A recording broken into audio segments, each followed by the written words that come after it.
The sound of horse hooves rang out, the horseshoes collided with the ground, creating a familiar clicking sound. The straight back of a man appeared, and just by looking at the clothes on his body, one could judge that he was a person with an unusual status. Appearing was Li Han with an irresistible handsomeness. He rode a horse, closed his eyes and let out a sigh.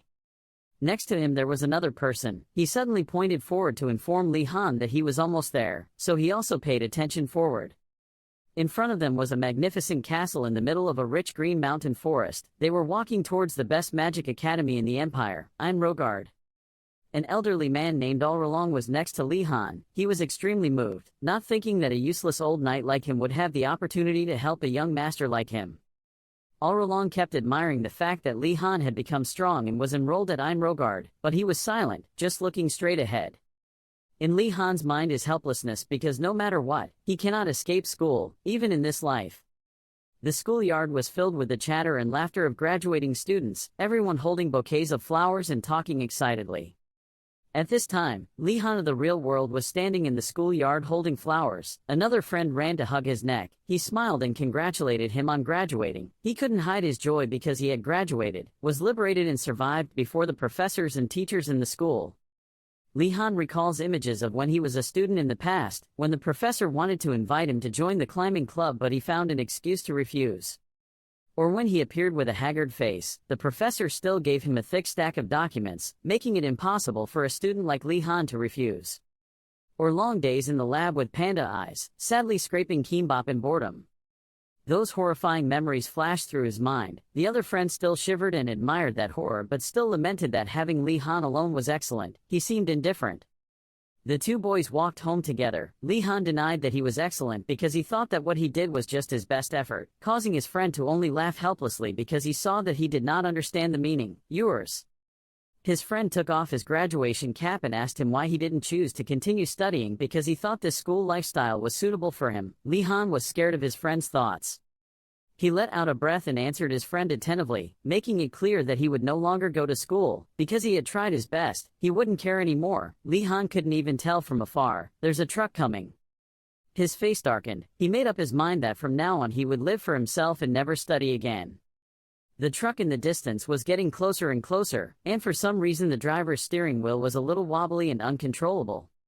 The driver's face changed color. He was panicked when the brake did not work and did not respond to his control.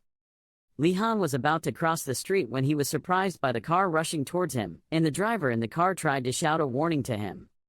The car's lights were bright, the horn was blaring and a giant truck was in front of him, but why was his whole body frozen motionless at this moment, only able to stand still in front of the dangerous vehicle? So whatever happens must happen. The unfortunate thing has happened. Now all the good knowledge has finally become a pile of waste paper. He thought it was the end, but he unexpectedly opened his eyes and saw tiny hands like those of a child. Only then did he realize that he had been reincarnated and remembered everything. The original memories of his previous life were still there, and now he was a child named Li Han Wardanas. The third son of the Wardanas clan, the empire's leading magic family. Li Han was surprised that he had reincarnated, but the strange thing was that he had reincarnated into another world, becoming a noble and the son of the family, noble clan. Li Han suddenly seemed to understand something, tears welling up in his eyes. He happily thought that God was merciful to him and rewarded him with relaxation after the hard work of studying at graduate school. But unfortunately you were wrong. The first rule of the Wardanas family is that the eldest son will inherit everything. Li Han was a bit worried about it because he was the third son. Obviously it would not be his turn to inherit the family. Li Han seemed to understand. He was a bit dissatisfied that except for the eldest son, everyone else had to decide their own future path. Time passed, the sound of wooden swords clashing against each other. Li Han was now a bit older. He and Alrolong practiced swordsmanship together. He was surprised that Li Han wanted to learn swordsmanship from him, and Li Han simply did it out of convenience and he had nothing to do. After all, his clan would support anything Li Han wanted to learn. The two of them practiced wooden swords while chatting. Alrolong asked Li Han if he wanted to follow the path of Kendo, but Li Han refused. He affirmed that he would become a magician because that was the most stable path. Alrolong calmed down a bit after hearing his steady answer, making Li Han feel a bit guilty because he thought his previous answer was a bit unambitious. But he didn't expect Alrolong to directly hug him and admire his intelligence. This made Li Han a bit surprised and looked at him with wide eyes. All along believes that noble children are mostly delusional, and few can make a realistic plan for the future like him. He didn't know that the child in front of him was a graduate student, so the reality was of course something that didn't need to be discussed. From the Knight Corps to the Adventurer Guild to even the royal family, a good magician will always be welcomed. And of course the place that can train those talented characters can only be the best magic academy in the Einrogard Empire. Returning to the reality of adult Li Han, he led the horse and looked at the academy castle, telling himself to endure a little more suffering for the upcoming study period. All thought that he was wondering in his heart and encouraged him that he would do well because the homeowner had also praised his talent.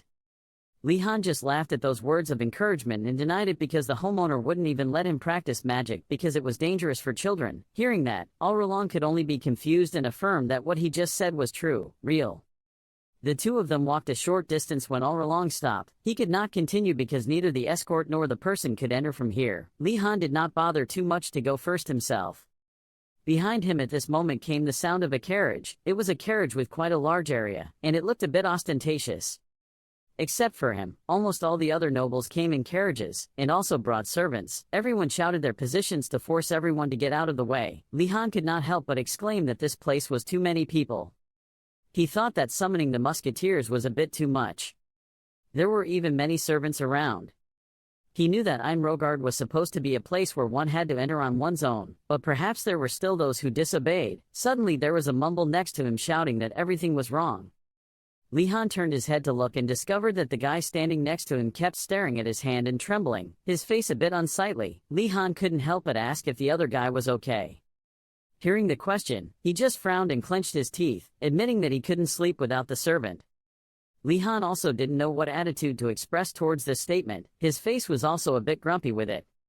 The other guy didn't even know what he meant but just rushed at Li Han, saying that the servant was like his hands and feet, that not allowing him to bring the servant was the same as removing his hands and feet. Li Han's smile stiffened, his mouth in agreement, but in my heart I felt disdain. That idiot actually aggressively approached the person standing guard near the gate. He said he wanted to personally use his last name to protest against allowing slaves to study in the same school. Li Han did not stop him. He was only curious to see if the other person would answer. What did that idiot say? The person standing at the gate directly held his wand and cast a spell at the idiot standing in front of him. Immediately, the other guy suddenly became unconscious, repeating the words "I'm sorry" over and over again. Li Han was startled to realize that it was mind control magic. Li Han felt a bit confused. He didn't expect them to dare to use magic on the nobles without thinking. He wondered if those rumors were true. Rumor has it that there are many monsters here and if you die you will be buried in the mountain behind. Suddenly the academy gate slowly opened, a terrible energy emitted. A mysterious voice came from behind the door, welcoming them to Einrogard, calling them unfriendly and stubborn. Li Han couldn't help but frown. He used his hand to block in front of his face, feeling that the magic power radiated was too scary and overwhelming.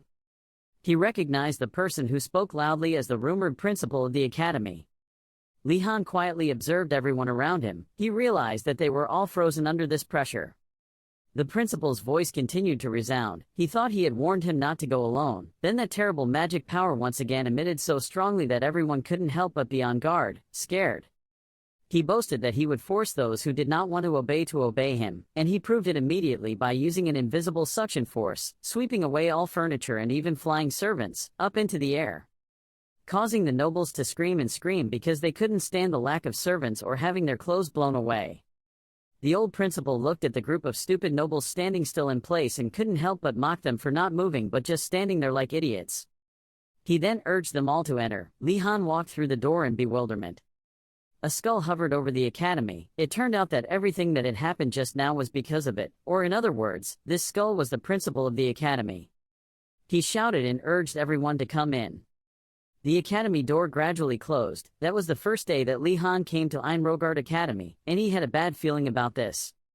The students were now walking together in the hallways of the school, talking loudly about being called an ironhead by the skull-headed principal, even though he was the successor to the earl position. Anyway, Li Han was walking away when a voice came from behind him, asking if he was Li Han of the Wardanas family. That voice made him turn his head back to look. It turned out that the person who had just started talking was a girl. She introduced herself as Yoner Macon, a member of the Macon family, a lineage of magicians.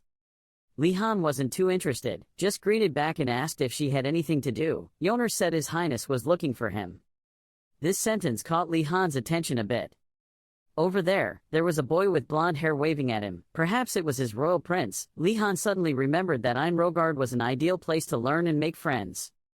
The other prince looked at Li Han and smiled awkwardly. Li Han looked at him, not too happy. On the contrary, he felt that the title of His Highness was a bit too exaggerated because after all, His Highness the King had more than 100 children. Because even in the royal family, people only care about the eldest child, and the king can completely ignore his other children, so it's even more difficult for them. And they had to live in a place full of children of such large families. Even though they were royal, they were considered inferior to the Macon and Wardeness families, so Li Han wondered why this Yoner girl became friends with that foolish highness. While he was busy thinking, Yoner asked if he was going. Li Han noticed that there were people around her who were whispering why she had to help an unknown little highness.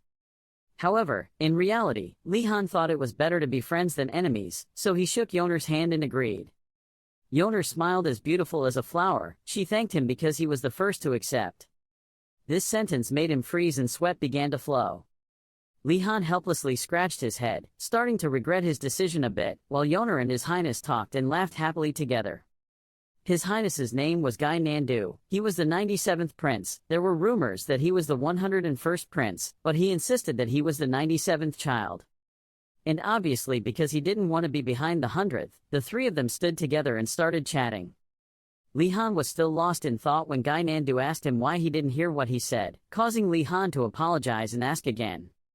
Gai Nandu looked frustrated and said that someone refused his offer. Li Han felt that this yellow-haired guy was indeed quite childish. Li Han could only say consolation that perhaps the other person did not know Gai Nandu's status as a tycoon, but he was indifferent to this new term. Li Han further commented that he was not only childish but also stupid, then he explained the word tycoon. Hearing that, the kid felt proud and thought that was the right word to describe him. But Gai Nandu's anger did not calm down. He was upset because the other guy refused him to talk to Adenard. His eyes turned to the crowd of about 7 or 8 people, all of whom were from high-ranking families with no ordinary status. The Adenard that Gai Nandu mentioned was the 44th princess, or somewhere close to it. Li Han felt that Adenard had the aura of a noble as expected and that people would naturally associate with someone like her, not like Gai Nandu. Gai Nandu told Li Han to take care of Adenard because he had a big body, but Li Han of course didn't care, not forgetting to sarcastically say that a tycoon would not bully others. Gai Nandu pouted and said that he did not mean to bully but to punish, but before he could finish his words, Li Han rejected him. Gai Nandu asked what he should do. Li Han said he should be generous and forgive, but if he doesn't want to, Li Han suggested that he could challenge them directly. Gai Nandu's hair stood on end when he heard that. He shyly said there was no need to make a big deal out of it because he was a tycoon, so he would generously ignore it. Hearing that, Li Han immediately patted his head and praised him for being good. Yoner from afar saw this whole scene. She opened her mouth to praise Li Han for being great. Because Li Han can control Gai Nandu's stubbornness, even if Yoner is a relative, he has to give up. Li Han is humbled by her praise.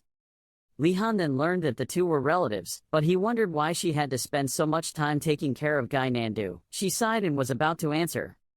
Suddenly a blue light appeared in the air.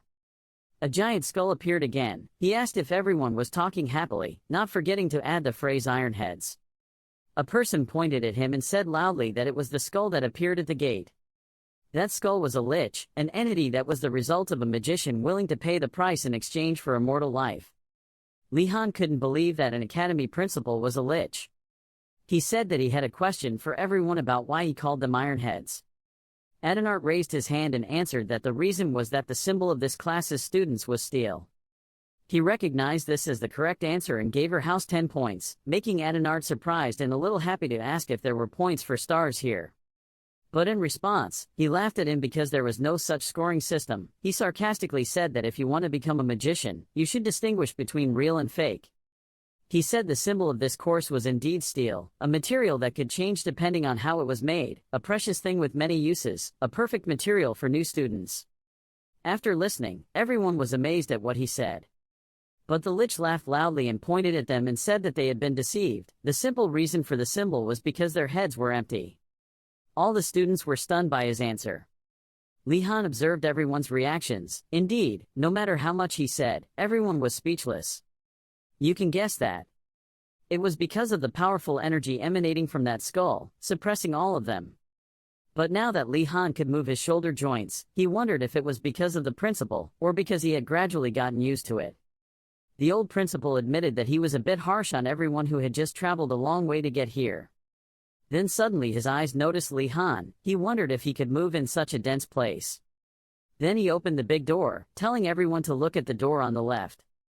The other door slowly opened. Inside is a row of long dining tables prepared with sumptuous, neat dishes that look extremely attractive.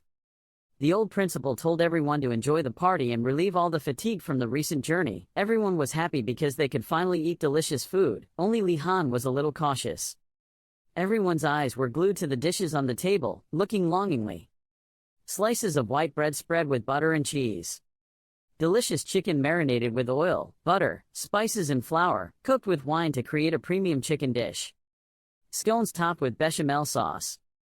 There is also fresh fish grilled on a charcoal stove in European style. Guy Nandu quickly pulled a plate of fish out in front of him, holding a knife and fork in his hand, ready to enjoy and happily invite everyone. But life is not like a dream. He has just touched the fork and knife to the fish. Immediately all the dishes disappeared, making everyone panic. The old man understood that the principal at this time appeared and laughed and mocked them for being idiots. When would they be able to wise up a bit? While Li Han observed the principal, he heard that when he became a lich, he would have to trade a few things. Pretty sure this principal's skeleton is missing quite a few things. His eyes looked more carefully and carefully.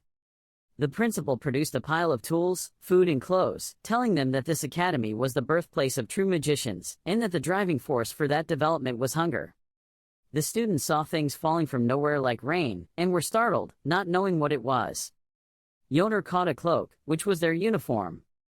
And Gainando held rice balls and bread, which were their food. Gainando felt that was too much. He shouted to protest, but unexpectedly the principal's eyes suddenly flashed. His reaction was exactly what he had been waiting for. He was extremely certain that they would not be able to swallow this dish, so they had to learn magic, then create their own delicacies. The clothes they wore, the wands they used, common sense has been thrown away a long time ago, so let's learn how to use magic and replace it with things we like. The students' faces turned worse when they heard that. The principal emphasized that they should remember, because this is also the rule that governs this academy. A student blurted out, expressing his doubts, what would happen if they went out and got more things? The principal immediately pointed at him and praised his good question.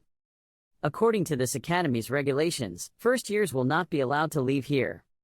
Furthermore, you are not allowed to ask about your seniors. After announcing the rules, the principal immediately asked the students to disperse. Before leaving, he did not forget to wish them luck, go forth and transform themselves into the greatest magicians. Li Han tiredly scratched his forehead. He thought to himself, every world has teachers like this. He's tired of seeing so many of them. He remembered that the professor's face just now, that crazy look in his eyes, was no different from his teacher in his previous life. While Li Han was still engrossed in his thoughts, Gainando suddenly asked if he was also planning to go there. He was extremely dissatisfied that the principal dared to treat them like that. Li Han didn't pay attention to him. He was wondering, what if that skull was kinder than his old teacher? Gainando looked at the poor quality food and clothes in his hands and continued to complain. How could they survive with such terrible things? Li Han didn't think so. He thought that this place not only provided food but also clothes. As expected, they were much better. Gainando's face turned pale. He called his name in confusion. Talking a little about the Wardanas family, they are not very famous among the nobility. Very few people know them, because this family always uses magic research as a curtain to separate themselves from the bustling world outside. That's why, when it comes to them, there's nothing to say other than misunderstandings. Like right now, Gainando looks at Li Han like he's looking at a monster. Even his servant doesn't even have to dress like that. I don't understand what his life is like. Gainando sobbed and cried, telling Li Han to stop by his house if he had the chance. Even though he didn't know what was wrong with him, he still politely thanked him for the invitation. Li Han changed the subject, asking if Gainando would come home with him now. Einrogard Academy accepts anyone to study, regardless of background, as long as they have talent, but to avoid unnecessary conflicts between teenagers, the dormitory has been divided into 4 areas, corresponds to the student's background. The first is the Tower of the Heroic Bic Long. Only the noble descendants of Bic Long can enter. This means, only for those with dragon blood. The second is the Tower of the Eternal Fire Phoenix, especially for those who have devoted everything to the sacred fire. It is a holy and pure place, reserved for clergy and apostles. The third is the Tower of the White Tiger God of Lightning, only for those who carry a rage that sweeps away everything. This is the tower where generations of knights reside. They are willing to walk on both paths, knights and magicians. Finally, there is the Tower of the Prophet Wien Vu, the tower for those with endless patience. There are many types of people here. From commoners, servants, actors, beggars, merchants, to low-class nobles. And members of this house are often distinguished by their lowly origin. This is most evident when first entering the academy. However, there are exceptions to everything. For example, right now, two students are telling each other to look over there. He only saw Li Han looking intently at them. In his eyes, these students were the most potential business partners. The two people he looked at felt that although his eyes looked at them without disdain, they still made them angry. Goosebumps. Actually, Li Han was thinking about how to make friends with them. He thought that no business was rich. The core of business was real combat experience, so he needed to accumulate more. On the other side, there was suddenly a student who looked uncomfortable. He didn't understand why the academy accepted lowly people here. All the students present turned their eyes toward the source of the sound. It was a group of two men and a woman. Seeing everyone around them looking at them, the person standing in the middle even smiled and asked him why he said something wrong. Because he dared to insult Li Han's future business partner, he criticized with dissatisfaction. The inferior person here was him. He reminded them that when they stepped in here, they left everything behind. Li Han didn't understand why an arrogant person like him would forget this. He thought to himself, if you dare to insult your partner, you'll let him know. Hearing that, everyone around them immediately agreed. Everyone started talking about him. Some people knew that he belonged to the Wardanas family and praised him for being a great family. The other three were shocked by the students' reactions, confused. Li Han felt like the surrounding atmosphere was better, just waiting for him to come over and say hello. But his joy didn't last long. Suddenly two people were afraid and told around that the Wardanas family was very dangerous. Don't be foolish to look and come close. Li Han felt embarrassed, hearing rumors about his family, that the head of his family was an entire dragon. Some even said that his family was descended from ancient souls.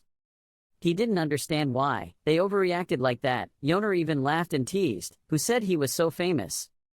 Li Han hesitantly asked her if he looked scary, but she didn't think so. She felt that Li Han looked like a true aristocrat. Until then, he had no idea how famous his family was. Li Han was still thinking about this. On the other side, Gainando waved for them to come back. He was angry that they let the prince out. Yoner immediately smiled and apologized to him. Li Han and Yoner quickly walked past. He suddenly offered to hear everything she was about to say before. She asked again why she pampered him so much. Yoner said it was because of Gainando's mother, making Li Han surprised. She remembered when she was a child, that day someone chased her and told her not to run around while there was a party. Yoner also playfully turned his head and made a devil face at that person. Suddenly she slipped and screamed. The glass of wine she was holding in her hand fell down, and the wine in the glass spilled all over the dress of a noble woman.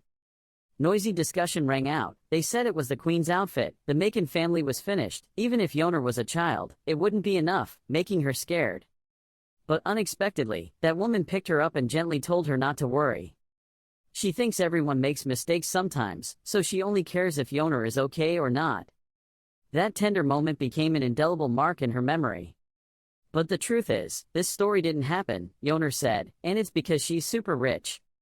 As long as she is friendly with Gainando, she will provide her with a huge amount. Li Han couldn't believe it when he heard it.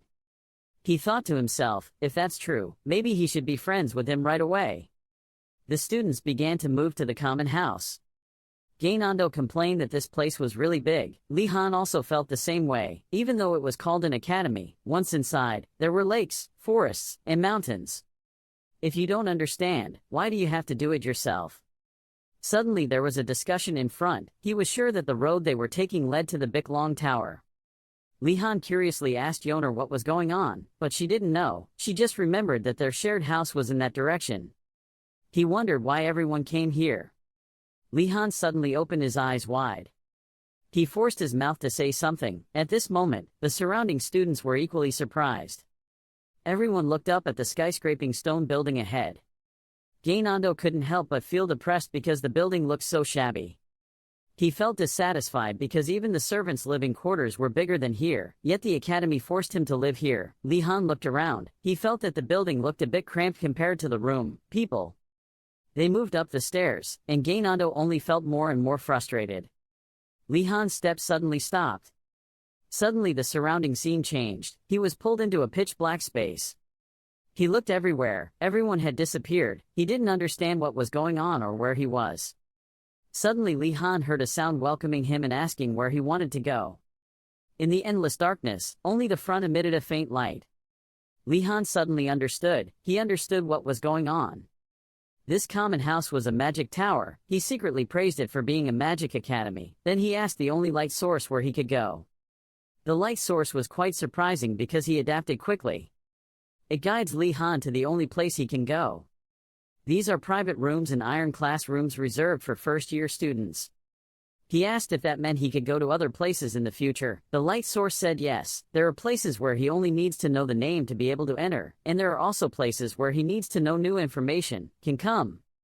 But right now he can't go in because the principal has banned it, which he understands is strict for no reason at all, so he wants to be taken to a private room. The light source understood what he meant. This time, it welcomed him to his magical apprenticeship. Li Han read a book called A Few Lines About Einrogard.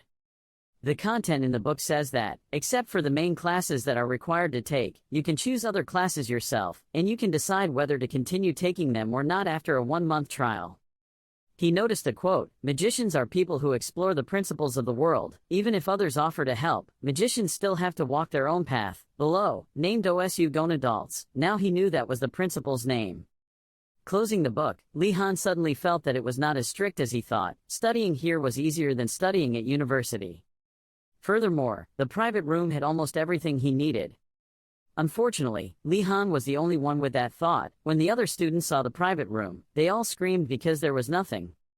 After Li Han understood the rules, he suddenly had the idea to go see what subjects everyone had signed up for. So he moved to the break room and chatted with Yoner. She was excited to learn alchemy. Up until now, she has always been interested in it. Her dream is to build her own workshop and provide items for the royal family. Li Han thinks it seems like a good deal. Yoner's eyes shined. She wanted to invite him to do it together, but alchemy is not an easy job. He needed to think more. The Empire's alchemy industry is highly competitive, from spreading bad rumors about competitors to monopolizing medicinal ingredients. There were even stories of gangs taking profits in the market, so he thought it would be better to choose something stable. Yoner suddenly asked him what topics he liked to study, which startled him. To be honest, Li Han wants to study a subject that has little competition and is easy to get high scores. He prioritized the goal of becoming an official in the imperial court. In other words, as a person working for the imperial government, no matter what field he focused on, grades and ability assessment were still the most important. But when he looked at Yoner's expectant face, he was afraid that if he spoke frankly like that, she would be disappointed. So he casually said that he intended to try out many subjects first before choosing, not to make important decisions like this too hastily. At this moment, Gainando hurriedly ran to inform them that there was a problem, already. He thought his room had been robbed, because it was empty and there was nothing in there. Li Han and Yoner looked at him helplessly. Gainando was confused. He repeated that there was a thief, but the other two still maintained their calm attitude as usual. The next day, Li Han read books to understand the basics of magic. This is one of the main subjects for first-year students, and each house has its own lesson time. He closed the book, but what's with those students wandering around like ghosts in front of them? Yoner complained that they were hungry and moldy. The bed was too uncomfortable so no one could sleep, not to mention the thorny clothes that bothered them. Li Han thought to himself that everything was so difficult, he couldn't help but remember his past life. Someone asked him if he saw it wrong. He still persisted in saying that mealtimes were not included in the schedule. That person gave him a bag of cakes and said that was his daily ration. He could eat any time he wanted. Li Han looked at him murderously, but he had to eat just like him. He consoled him that after they finished work, there was a whole party waiting for him. He joked that if he had to eat noodles again, he would kill him. Unexpectedly, the party waiting for him was not noodles, but cup noodles. He even happily said that he also got a triangular piece of kimbap. Li Han really couldn't say any more. Therefore, he felt that the situation here was indeed much better. The students moved to the front door of a large room. This must be their lecture hall. They pushed the door open and walked in. Some students breathed a sigh of relief because it was on the first floor. The two looked inside, then gasped in surprise. They shouted loudly, even swearing that this was indeed their lecture hall. But inside, a person with blue skin appeared. The corner of the mouth also has fangs sticking out like a wild beast. They called that person an ogre. The ogre smiled warmly and greeted the students. She introduced herself as a professor at the academy and she would teach them. Talking more about ogres, they are ferocious and dangerous monsters to the nobility even though they are very well protected. So the students didn't expect it, but there was a well-dressed ogre standing in their lecture hall. After welcoming the students, the ogre signaled them to feel free to come in and sit. Seeing the students hesitate, she immediately urged them. The lecture hall was quickly filled. Lee Han was a little scared and worried when looking at the people in front. To meet you guys, I'm very happy. I'm Garcia Kim, a half-elf, but don't worry, Garcia Kim smiled. Put your hand forward, I don't eat people. She playfully licked her lips with her soft tongue. Suddenly, her eyes became dangerous, her voice lowered slightly, unless you're really hungry. Li Han was worried and restless. He thought to himself, so if the professor is hungry, will he eat us? Next to him, Guy Nandu opened his mouth in surprise. Garcia Kim quickly explained, I feel a bit regretful for joking like that. Anyway, let's start studying. Garcia Kim raised her hand. Something flashed. She said the students here had never used magic, because it was extremely dangerous, so adults were only allowed to use it. Garcia Kim clasped hands. You are all the seeds that create magicians. Reaching iron rank, the lesson teaches you what magic is and helps you see what magic you have. She continued, the journey to becoming a magician is very harsh and I hope I will be your compass. The students were relieved that the professors here were not all like the principal. She picked up the small stick like a chopstick. Okay, now let's start with the most basic thing. What is magic? Adenart raised his hand to speak, which is when a magician uses it to change the outside space according to that person's will. Garcia Kim nodded with a very good answer, but to add more. That is using the power of magic and mana as the main force to change everything outside. Those who have joined this academy have enough talent to sense and detect this magical force. One hand holds a pointing stick, but to use magic one must go further than that. You will have to summon magic yourself and weave it delicately, only then can the magic be cast. Garcia Kim smiled. Usually you think you have to read a spell or take an action to use it, but the most important thing is your will, you must not forget that. She continued, it seems like I've been explaining for a while, why don't we try it ourselves? Please stand up. Now take out your wand and gather magical energy. Li Han picked up the wand and can finally use magic. Instantly, magical energy gathered around the wand. Garcia Kim wants you to visualize the light in your mind while continuing to maintain the current magical energy. Yoner tried his best. It was difficult, so that's what controlling magical energy is all about. Yoner thought of a scene, as if he was trying to hold the reins of a horse that was galloping madly. It would scatter if he lost concentration. Garcia Kim smiled while you were focusing on keeping the magical energy from dispersing and chanting the spell. She raised her wand high and a bright light appeared. She said loudly, "Oh light." The hall suddenly lit up. The students grimaced because of that light. The spell can be anything you can think of at the time, but let's say a short one will make it easier for you to stay focused, right? Li Han thought to himself, I think I have grasped the main problem. The wand flashed. Li Han holds the wand in his hand. Just because he understands the lesson doesn't mean he can do it. Everyone was trying to gather magical energy on their wands. Guy Nandu exclaimed, why is it like this? He grimaced at the magical energy that was spreading on its own. On the other hand, Garcia Kim was calmly gathering magical energy. Suddenly, Guy Nandu's whole body flew into the air. She spoke up, if you can't control it, the magic can become unstable and hurt others, but it's your responsibility as a professor to prevent that, so calm down and practice. Garcia Kim reassured, don't be afraid, if a trick still has magical energy, just try again. The second time, 1/3 of the students gave up, leaving only 2/3 of the students left. Guy Nandu helplessly collapsed face down on the table. Why not? Garcia smiled at them. She whispered, lighting may be the simplest spell, but it often takes months of practice to master. She raised her wand again, then thought, but this is something the students have to overcome on their own, so I won't tell you. Then, she said, okay, let's do it again. The third time, half of the students gave up, leaving only half of the students remaining. The fourth time, most of them gave up, leaving only 3 students. The fifth time, 1 student remained. The 6th time, one student remained. The 7th time, a hand raised up to say, "Forgive me, Professor." Li Han stood up. "I'm sorry for interrupting, but I still have to practice. It seems I'm the only one left." His expression looked a bit confused. She just realized, "I've done it 7 times already." Usually by the 5th time the first-year students have run out of magic power, no matter how energetic they are. Magical energy. In the East, some tribes call it spiritual energy. A boastful scholar would call it element and some stubborn priest would call it divine power. The energy that goes with these names is the source of a magician's power.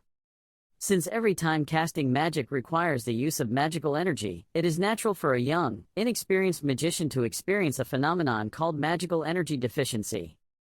But his appearance still looked good even though this was the 7th time. Garcia Kim asked him, "What's your name?" Li Han answered, "Li Han," and because he said his first name instead of his last name, it worked. A+ in the professor's eyes because she sees a student practicing equality. She asked, "Can I come forward?" "So this girl is Li Han."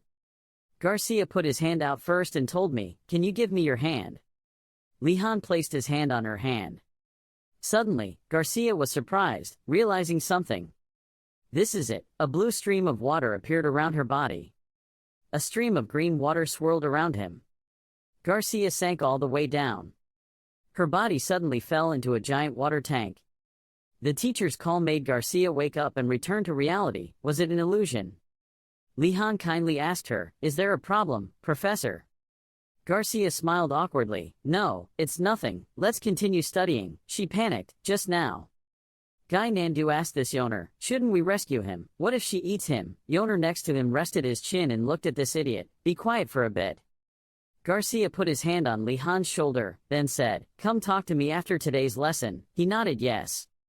She told everyone, "I'm sure you have felt it, but magical energy is very easy to run out. Don't be discouraged. The more you practice, the more magical energy in your body will increase, and you will use less energy.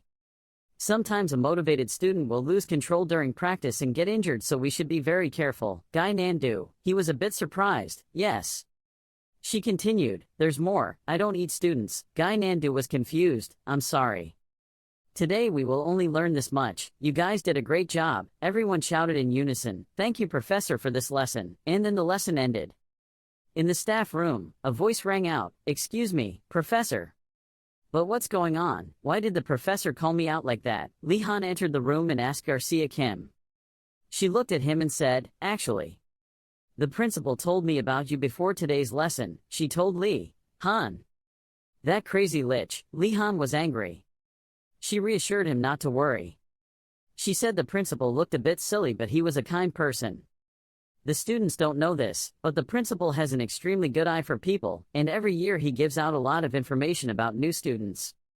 Be careful with that half-beast student. He can burn down the common house several times. My student is a half-demon. Be careful when using holy magic near the girl. And what he said about Li Han was that he has the qualities to be a great idiot. Garcia Kim thought to himself that he said he was a big idiot. You can take it literally, but Eastern people often have a saying. She thought he saw this person's talented qualities. She wondered what kind of student he would be. The teacher has high expectations for Li Han Wardanis. Li Han interrupted her, "Professor." She thought to herself that she couldn't tell her about that, but with her mouth she said, "That was the reason I called you here. You have too much magical energy." Li Han raised his hand to scratch his head. Oh yes, he thought to himself that it was good, but that was why the professor needed to meet with him personally. He thought that practicing would increase his magical energy. Garcia Kim interrupted his younger brother, "Not just a little better. We cannot even fathom its limits." Li Han was once again surprised. The total energy of a magician is one of the determining factors. If there is a shortage of magical energy, it will be necessary to use magic extractors to be able to possess more energy, which means possessing the more you do, the less likely you will encounter those limitations. In other words, it symbolizes a talented person. Li Han's face suddenly lit up. If what the professor said is true, then the road ahead is full of roses. Garcia exclaimed regretfully. Li Han asked what she meant. She said, "Isn't it good to have a lot of magical energy?" That might be true, but you have too much. Then she held up a cup full of water. Let's compare the magical energy to the water in this cup. This much is easy to regulate, however. To regulate this much total energy, wouldn't it be difficult to do so? Li Han gasped. That meant The difficulty of controlling magical energy and the main principles of magic will be extremely high. Li-Han held his head and struggled. Garcia picked up the bracelet and put it on Li-Han's hand. He asked what this was. She explained that a bracelet can absorb magical energy. It will help you. Li-Han smiled happily. So as long as you have this bracelet, it will be okay. Thank you, Professor. She immediately said it was a small problem, so why should I call you up? Li-Han was speechless and didn't know what to say. He asked Garcia Kim for advice, and she leaned forward, thinking it would be helpful to use multiple spells to drain his magical energy. I was allowed to practice on my own because there would be no risk of running out of magical energy. Li-Han smiled and thanked the professor. He didn't need such special treatment. Moving to another scene, Li-Han shook his head thinking the future was bleak. Now he had to make sure he got good grades. He wondered whether he should choose a class that didn't use magic or not. He then asked the two if they were thinking about signing up for any classes. Yoner laughed loudly and chose Scholar Kim. She asked if they wanted to study together. Guy Dan no happily refused. Alchemy is for servants. There is no principle to learn. Yoner is so stupid. Yoner clenched his fist and told Wardanas to move away a bit. She clenched her fists, her veins popping out, making him jerk back. Guy Nandu heard someone calling and quickly turned around. If you go to the infirmary, never ask for a bottle of medicine. Guy Nandu was suddenly punched and sent flying several meters away. Li-Han also knows a little about fighting thanks to the lessons Alralong taught about sword fighting. And that punch was 10 out of 10. Guy Nandu fell face down on the ground and Yoner was happy. Li-Han's thumb even raised. On the way to grasp the basics of alchemy, the two were talking about whether it was okay to hit Guy Nandu so hard. She replied that it's okay to apologize tomorrow. Li-Han was a bit scared. This probably wasn't the first time she had beaten him. Yoner snorted. There are so many students coming. There are many students coming from the Black Battery Tower. Li-Han didn't care much, but their looks made him afraid. Commoners react in two ways when meeting nobles. One is to fear them, and the other is to not want anything to do with them. Two other students are telling each other not to stare. Wardanas is also here, but the other student is not afraid. So what? In this academy the Wardanas clan can't do anything. Li-Han thought that if he appeared too friendly, it could easily backfire. A few minutes later, they were standing together. Is everyone here? The professor asked. Li-Han thought to himself that with a lich principal and a half-elf professor, another strange professor wouldn't be much more strange. Everyone was curious and chatting in front of that professor. But this is just a short professor. The professor introduced. His name was Uregilm Giamdar, better known as Professor Uregilm. He pointed at the school. Probably you all were thinking the same thing. We build such a big building. So why are you practicing outside in a yard with no tables? Adenart raised his hand to say that in order to feel the mana coming from nature, to understand what forces beneficial to alchemists existed in nature. The professor's expression was truly confusing. No, he protested. Yoner asked Li-Han what he thought, but he wasn't sure. He said could it be to collect ingredients? The professor pointed at Li-Han. That's right. Li-Han suddenly sprayed glue on the spot. The professor complimented him that he must be quite a smart ironhead. Adenart was a little embarrassed. Li-Han thought to himself that his guess was right. Don't feel like you have to compete because of this. Yoner is extremely grateful. The reason for gathering here is so that I can teach you the most important conditions in alchemy. Uregilm was sure that students were thinking that alchemy required someone to be exceptionally intelligent and to control magic with precision. Yoner began diligently taking notes. He continued to say that this was far from reality, the most important ability for alchemists. He suddenly stopped. Then, he raised his voice and emphasized gathering the ingredients. Yoner was scared by this sudden loud sound. Adenart doesn't think so, since they can grow more materials themselves or request it from others, so gathering materials is only a minor skill. There were people around who agreed with her opinion. They also wondered why they had to buy ingredients. Wasn't it a bit strange? Professor Uregilm's face immediately became angry. He mercilessly scolded Adenart for being stubborn, telling her she didn't know anything about the real world, and her expression immediately turned sour. Uregilm went on to say she couldn't even grow 10% of the ingredients she needed herself. Furthermore, the things she bought were useless. The reason they were traveling with the adventurers was because they were digging up valuable herbs in a half-hearted way. He specifically emphasized that half-heartedly. After letting out a long breath, Uregilm stood angrily panting. He quickly regained his composure. After all, as an alchemist, he should know how to collect his own ingredients. If they cannot collect the ingredients themselves, they will not be able to become an alchemist, good at alchemy. Eurigum felt that this explanation was enough, so he threw a piece of paper to the students. On the paper was a drawing of an ingredient. He told them to practice bringing that ingredient here. Einrogard Academy, in addition to its reputation, also has many bad rumors. At this time, Lihan sat on a stone slab. He was reading information about sapweed used to make poison. He didn't know if Yoner had ever worked with it. Yoner of course did it. She used it before registering, and said there was a rumor that people fainted while learning magic. Lihan looked ahead uneasily. It was clear that magic was very dangerous, and accidents could happen. He thought this was a lack of preparation. Why would he bring the students to a place like this? The forest in front of them was deep and deep. Lihan felt that it would be very dangerous if there were only the two of them. Yoner also thought so. She felt that they needed at least 3 people. She asked if there was anyone else at their tower, one to find more allies.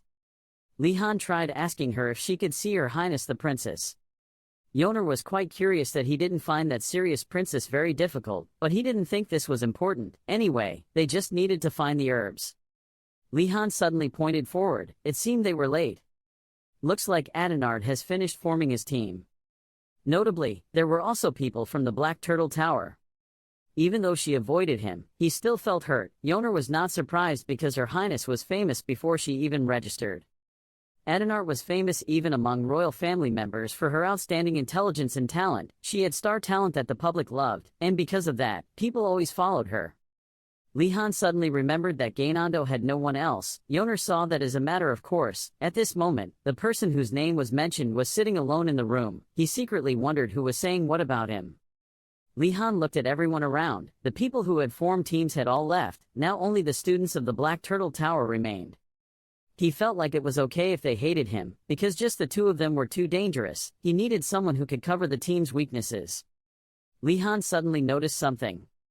On a student's belt hangs a moon-shaped badge with 2 cross-shaped arrows. He looked up. It was a person with short hair. The moment that person turned around, he was immediately sure that she was the person he was looking for. Nilia of the Black Turtle Tower. She is a dark demon and a member of Datone, a patrol force in the north. The Datone team is a group of skilled hunters and scouts. They operate in the north and know the topography very well. Mountain. At this moment, Nilia was looking at the drawing in her hand. Then she rolled it up. Even though this was the first time she heard about necrosis, she didn't find it difficult to find it all. Nilia was so confident because this forest was her playground. Although she was also surprised that there were so many skilled first-year students, it didn't matter, because now it was her stage. Suddenly, someone cleared their throat, attracting her attention. Lihan and Yoner greeted her warmly, then the two introduced themselves. Nilia knew Yoner was a noble, but not knowing who Lihan was, she rudely asked them what they wanted. Yoner suggested that they wanted to work together with her to go over the mountain, and when she heard that, she was startled. Nilia looked annoyed and wanted to know what their real purpose was. She clenched her fists, thinking that all nobles were the same. They had insulted her by calling her a barbarian. Even when she showed the most hospitality, they complained that they treated them poorly, so how could these two be an exception? Lihan didn't know that Nilia's heart was stormy. He still tried to convince her that going alone was very dangerous. What should she do if a monster appeared? But Nilia didn't need his help. Lihan immediately asked why. He guessed that she probably didn't think they would use her as bait or throw her away. She was startled when she heard it because she was guessed right in the heart. She stammered and said she just wanted to go on her own. Lihan waved his hand and went into the forest on his own.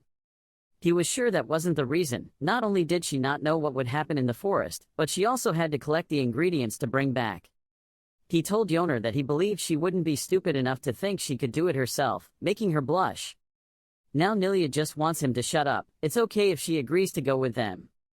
Lihan immediately smiled and complimented her on her intelligence. He suggested then let's go. Yoner stood silently listening the whole time, just feeling stunned. She didn't know what the Wardenal family taught anymore. A moment later, something passed by as fast as the wind. Then, strong hands grabbed the branch. The owner of those hands is none other than Nilia. Lihan and Yoner looked at her. She was using very fast speed to jump on the tree branches. Yoner exclaimed in admiration that Nilia was truly a skilled hunter. She was curious how he knew so well. Actually, it was because he saw that Nilia's muscles and calves were very developed. Furthermore, she had calluses on her palms, proving that she often used a bow, something only experienced hunters had. Okay. Nilia heard this and immediately stood still. An indescribable feeling suddenly arose in her heart. She wondered if it was just those clues. She felt there was something strange about Li Han. It seemed like he could read other people. But suddenly Li Han said it was just a joke. It was actually because he saw the Detone badge on her belt that he realized that this sudden turn caused Nilia to slip and almost fall. Li Han smiled happily and asked her if she heard. She immediately denied it. Yoner interjected and asked her to go together at the same speed. Nilia shyly wanted to know why. In Li Han's opinion, the only person who can distinguish the herbs here is Yoner. If she collapses, then they have to do it, because what he said was so reasonable that Nilia couldn't refute it. But she did not intend to let him go. She started to change the subject to what role he played. While Yoner searched for herbs, she led the way, and he did nothing. Li Han silently thought that Nilia would be very angry if he said this trip was free, so he decided to say that his role was to protect everyone. When she heard him say that, she looked at him closely and evaluated him. She guessed that based on his toned body, he seemed to come from a knight family, but the thing that made her wonder was why he was in the Blue Tower. Seeing that she misunderstood his origin, he immediately explained that he was from the Wardanis family, not a knight family. He thought about this dark demon girl starting the conversation, so this was a good opportunity to be friends. For some reason, when he introduced himself as being from the Wardanis family, it made her say, "What in such surprise?" She looked at him and then repeated Wardanis as if to confirm. But then it was surprising that she didn't know about his family, but the rest were from the Wardanis family. What was the problem? Li Han looked bewildered and turned to ask Yoner if there was something wrong with his family, only to see her sigh and say that most noble families have bad rumors, but his family was a rather extreme case, making him a little curious and asked about that rumor. She also answered, "That is, the head of the Wardanis family is a dragon. After the zombie rebellion incident, he used his breath to burn all the zombies into dry corpses. The Wardanis family's bloodline made a pact with an ancient spirit, so they received incredible magical abilities at the cost of losing their emotions. That's why the Wardanis family was not merciful. The Wardanis magicians, who came to quell the rebellion, caused a city to disappear." After hearing this rumor, he gently scratched his head in confusion and exclaimed, "Oh my god, that's so scary. Is it the image that if something happens they will become monsters and wipe out everything, ingrained in everyone, right?" According to Yoner, every time a big incident happens, magicians always appear. Why is it only the Wardanis family? It's so unfair. Her friend clapped her hands to comfort him. "You're right, don't think about it, think too much." Nilia smiled slightly. She didn't know anything else. Then, looking at Li Han's current appearance, it seems that the rumor of losing his emotions is probably false. She reminded him to stop whining. They would start walking. He obediently replied, "Yes," and followed. With the skills of a black demon, she will swing through tree branches and serve as a guide for the two of them to follow. Suddenly she stopped as if she had found something. Then jumped down in front of Li Han and Yoner and said, "Wait." She led the two of them through the foliage, showing them the tracks she discovered. From the footprints left on the ground, something very large must have passed here. But because the tracks were quite faint, she speculated that it was controlling its strength to hide its tracks. This aroused the curiosity of a hunter like her about what it would be, what it looked like, what will it be like. Yoner really wasn't interested but wanted to support her, so she showed an expression, "I understand," but this made the black demon friend wonder if she was boasting again. She frowned, adjusted her emotions, reminded herself to start getting used to this, then said, "Nothing," because she knew that no one in the village was interested in these things. Then suddenly there are people who also find it interesting like her. It was Li Han who approached and asked her what she knew about this trace. Making the black demon friend a bit surprised and touched, her cheeks also turned pink. Nilia carefully asked her friend if he really found it interesting, but he asked her again if she thought it was interesting. Her shyness made her speak somewhat flustered, but she couldn't really explain, but then complimented him on coming from a wonderful family. She kept stammering, "So in this wild place," he couldn't fully understand. The question is what she wants to say. Then she stood up and reminded her that it was best to be careful if she saw any traces like this. With her experience, she speculated that this animal not only had extremely large claws, but it was quite difficult to guess what kind of creature it was. She remembered that she had heard about some types of monsters hanging around the area of the Magic Academy, and Yoner had also heard about it. Since Einrogard is a land rich in magical energy, it affects the land and rocks, and many types of monsters appear. Of course, there are also monsters created from experiments, and monsters formed from discarded medicine bottles, taking the shape of special slimes. Hearing the two girls say that made him, I really felt safe. The black demon suggested changing her plan and following these tracks, because, this way, they would be less likely to be ambushed. Suddenly Li Han said he wanted to learn how to read traces, making his friend seem a bit surprised. But then she quickly refused because it wasn't easy and he would probably give up, but he still tried to convince her that as long as she taught him, he would try his best to learn. Hearing Li Han say that, she suddenly stopped moving forward. She smiled excitedly and turned to look at him in agreement to see what he would do. Then the group of three of them continued to follow the traces they discovered. After walking for a while, they finally found the necrosis. Yona reached out to pick them but felt a bit regretful because she could only find two, but she thought she would quickly find the rest when her two friends suddenly turned around as if they had discovered something. She turned around and suggested to them that she would continue looking because she couldn't see anything else nearby. But for a while, no one spoke up, everyone seemed tense and about to attack something. When she turned to look at the two of them, she couldn't help but be surprised. That was the creature that left behind the huge footprints that they had been following until now. It was a large, ferocious wild boar with two long, sharp fangs, standing in front of the group of three of them. Its size and ferocity made the group of three of them a bit overwhelmed and scared. It growled and advanced, emitting a strange source of energy. Li Han could sense its energy source, so he was sure this was not an ordinary wild boar. Nilia also reminded everyone to be careful, because it was a monster. The monster that was approaching Li Han's group was also in a ready position to attack. He felt it would be dangerous if they kept this up since they didn't have any weapons, then took out his wand from his pocket. He decided to use his wand, because the size of the wand can change based on the owner's will. Suddenly the tiny wand in his hand turned into a huge stick, making the two girls gasp in surprise.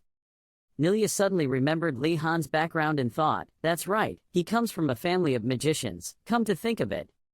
The family empire of great magicians, the Wardanas family, so she assumed that he had already learned a few spells before entering the school. Seeing that magical wild boar getting closer and closer, the black demon asked him if he was confident. He was a little confused and said, probably yes. Then she turned with a steady look and reminded him that if he failed, catch its red head and run away, then she would distract it and lead it somewhere else. Making the two of them extremely touched, Yona was surprised and grateful that Nilia thought so much of them even though they had only met today, making the black demon friend a little embarrassed to explain that it was because among the three of them she is the only one who can do that. When the growling monster stood right behind Li Han, he smiled and thanked his friend for her kindness and asked her to take care of him when things got out of control. Seeing the steadfastness and determination in his eyes made her black demon friend unconsciously call Li Han Wardanas' name in her head, wondering if he was planning to use magic to defeat that wild boar. He tightened his wand in his hand, ready to fight. Li Han suddenly remembered when he was about 10 years old. At that time he was also holding the stick in his hand as tightly as it is now. When kind words of instruction rang out in his ears, the sword could be the king of all weapons, other weapons, but you must not rely on them. You need to learn how to use other weapons to prepare for all possible situations. Only those who understand this process can push mana into their weapons, which is called the state of aura. He looked at his hard-working appearance and sighed with a heavy heart, thinking, he will be disappointed when he learns the truth because only a small number of chosen people can reach this state.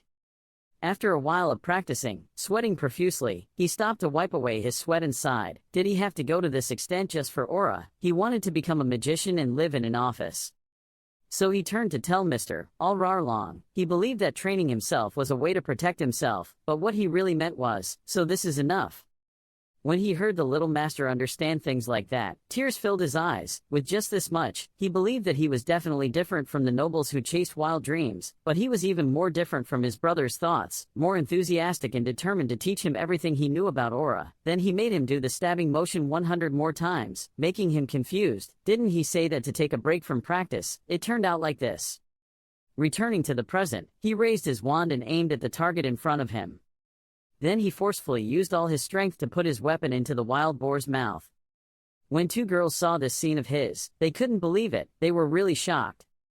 The monster, receiving that painful blow, trembled in pain. It lost its balance and staggered back.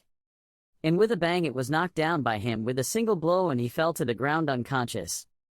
One surprise after another made the two girls freeze in place. It took a while for me to regain my composure when I shouted and asked if he had just stabbed it with a wand, and what about magic?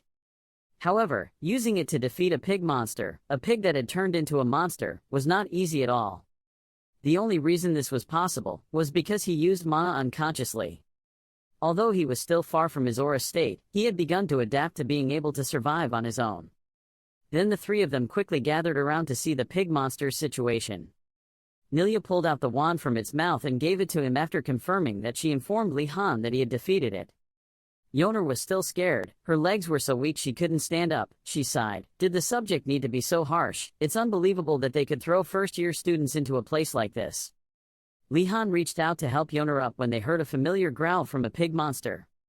Making their faces as black as the bottom of a pot, it probably wasn't that unlucky, but they just had a hard time taking down one of them. He was depressed but still had to confirm with his friends. It seemed like there was one more. Yes, Yoner was still panicking and was about to leave this class, but Nilia stopped her and advised her not to do so. It seemed like this monster was very close to them, so the sound was quite clear. Thanks to that, the black demon girl was able to follow and move towards the source of that sound. She raised her hand to signal to her two friends, so she should stand behind and she should go ahead and investigate. Following that direction, she saw a pig monster facing head-on with a few students below. Li Han looked far away to see the situation and saw that there were so many people in their group that they probably wouldn't have any problems taking down monsters, so the three of them could just sit and watch. The black demon friend listened to what he said, seemed convincing and immediately agreed.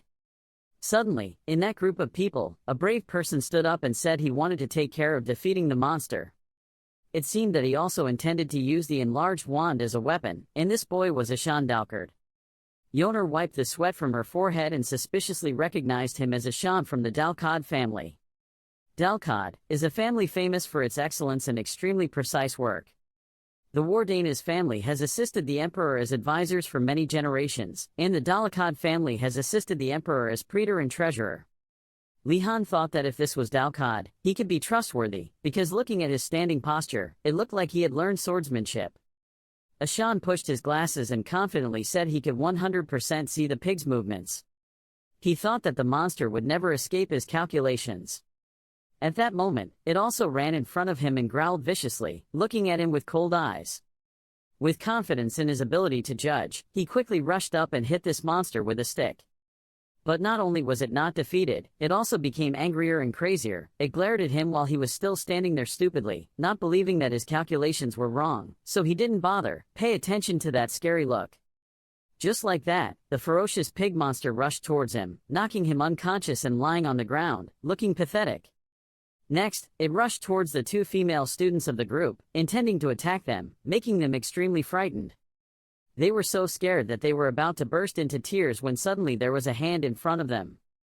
It was Her Highness Adenard who wanted to protect the two of them from that ferocious pig monster. Seeing that Nilia had finally come out, Yoner asked him what their group should do next. But he just quietly focused on observing and calculating. The ferocious pig monster is gradually approaching Her Royal Highness. Her eyes gradually became determined and she reminded herself to be perfect, just like she always does. She rushed up strongly and ran straight towards it, paying close attention to how it moved and attacked to receive the most accurate attack. But to her surprise, as soon as she ran closer, the griffin was attacked from behind, causing it to roar in pain. A blinding light emitted, causing the princess to narrow her eyes in surprise at the scene before her eyes. That monster was defeated with just one blow and fell to the ground. Li Han now breathed a sigh of relief. Luckily he wasn't caught red-handed. Nilia then asked him if he knew how important it was to approach it from the opposite direction. He felt that it was very useful advice, so he asked her to give more valuable experiences like that in the future. When the princess saw that he was the one who defeated the monster, she was really surprised and grateful. So she approached to thank him, but he quickly waved his hand politely and said, "It's nothing, Your Highness the Princess." Nilia, standing next to her, couldn't help but wonder why the two of them were so stubborn. Wasn't there a rule that schoolmates had to quit doing that? Yoner was at a loss.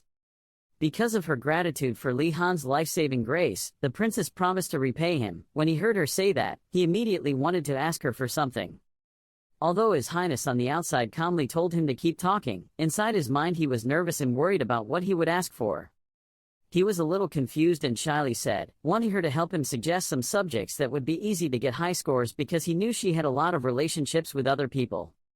After hearing his wish, Her Highness Adenart couldn't help but be surprised because she thought he must be very demanding and only wanted her to suggest a few subjects that were easy to get high scores. She kept thinking for a while. She wondered what he meant. Was he really just asking which subjects could easily get a high score, or was he just testing her? Li Han still enthusiastically asked her if she knew any such subjects, and she said, a little confused, to be honest. Before the princess could answer, a voice rang out, saying she knew what lesson Li Han was looking for and knew better than anyone. Hearing that, he suddenly felt that this was a bad feeling. It was the trembling feeling he had felt before whenever a university professor patted his shoulder. This atmosphere is really similar to that time. He wondered doubtfully, this is it, when a person approached and called his full name Wardanas. It turned out that person was Professor Uregilm. He came forward and placed his hand on his shoulder and said, that's alchemy. The feeling when he approached was exactly like when he met the university professor in his previous life, really, stuffy and stuffy. Seeing that his emotions were unstable, he told himself to calm down. Now I am no longer the scared, immature student like before. He calmly told the professor that it would be a good subject if he had enough passion and love for it.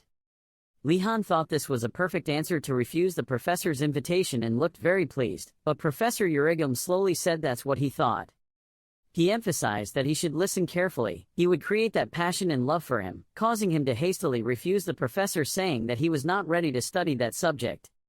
The other students around were whispering and talking, as expected of the Wardanas family, and the professor wanted to pull him back, but he really didn't want to do that. How could they be jealous, just because of this?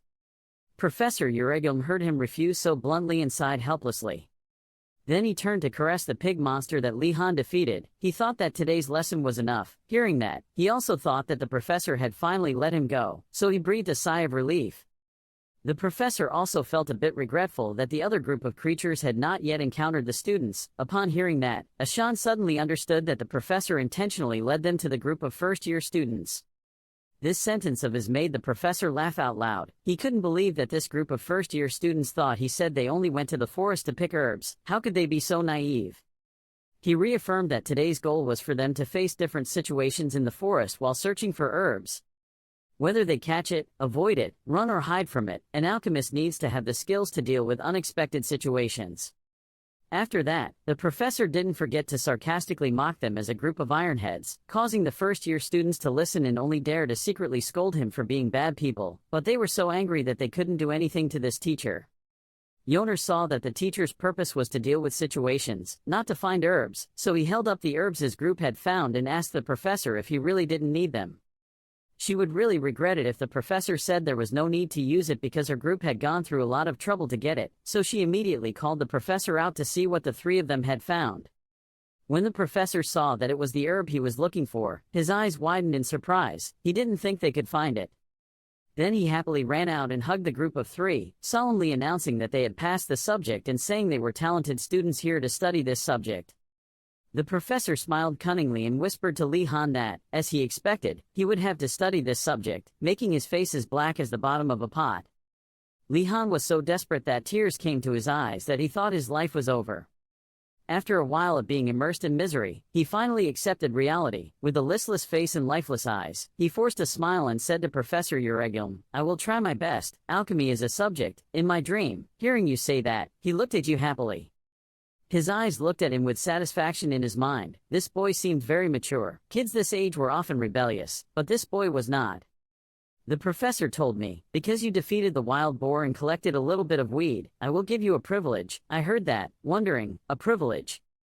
Hearing his question, he excitedly answered, I have a hut in the forest. You have the privilege of going there whenever you want this school year. When he heard that, he was startled and asked again, what? He also wondered, are you going to ask me to volunteer to clean up? As if he knew what you were thinking, he cleared his throat. Ahem, let me explain more to you. I looked towards him quite expectantly. Suddenly the professor asked the three of us, what do you think students need the most? Hearing that question, Yoner standing next to him answered, snacks. Seeing that answer, he was dissatisfied and said, now your life here is quite chaotic and in just a week it will be completely chaotic. Hearing what the professor said made him restless. Chief, In his mind, he envisioned the menu he would eat as mushroom rice and bread and exclaimed, "That's right, who can stand this kind of limited menu?" He continued to think and remember one thing, and everyone in his tower was of royal origin. While you were thinking, the professor was still chattering, and my hut was full of fresh ingredients. He said it with great pride, not to mention the fresh fruits and vegetables I picked myself. He sounded like he realized something, so that means. A cupboard full of food appeared before his eyes. He happily thought, is this a true buffet? His eyes lit up and he grabbed his hand. Alchemy is really good, Professor. He seemed to have found an ally. Oh ho ho, this clever guy. I understand what you mean, right?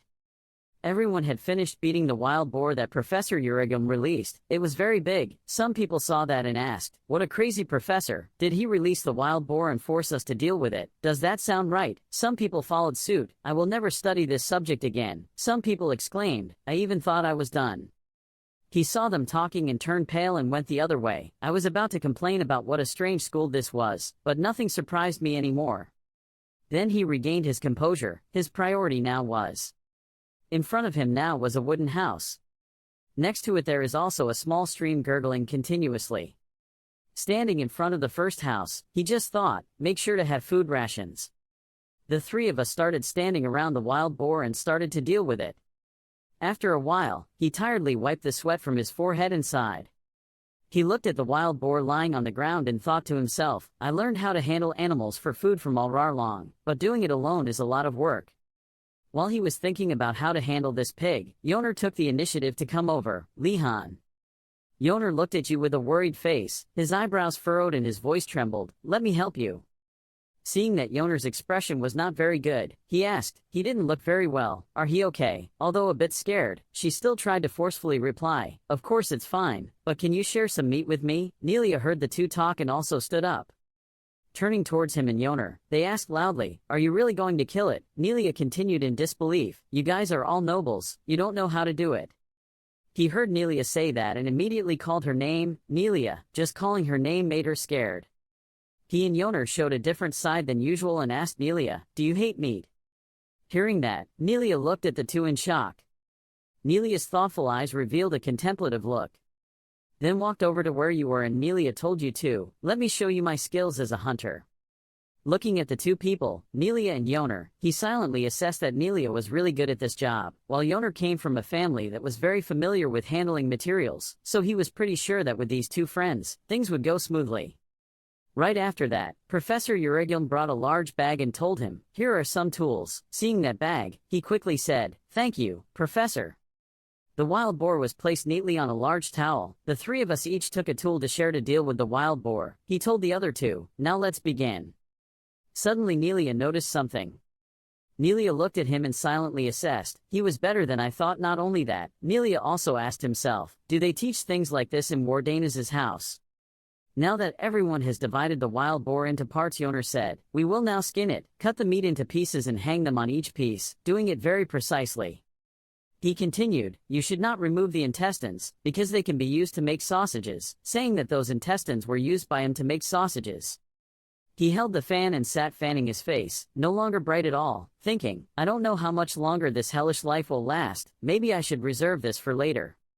Professor Urigum, when he saw the large slabs of meat being hung high for smoking, laughed happily, oh ho, you guys are going to make bacon, that's impressive.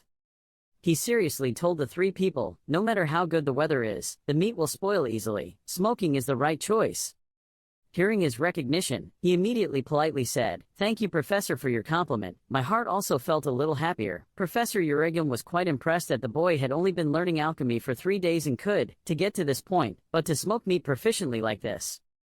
Professor Urigum continued to think with satisfaction, the boy exceeded his expectations. Suddenly, his stomach made some gurgling sounds, causing everyone to pay attention, and he was also startled. Hearing his recognition, he immediately politely said, thank you Professor for your compliment. My heart also felt a little happier. Professor Urigum was quite impressed that the boy had only been studying alchemy for 3 days and could still do it, to get to this point, but to smoke meat proficiently like this. Not letting everyone wait too long, he immediately started preparing the dish. He added a little seasoning to taste. Seeing him like that, the professor was not inferior and brought out a bag of food, surprising Yoner, leaving him with sparkling eyes. When he gave it to him, he began to prepare it and he looked at him in confusion. After a while, he had set up a table of extremely delicious food. Just looking at it made his stomach growl. He told everyone, "Let's eat." On the table there were also special spices from Urium jam. He happily sandwiched a large piece of meat into 2 halves of bread. Yoner and Nelia next to him also began to enjoy their meals with extremely satisfied faces. While eating, Yoner exclaimed to the professor, "His jam is super delicious." Hearing his praise, he couldn't close his mouth and smiled. He proudly said, "Just eat as much as you can while you can. Not always. Enjoy like this." Then he brought out a plate of meat that looked so delicious. The professor who was eating it had to speak up, even though he didn't know what magic he had cast on the meat. Its taste was truly divine. The 4 people eating and drinking together under the canopy of green trees nearby also found themselves immersed in nature. Happiness is simply like that. After finishing eating, I prepared 3 or 4 small bags to store food. Yoner came and sat next to him and asked him, "Bacon is fine, but what should you do about unprocessed meat?" Hearing that, he replied, "I'm too full so I can't eat anymore." He and Yoner looked at the bacon in front of them and could only sigh. Nelia sitting at the table saw this and asked the 2 of us, "How about sharing it with our friends at the tower?" Since there was a way to deal with all this bacon, the 2 immediately exchanged looks. The 2 of them turned around at the same time. He looked at Nelia with a cheerful expression. "Do you mean we should sell meat?" Yoner chimed in next to him. "What a great idea." Nelia looked at the 2 of them in bewilderment, or asked again, "When did I say that?" He started discussing with Yoner, "All the students at Tan Long Tower are rich. It shouldn't be a problem." She immediately replied, "Yeah, they are all royalty so they don't want alms." Nelia listened to the other 2 and made her head dizzy. After a while of discussing, they decided to sell all this meat. Nelia looked at the 2 people and wondered, "Are all royals like this?" He started to discuss with Yoner, "All the students at Tan Long Tower are rich. It shouldn't be a problem." She immediately replied, "Yeah, they are all royalty so they don't want alms." Nelia listened to the other 2 and made her head dizzy. Nelia put her hands on the table and asked again, "Are you guys really going to sell meat for money?" Hearing Nelia ask that, he immediately asked, "Do you want to join?" Nelia straightly refused. "No way, I just want to share with my friend."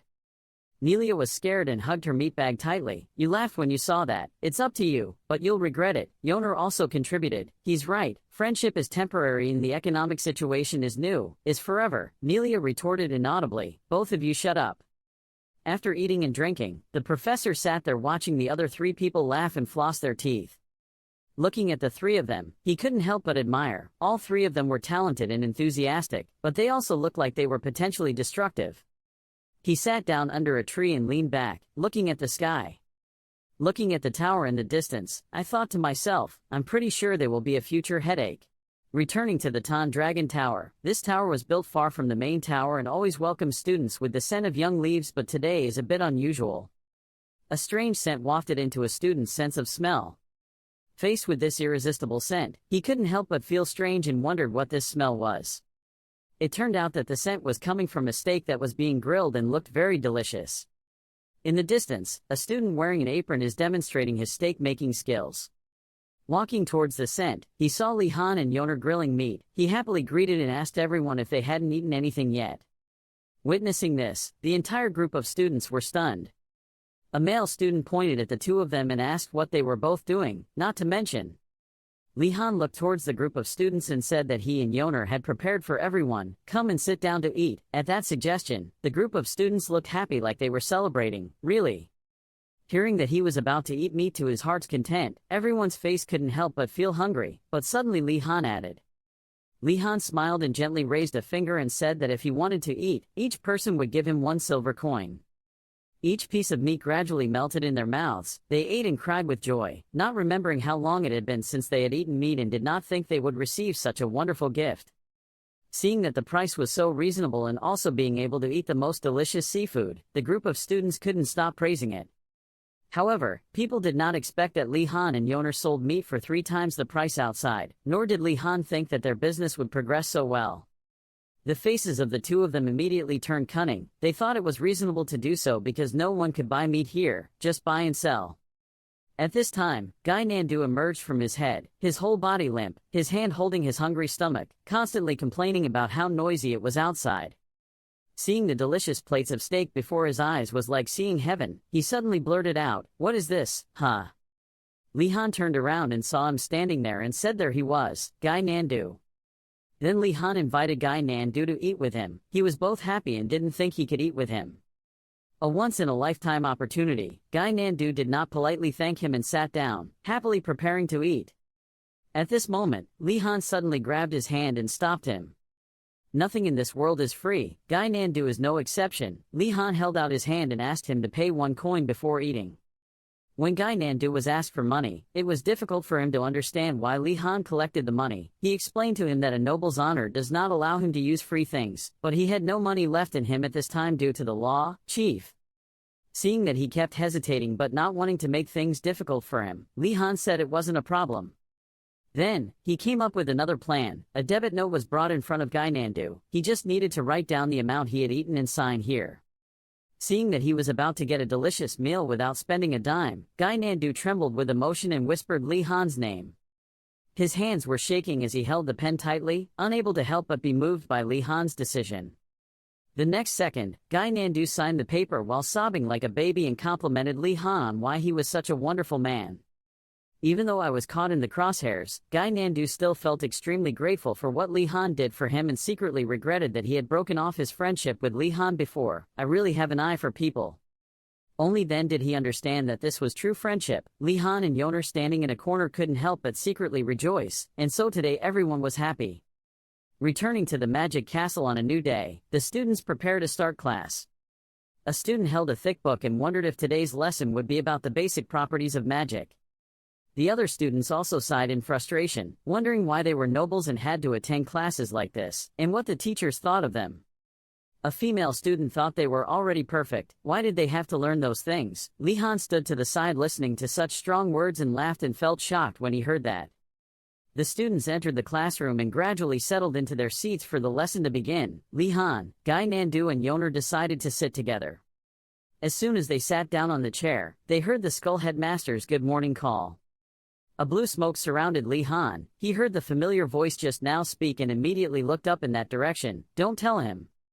The lesson began with the principal's introduction to the iron-headed students. He greeted and introduced that he would be the professor responsible for teaching the nature of magic. It was true that nothing could escape his eyes. Just one glance at the students' vibrant energy and the principal knew that they had just eaten something. The students had not yet had anything to eat. This was contrary to what the principal predicted. He thought it would take a month for them to find food. Then a blue-haired student heard such strange thoughts and immediately asked the principal if they had to survive to find food. He stubbornly refused to listen to the idea of going out to earn his own food, but after a short while of insurrection, he didn't want to say those nonsense anymore, so he used magic to block the student's throat. Then the principal looked down at the still confused students and praised them for learning so quickly, which also made him very happy. On the outside, he was so happy, but in his heart he was constantly worried about those iron heads. He noticed that every year the students enrolling, but the students from Thanglong Tower were always the slowest. The best is Wianvu Tower, followed by Bakho. The two best names appear in his mind. The principal realized that the reason why the students from Thanglong Tower were always the slowest was because the students there were all high-ranking nobles but had never done difficult things, so they always adapted the slowest. The principal took a look and then evaluated them to be able to reach this level. Very cool. And a certain student caught his eye and was considered the focus by the principal. In this game, it was obvious that the person he thought would lead this year was none other than Li Han. Face to face with the principal, Li Han told himself not to make eye contact with him, and the principal knew at first sight that Li Han was a different student. Looking at him, the principal did not expect there to be someone this free from that harsh family. And as for the principal, he also believes that a free mind is the essence of a magician, and pushes his students to the limit for that reason. The blue-haired student from earlier was no longer stubborn and immediately cooperated with the principal to make the class go smoothly. He asked the principal what was important in this class. The principal also saw that it was a good question and immediately asked him for his opinion, but he wasn't sure so he didn't answer yet. A blue smoke emitted. He slowly answered, that is. He was gentle just a second ago but now suddenly angry, pointing at the students and screaming because he was scolded by the emperor when a graduate student from the academy went out to cause trouble. Hearing the principal burst out like that, the hair on the back of the neck of the students listening stood up in fear. He asked the students if they knew how much trouble their senior had caused. The principal recalled without anger. Because he was scolded countless times, he used these ironheads as a front to prove that he was a good teacher. He said that this lesson was just an excuse so that when their seniors became trash, there is also no penalty. After a while of enthusiastically explaining, he couldn't have been more detailed. He put his face close to the student and asked if he understood, and the student hesitantly replied. The principal continued to lecture. He said that magicians were capricious people. The student should not argue that they were not, because that would only make him more angry. After a while of chattering, the principal asked the students to open their books and read the first page. Who would have thought that the magic class would turn into a reading class, with all the students shouting in unison, "I won't cause trouble with magic." Still not satisfied with the principal's response, he asked to read more loudly. The students below also reluctantly shouted loudly that I did not cause trouble with magic. Even Li Han was surprised by the principal's extremely unique teaching style that he had no words for this. From inside the castle, the sound of students still shouting, "I won't cause trouble with magic." Li Han didn't know if this method really penetrated the students' minds or not. After shouting a few useless lines, not knowing if the students could hear any of them, the principal hoped that today's lecture would touch their hearts, and next he needed 2 teaching assistants for the lesson. Hearing that, the students sitting below glanced back and forth to avoid it. Everyone remained silent and no one dared to speak up. Seeing everyone ignoring him, he knew this was a difficult task, but still. He saw that no one in the passive class was willing to accept it, so he immediately gave a warning that if no one volunteered, it would be more difficult. Li Han thought that this job would not be free but would have a reward, so he boldly raised his hand to volunteer to do it. Seeing that in the middle of a forest of cowardly ironheads, this student was so brave, the principal exclaimed in surprise. Then the principal put his face close to him, making Li Han startled, and said he also liked to stand out. Li Han had just been praised, but he also humbly said that he was honored to support the professor he respected. The principal thought the words he said were just like the wind and clouds, so he told him that he was no longer familiar with those empty words. After saying that, the principal turned around and said that opportunities only come to those who are ready to stand up and seize them. Li Han thought that perhaps he had discovered that he was doing it for his own benefit. Guy Nandu sitting next to him also thought why Li Han was so reckless and said, "Li Han, are you crazy?" He was now as green as a banana leaf, panicking and warning Li Han that who knew what that crazy principal would force him to do. But another student put his hand on his shoulder and reassured him that don't stop Li Han, Wardanas is not crazy, he died for us. Guy Nandu, still pale and sweating, asked again. He put his hands on his thighs and trembled, thinking that if that was the case, he should kill himself for the sake of justice, then immediately encouraged himself to move proactively. Guy Nandu kept urging himself to move and move his legs. He mustered all his courage and closed his eyes to volunteer. But Ashan was one step faster than Guy Nandu. He calmly stood up and raised his hand. Seeing another student volunteer, the principal recognized him as the stubborn name of the Dalkad family and that his family was always proficient in paperwork. Upon his recognition, Ashan politely thanked him. Li Han looked at the familiar figure and immediately remembered that it was Ashan. He wondered if he was also aiming for the same reward as him. Suddenly Ashan raised his hand to lift his glasses as if he meant something.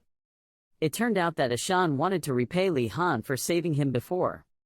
Li Han told Ashan that he did not need to go that far, but if he owed a favor, he must repay it. Ashan did not hesitate to say that the Dalkad family always did everything fairly. While they were loving each other, the principal appeared from behind and reminded him that he was happy to see the two of them close, but there was still work to do. He then put a bunch of safety rules in front of them and told them to look them over for the next lecture. Human power is limited, not cattle, but he asked both of them to copy it out by hand equal to the number of students here. Dusk had fallen, and both of them were still so busy copying that their hands were tired and their mouths were constantly complaining. Seeing that he was being exploited like that, Ashan couldn't believe it. He was angry and his whole body was on fire. He felt like it was a waste of time for the principal to make them do this unnecessary work when he could have just winked and finished. Seeing that Ashan's situation didn't look too good, Li Han was worried about whether he would faint. With a domineering personality like the principal, Li Han also understood the principal's intentions. He was sure he thought that relying on magic would make the students crazy. The principal didn't even let them use the most basic magic of glowing, so what was the meaning of writing magic? He was probably trying to challenge both of them. Li Han thought he was a dedicated teacher, so there was probably some hint here. Then he went to the podium to look for clues to solve this tiring job. Seeing that, Ashan immediately asked him what he was doing. Li Han then went around investigating and explained that there might be something useful here, so he was looking for suggestions to resolve the situation. Ashan was also hesitant about whether it was okay or not. He thought that this was the principal's lecture hall. There was no rule saying it couldn't be, so there was definitely something hidden here. All this time, sitting in one place struggling with a bunch of rules, Ashan has now figured out something. After Ashan was cleared, his eyes immediately sharpened and said that it was okay to steal a little from time to time, so let's split up and find it quickly. While rummaging around the room, Ashan couldn't find any notes, neither did Li Han, and he suggested looking from another angle. Suddenly La Han's eyes bumped into something that caught his attention. It was a drawer surrounded by magic, perhaps containing something inside that he needed. He found a new discovery and waved to Ashan to come closer. Really, he also happily ran over. Both of them stood in front of this mysterious drawer and hesitated, not knowing what to do. This, Ashan said slowly. Then he asked to open the drawer. They put their hands on the handle and pulled it out. Screaming at the swallow, they thought they had found something useful, but in the end the principal with a green skull appeared to their surprise. Li Han stood still and wondered if this was an illusion magic. Before he could think too much, the principal spoke up and said that opening the drawers meant that they had stopped doing meaningless things and started using their brains to think. Then he didn't forget to add a few sarcastic comments that he hoped it would go crazy faster and that they looked pathetic for working so long. After teasing the foolish students, the principal began to introduce elementary manipulation, telling them it was best to learn quickly. After a while, the warden said so, then said goodbye and disappeared into thin air. What just happened left Ashan with a huge anger. He realized that the old principal really had something in mind. Ashan saw that it was useless to put in this stupid method, so he angrily scolded him. He didn't understand anything. Why did he have to teach like this?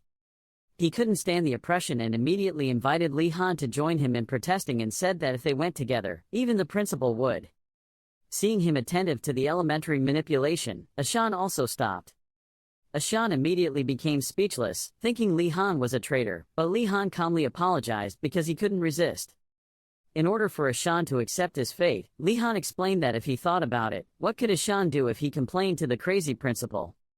That's Einrogard's rule, about 95% fail, but Li Han was surprised when Ashan thought there was up to 5% success. To avoid being laughed at by the principal, let's practice. For elementary control, thoughts, chants, and seals are important in spell casting, and the chant is to move, control. Both picked up their wands and enthusiastically practiced. Ashan held his wand and pointed at the feather, but even though he braced himself and glared with all his might, it still did not move. After he ran out of mana and sat on the ground in despair, Li Han comforted him, telling him to rest a bit. Li Han also knows that magic is really not easy. It looks simple, but the magical energy gathered is different every time. Next, Li Han practiced in a new way. He balanced on the wheel like a circus monkey. He told himself to concentrate highly. He thought it felt like this and then lowered both legs. Li Han remembers the days when he was pressed by a deadline and focused on the feeling like it was his last chance, like there was only 1 minute left before the mission ended. Li Han wanted it to be as straight as bamboo but as light as a feather. His hand held his wand and held it forward, concentrating as much as he could. Then Li Han ordered the feather pen below to move. As soon as he received his command, a thread of magic was inserted into the pen and lit up. Very soon the pen moved back and forth. Li Han was so successful in making the feather pen fly that even Ashan was surprised and exclaimed that it was flying. Ashan saw that Li Han did it without much effort and was extremely admirable. It was true that the Wardanas family was different. Li Han had a happy face, now he just needed to slowly move it to the paper. Around the pen emitted light of magic, it moved slightly in the air. Then suddenly it flew past his eyes. Then it crashed out the window and shattered the glass. He and Ashan turned around and froze in place.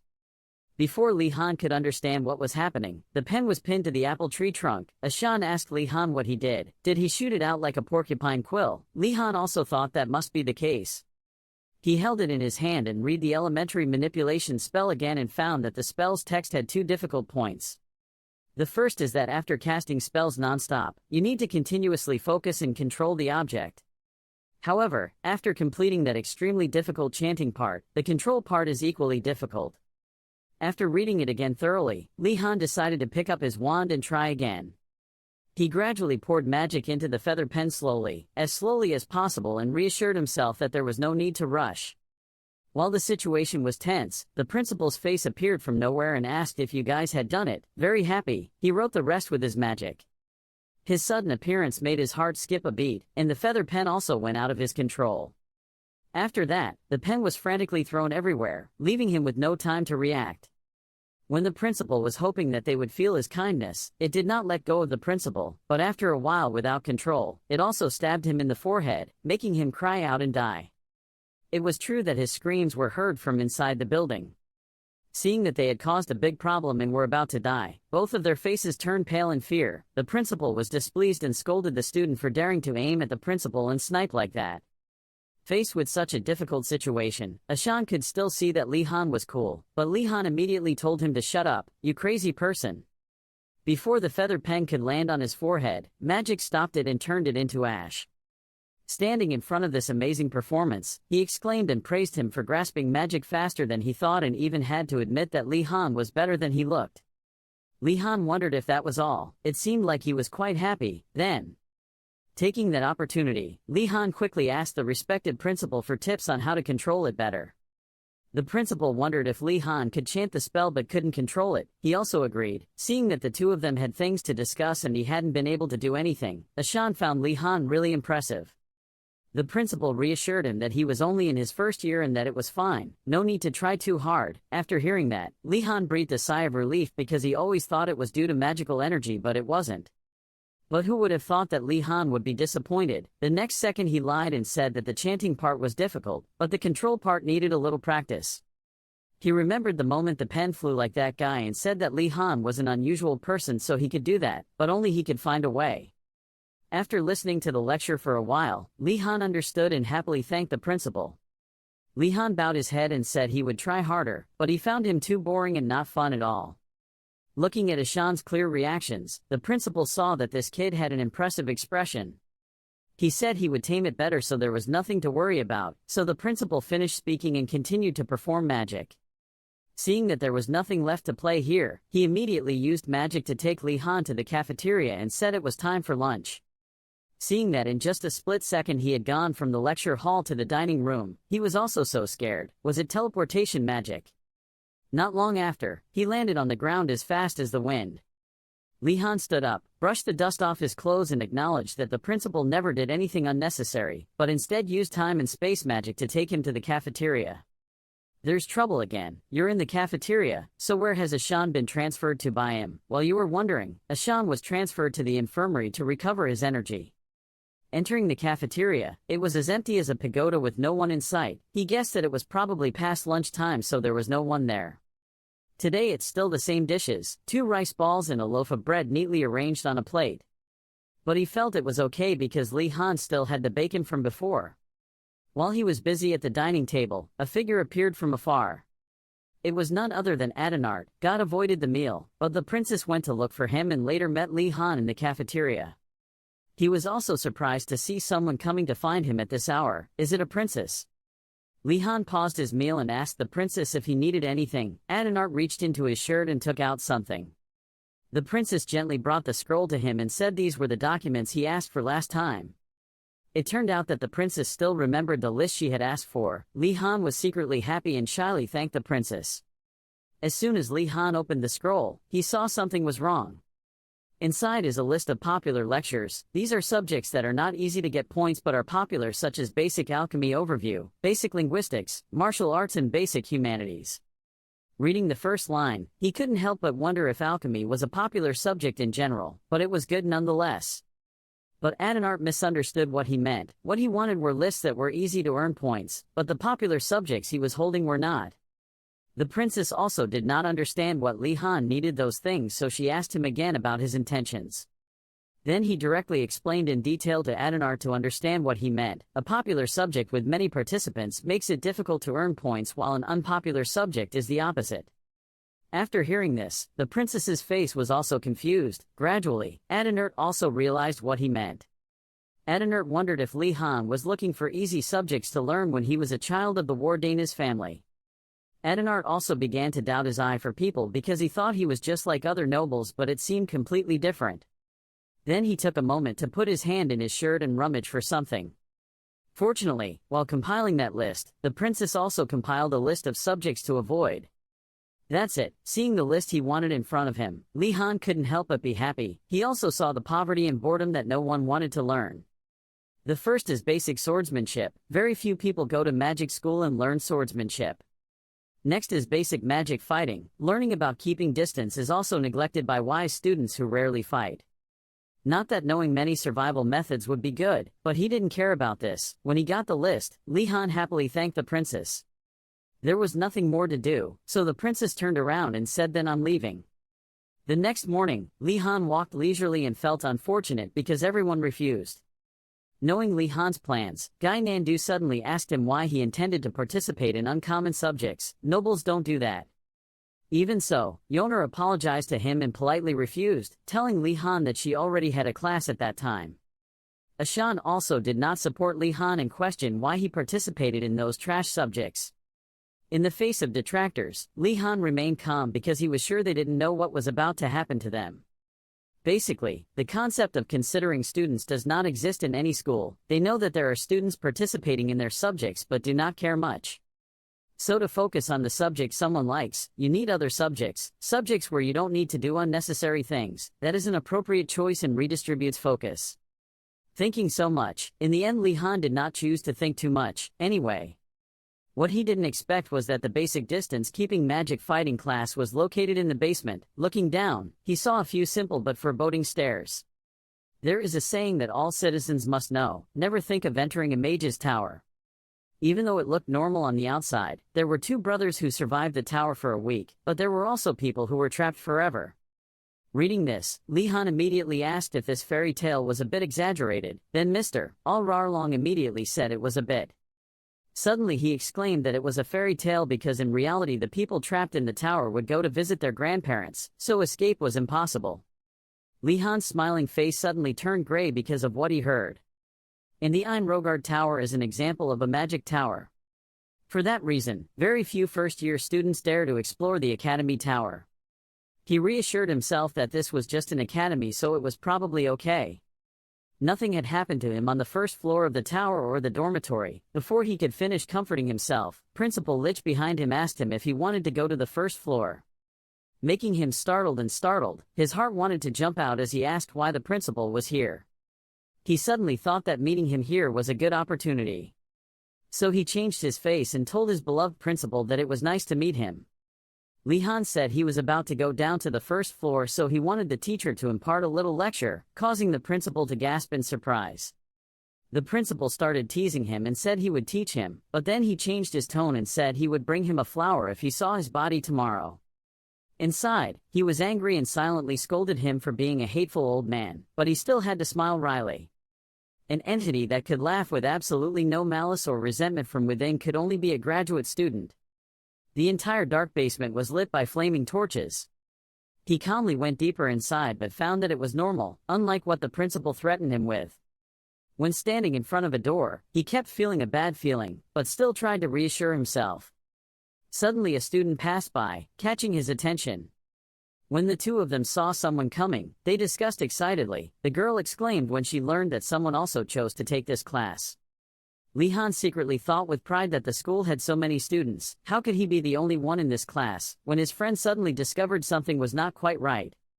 Seeing that the name sign was a basic magic fighting class to keep their distance, they quickly ran away because they had both come to the wrong class. Luckily, they checked again, leaving only Li Han standing there confused. They told each other to go home quickly, but they couldn't help but be surprised that someone would study this subject because it had scared many people away because of its difficulty. Li Han saw this scene and stood in front of the door somewhat confused. Now he was in a dilemma. In the end, he still chose to walk in and saw that there were exactly 3 students in the class. The pink-haired girl looked at him like an alien. The other 2 boys looked confused and looked at each other. Looking at their expressions, he could guess that they thought he didn't know what class this was, so he came here. He continued walking to his seat, and when he saw the orbs, he was a bit confused as to what they were used for. At this time, someone was already sitting in the corner reminding everyone that it was time to take their seats, making him startled. When he turned around, there was someone sitting there, and the students in the class were completely unaware of this presence and were now whispering. It was a person with pale skin, melancholy eyes and long fangs, making Li Han somewhat suspicious as to whether he was a vampire. After settling down in class, the teacher introduced himself as Vodali Bagrak and would be the one in charge of basic magic fighting, keeping this distance. He held the ball and said he hoped everyone would help. Then introduced it as a crystal made from spirit stone, which is a stone or compatible with magical energy. When the stars are at a certain time, they will radiate a divine energy. The spirit stone is the material created from the process of absorbing that energy. Then the teacher asked the students to stand up and transfer energy into that sphere. He also stood up and did the same. When he touched the sphere, he wondered if he could do it. He once failed basic spells like lighting. As soon as he and his friends touched it, the ball was already floating, making everyone surprised. This made him a bit incredulous at how easy it was. Could it be that it wasn't a normal spirit star stone? He speculated that they were actually antiques. At first glance, he was pretty sure the professor had created them. Li Han remembered hearing that antiques were very expensive, but the girl behind him seemed to be having difficulty controlling the ball, making it suddenly soar high. She worriedly reminded everyone to be careful because it would break the ceiling. But suddenly the ball stopped. At this point, the professor spoke up and explained that the orb was connected to their will so they could control it, but he had placed a few restrictions so they wouldn't destroy the lecture hall. The pink-haired girl breathed a sigh of relief. She was lucky, otherwise she would have been lost. But before she finished speaking, the ball flew back and hit her straight, making her scream in pain. The teacher gently reminded them that those limitations did not exist in their place. The professor also carefully reminded them not to break the bridge, but her friend felt that she was the one who broke it first, not it. After that, the teacher ignored his friend and told everyone to continue letting the ball float, making him feel that this professor seemed a bit strange. The difficulty is increased when the teacher asks them to draw a circle. Li Han felt that even though it was an antique, it was still too difficult to do this because it didn't move the way he wanted. Suddenly a boy in class shouted happily and said he had drawn a circle. But the professor just coldly asked him to do it again. Hearing what the teacher said, he didn't think much and immediately agreed. Li Han seemed confused as to whether this was all he would do in this class. He saw that the teacher kept making the same request, telling them how long it would take them to draw a circle. But he just calmly replied that they needed to continue until they drew a complete circle. When the two boys heard that, their faces turned pale, so they made up an excuse to go to the bathroom to escape, but the teacher said that permission was not needed. So they tiptoed away from this place. The pink-haired girl saw them leaving and looked a little shaken. She looked at them and asked for help, wanting them to take her with them. Then her eyes began to become weak and lose sight, her face turned pale. She collapsed on the table and fainted, so they had a reasonable reason to take her with them because she couldn't study anymore. Li Han admired her friend's ability to play the role. He approached her, shook her a few times to see how her health was. The poor student's face wrinkled in discomfort. It seemed like she was exhausted from running out of mana. That fainting wasn't an act. It turned out Li Han thought wrong for her. He helped her stand up and asked the professor for permission to leave because she had used up all her mana. Before asking for permission, the professor just coldly told him to continue drawing circles when he recovered. Meeting such a difficult professor, he was speechless and thought he was the only one left to listen. After taking the purple-haired student to rest, Li Han returned to class and continued to practice drawing circles. While the professor was sitting reading a book, he asked him about the grading policy for this assignment. After that, the professor closed the book and told him to follow the rules. Points were graded according to rank and starting with the highest position depending on the number of students in the class.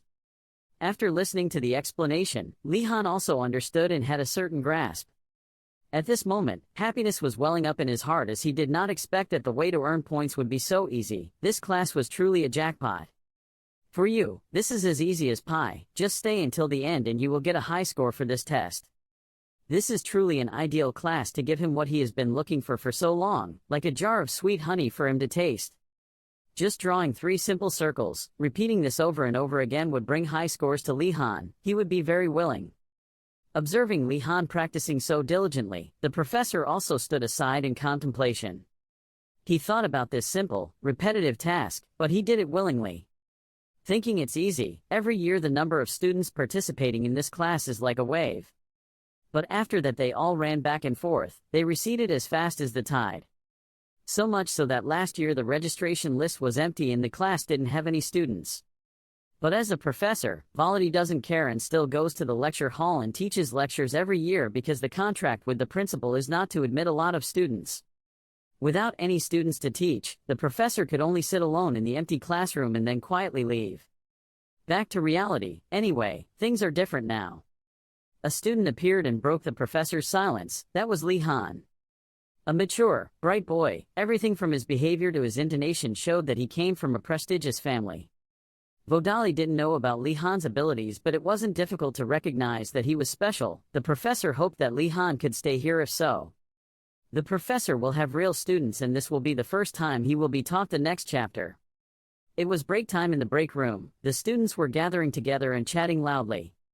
Li Han was now sitting on a chair, holding a glass of water and telling his friends around him to listen to him say something very important. After that, he happily bragged about the class where he didn't work but still ate and got good grades just by sitting, then told the other students not to miss such a good opportunity. Seeing Li Han introduce a real virtual listening class, Yeoner was also confused, and Guy Nandu wanted to know more details about that subject. Li Han enthusiastically explained, "Just let the mana flow into the spirit stone and draw a circle." As simple as it sounded, Guy Nandu asked what happened next. But Li Han happily said that was all he needed to do. Other than that, just drawing a circle like that is easier than eating candy. Guy Nandu and Yeoner couldn't help but ask questions about this strange subject. Inside the reading room, both of them were full of doubts about whether the professor was a fraud or not, but Li Han calmly said it didn't matter. He thought the important thing was that he got a high score, and his own benefit was the only thing he saw in front of him. Faced with the mindset that successful people always have their own path, they see that Li Han is truly a different person. Knowing that he had no right to say that, Yeoner also saw that Li Han was a person who did not hesitate to use tricks for his own benefit. Li Han found himself trying his best to convince them, but they still didn't react, so he decided to eat this delicious piece of cake alone and said goodbye. Before Li Han could step out of the room, they were curious and wanted to know what that class was. When they both heard the name of the basic swordsmanship class, they were extremely shocked. Without any further hesitation, he walked to the place where the class was taking place. Li Han was standing in the courtyard in front of the southern main building, wondering if this place would be a training ground for basic swordsmanship. When he entered the training ground, he couldn't help but be surprised because the participants inside were as crowded as ants. But they were all students of the White Tiger Tower, which was new because they mainly came from a family of knights who were very good at swordsmanship and also very serious. But thinking about it, it was okay because fighting magic was his advantage. He would quickly learn swordsmanship as well. When other students saw Li Han coming from Tan Dragon Tower, they also started whispering. Moreover, those students also knew that he was from the Wardanas family, and even guessed that Li Han was here because he had learned something from their tutor and thought that he looked down on swordsmanship too much. Li Han knew they were very proud of their swordsmanship abilities, but now that he saw it with his own eyes, he realized that they were more aggressive than he thought. But who is afraid? He's not afraid. Li Han thinks it's not important, at most it's just teenagers. At this moment, among them, a big blue guy walked up to him majestically. It was none other than Durgyu. He then asked Li Han about his Wardanas family background from Tan Long. Everyone said that he was an elf, but then Li Han did not hesitate and calmly stood in front of him. He then despised Li Han for not being suitable for this serious sword class and reminded him that this was not a lecture from the beginning. Of course Li Han understood and thanked him, but Gyu saw that he was stubborn and didn't want to understand, so he said this wasn't swinging a sword like nobles do. And Li Han can absolutely get injured during the match because the students here will not hold back. Faced with that threat, Li Han brushed it off and told him firmly that he wouldn't hurt Gyu too much. Seeing that he was not afraid of threatening Li Han but also refuting him like that, he couldn't help but be confused. He was left with a huge anger by Li Han. Gyu's face was red with anger, which was enough to understand that a fight was about to happen. But before they could witness the eye-catching fight, a cough suddenly stopped them. That person continued to call for them to gather. Everything stopped here. Li Han heard the call and turned around to look and was startled. He looked into those eyes, so gentle but also full of severity. On that person's face there was a long scar across the eye. That person's legs were made of iron but still stood firmly on the ground. Next was his introduction to the students, where he introduced himself as Professor Angeldal. And he will be the one to teach them swordsmanship this time. Seeing that the professor is an elf, Li Han is also very interested. After that, the professor happily made sure that his students had all learned swordsmanship, but now everyone only came here to practice or keep them from being worn out over time. Then the professor offered to help the students hone their swordsmanship skills rather than teach them from the beginning, but he didn't know that Li Han was only there for the score. Suddenly, a small hand tapped his shoulder from behind. He turned to look, and it turned out that person was Jijel. Seeing Li Han turn around, she waved goodbye. Looking back and forth, Li Han wondered if this was another elf. This person immediately asked Li Han if he belonged to the Wardina's family. Seeing the other person ask that, Li Han immediately asked back to see what was going on. It's Lady Giselle, her. Lady Giselle did not answer. Li Han asked him why he belonged to a family famous for magic, so he studied swordsmanship. Li Han didn't beat around the bush, he just said that it was obvious. He raised his hand into a like button and said that because there were fewer people studying, the points would be easier to get. Lady Giselle immediately froze, surprised by Li Han's unique answer. Li Han felt that it would likely cause misunderstandings if he said another reason, but it would be easier to talk about the score issue. She nodded in agreement. He reached out to shake hands and introduced himself as Giselle of the Marathi family, and he could call her Marathi. Li Han looked at Giselle's hand and thought to himself that he was so young but his hands were already calloused. Then he reached out to shake his hand and said it was nice to meet Marathi. He and Lady Giselle shook hands warmly. In his thoughts he wondered if this was the Marathi family. Li Han briefly thought about the Marathi family. This family was the family that guarded the harsh northern lands under harsh rules, and there, they used any means possible to achieve their goals. Get the purpose. That was Li Han's thoughts about the Marathi family. He looked at Lady Giselle and thought to himself that he looked completely different from the family's photo. Then Li Han dismissed that thought and said that rumors were not always true, and Li Han also thought that maybe he and Lady Giselle would become close in the future. The mysterious stone knife, also known as blue stone, is a great move learned from Arlalong, and as its name suggests, the mysterious stone knife is very tough. Because practicing it was quite difficult, the nobles avoided learning it, but Li Han endured the process. Why? He had no other choice. The professor asked Li Han one thing: could he use the mysterious stone blade?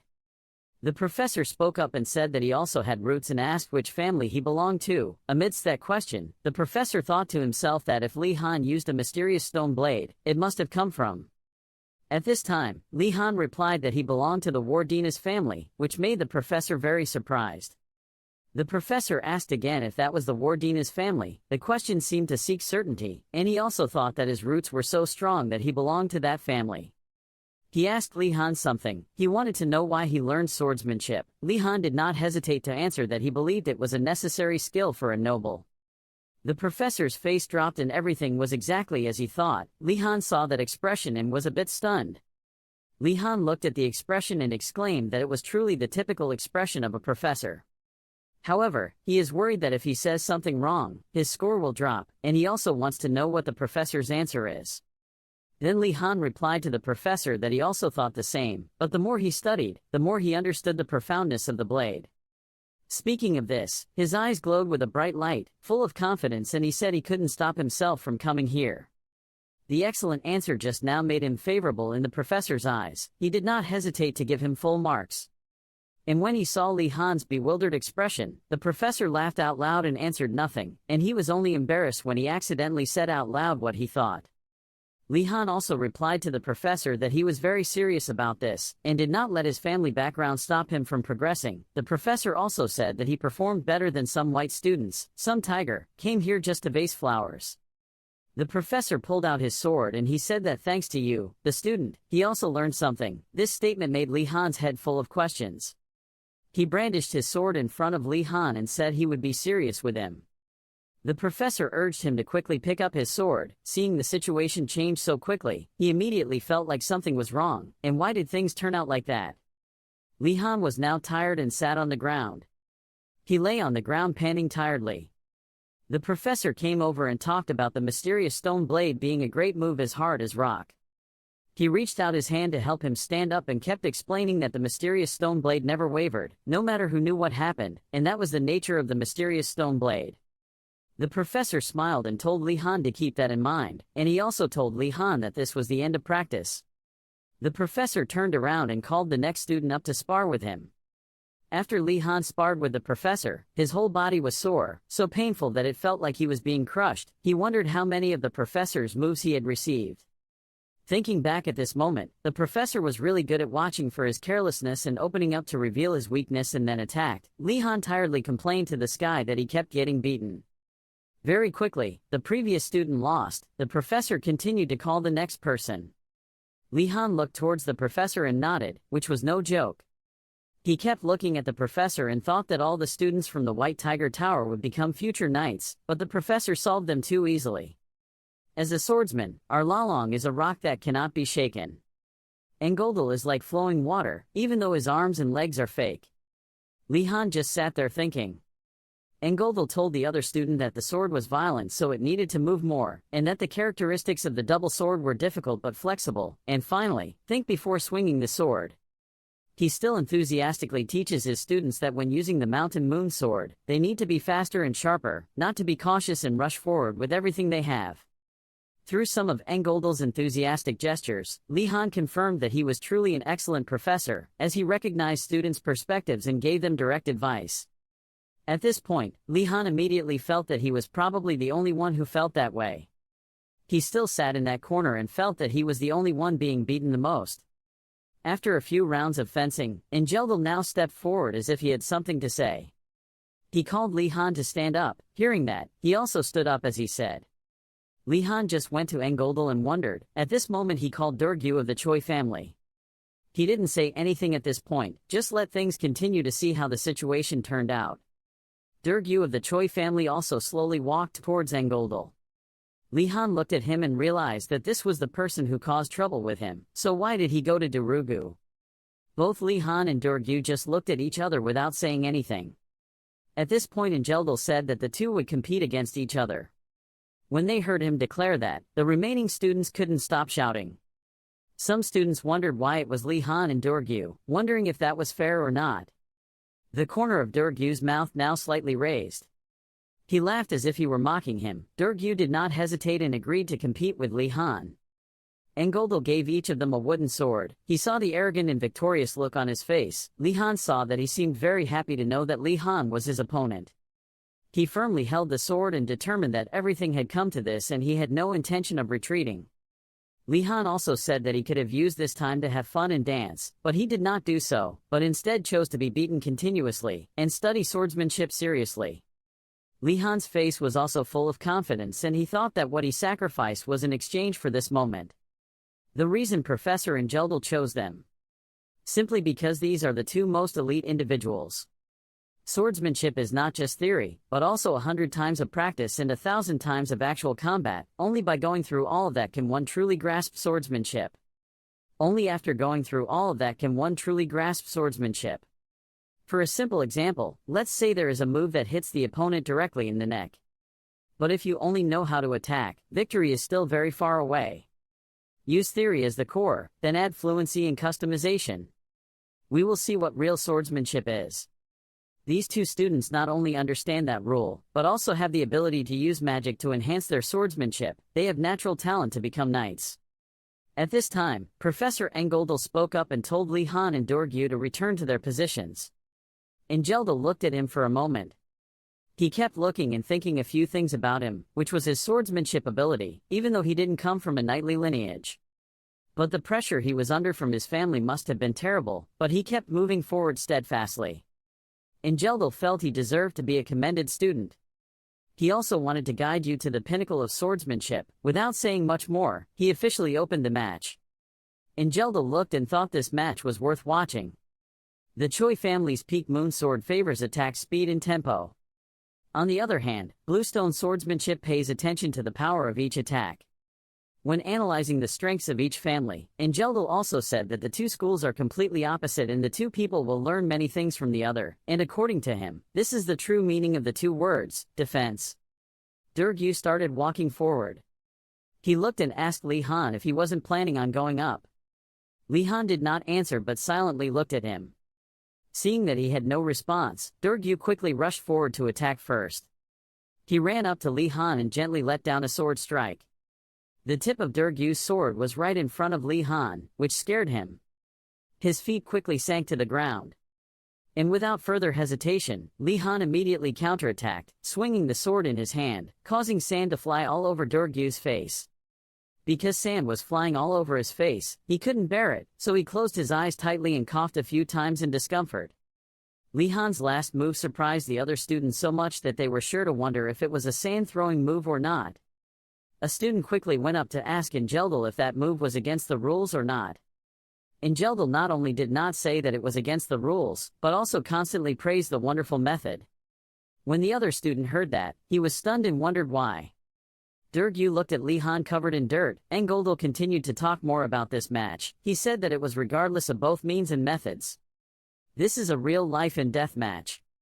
And looking at the way Li Han was flexible and graceful in each rhythm of the match, Angeldal was certain that he was the one who understood that better than anyone else. Then he looked at the other students and said that for them this was still very far away. Seeing that the students were constantly assuming that it was Li Han who cheated, he was even more certain that it was because they all came from a family where honor came first, so not knowing was natural. However, and moreover, Li Han also has the mindset of ignoring the nonsense around him to focus on the goal of victory. And that confirmed that Li Han is a true swordsman. Durgyu in the fight is much weaker than Li Han. However, he was still alert and blocked his attacks.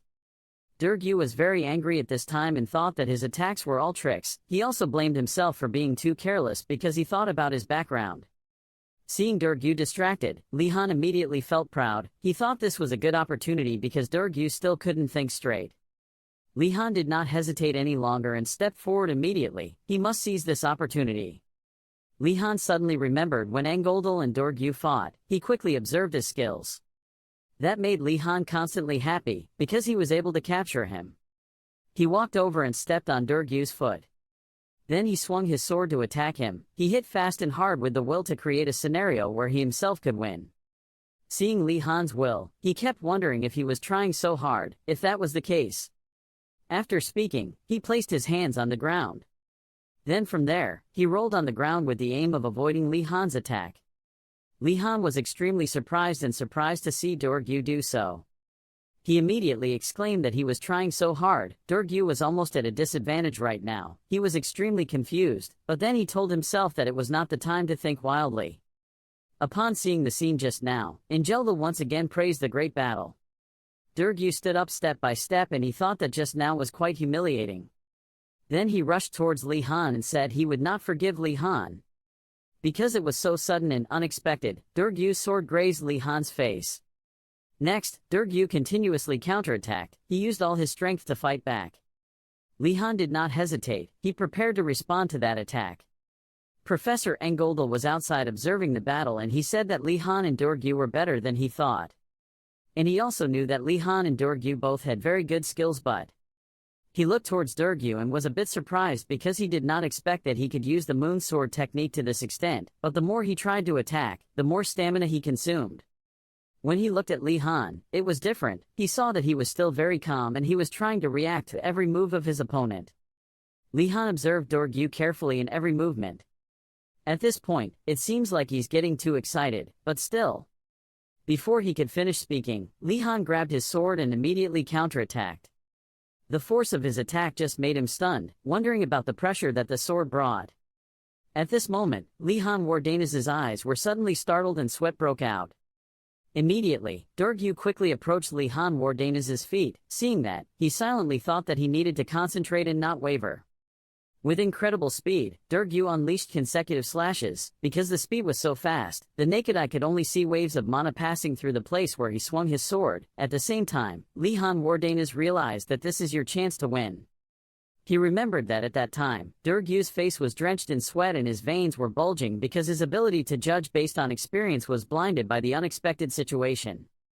Afterwards, Li Han Wardanez remembered how Durgyu rolled several times to avoid his sword slash. He thought, thanks to that he had a lot of extra movements. Durgyu's face clearly showed signs of exhaustion, and clearly Li Han Wardanez also noticed this detail. He thought to himself, looking at the amount of mana on his sword, his strength was about to run out. At this time, Li Han Wardanez focused on the amount of mana on the sword. He clearly knew that he was not tired when using mana. Thinking of this, the battle in Li Han Wardanez's head now turned into an hourglass. He was above and Durgyu was below, and now it was only a matter of time. At this moment, Durgu suddenly attacked, but Lihan Wardanas avoided it and counterattacked, making him swear, damn it, damn it. Makes him swear endlessly, damn it. Seeing that his slashes were ineffective against Lihan Wardanas, he couldn't help but break out in a cold sweat, grit his teeth and wonder if he didn't have enough strength. In contrast to him, Lihan Wardanas only shed a few beads of sweat. Seeing this, Durgu was surprised to think why he didn't lose any strength at all, he just didn't show his emotions. Thinking of this, Durgu felt like he was fighting an egg with a rock, and Lihan Wardanas was the rock and he was the egg.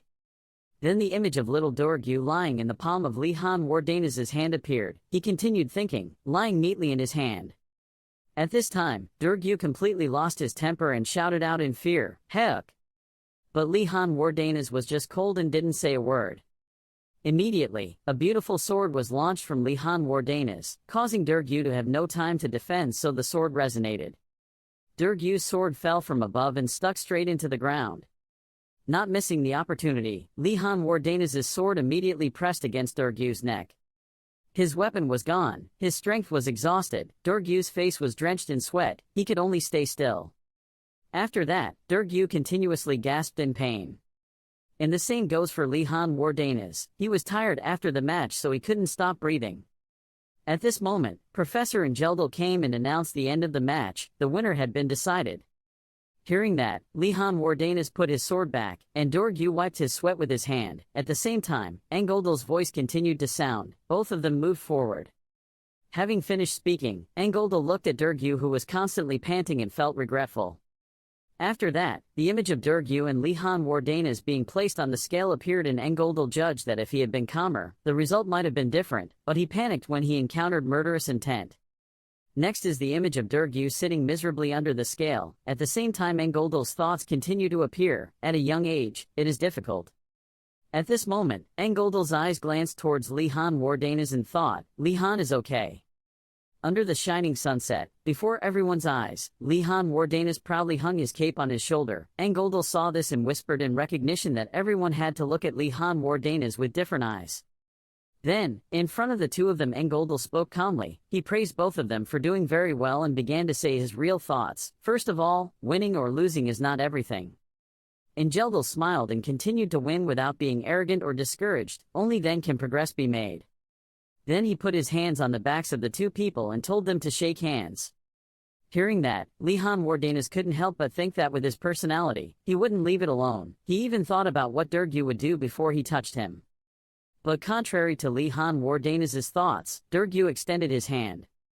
Durgu calmed down. He praised the fighting very well and also apologized for being rude.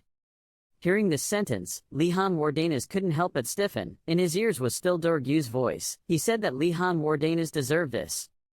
Looking at Durgu's calm face, Lihan Wardanas finally relaxed and thought to himself that he didn't look like he did when he attacked. After thinking about it, Lihan Wardanas and Durgu shook hands, and at the same time Lihan Wardanas also responded to that apology. He probably said it because he was worried. Seeing the two of them end the match peacefully, Angeldal was so happy that he burst into tears and kept clapping, but the two students behind him felt helpless. Suddenly, Angeldal turned his head around, looked at them with sharp eyes, making them jump in fear, then seriously reminded them to clap their hands. When it got dark, the students gathered around Durgu. Before the eyes of the students, Jijel's voice rang out in the name of the White Tiger Tower student, I'm sure. The remaining students also stared at Durgu. The wind blew Jijel's cloak away. After that, he wanted Durgu to take revenge on Lihan Wardanas. Hearing that, Durgu frankly said that he lost because he was inexperienced. Seeing that Durgu did not want to do so, the students opposite immediately started speaking up, some blaming Lihan Wardanas for playing dirty, others saying it was not Durgu's fault. Faced with these words, Durgu still persisted, I decided that it was because I was weak. At this time, Jijel sighed helplessly, indifferently saying that it was not important now. Having said that, two mascots, the dragon and the tiger, appeared behind Jijel. He seemed to say that the important thing was that the tower's honor and pride had been trampled on by Durgu. After speaking, his face darkened and coldly held the Choi family responsible. After listening, Durgu knew that the Mercenary family was the center of the Knights' families, so he was somewhat afraid and respectful. He immediately worriedly asked them what responsibility they wanted him to take. Seeing that the fish had taken the bait, Jijel snapped his fingers and said very simply, After snapping his fingers, two male students immediately took Durgyu's shoulders, and at the same time Jijel taunted that he was of poor quality so he needed to make up for it with quantity. Seeing this, Durgyu immediately understood and directly mocked them shamelessly for being a knight. But Jijel coldly denied it, saying that it was the excuse of losers. But the students standing around Jijel started whispering, wondering, "I've never heard of this, why do we have to go this far?" Jijel of course refused to leave it alone. He put on a smiling face and asked if there were a few people who disagreed, why don't they ask directly? After finishing speaking, the surroundings immediately fell silent, no one dared to continue speaking. In the end, it was Durgyu who broke the silence. He coldly left and protested, not wanting revenge. Hearing that, Jijel immediately mocked Durgyu as a coward and ran away, wanting to find someone to replace him. As soon as he finished speaking, a male student immediately spoke up, wanting to ask for a chance. As he finished speaking, there were laughter and mocking looks everywhere. In his heart, Durgyu of course understood better than anyone else, that even if he believed in Wardanas' skills, 1 against 3 was too much, and moreover, they were all students of carefully trained knights. Thinking of this, Durgyu clenched his fists, silently determined that he could not stay still. This was not the way of a knight. Even if the decision affected the future, he would still siding with Wardanas. A while later, a footprint appeared on the forest trail. Durgyu ran quickly back to the previous position. When he arrived, Durgyu shouted loudly, "Wardanas, you!" As he finished speaking, a ray of light flew straight towards him, just missing a little bit and it would have hit his head, but it hit the tree next to him. The light source just turned off, a stone fell to the ground. In front of Durgyu was a male student lying down. In front of him were 2 other male students. Even though their faces were very scared, one of them still had a stubborn mouth and still shouted, "How dare you, bastard!" Li Han coldly called out. He used his stick to control the stones to fly in the air. His voice was extremely scary. He threatened them that if they wanted to die, they would come closer. After looking at the scene just now, Durgyu opened his mouth in bewilderment, unable to help but wonder what the hell this was all about. A moment ago, the stick was placed on the ground, and someone called Wardanas' name. As students in the academy, each of them carried a stick in their hand. They came here with the intention of threatening, not wanting to let Li Han win the match, threatening that he would not participate again, which class is okay. Looking at this group of people, Li Han couldn't help but feel really annoying when they did that. He decided to chase them away first and think about it later. After thinking about it, his expression immediately changed, darkening his face and disdainfully asking them if they knew which family he came from. When the students saw this, they couldn't sit still but still shouted loudly, thinking that we were afraid. Having finished speaking, the 2 of them looked at each other in fear and looked at each other to encourage each other that it would be okay. At the same time, Li Han also guessed that perhaps they had someone to back them up. Seeing the proud faces of the 3 of them, Li Han unconsciously guessed who the mastermind was behind. It seemed like there was only one mastermind behind. Who do you think is left to clean up this mess? Thinking of this, Li Han couldn't help but breathe a sigh of relief, thinking helplessly that after all, they wouldn't have behaved like that. Li Han directly asked who ordered them to do it. Was he from a big family so he couldn't refuse? As soon as he said this, they were all surprised. At this time, a male student, although scared, still ordered him to shut up and reminded everyone not to be fooled. Immediately the 3 of them picked up their sticks and shouted loudly to surround him. Li Han's whole body was tense because he knew that 3 against 1 was a bit tense. Then he remembered that Al Rarlong had once reminded him that running away was the best way to deal with many situations. But Li Han is currently surrounded by 3 students. He is helpless, wondering how he can escape if his escape route is blocked. Suddenly his eyes glanced down, startled by realization.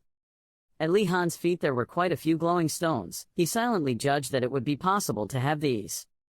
Li Han remembered when he controlled the brush to fly and thought about the current conditions. The size of those 2 things was not much different.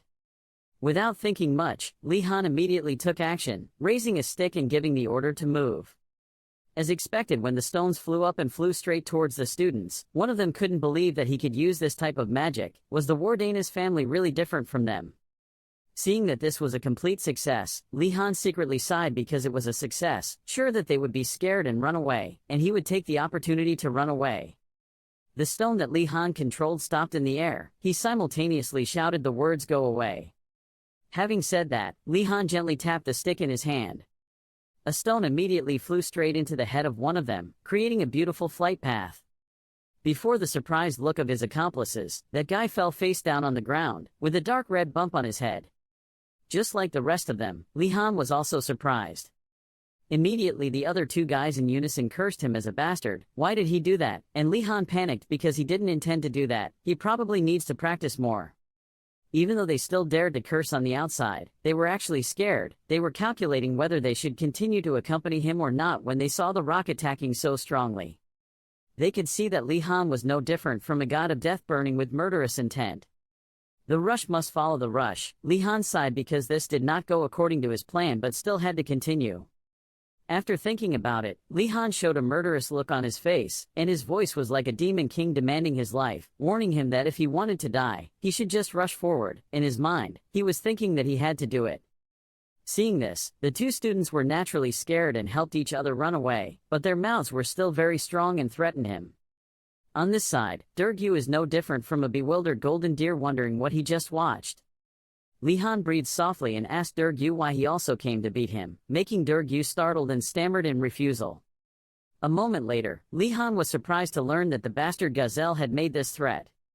Sitting next to the burning fire, Durgu awkwardly said it wasn't Jigel. Hearing that, Li Han replied yes, so he said that. The image of everyone in Bakho Tower appeared in Durgu's mind. He began to recount the atmosphere in the tower, which was quite special. Everyone was happy and close to each other. But when he thought about the White Tiger Tower having its own order, Durgu couldn't help but feel scared. After that, Durgu sketched Jigel's face on the ground and said he looked like this. Li Han bewilderedly asked who this was. But as soon as he finished speaking, Li Han remembered the meeting and asked suspiciously if it was the guy from the other day. Li Han touched his chin and began to compose himself that he thought Jigel was a good person, acting differently from his appearance. Durgu sitting next to him could only stiffen his face, patiently explaining that being mean had nothing to do with it, nothing to do with appearance. But Li Han didn't pay any attention and continued to pretend to be silent. He thought that Jigel was performing his role. Li Han said to himself and realized that that was the reason Jigel was famous. In front of the adoration, Li Han Durgu's voice worriedly asked if he was listening.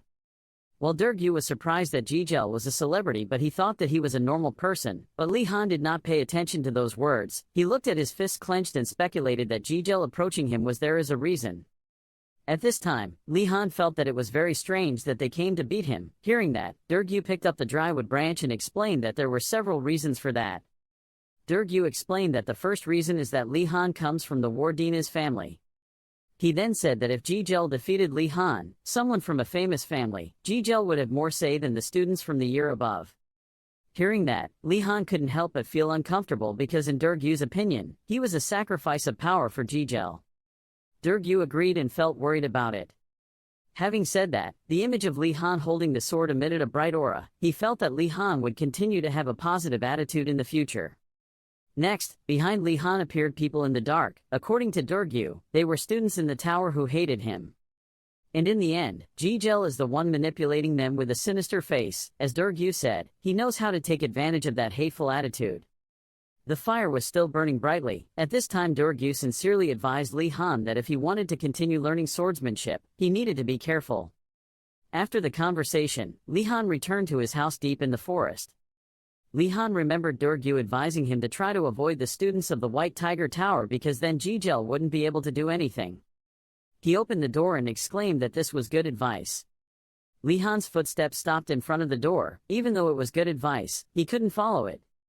Then suddenly veins appeared on his face. The first reason he couldn't follow was that it was difficult to find a good class according to his own standards. The second reason was that he felt angry at them for daring to do so. Dragging you into politics, this is a matter of honor. In the common room, everyone in the room was doing their own work, only when Li Han's voice rang out, attracting their attention. His appearance at this time looked extremely miserable. He told everyone that he had just been attacked by students from White Tiger Tower. Then he whined and cried on the spot, frustratedly saying the reason he was beaten was just because he was a member of the Tan Long Tower. Inside he was curious about how everyone would react. Hearing that, all the students were surprised. Immediately a student slammed his hand on the table to vent his anger, shouting loudly that those white dragons were crazy, they didn't know who they were kidding.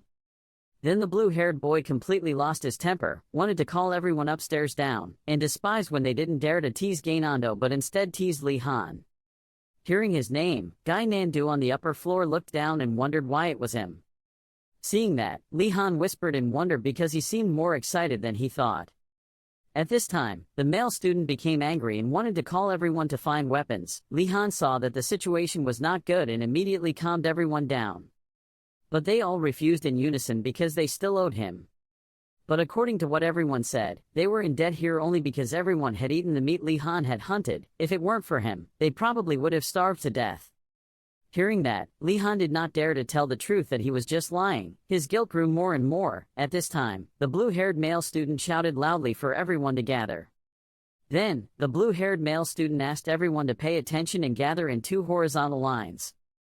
After finishing, everyone excitedly shouted in unison, "Let's go destroy the White Tiger Towers."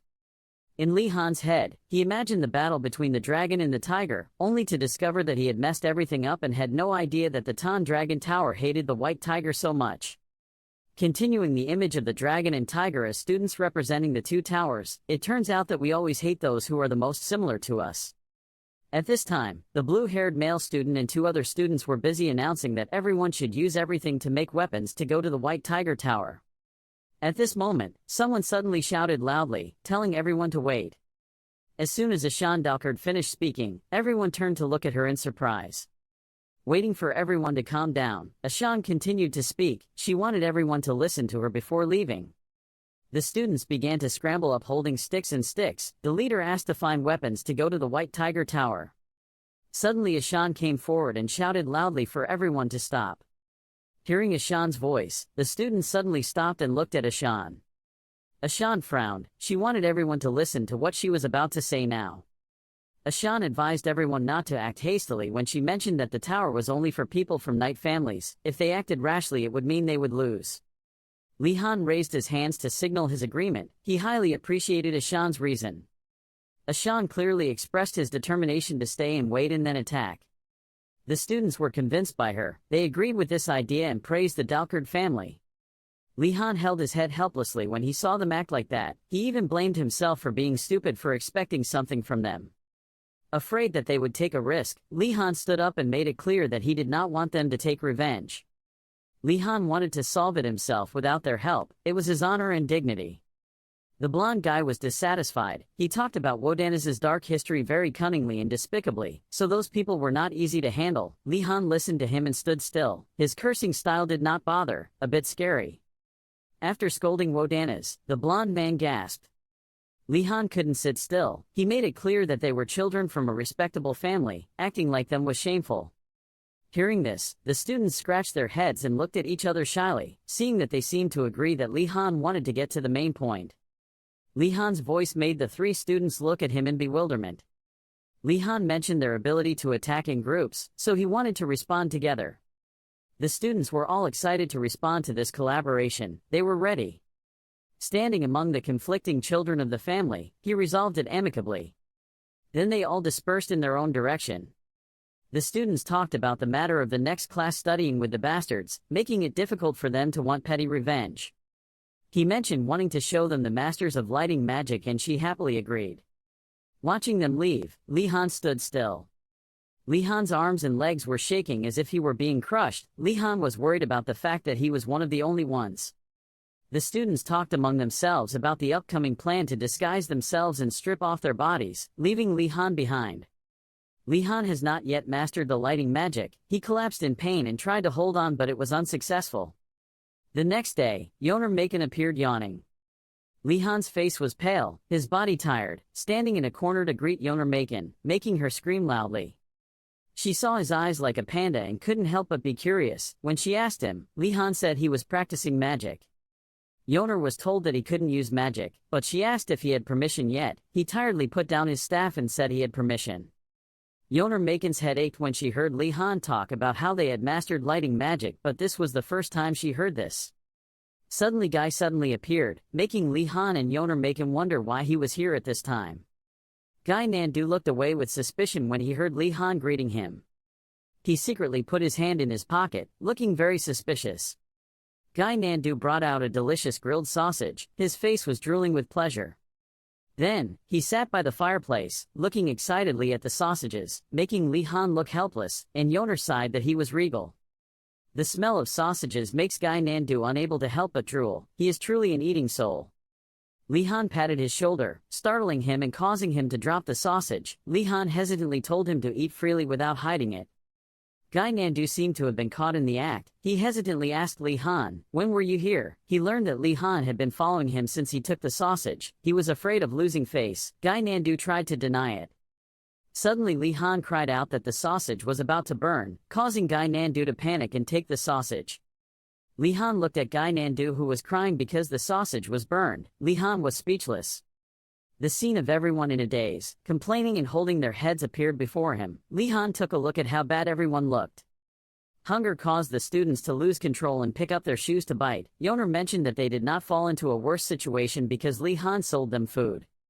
Yoner feels that if it weren't for that, things would have been worse. The situation started to get tense. Li Han suggested taking action, but Yoner said they didn't have many rations left. Li Han sighed. He scolded Professor Uregulm because he did not let him take the ingredients from the trunk even though he tried to get them. Recalling that time, Li Han and Yoner were holding a loaf of rice paper when he was caught in battle. He said it was all for him to eat, and the matter of the two of them putting jam in their pockets was also discovered by him.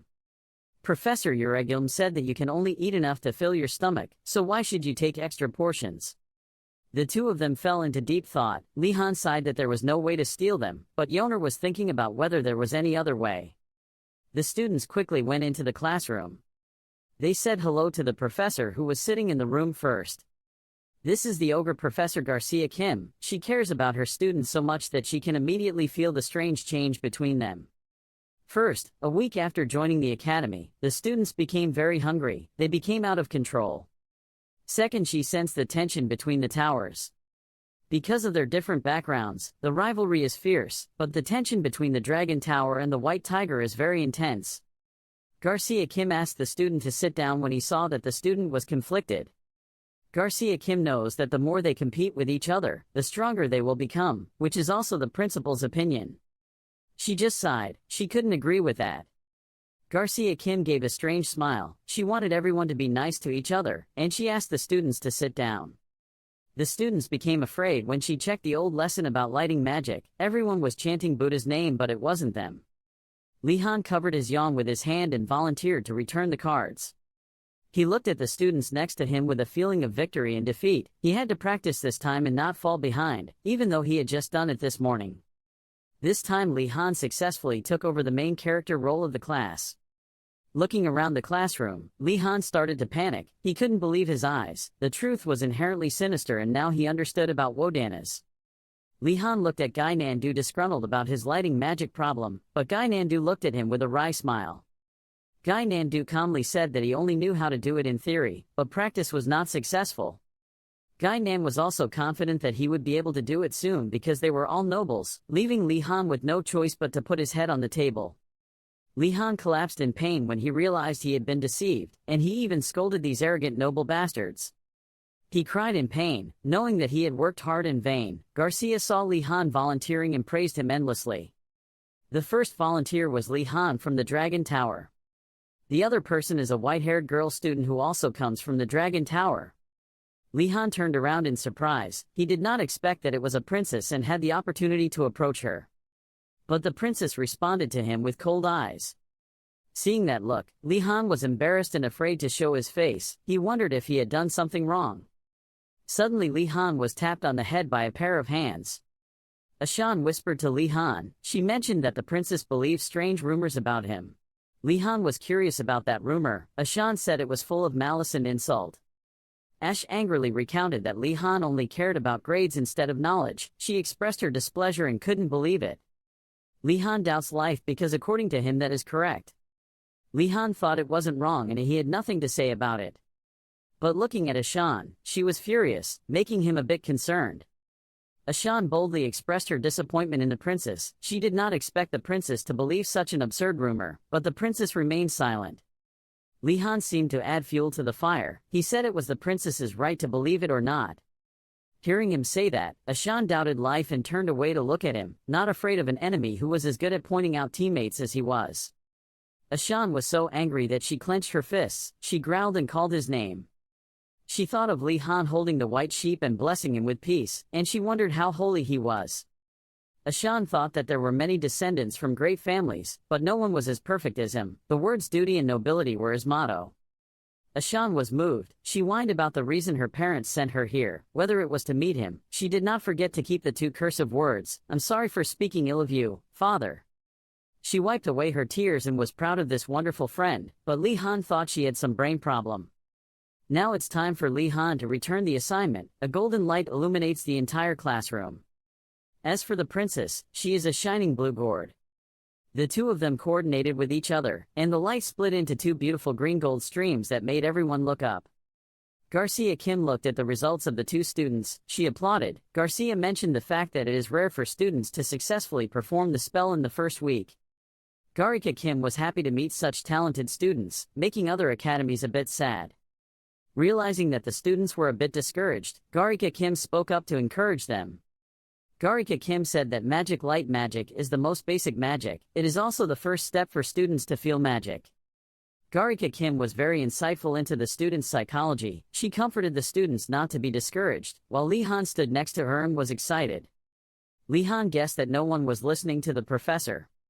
Looking at the students teasing each other, Li Han somehow knew there was no way they were listening while behaving like that. Garika Kim intentionally reminded the students to be careful about their seats. Her long experience as an ogre professor was not just a title. The students stood looking towards the professor. The students spoke with disdain for luminescent magic. The students above were competing to discuss their origins from the White Tiger Tower. To prove that he was right, the student mumbled the evidence. Garika Kim looked at the students helplessly. Garika Kim mentioned starting to learn elemental magic this semester, making the students excited and even repeating it to make sure. Murad was also extremely excited. She didn't expect to learn elemental magic. The other students also started to stir. Garika Kim reminds students in advance about luminescence and they will automatically know how to do it during the learning process. Elemental magic includes simple elements such as water, fire, earth, wind and darkness. It also includes more difficult attributes, such as gravity magic, elemental magic that has long been the foundation of other magic, such as magic to summon spirits, or bestow their unique properties on ancient artifacts. For example, it's like learning 4 simple calculations to apply them to high school math. More specifically, even if you only learn basic elemental magic, no matter where you go, you will be treated as a very important person, known by everyone as the magician. Li Han was looking forward to this lesson. Garika Kim asks students to check their compatibility with each basic element. Each student will have an element that is suitable for them. Hearing the professor say that, the students began to talk about how there was no point in learning all the elements, or that they only wanted to learn the fire element even though someone advised them to adapt to it first. Garcia Kim stomped her foot so hard that her foot hit the floor. Garcia started the class. A burning candle appeared before Li Han. Durgu also received a stick like Li Han, which made him confused. Even Ashan is as good as those two. Garcia Kim mentioned that the previous lesson can also be applied here, and that what students need to create is fire, and fire is flammable, so students are asked to be careful. Looking at the burning candle in front of him, Gai Nam-do thought of the prospect of being with the fire. The result was being grilled, making Gai Nam-do scared and sweaty. Garika Kim took the stick in her hand and asked the student to recite this mantra in her mind. The elemental magic dance began, fiery chants rang out, and the fire burned fiercely. Many flames combined and rolled together into a fiery column of fire. Garcia Kim stands majestically next to the fire pillar, looking like a man who is fearless and fearless of fire. Looking at the pillar of fire standing tall in the classroom, the students couldn't help but look at it with surprised eyes and mouths. Li Han also looked up. He tried to show that he was mature and did not want to react too childishly. Garcia Kim reached out to touch the burning pillar of fire, heat spreading throughout her hand. Seeing how she controlled and used magic made Li Han praise her for her coolness. Having prepared everything, Garcia turned around and asked the students to try it, and the students also responded positively. The students performed their magic together, and fiery chants began to ring out. Li Han alone looked thoughtfully at the candle before his eyes. He placed his hands next to him. Li Han thought about the professor's reason for giving them to him and the other students. Li Han looked closer at the candle. The closer he was planning to do it, the easier it would be to visualize. Li Han followed his plan and started trying magic. Garika Kim was aiming at him. Garika Kim asked Li Han to stop, causing the tree to disappear in front of him, causing Li Han to panic. Garika Kim standing next to him decided that Lee Han was banned from using fire magic for a while in his bewilderment. Not accepting the truth, Lee Han stood up and asked the reason, because that was the way for him to do cool magic. Garika Kim mentioned how dangerous it was, making him a bit confused. Lee Han remembered the time he deployed the magic. The light emitted was a bit too bright, causing his eyes to hurt, so he avoided the light with his eyes closed. Lee Han sat and thought about the fact that if he couldn't control the light, he would only be temporarily blinded, but suppose the fire broke out. He was so tired, he was angry and didn't want to think about it anymore. Garika mentioned that he would try fire magic again when his senses were better, and for now he should practice water magic. Lee Han looked bewildered at the bowl of water. Garika Kim said almost nothing about the danger of this magic. Lee Han knows that water, like fire, is also a basic element, but its coolness is negative to infinity. Afraid that he might accidentally say something, he tried to swallow the words, so it was better to keep his mouth shut. Fire and lightning are better at attacking. Earth and metal are better at defense. But the uses of water are quite obscure. He still can't figure out the specific problem. Suddenly Lee Han thought about the use of drinking water wherever he wanted, even while studying. Lee Han could only sigh. He knew he couldn't do anything about safety being the top priority. Ashan also felt jealous of him when she saw the professor giving special instructions, which made her a bit uncomfortable. After hearing this, Lee Han was scared. His face turned pale. He begged her to shut up. He was really a man who wished for someone else. Looking at his shadow appearing in the bowl of water, he began to get nervous. Lee Han pointed his wand at the bowl of water and recited the awakening spell. Lee Han kept reciting the spell. He was about to lose his patience. He always wanted to learn fire magic, and this was the motivation that made the spell rise succeed this time. A large whirlpool appeared, many layers of water intertwined with each other. Ashan's eyes were open so much that she had to adjust her glasses to look at this masterpiece. Water magic with strange shapes. Lee Han's appearance appears inside the water drop. He and Ashan looked at the stream of water condensing in the air. Ashan was not surprised at his talent. She did not expect that he would succeed in just 3 tries. Quite shocking news for this academy. Seeing the results Lee Han achieved, Garika Kim praised him and told him about the water element that was suitable for him. She also solemnly informed the students that Lee Han had successfully practiced elemental magic. The students congratulated him on making a big water ball, but there were still students who were jealous and didn't bother to look. Garika Kim reminded the remaining students not to lose patience. Each person will have different compatibility with the elements.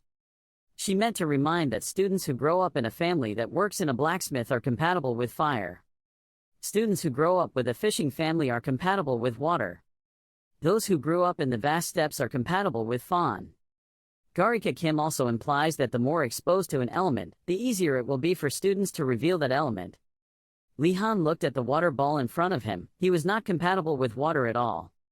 Lee Han recalls the image of him being drowned by his professor in the school swimming pool. The princess looked uncomfortable and looked at him with judgmental eyes. Lee Han looked at the princess in fear and sweat. He didn't know why the princess was glaring at him. He stood up and turned to look at the princess, but she turned away and ignored him. The water ball was allowed to float freely in the air. Lee Han still thought it was a princess looking at him. Just in time, Lee Han had a water ball pour down on him, making him wet. Looking at Lee Han's appearance, Garika laughed and advised him to be neutral, otherwise he would not be able to maintain his elemental form. She hoped next time he would try to keep his elemental form as long as possible. Then a breeze blew and dried his clothes, making Lee Han extremely excited. Lee Han is extremely grateful for the professor. She is like the school's aura. Lee Han was touched by her care. He understood what she meant. Lee Han wanted to know the time between elements. Garika Kim mentioned holding on until the mana ran out, but she thought that for Lee Han it was impossible. She wants you to keep it until class ends. This answer hit him like lightning. Lee Han considered it torture, not learning. Seeing that Garika was about to leave, he quickly asked her to help him, but she had no intention of doing so. Lee Han stood frozen as he watched the professor leave. He clenched his fists angrily, almost forgetting something important. According to the information he knew, Garika Kim was also a professor at this crazy academy, and her mind was basically screwed up. Lee Han helplessly leaned his hands on the table, his head steaming. Garika Kim stood in the distance, looking back at him. Maintaining such magic for a long period of time was very taxing on his mental ability, like having to balance and spin on his fingers. However, Garika Kim wants Lee Han to be properly trained. The fact that he was able to create such a large water ball in just 3 tries was a talent. In particular, Lee Han is the person with the most abundant mana in history. That proves he has the ability to become a genius. Because of those things, she must hone the rough gem that is Lee Han. Garika Kim placed hope on him to do well. On the contrary, Lee Han was holding the element with a dissatisfied face. He scolded the professor at this academy. There was a misunderstanding between them. The students' goodbyes rang out. Under the high temperature, Lee Han was trying hard to believe what he said. Lee Han nervously told Professor Euregilm about his excessive behavior. But for Professor Euregilm, it was like a guitar that was heard in one ear and passed through another. Lee Han whines to him about the princess being able to control the fire element.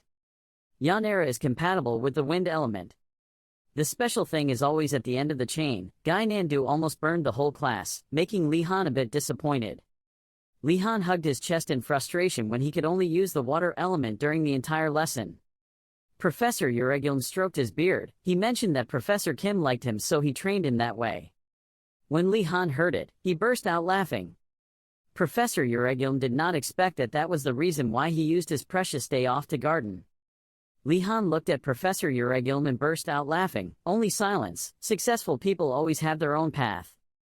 Professor Euregilm said he was a whiner. He was used to this. He also repeated that he was the one who volunteered and said he would do it, making Lee Han bewildered. Some time ago, Lee Han volunteered to help Professor Euregilm, making him touched. Professor Euregilm even laughed when he heard him say that eating food was considered payment. That time he pampered him so much that he could do whatever he wanted. Lee Han was pushed forward to bring some more food, causing him to scold him for being clever. Watching him drop food on the ground reminded him not to neglect this kid. Professor Euregilm put some tea leaves into the wooden tube. His hand poured water, but his eyes and mind turned to Lee Han. He found him a bit strange compared to before. Looking at him pulling out each carrot, Professor Euregilm knew a little about him coming from the Wonadas lineage. Professor Euregilm took a sip of tea. He mentioned whether he had any conflict with the White Tiger Tower. Hearing that, Lee Han frankly said that the White Tiger Tower thing was quite annoying. Professor Euregilm was not surprised at all. He thought nothing had changed, and when Lee Han heard it, he felt somewhat relieved. It really did scare this little heart. While Lee Han was pulling out the carrot, he mentioned the issue of non-confrontational tower relationships in the academy being okay, and he also complained about being tired of studying law in the academy.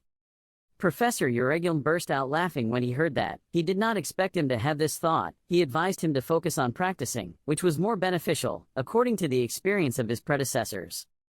The atmosphere suddenly became silent. Lee Han mentioned that he accidentally fought with them. Now it's time for Lee Han to deal with this old man. Lee Han turned to look at him in fear. He hoped Professor Euregilm didn't look at him like that, because he didn't mean it. On the contrary, Professor Euregilm calmly sipped his tea. Professor Euregilm wondered why the conflict happened in the first week. Lee Han recounted that because he chose the swordsmanship class, he was attacked by them. Professor Euregilm heard it and spit out the tea in his mouth. Seeing Professor Euregilm coughing, Lee Han stood up and asked him with concern. Professor Euregilm turned on the drying mode to crisp up Lee Han. His choice of swordsmanship was tantamount to violating their territory. According to Pro Tip, tigers are animals with a high habit of protecting their territory.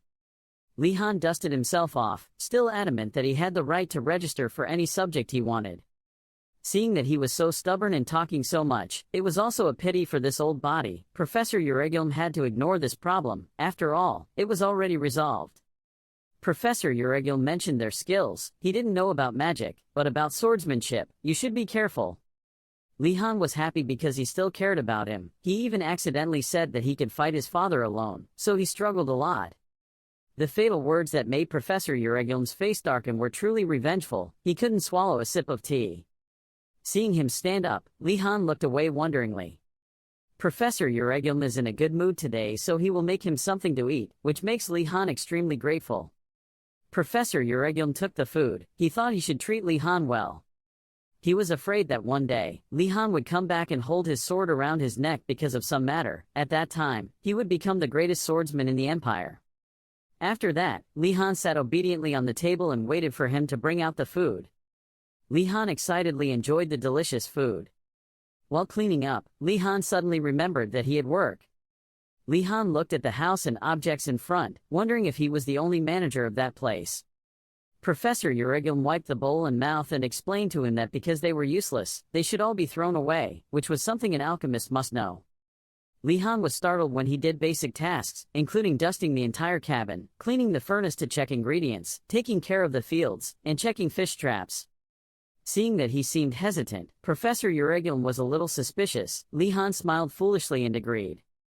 Li Han cannot endure this life as a laborer, even though he knows these things are done by students. Li Han came up with the idea of planting some things in the empty space in the field. He asked Professor Eurigilm for advice. Professor Eurigilm welcomes you to do so.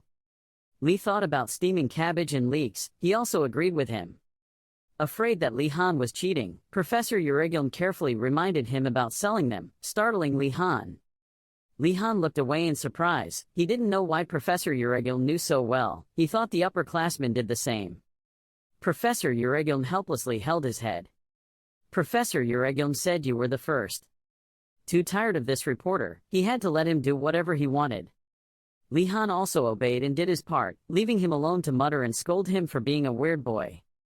Looking at Napa cabbage and onions stacked on top of each other, Li Han was wondering if there was anything to make from it. Li Han mentioned preparing Napa cabbage and leeks to him. When Li Han heard him say he could make jjigae, he was very surprised. Jjigae is a stew-like soup, usually cooked with meat, seafood and vegetables. In his mind, Li Han began to imagine jjigae. Due to its vast territory, there are countless different culinary cultures depending on the region. If the Wodanas family is in the west, their specialties are bread and cheese. The east is famous for rice, chili sauce noodles and soybeans, which are typical Korean dishes. Li Han sat next to him, wondering if he liked jjigae. Although Professor Eurigilm liked it, he didn't eat it often. Professor Eurigilm suddenly fell into deep thought. The reason Professor Eurigilm rarely eats it is because it is an oriental dish. There are people in the east that he hates, so it follows that he doesn't like jjigae. Li Han began to find out the underlying reason why he looked at things with hatred towards people. Professor Eurigilm has his own troubles. He mentions distant relatives living in the east, who complain a lot every time they meet. Professor Eurigilm changed the subject. He mentioned that he did not sell the regenerative medicine when it went on sale, which left him penniless, and also left the old man alone. Li Han shyly remained silent. Li Han stood up, holding a pile of bowls and chopsticks. Li Han agreed with him, but he did not expect Eastern people to be quite strict. Professor Eurigilm looked up at him. He wanted to know what he was doing on the weekend. Li Han wondered if he was a job for him and was reprimanded by Professor Eurigilm for daring to see him as the type of person who made him work all weekend. But unbeknownst to him, Li Han, a student, was emotionally numb due to weekend work. Professor Eurigilm knew he didn't have time to come here, so how could he spend the weekend? He asked Li Han to remember the image of the starving student. Each image of biting his shoes, his skinny body losing vitality was what he thought of. Li Han made a breakthrough with his sudden statement, causing him to say it was a bit outrageous. His hand hugged his long, silky beard. Professor Eurigilm stood up holding his stick in hand. He mentioned that when we are cornered, we will find something to eat and survive. Like Zwan, you will look for fruits and berries. Li Han was curious about dragon fruit. Professor Eurigilm commented that it was slow.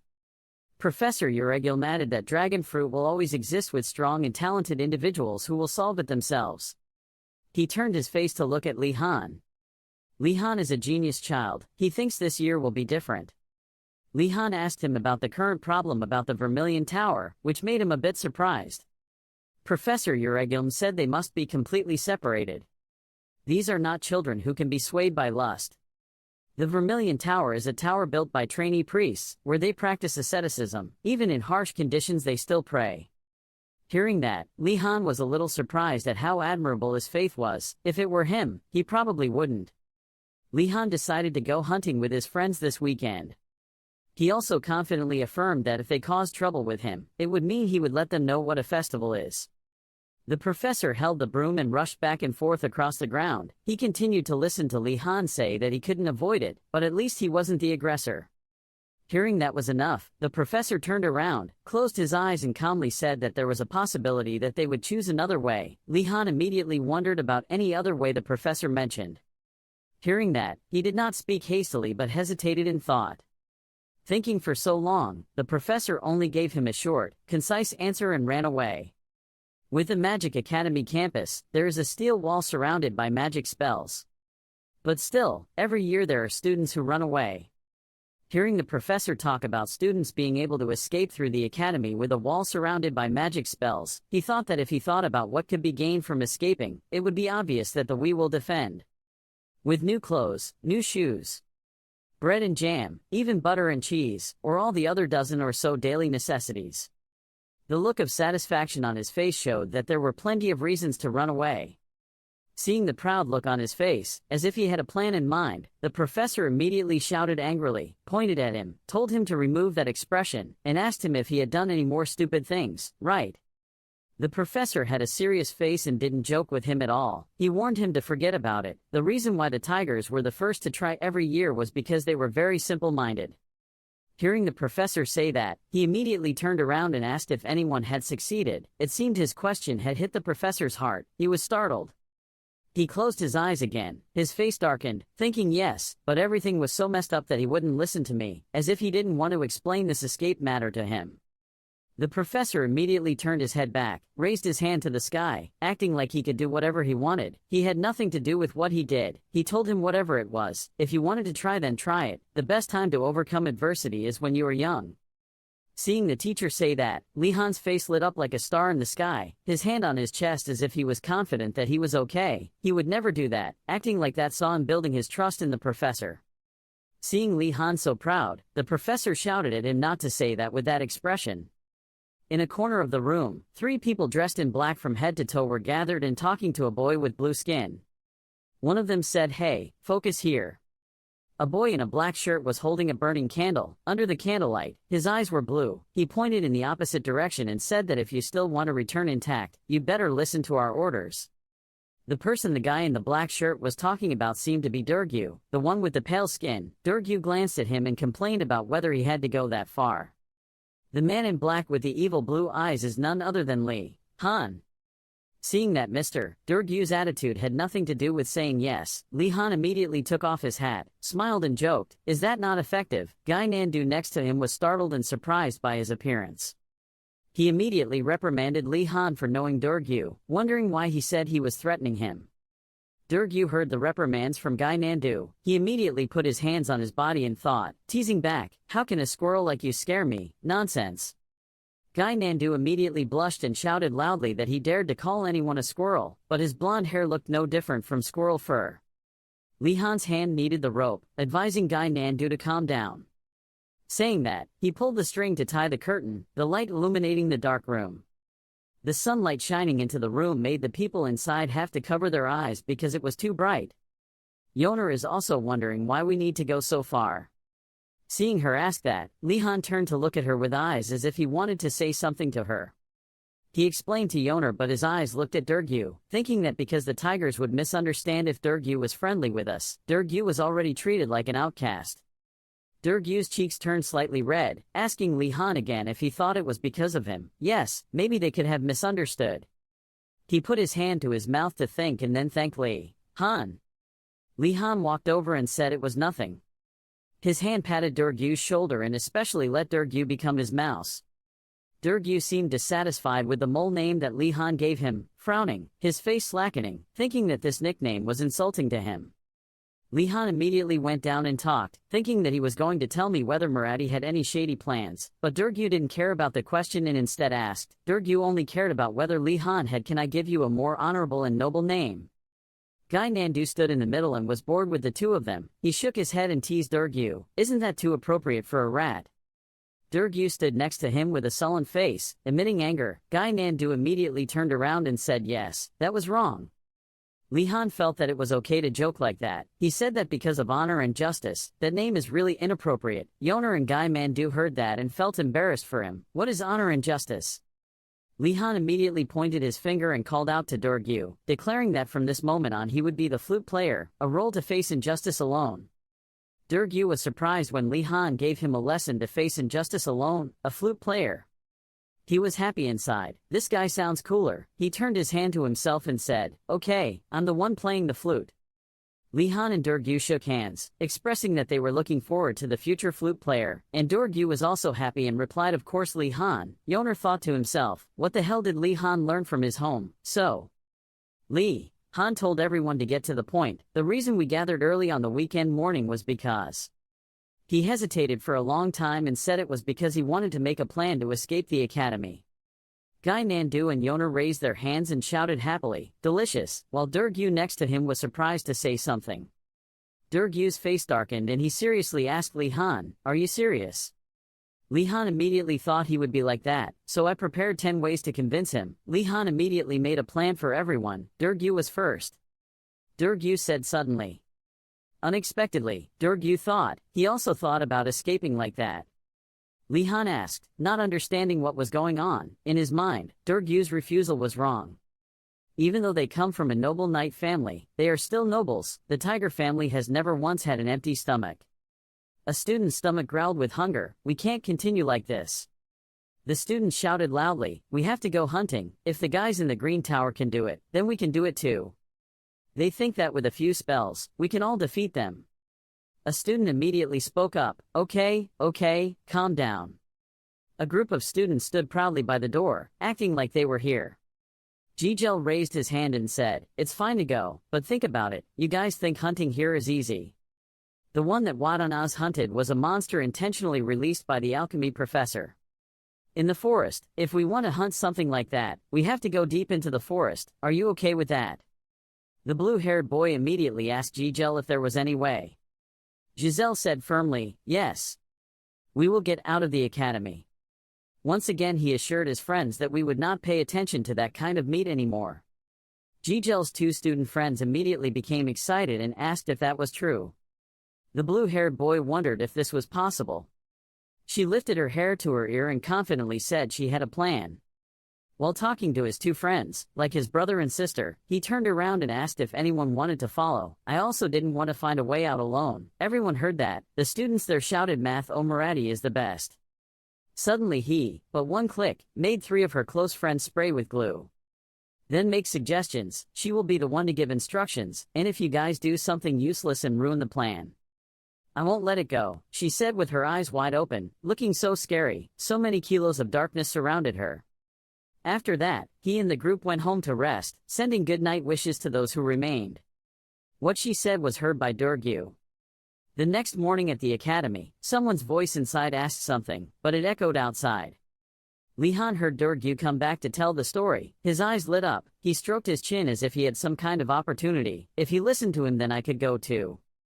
Seeing his friend showing such a resentful attitude, Durgyu next to him spoke up to remind Li Han. The 2 of them felt helpless with his thoughts and seemingly incomprehensible expression.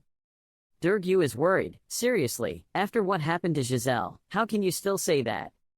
Hearing that, Li Han couldn't hear a word of it. He waved his hands and laughed loudly, advising his friend that no one would pay attention to such small things. He shyly said, "I guess so, right?" Yoner and Guy Nandu next to him shook their heads sadly. As he walked, he thought that this was trouble. On the outside, he was worried, but on the inside he was also a little worried when he heard the news from Durgyu. At first he thought he planned to take the time to explore the exit, because it was obvious that based on the professor's personalities, escaping would be very difficult. But Moretti announced that he had a way out, making him really worried about what Professor Uregilm said. He looked at Guy Nandu and thought that Moretti was not as innocent as Guy Nandu. He was smart and cold enough to take advantage of the students in the same tower right from the beginning of the semester. He certainly had reason to be confident that he could escape. Li Han walked out of everyone's sight. Everyone behind him folded their arms and leaned against the wall, not knowing what he was thinking. Then he uttered one sentence, "No way." He suggested Durgyu, follow Moretti and find out what it was. Durgyu shouted in surprise, "What?" Durgyu helplessly asked if he was serious. Hearing that, Li Han seemed serious and suggested this. He asked Durgyu if he had any better ideas. Durgyu is helpless. Don't you think that's a bit cowardly? The other 2 people crossed their arms in frustration and shook their heads without saying a word. Li Han didn't care about the cowardly plan and advised Durgyu not to worry about it. Li Han turned around and asked, "Now we are facing each other." Durgyu next to him confirmed that he was right. He continued to speak the truth. There is a very famous saying, "Know the enemy and know yourself. 100 battles will win." Durgyu next to him only knows how to follow. He immediately placed his hand on Durgyu's shoulder. Unexpectedly, Li Han not only gave up but also acted like a shining light, thinking that finding out how Marathi escaped was just a tactic. Durgyu had beads of sweat on his neck, worried if it was because of his face. For some reason, even he felt it was right, the light shone on his face. I had to accept it. He closed his eyes and followed Li Han's words. I guess this can also be considered a strategy. Once again Li Han placed both hands on his shoulders. I knew he would understand, as if he put all his trust and determination in Durgyu to do this despicable thing.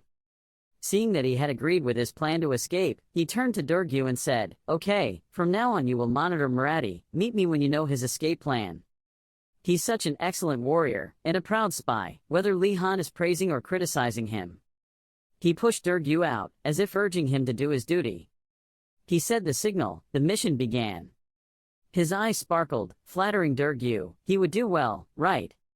Durgyu breathed a sigh of relief. Then he clenched his fist to show his determination to complete the task. Well, just leave it to me.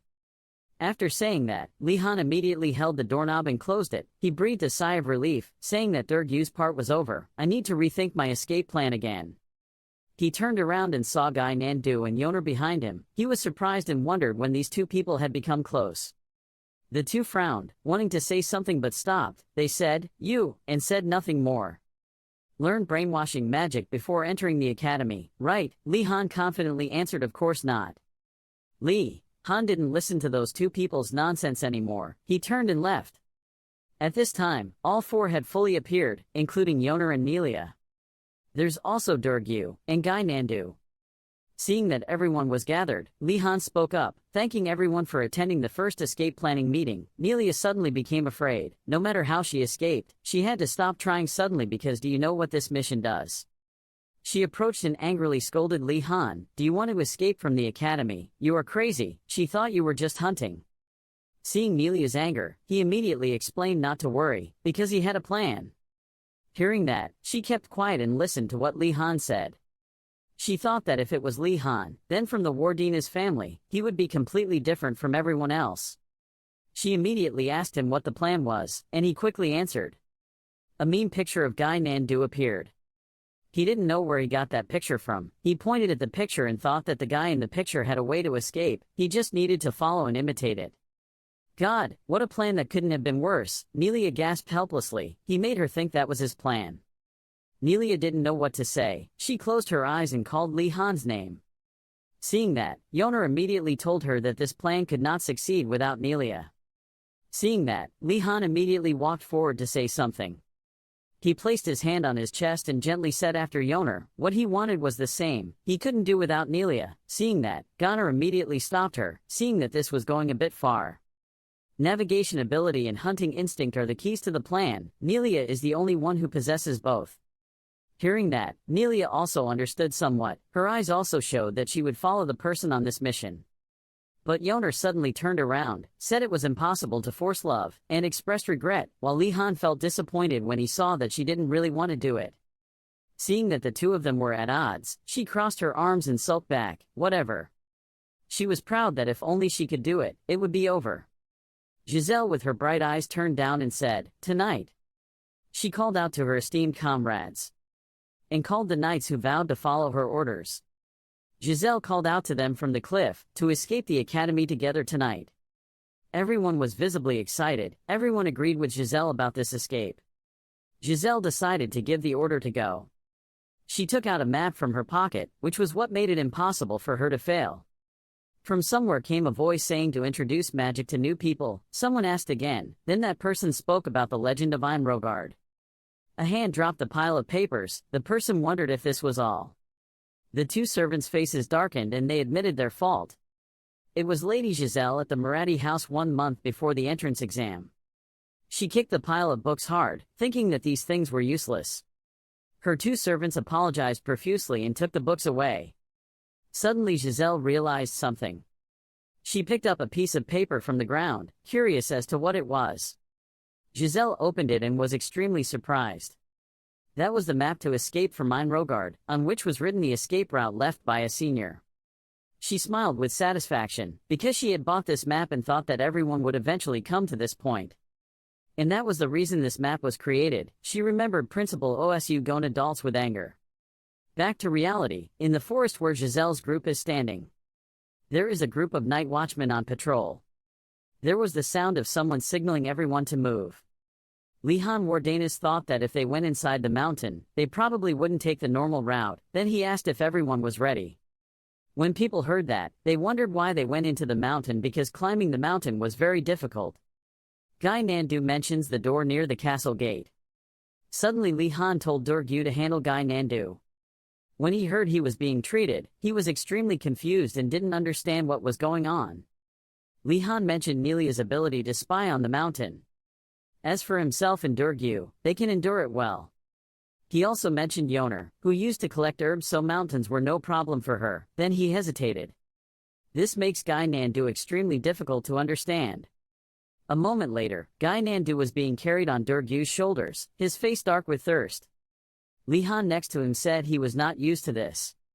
Then he wiped away the sweat, secretly feeling the difficulty of having to follow through the strange mountain path. Lihan thought about how if Nelia wasn't here, it wouldn't be possible to follow them. As for him, he blamed himself for not being able to do anything and took out a blank piece of paper from his pocket. Lihan smiled wryly and wrote something on paper, and this was the note-taking habit of college students. Suddenly, something startled Nelia. She signaled everyone to stop. He wondered what was going on. Nelia saw that the animals were acting strangely and didn't understand why they stopped. Guy Nandu thinks that he has arrived and this is easier than he thought. Lihan couldn't believe he had arrived because this was so easy. Suddenly, there was a strong wind blowing through the forest. Something made Lihan shiver. He was surprised and couldn't speak. After that, he shouted loudly, not understanding what this chilling feeling was about. Some people wondered if it was a monster, but Nelia disagreed because she had already checked for monsters around. Lihan he hesitated for a long time. His face was pale with fear, worried about whether it was. A green flame appeared from nowhere, accompanied by a savage laugh from Principal Osu Gon adults. That blue light surrounded the group of people. Everyone didn't understand what was happening, so they were extremely scared. They were surrounded and gathered in a circle, surrounded by the same blue smoke but increasingly denser. A hand appeared out of thin air, pointing straight at the group of people. Principal Osu Gon adults appeared, and said that in just the first week, they were trapped. Everyone was frightened when they saw him. Everyone's face turned pale with fear. Principal Osu Gon adults pointed at Giselle and laughed at her for buying the fake map he smuggled out. Giselle didn't believe it. This was Kettle because she bought it before entering school. The map in her hand gradually disappeared, leaving confusion in her heart. Principal Osu Gon adults thinks they learned a valuable lesson today. That is, do not trust maps of unknown origin because it will be impossible to distinguish between a treasure map and a trap of an evil lich. Then, he laughed loudly, while Giselle was extremely disappointed. She couldn't stand anymore and sat down on the ground. Lihan was no better. He was scared and scolded him for being crazy and thought he was just toying with the students. After that, Principal Osu Gon adults extended his hand and told them to return. From his mouth, thicker smoke came out. He created pursuers for his students to walk back and forth while avoiding their attacks. Principal Osu Gon adults allows them to use any means, even defeating them and returning alive. But if they are caught, they will be considered guilty. Then, he exhaled the last breath of smoke, then closed his mouth. He joked, winking, and advised the students that if they were not arrested, they would be considered innocent.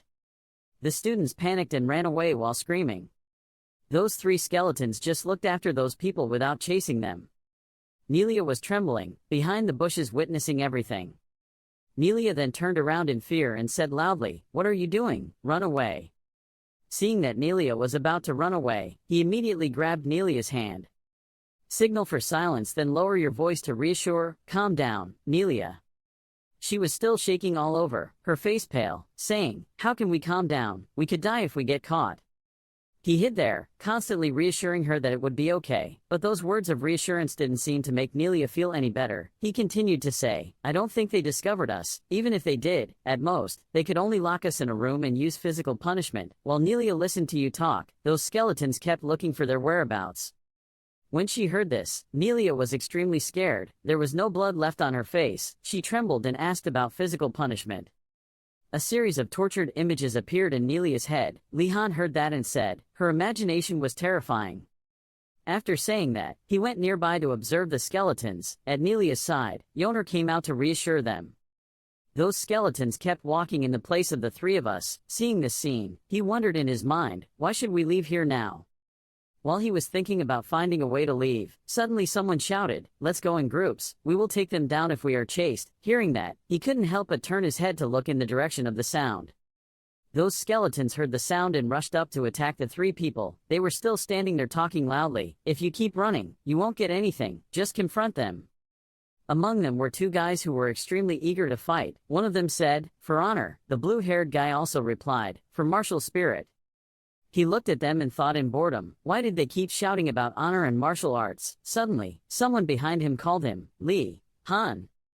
Durgyu walked over and patted his shoulder and told him, I see, we only have one way out. He looked at two people, a man and a woman, in the distance, leaning back to fight together, and he thought to himself, we have to put aside the differences between the families and cooperate if we want to escape. Li Han nodded. He praised, excellent reasoning Durgyu, okay. His eyes glowed excitedly and told him, we will cooperate with these guys, by running away while they buy time. The other three people were quite excited and shouted, okay. Durgyu looked at that scene and looked at the three of them with a dark face and worry. He looked into the distance and said to the people here, we will have to open a bloody path through the point where they have the least number of troops, but the tigers are really buying time, but... Li Han hid behind the tree. He glanced at it. Why were there no gaps at all? Suddenly he noticed that above his head the principal was emitting an aura and said loudly to everyone, don't say no. Seeing more and more skeletons, he wondered, is he still summoning more? He looked at the principal's actions and was extremely angry. With his own mouth he told us to escape, so I thought he was planning to test the students, something like that, but in the first place he didn't want to let us go. Li Han secretly cried in his heart, no, he's the one who thinks this is enough for us. He still hid right there, watching for a while, and then the three people were being carried away by the soldiers. Seeing that scene, he suddenly thought of an idea. Should he just surrender, just watch the group run around and be caught? Suddenly, I realized something. Wait, something was wrong. Seeing the soldiers keep going in one direction, Li Han thought to himself, the soldiers didn't pay any attention to this direction, but why? Then I looked up at the principal above who was engrossed in summoning. He didn't know we were here, the principal of Einrogard. He had a plan but was still a little scared. Wait, but just in case, he encouraged himself, it was just possible. He stood proudly, above the principal still hovering there. Li Han confirmed that the principal was really not here. It was the same when people first discovered it. He continued to ask the question in his mind, if it was just a clone or an illusion of the principal, we just need to run back to the white tigers and be done with it. Li Han turned back and told them, you guys have thought of a way to escape. They were happy, excited, shouting, really? After that, he said loudly, just move forward, let's go. In the end, they all followed Li Han. 30 minutes later they went deep into this forest. Nelia then turned back to report that the inspection had been completed and there were no traces of monsters detected. When Li Han heard that, he immediately raised his wand. Oh, light emitted from the wand. The light he had just created illuminated the entire cave. Yoner stood up to dry his coat, while Yoner turned around and asked, those bones couldn't have come all the way here, right? Hearing that, Nelia immediately shook her head to reassure her friend, it will be okay, I don't see any signs, they are after us. He sat nearby and heard Nelia say that and immediately said, the problem is how long it will take them to be summoned. He said with a rather dazed expression, maybe I should have just cut my way through them. Li Han closed his eyes, holding the cloth bag in his hand, slowly speaking to Durgyu that it was impossible to overcome what was clearly a difficult problem to solve. After saying that, he took out a string of sausages and smiled, but for now, just eat it. The blonde friend next to you saw that and agreed. Nelia planned to drink some water to ease her dry throat, but unfortunately she was done talking. Nelia immediately complained, "Die, I'm out of water." He saw that Nelia was out of water and immediately cast a spell, causing waves to rise and a small stream of water to appear. Nelia was surprised. She exclaimed, "Water magic." She had only heard rumors about it. It was better than she thought. Immediately after that, Nelia picked up the water bottle and thought to herself, it must be very interesting. It will also help me on my hunts, if I know how to use it. Yoner sat shaking, holding his bag. Could someone light a fire? It was too cold, Nelia saw. Seeing that, Nelia immediately used magic, and a blazing fire immediately appeared. Yoner immediately praised, "Wow, that's really great." Nelia heard that and Nelia just laughed. "Thank God it worked the first time I tried it, before it was super unstable." Nelia glanced at him with envious eyes. "Honestly, I was more jealous of Li Han's water magic. I wanted the water element more than fire." The bread in his hand was grabbed tightly and broken in half. Li Han cried with joy. "What? You're jealous of my water magic?" Nelia next to him was scared, stammering and asking, "What are you doing all of a sudden?" After he said a few words, tears flowed down like waterfalls and he trembled as he said to Nelia, "Nelia, you should be grateful for possessing your magic. That's an overreaction." Nelia, "Oh yeah, two to finish, story." After refueling, the two of them, along with Nelia, went outside and stood on the rock to observe below. Li Han gently scolded the principal to let Nelia hear that. At first, she agreed, but later, she panicked and asked him if it was okay to insult him. Li Han put his hand on Nelia's shoulder calling her name, Nelia. He confidently told her that magic is nurtured from an open mind, so you should never limit yourself by the way you express yourself. Nelia heard his words so inspiring that she panicked and thought, wow, the words coming out of his mouth sounded strangely convincing. With a bit of motivation, Nelia is much more aggressive. "Then, you bad principal." Nelia immediately walked ahead and said, "You stupid skull, I hope the wolf will eat you at night." While in the mood, suddenly a dark shadow appeared behind Nelia, causing her to startle and scream loudly, "Ah, I'm sorry," and then rushed towards him. He was calmer than Nelia observed the other direction. He was. That person continued walking and asked, "What are you guys doing here?" The figure in the bushes gradually appeared. It turned out that this acquaintance or young man must have been lucky to escape from the principal's hands. When Nelia saw the two of them, she was somewhat less afraid. A moment later, Li Han's hand carefully lifted the curtain. He stood in front of the cave where a group of 4 people including Nelia, Guy Nandu, Durgyu and Yoner were sitting, holding out his hand to invite Lady Giselle's group to enter. Seeing that they were still wary, Li Han continued to invite them to rest a bit. Inside the cave, Guy Nandu chewed his food while whispering to his green friend next to him, "We don't even have anything to eat, why is he?" Durgyu heard his friend say that and immediately nodded, remind Guy Nandu to be quiet. Durgyu closed his eyes and thought about the situation. Li Han had the right to ignore the people who had just arrived here, because of what they had done to Li Han. At this time Durgyu looked at Li Han thoughtfully helping the group of people who had just arrived and commented, but instead he treated them kindly like this. Durgyu finds Li Han admirable, and also a person who truly respects honor. Lady Giselle's eyes were now fixed on the two Yoner and Durgyu sitting in front of her. She was thinking in her heart, why are those bastards Bic Long here, don't tell me. They also found the map. In Giselle's mind, she couldn't imagine that they could follow her. Looking at her reflection inside the cup, Giselle worried about what to do next, now that she received help like this. She hesitated and wondered what she should do, when a subconscious voice rang out, "Don't forget Giselle."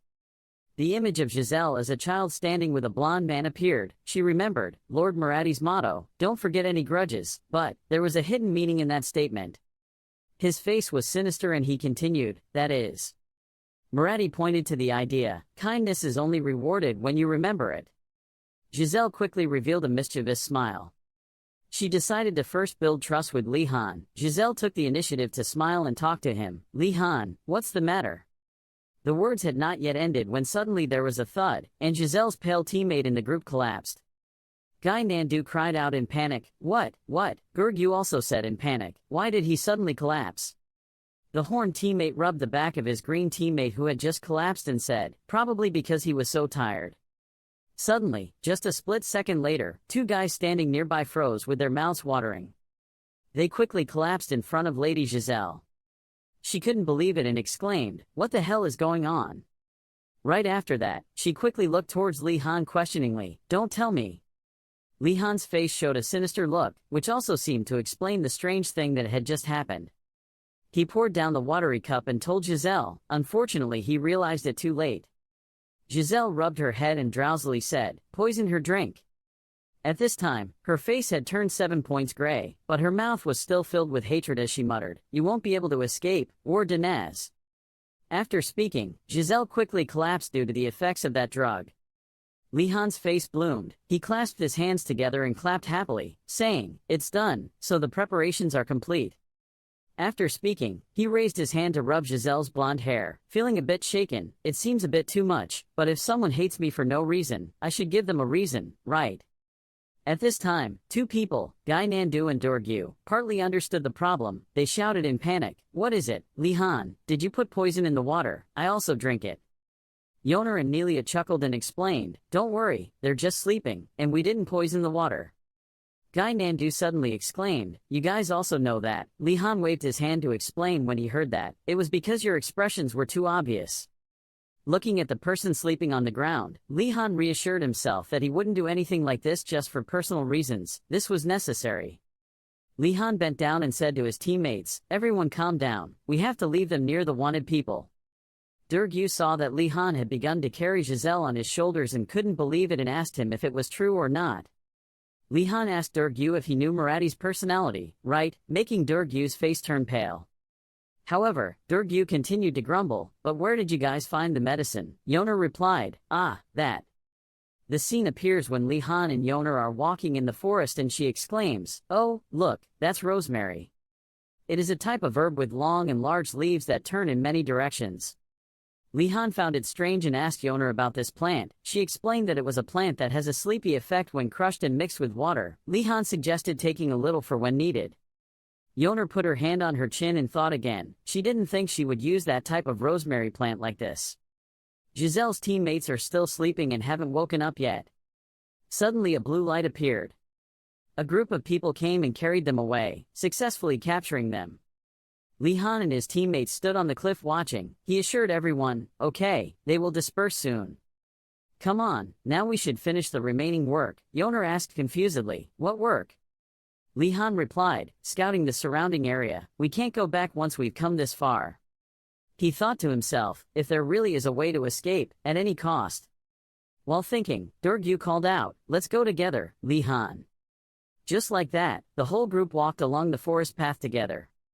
Suddenly, Guy Nandu's footsteps hit a stone slab. Guy Nandu shouted, startling Yoner, and turned to look. Seeing him slipping down, she panicked and shouted, "Guy Nandu." Lihan turned back to ask Guy Nandu if he was okay, but at this moment Guy Nandu was very miserable, tired and complaining of hunger and pain. Lihan looked at Dorgu's expression and guessed that Dorgu was starting to get tired at this point. Nelia looked towards the distant tree and asked her teammates to light up the light, because their group had gone far but not being captured meant they were safe. Nelia added that she finds people get exhausted more easily than usual when in the dark. Lihan worriedly looked at Guy Nandu collapsed in front of him, hesitantly called out, Then he quickly waved his hand high. A beam of light appeared, lighting up the entire area. Seeing the scene clearly, Yoner and Lihan's moods also became more comfortable. Lihan breathed a sigh of relief. Lihan continued his journey, walking quickly. Suddenly, from somewhere, a voice rang out telling him to turn off the light because it was making it difficult for that person to sleep. Nelia and Dorgu cried out in panic, "What is that?" But at this time, all they got in response was silence. Lihan looked up at the huge tree that was making the sound. "I was the one asking the question here." At this time, the whole group looked up and listened as the tree continued to speak. "If you answer correctly, you will be my guests. If you answer incorrectly, then you are just uninvited people. I read this. Your face looks worried and waiting."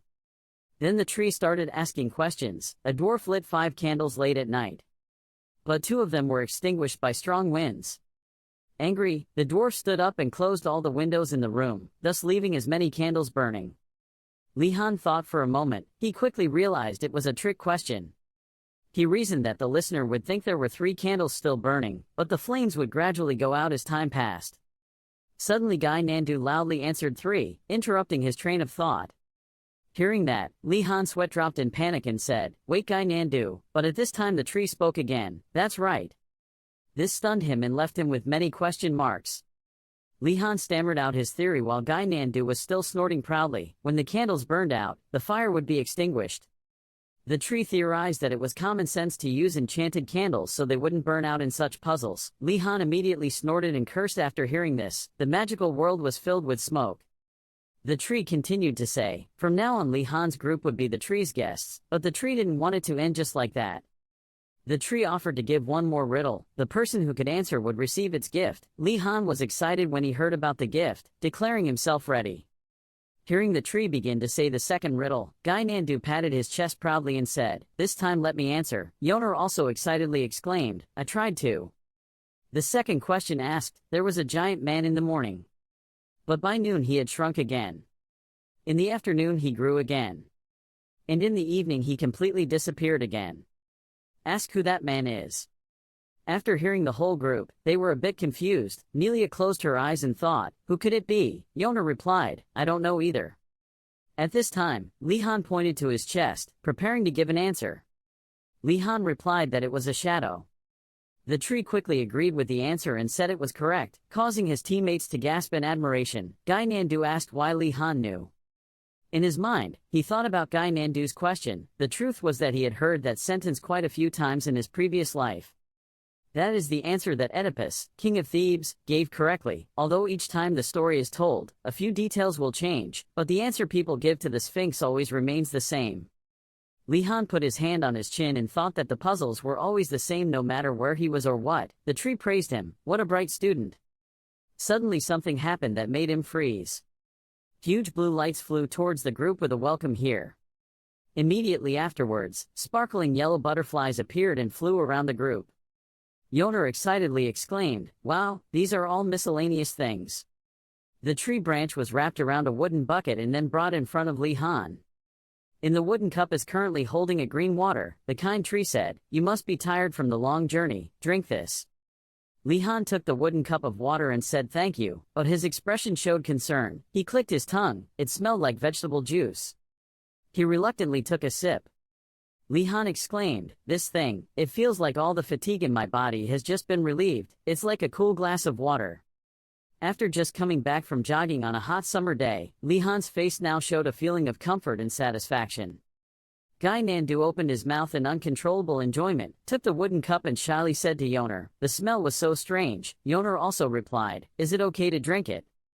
The tree said to Lihan, "It's a drink extracted from plants around here. Do you like it?" Lihan clenched his fists excitedly and complimented it on how great it was and offered to drink more. The tree quickly used a branch to bring another wooden cup. Lihan stretched out his hand to take it. But at this time the tree quickly retreated and asked about his identity. He introduced himself as Lihan. The tree asked Lihan, what was the family name? Lihan replied, Wardinas. The tree exclaimed in shock, "What?" He helplessly smiled bitterly because even the tree heard about it. The tree immediately said sorry, it was just because of the rumors about his family. When Lihan heard that, his eyes widened in curiosity. The tree continued, but based on the way he said his name first instead of his family's name, it surmised he would become a great magician. "But what are you guys doing here so late at night?" Hearing this, Guy Nandu couldn't help but spit out water, and Lihan trembled. He placed his hand on his chest, confidently declaring that they were just going for a night walk. Yoner stood behind him and reminded him to wipe his saliva away first. The tree questioned them, "Are you trying to get out of the academy? But it's only been a week since you joined. Why are you planning to escape already?" Lihan put his hand on his mouth and said, "We have our own personal reasons. Dear Spirit, can you give us some advice?" At this time, Durgu was complaining to Nelia about the taste of that blue water, and Nelia was playing with butterflies. The tree replied to Lihan that although there was a way out, new students could not use it. Lihan helplessly continued asking, "In that case, can you tell us where the academy wall ends?" The tree refused to answer because it was top secret. Besides, those city walls are already enchanted, so if you don't touch them carefully, you will suffer a lot. Lihan clenched his fists in his hands, disappointed that the way to escape along the wall was impossible. The tree reminded him that at this time, he should not try to escape outside. Although everything is going smoothly now, in just a few weeks the monsters will begin to awaken. Lihan bowed his head and thanked the tree. The tree saw and the tree judged. Looking at Lihan, there was no sign of discouragement, even sharper than before because he was thinking more. He thought it would be interesting to observe Lihan, then suddenly he remembered and said to him, "Oh yes, I said I would give you a gift." Lihan froze without having time to think. A hole opened from the tree canopy. Lihan gasped in surprise. A glowing wooden stick fell down. Lihan remembered the first time he met Garcia Kim. Her face was happy, which helped him know that the main artifacts were the magician's hands and feet and the staff was the most important. When his eyes moved to his friends, each of them held their wands in their hands, clearly disappointed. It seemed like they were not satisfied with what they received. But contrary to them, a miracle happened to Li Han that very day. He became the first freshman to receive a new staff. Guy Nandu and Nelia approached him with eyes wide open. Even the main Li Han's eyes widened in surprise, seeing the reaction of such a group of people. The person who gave him the staff wondered if is it okay. I only saw from the staff a gentle blue light radiating everywhere, penetrating straight into Li Han's body, making him feel like he was in the clouds, extremely comfortable and fresh. The old tree was surprised after hearing what Li Han said. It looked at him a little more, but what it saw was just a curious Li Han looking at the staff, not knowing when it had grown more leaves. In its heart, it was happy to know that he was an unusual person, fully met its expectations. From the staff, streams of blue power appeared more and more densely, and the foliage from before had also disappeared. The tree understood what had just happened. It was happy just now, but now it is full of regret for Li Han because he committed some mistake that displeased the soul residing in the staff. It was like that for a while, then stopped. Li Han held it in his hand without knowing how to use it, so he asked for help, but the tree refused because it knew Li Han would be able to use the power sources residing in the staff, guide you. His face was sad and unhappy as he stared at the staff. Seeing Li Han like that, the staff only knew how to comfort and encourage him to naturally learn how to use it over time. Seeing him still so sad, he could only smile and say nothing, because he believed that with his natural talent, Li Han would succeed.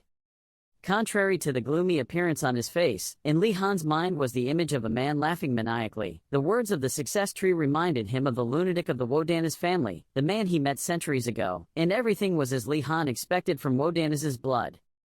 The next morning, the group of friends gathered in front of the tree, watching the group of people wandering around exploring, some teasing flowers to catch butterflies, others studying plants. The old tree realized it was time for them to return.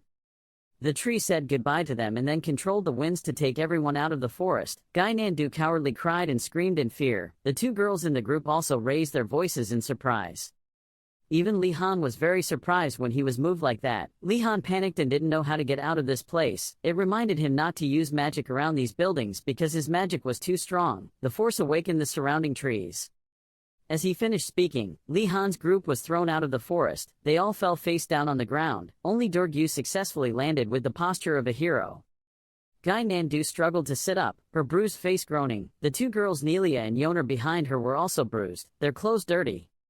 Suddenly the voice of the old tree appeared again, reminding Li Han to remember the question he had asked. That reminder surprised him. Before saying goodbye to his friends, he left Li Han one last word, implying that the previous question was the answer for the future. After hearing it, he staggered to his feet and looked towards the forest. Going a little further away from the soul's territory, something strange appeared. The zombies that surrounded the forest completely disappeared. It happened like a dream. Li Han and the others walked and talked and soon they went down the mountain. After an exciting expedition, Li Han was exhausted and dragged his tired body to bed. At this moment, outside the hallway, someone was running very quickly. As he ran, that person called Li Han's name. When he arrived in front of his room, there was another pounding on the door, causing Li Han, who was relaxing on the bed, to suddenly wake up. Li Han's lifeless face opened the door. Even though his hair was messy and his eyes were dark like a panda's, Li Han looked at the person in front of him wondering what was going on. The person who came was Ashan Dalkard. Her face was panicked, but she still knew how to apologize for her rudeness. He panicked and remembered the principal smiling happily, then summarized the current situation outside where there was an event organized by him. Hearing that, Li Han's face was so surprised that he woke up from sleep. His words made Li Han wake up. He remembered the time when he and his friends tried to escape from school. From that memory, he had a guess that he was trying to follow the students who were plotting to escape. After thinking about it, Li Han's face became more serious, because he thought he should act more seriously in situations like this. Li Han was friendly and told his classmates that he would wake everyone up and go there later. Outside the schoolyard was extremely bustling with a bustling stream of people, banners hanging everywhere, colorful confetti everywhere. This place had the perfect atmosphere of a festival. Li Han's friends and him also arrived. Li Han felt it wasn't like an attempt to follow after the escape, but actually felt like a festival, he thought as he turned to talk and laugh happily with a girl who was offering cake. Holding the half-bitten piece of cake, Li Han continued to wonder what people were plotting, thinking of a certain situation where he mumbled the word yes continuously. There was a loud noise on the stage, causing the students to pay attention. 3 women appeared, and the principal also clapped happily. His head was wearing an orange birthday hat, his face was cheerful, his hands were clapping continuously, attracting everyone's attention. He continued to encourage everyone to clap. The figures on the stage became clearer. The principal introduced those people as monks from all over the empire visiting the academy. Li Han stood below and applauded enthusiastically. In his heart he was evaluating the principal's party.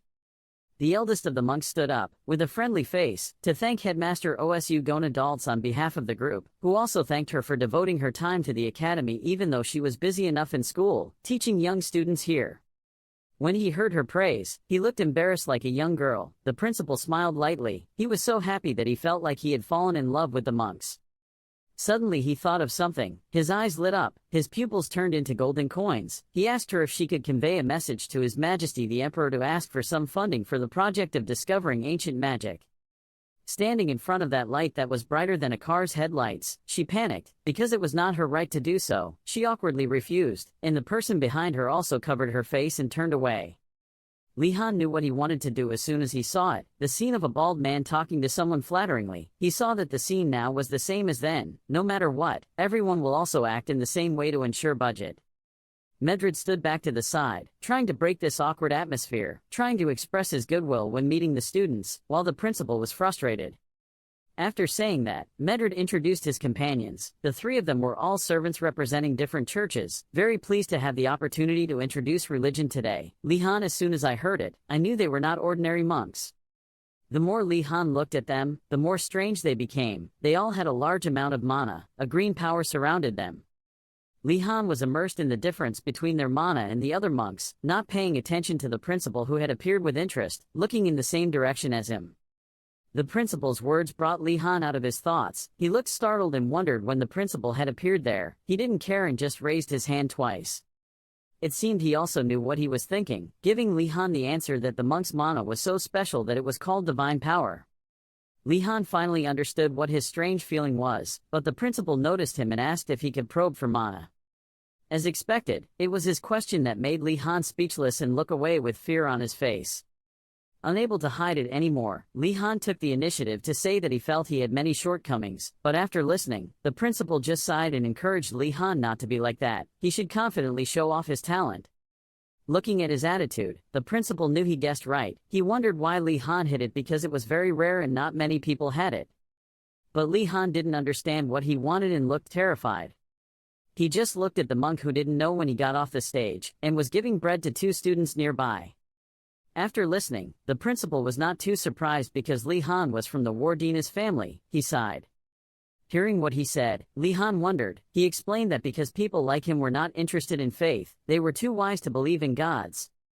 He remembered his father's words that his divine power was just a product of fanatical faith, including the rumors about his family. Li Han was even more certain that his family hated monks. In his mind, the scene of two monks being kicked out of the Wardena's family mansion appeared in his mind. From there, a determination arose in his heart to keep his family's name hidden from the monks. Seeing the principal sigh again over something, it turned out to be because he felt pitiful for these monks because they had gone to the extent of creating a festival for a bunch of useless students who only cared about food. He looked thoughtfully at the fresh cakes placed on the table. Li Han's eyes were now full of cakes. He called out to the principal. An idea appeared in his mind. Li Han pointed to himself and asked the principal's opinion to see if he suggested any beliefs. After listening to what he said, his eyes were filled with hate, wondering if what he had just said had reached Li Han's ears or not. However, very quickly, the principal's eyes widened in surprise, pausing for a moment to remember what Li Han said. Faith, I was planning to join a multi-faith organization. He didn't believe it and asked again, only to see Li Han looking at the principal seriously.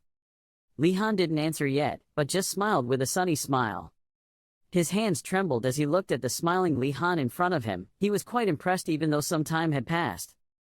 In the principal's mind, an evil Li Han looked down at the group of students offering him food, wondering if he was going to join the group and take everything or what.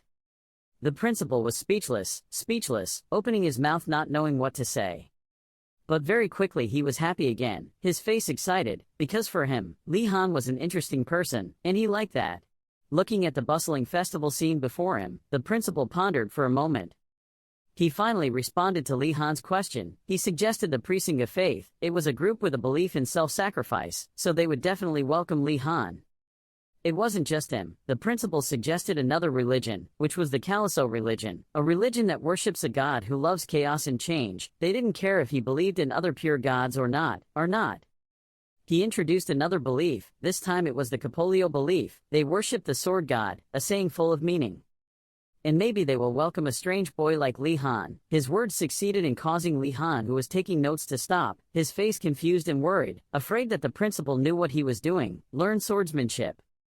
Thinking about that case, he was terrified and remembered that in the past, a professor who liked him so much told him to come to his room after class, and Li Han didn't like that at all. He didn't like impressing the professor. But Li Han quickly got out of his thoughts. The principal looked up at the sky and announced that he had to leave. Seeing that, Li Han politely thanked him for his suggestion. In his heart, the principal expected Li Han to make the right decisions. If he didn't need to go see the students being held in the punishment room, he would stay. Seeing that the principal really had to go, Li Han said, "Bye." Li Han's eyes widened in wonder when he heard him say something. He even thought he was lost, but when he raised his head, the principal had already disappeared. Turning back to the principal, his eyes lit up. Before many students playing games disappeared into thin air, a female student saw the principal looking back in bewilderment. Li Han spread his legs, looked suspiciously at the principal's disappearing figure, wondering in his heart whether he was talking about those people. He just stood there doubting life, mentally reminding himself to be more careful, when suddenly from behind someone reached out and called his name. That person was none other than Yoner. She brought a basket full of cakes to Li Han and asked him where he was going. Li Han stopped his thoughts and approached her, saying his intention to go to Prisinga's group instead of an answer. Yoner was surprised to hear what he said, not knowing when his friend became interested in them. He added that he planned to visit Caliso to visit Capilep. That statement was successful, making Yoner smile awkwardly to show that he understood. Before Li Han left, his attention caught the basket in her hand. Looking at it for a moment, Li Han wondered what it was. Yoner also looked at her hand and remembered something. From the basket, Yoner took out a delicious sandwich and gave it to Li Han. He was surprised and asked her where she got it from. Yoner replied, that cake was taken from the Flemane cult, a small group of people who worship the god of alchemy, Yoner said while remembering the extremely friendly monks. Yoner put her hand in front of her chest to form a coin shape, implying that her family had donated a lot of money to them before, so they recognized her first. After listening, he stepped back, his face as surprised as enlightenment. He couldn't help but wonder if what Yoner said was true, and could it happen?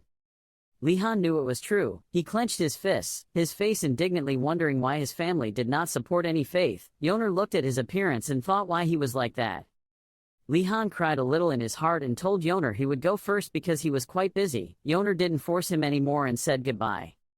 On the side of a certain tent, there were two nuns standing and talking to each other.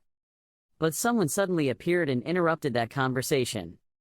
The person who had just arrived was none other than Li Han. He smiled amicably, clearly showing his intention to learn about the god Prisinga. The two nuns saw Li Han's studiousness and couldn't believe their eyes. They were as happy as if they had found gold and welcomed him warmly. Li Han also responded enthusiastically, showing that he had been interested in learning for a long time. At this moment, two students passed by and looked at him with judgmental eyes, wondering why Li Han was there. However, neither the nun nor the boy cared. A nun stood at the door, put her hand into the tent and pointed in a certain direction. The nun then turned in a certain direction and called for help from a person named Digiling, only to see that person respond and come forward. Seeing who came, Li Han was surprised. The person who came had two small horns that stood out against his pink hair. His face was shy, his eyes were black and his pupils seemed to have fire inside. The person who arrived was a beautiful girl shyly holding a large bag of bread in her chest. The girl walked up to the nun and gave the bag of bread to that person. Li Han still stood aside, stunned at the appearance of that half-demon. Realizing that, Li Han began to remember what he knew about this race, which is the rarest race when it comes to hybrids, because if there is anyone whose ancestors made a contract with the devil, there is a possibility of in the descendants that will be affected. People will be isolated by appearance. So at that moment he had the answer to why they were often so passive and shy. At this moment, the nun remembered that Li Han was also there. She stepped aside and introduced her hand. It turned out that the girl's name was Digiling, a new student from the upper fire tower. The nun was also very surprised at Li Han's appearance. She did not expect that there was another believer besides Digiling. In the tent, statues of the god were neatly placed. After listening, Li Han expressed his respect. For him it was all natural for a person to believe in God Prisinga if they knew his noble will. Having finished speaking, Li Han opened his eyes and glanced at something, reminding himself that there were two important things to remember when joining the faith. In Li Han's heart, a scale appeared, considering what he had and not forgetting to consider what he had to do. His eyes moved to the small but very neat statue of the god. The more Li Han looked, the more he saw that this place was not very similar, but he quickly ignored it. Stepping deeper into the tent, Li Han was surprised to realize that there were many treasures and jewelry stacked inside. The entire pile was not ordinary jewelry or picture books but antiques, and Li Han could even see mana emitting from them. The more he looked, the more he wondered if the Prisinga religion was related to artifact making. Suddenly, from outside, a woman lifted the curtain and came in. The nun saw that and called out to Lady Medred. The woman saw someone in the tent and was extremely surprised, not thinking that anyone would voluntarily become a believer. Every step the woman took made the ground shake. Li Han was surprised to see the ground vibrate each time. Looking bewildered at the person approaching, Li Han was speechless and unable to say anything. On the ground were imprinted the footprints of the person who had just arrived. That person greeted Li Han. Finally, Medred stepped forward and gently greeted and introduced herself. Li Han's face was filled with embarrassment as he greeted her, while he was still surprised to see that Lady Medred's small body could leave traces on the ground. Looking at Mr. Medred's surprised face, she immediately guessed what he was thinking. She looked down at the shoes at her feet. It was not just an ordinary pair of shoes but an antique. She closed her eyes and stretched out her hands to reveal two strange bracelets on her wrists, which were also an artifact and could increase the weight of the wearer several times.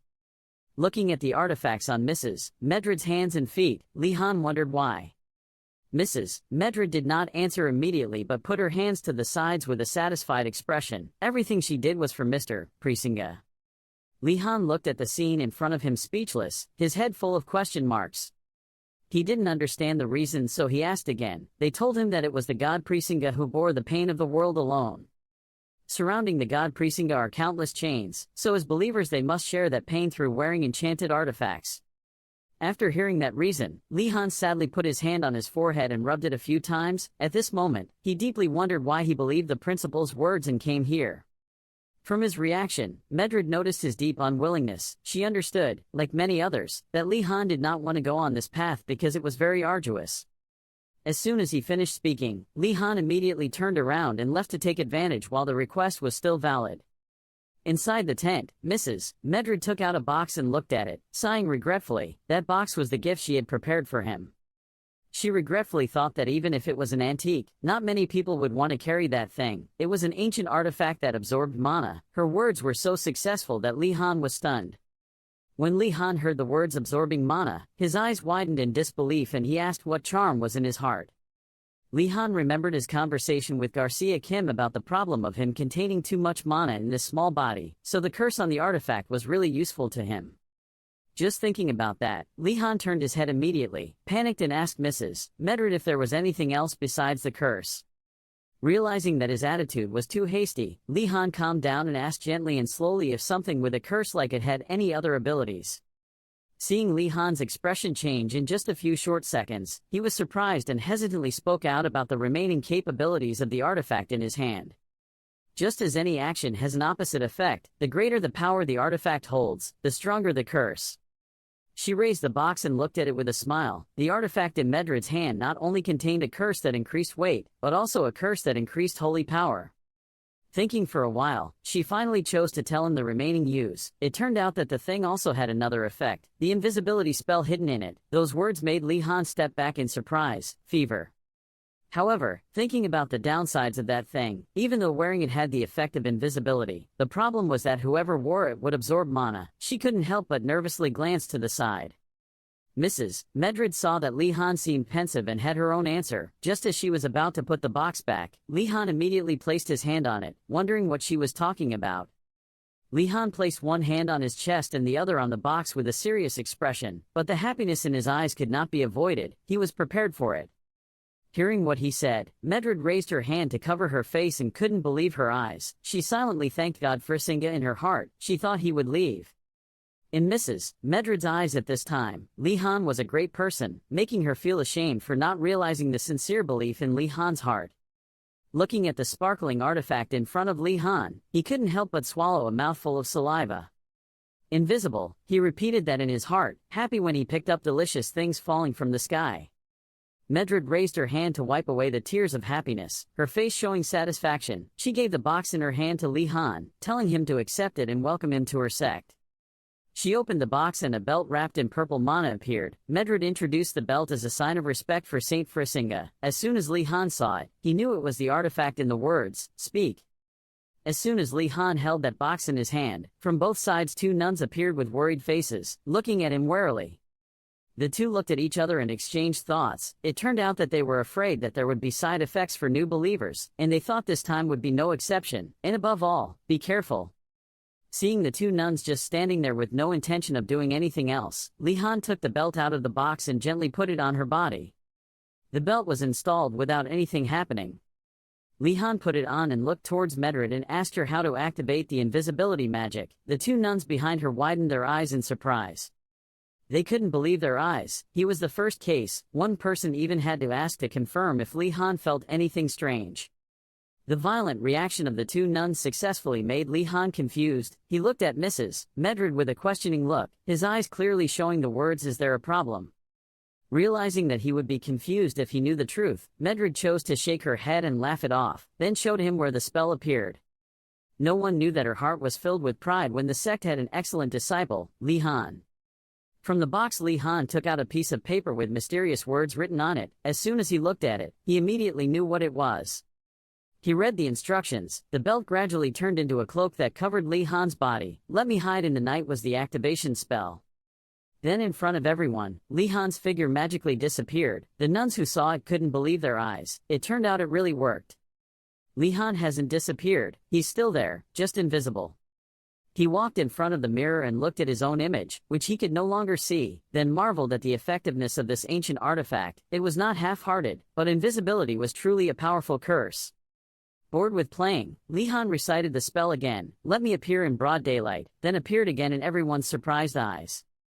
Li Han raised his hand holding the paper and saw that the flow of mana was still very dense and fell into further contemplation. At this moment he really wondered if that belt was really cursed or not. Thinking for a moment, Li Han also realized where the problem was. He wouldn't feel anything if he didn't have more equipment. Just thinking about it, Li Han quickly turned to where Mrs. Medrid was standing, expressing his desire to share more of the burden, bear with Saint Frisinga. Mrs. Medrid saw him like that, put her hand over her mouth and burst into tears of happiness. In her eyes, his actions were commendable. No matter how happy she was still very worried about his body and advised Li Han that it was still early to take it slow. However, he was very determined about what he wanted to do, and the two nuns who stood there were speechless. After a while, the two couldn't stand it anymore and had to scream to stop the argument. Li Han raised his hand to touch the purple mana-covered belt on his abdomen. He sat down on the chair and sighed, looking around, feeling frustrated when he couldn't get anything else. But as an optimistic person, Li Han quickly regained his original emotions. For him, this artifact was a useful item in escaping. His train of thought was interrupted when he heard Mrs. Medrid preach about the event marking the birth of the sect. Mrs. Medrid's lecture finally ended. She thanked him for listening. Li Han stood up and thanked him for the wonderful lecture. Li Han looked at the board full of words in front of him, silently recalling the doctrines, but it was not as important as equipping the cursed item. When she saw Li Han about to leave, Sister Medrid raised her hand to stop him, and that caught his attention. She pulled out a basket filled with bread, fruit, cheese, and jam from somewhere and told Li Han to take it. Medrid smiled and pressed it straight into his arms. This basket appeared because she thought Li Han would need it, so she deliberately prepared it. He saw Sister Medrid's sincerity and didn't know what else to say. He received that basket with a satisfied smile on his face. Perhaps coming to the sect was the best thing to do today, because this place brought Li Han warmth that he hadn't felt in a long time. Suddenly, from behind, a hand gently poked his shoulder a few times. The owner of that hand is Digiling. She holds a similar basket in her hand and hopes Li Han can receive it. At a glance, Li Han knew that the basket in his hand was her share, which made him wonder even more why Digiling gave her share to him. I just saw her shaking her head and refusing to accept it, because in her heart Digiling felt that someone who worshipped Saint Frisinga like her did not deserve it. Not only Li Han, but even Sister Medrid was worried about her actions, but as soon as she called her name, she quickly left. Digiling's refusal made Li Han suddenly look away, because at the Vermilion Tower, these things were completely normal. The longer Li Han stays here, the more he realizes the difference. The members of the towers will complain if there is no food, or plan to escape. Li Han held 2 baskets full of food in both hands and was about to walk home when he was once again stopped by Sister Medred. She softly asked if he could take care of Digiling because she was too strict with herself. Mentioning the difficult problem, Li Han, in order to avoid trouble, opened his mouth to refuse, saying that he did not belong to this tower. But who was Sister Medred? She lived long enough to know that matter determines consciousness. She brought a basket full of food before him. Holding a basket on his head, Li Han happily gave her a thumbs up. Before leaving, Li Han also affirmed that he would do his best to reassure her. The two of Li Han and Digiling walked and talked to each other. He politely asked if she agreed to let him call him by her nickname, but she only responded in a dismissive way. Seeing that the topic was gradually reaching a dead end, Li Han decided to ask about the situation about the Vermilion Tower. He wanted to know what the people there usually did in their free time. After hearing Mr. Digiling's question, her face turned red with embarrassment, because the actions we did were simply praying in the room from morning to night. Praying in the room is not all. According to Digiling, there are also people who go to the forest to pray at night. Hearing that, Li Han couldn't help but feel strange that going out at night was allowed because Einrogard's dormitory had curfew rules all week except holidays. Hearing that, Digiling shook her head, because the tower where she lived had special status, so those actions were allowed. Li Han stared at her with a slightly embarrassed face. He realized that monks did not have to follow the same rules as him. An idea gradually flashed in Li Han's mind after those words. He planned to wear monk's clothes and go out at night. Thanks to that outfit, he could go out longer. Li Han with a bright, handsome face asked Digiling if he could own a monk's outfit. But this time, unlike last time, Digiling was no longer happy and glanced at him appraisingly. She looked at Li Han for a moment and then walked forward. As she walked, she told him that the monk's habit did not weaken the curse on Li Han. After hearing it, he was startled. Seeing that she misunderstood him, Li Han quickly chased after him, not forgetting to explain his actions because he just wanted to understand more about Saint Frisinga. She looked at him and sighed, promising to prepare an outfit for Li Han next time. Achieving his own goals, Li Han happily placed his hand on her shoulder, filled with evil thoughts. When the monk's robe arrived, the first step of the plan was completed. The two of them walked side by side on the deserted road. Li Han, no matter how happy he was, did not forget his duty and opened his mouth to ask her if the food was delicious and full. I only saw Digiling shaking her head a few times, closing her eyes with satisfaction. She was quite satisfied with everything. Even though she said so, Li Han was still worried and couldn't help but say frankly what Sister Medred had asked her to do. Her face became visibly quiet after those words. Afraid that Digiling would think too much, Li Han continued to express Sister Medred's concern for her. Afraid that she was more worried, Li Han proactively asked what to do now. Li Han wished Digiling could eat with him to avoid worrying Sister Medred. She did not say yes directly but also did not refuse, just asked if it was now or what. Li Han's footsteps stopped for a moment but very quickly the decision was made. Because to repay the person who gave him a basket full of food like this, Li Han no longer hesitated. But no one knew that he had an evil thought in his mind. With just one meal with Digiling, he could become the grandmother she met during the holidays, the one who gave her a lot of food. At this time in the professor's meeting room, there was someone drinking tea. That person was none other than Professor Euregilm. He took a sip of tea and raised his head with satisfaction. It seemed like the tea had gotten better since Li Han arrived. At the head of the meeting room was the principal preaching something. Professor Euregilm sat below wondering why they were sitting here at this hour. Garcia Kim sitting next to him answered instead that the reason they were here was because of the horse archery training. That answer caught Euregilm's attention. Seeing that he had no reaction, Garcia Kim put down the teacup in her hand and turned to ask the remaining professors if they had assigned the syllabus yet. Professor Euregilm heard her words and wondered, because Professor Vendozal was originally assigned to teach it. Garcia Kim sat next to her and was surprised, because she didn't know that at all. And according to the reason for her disbelief, Professor Vendozal had previously failed to find the unicorn. Speaking of which, she seemed to remember that she had not heard anything about Professor Vendozal for a long time. The principal, who had always been silent, spoke up to reassure everyone not to worry. The reason for his confidence is because the principal already has a backup plan. That very statement from the principal made all the professors present in the room unable to believe their ears. However, everyone's joy did not last long. The atmosphere was once again visibly tense. Garcia Kim was impressed that the principal was able to solve the problem in such a short time. A professor, others are also surprised in situations like this. They finally understood why he became principal. Unlike the other two, Professor Urigum only paid attention to who the new professor was, because this lecture was a mandatory part, so someone very good could do it. The principal was just waiting to hear about it so he could introduce the new professor's true identity. That new professor is Loi Bo, Zed. The principal recalled what he knew about that person. Garcia Kim, after hearing the name, clapped her hands happily, because taking that outfit from the name already seemed good, and she was sure that person would do very well. Another professor also agreed with her opinion, because Loi was a famous explorer, having discovered most of the wilderness in the empire, but only Professor Urigum was silent. What have you said so far?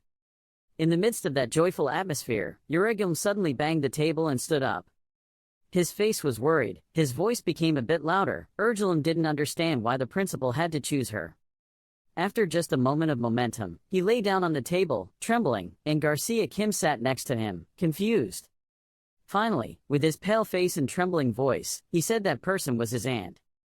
As if being called back to her own painful memories, Urigum remembered the time she nagged herself about a long-lasting explosion of old fossils. From then on, in his eyes, Loi seemed to be an extreme person, at times asked him if he hated the Eastern dwarves. But the principal didn't care much about that issue. His purpose in inviting her back was because he wanted to hire the best professors to teach. Other things weren't important. The announcement was over. The meeting was time. Dissolve. A small bird flew and landed on someone's hand. The bird chirps a few times at the woman, and she smiles, as if she understands what it wants to convey. She smiled evilly, wondering if it was time for class. Then from behind a huge bird appeared. Down in the yard, groups and groups of students poured in like a flood. Down in the yard, a student stretched comfortably and satisfied because this was the last hour of class. Suddenly, a girl came running from behind. She ran and expressed her confusion. In the basic horse riding training course, the two happily imagined themselves riding majestically on horses. The blue-haired boy was still preaching about horseback riding being a basic skill for royalty. The girl next to him also nodded vigorously. Li Han, standing behind, saw everyone's interest and remained silent. He looked at the peaceful surroundings and became happier. Because it was so peaceful, nothing would happen. This content is too familiar to students. This lesson needs to be improved. But Li Han did not, never knew that in the sky a huge bird was flying. A huge figure rushed straight down from the sky. Its figure appeared more clearly. It was a large and aggressive bird. It spread its wings and let out a loud cry. That sound made the students present panic. One student even discovered it and was confused. That bird rushed straight towards the crowd of people standing at breakneck speed. Seeing it coming, a female student wondered, what was that thing? Someone warned the bird was flying, asking everyone to get out of the way. But it was all too late. That huge bird appeared out of nowhere. It aimed straight at where Guy Nandu was standing, but his legs seemed to lose strength. He couldn't move. He could only look in fear at what was coming.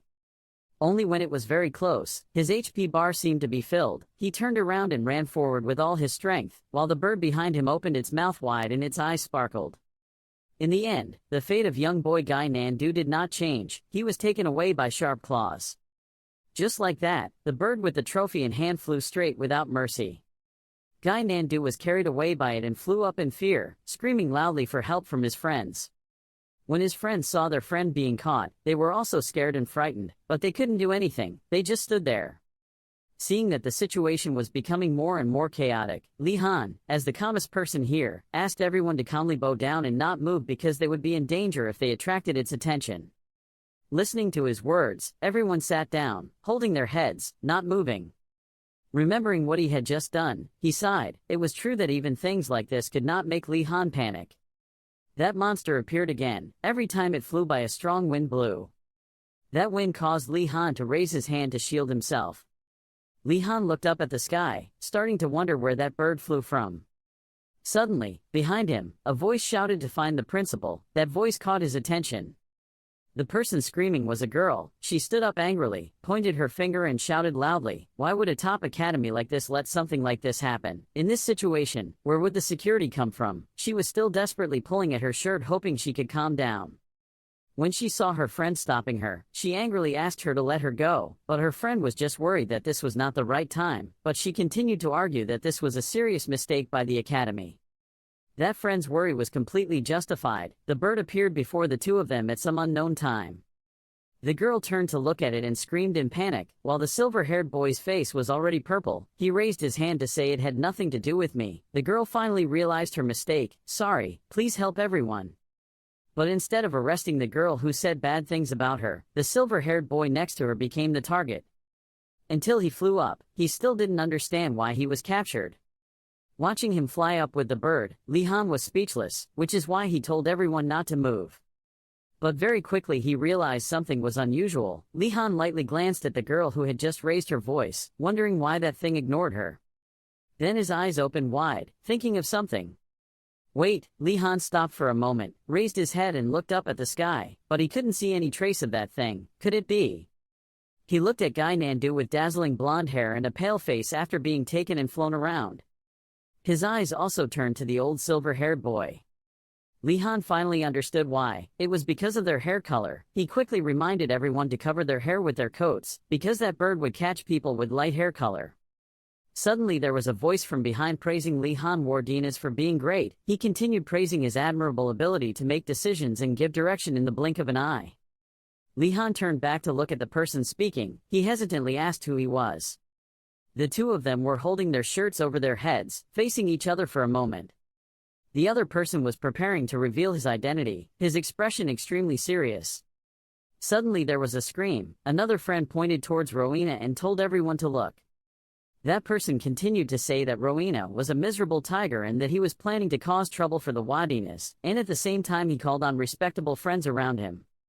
They both raised their hands to show their determination. One person spoke up and said that now was not the time to run away, and said that everyone needed to gather. Before they could finish speaking, the person in question spoke up and explained. She said she was not related to the Marathi faction and that everyone had misunderstood her.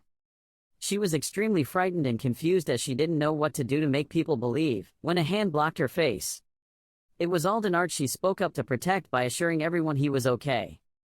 Everyone was extremely surprised by her actions, stammering and asking again if the princess stood to protect this person. They gradually accepted. Then, Li-han was standing aside all this time. He asked if Aldenart and the other person knew each other.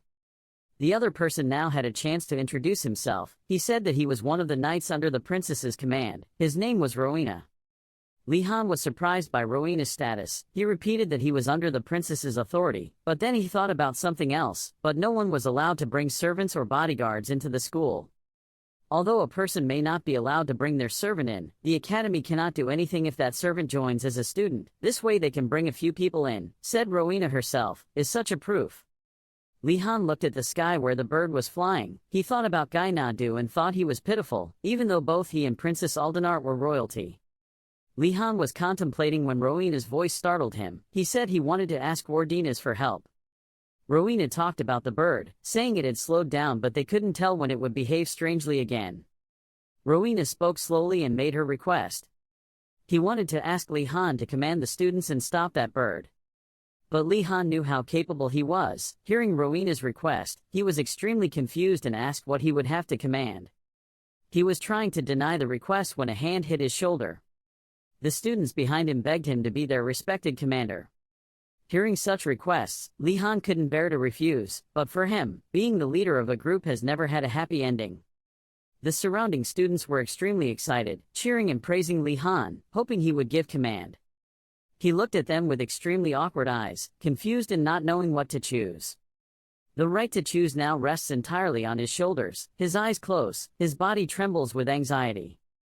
Li-han raised his hand and scratched his head in confusion. He hesitated to give the first command. In his heart, he now felt like he had cried 7 streams of life. Rowena looked at him very seriously. He was thinking about something. It happened a few days ago. In a huge castle, there was suddenly a surprising sound. It was Rowena. He was reading the notice and couldn't believe his eyes when he learned that the commander of the Jackie Chan Tower was not Princess Aldenart but Wardinas. Rowena recalls that as a child, Princess Aldenart was an extremely excellent commander. He folded the notice firmly, as if he could not accept this result. Unable to believe that Wardinas was the commander, Rowena was determined to confirm with her own eyes. Returning to reality, Rowena's determination burned brightly. His eyes lit up and fixed on Wardina's every move to find out his secret, while Wardina's on the other hand was looking for a way to come up with the next plan. According to Rowena would never have imagined that Li Han had bribed the trust of other students with just a little food. Everyone gathered around to listen to Li Han's command. Li Han seemed to have an idea in mind. He turned to ask if anyone had any shiny items. Someone gave him a small mirror. Li Han felt happy as if he had partly completed his plan. Everyone behind him was still cheering Li Han their best even though they didn't know what he was planning to do. Then he held up the mirror to lure the bird. He challenged it to fly over because he knew it liked shiny objects. The bird's weakness was known to Li Han. The mirror glowed iridescent under the sunlight. The light emitted by the mirror attracted the bird, causing it to stop and look for a moment.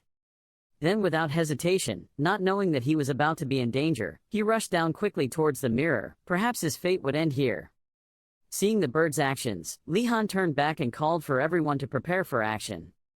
Everyone was still trembling in fear and Li Han bravely signaled everyone to stand in line and form a wall. After everyone acted as Li Han said, he quickly walked behind them cautiously.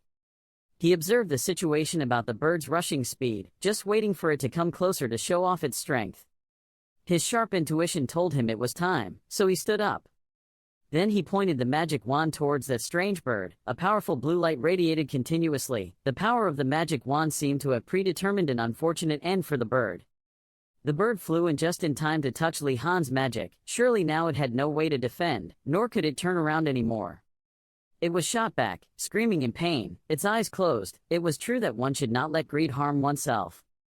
The pain and fear caused the bird to give up and take off, flying away. Li Han looked at its silhouette and seemed very satisfied. His magic bar now no longer needed to be used. Li Han quickly took it back. He thought to himself about the way he had thought to act, which was to chase it away when it was an oversized bird. Now, from someone who bribed people with food, he was truly praised, with voices from far away praising him for his greatness. Everyone talked to Li Han non-stop, praising his plan's success and accepting the need to recognize his talent. Li Han was humble and not arrogant. She cleared her throat and asked about Gai Nandu and the silver-haired man. While he was thinking, suddenly a scream rang out from above. Gai Nandu and the silver-haired man were now freed, falling right where Li Han and everyone were. Li Han suddenly called the two people's names, and the two of them, after ending the unexpected risky flight, were still dizzy. Gai Nandu was even foaming at the mouth. The bird was scared and flew away after being scared a while ago. It sadly shed tears of self-pity when it met its owner. Its owner comforted it and comforted it. It did a great job, and invited it to come along. The two of them were like father and son, extremely close and attached. As for Li Han and his friends, a person suddenly jumped out from the tree. That person looked very cool. His feet landed on the ground, as if creating a stream of wind flying around as if he were the main character. She was a woman who seemed to be old, but her aura was still very youthful and dynamic, turning to greet the students. When everyone saw her, they were surprised, bewildered, surprised, and couldn't believe her action of jumping from the tree. Li Han was thinking in his head right now. He thought that the strange and random things were all because of her. After thinking and observing her for a while, he thought she looked like a relative of Professor Uregilm. While Li Han was still thinking, she slowly walked towards him. She put her hand on Li Han's shoulder, not knowing what she intended to do, but her actions seemed very shady. Then she complimented Li Han that he had potential. Although it was a compliment, her face and voice were very scary, as if she were scaring him. Her actions made Li Han imagine Professor Uregilm placing her hand on his shoulder.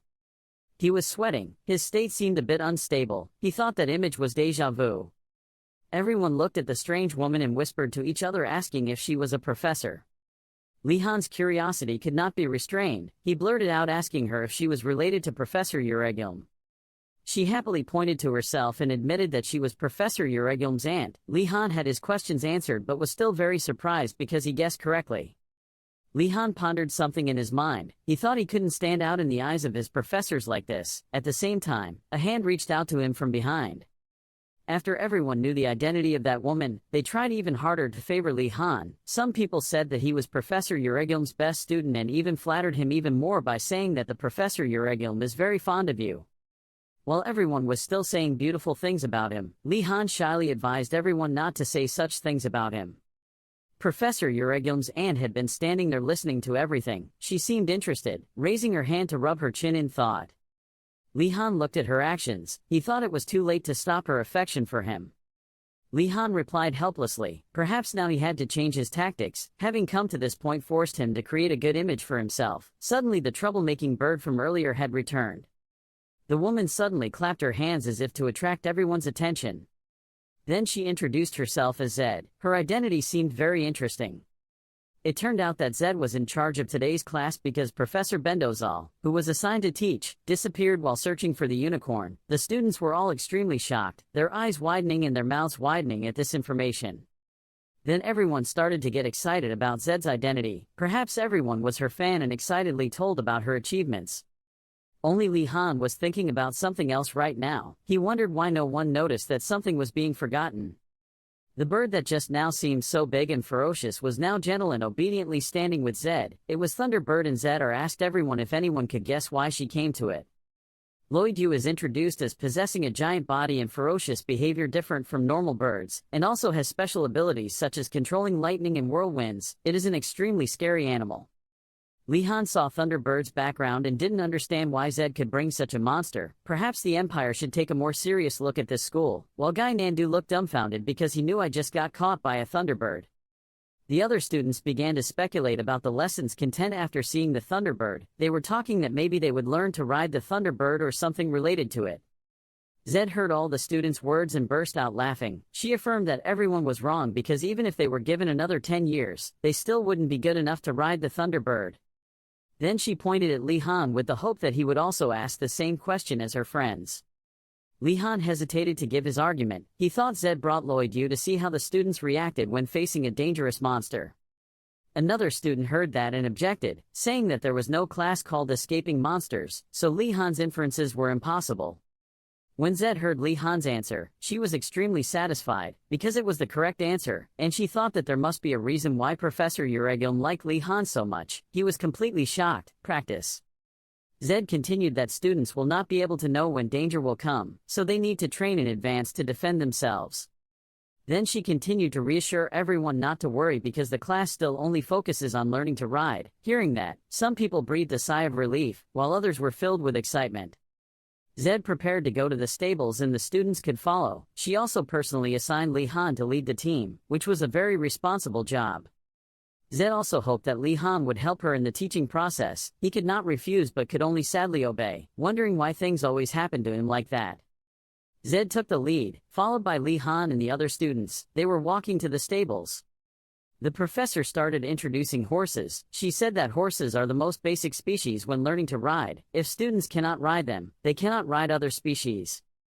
The students listening to the lecture began to feel bored and yawn because what Zed said was all things they had already learned. Li Han observed and saw that everyone was comfortable. He also knew that it was because everyone was familiar with horseback riding.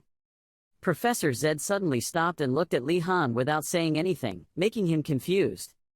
Then a smile appeared on the professor's lips, a smile that seemed very gentle, but no one knew what plans were hidden in it. Seeing this, Li Han immediately realized something was wrong in today's lesson. His face turned pale with fear. He warned Yoner, who was next to him, to be careful. Li Han's eyebrows furrowed. His face was serious because he knew today's lesson was not as easy as simply riding a horse. He was standing in front of a huge stable, or rather, facing a difficult challenge. Everyone walked inside and Professor Zed began introducing the Einrogard stable. The students began to admire its sparkle. The horses here were all good breeds and they could not believe that they would be able to ride horses like that. This was like a paradise for the students to experience. Zed understood the students' psychology, so he asked about starting to ride. Everyone excitedly agreed. Then the professor pulled out a box with wooden sticks to draw lots. Zed thought that everyone needed skills to have a good horse, so he invited everyone to start drawing lots. The wooden bars are gradually pulled out, the results are gradually revealed. Who will be the luckiest person? Ranked first was Guy Nandu. He smiled and was satisfied with his results. When everyone saw Guy Nandu standing first, they were not convinced. They thought he didn't even know how to distinguish rice from rice, but Guy Nandu didn't pay attention to the gossip. Guy Nandu started with the process of choosing his horse. He went through the horses he didn't like to get to the one he thought was the best. Then he stopped in front of a cage. No one knew what his choice would be. The horse he chose was a crazy horse. It had black fur and red eyes that added to the fear. Li-han and Yoner were extremely confused by Guy Nandu's choice, because they knew that the horse had an erratic temperament. Guy Nandu wasn't in pain yet and wasn't scared, so he still excitedly stood next to the horse, introduced it to its big and bulky nature, and was proud that it still bowed to him.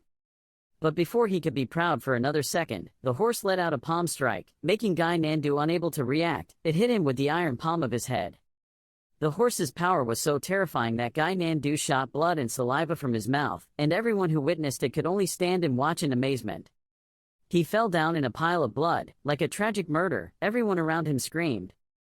Everyone gathered around to ask about him, but Guy Nandu was half awake and half unconscious and didn't understand what was happening to him.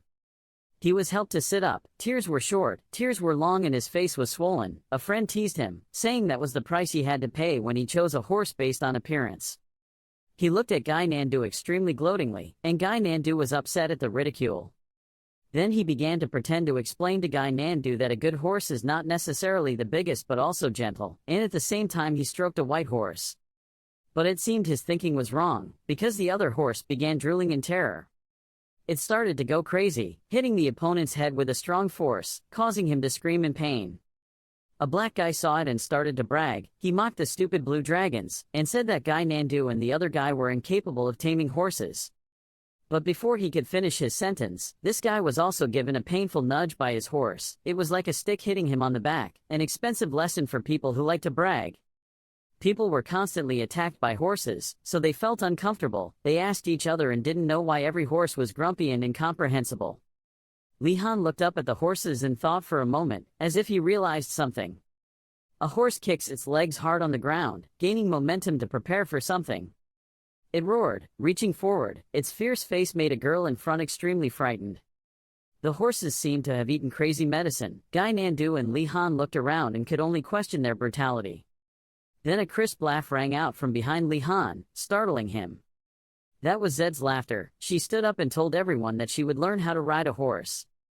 And the professor started raising his finger pointing to the number 1 to signal the students' first assignment. The lesson is that Zed wants the students to become close to all the horses in the stable. In contrast to Professor Zed's cheerful appearance, the students couldn't believe they had to actually do it. The professor saw that everyone was panicking and gave advice to complete the task of taking good care of the horses, so maybe they would open up. But it's easier said than done. Zed continued to ask to befriend at least one of the horses. Li-han now looked at the horses and knew that they were not normal horses. He thought that Zed was definitely planning something when giving this mission. He also found a way to deal with it, is to find the most obedient horse first. Zed suddenly raised his hand as if preparing to do something. She slapped her hand down on Li-han's arm and signaled him to follow her, not knowing what else he would face. Li-han couldn't help but agree. He could only obediently obey even though inside he was a dark sky full of anxiety. The professor took Li-han to a stable and slowly opened it. Seeing the horse inside, Li-han was surprised by its beautiful appearance.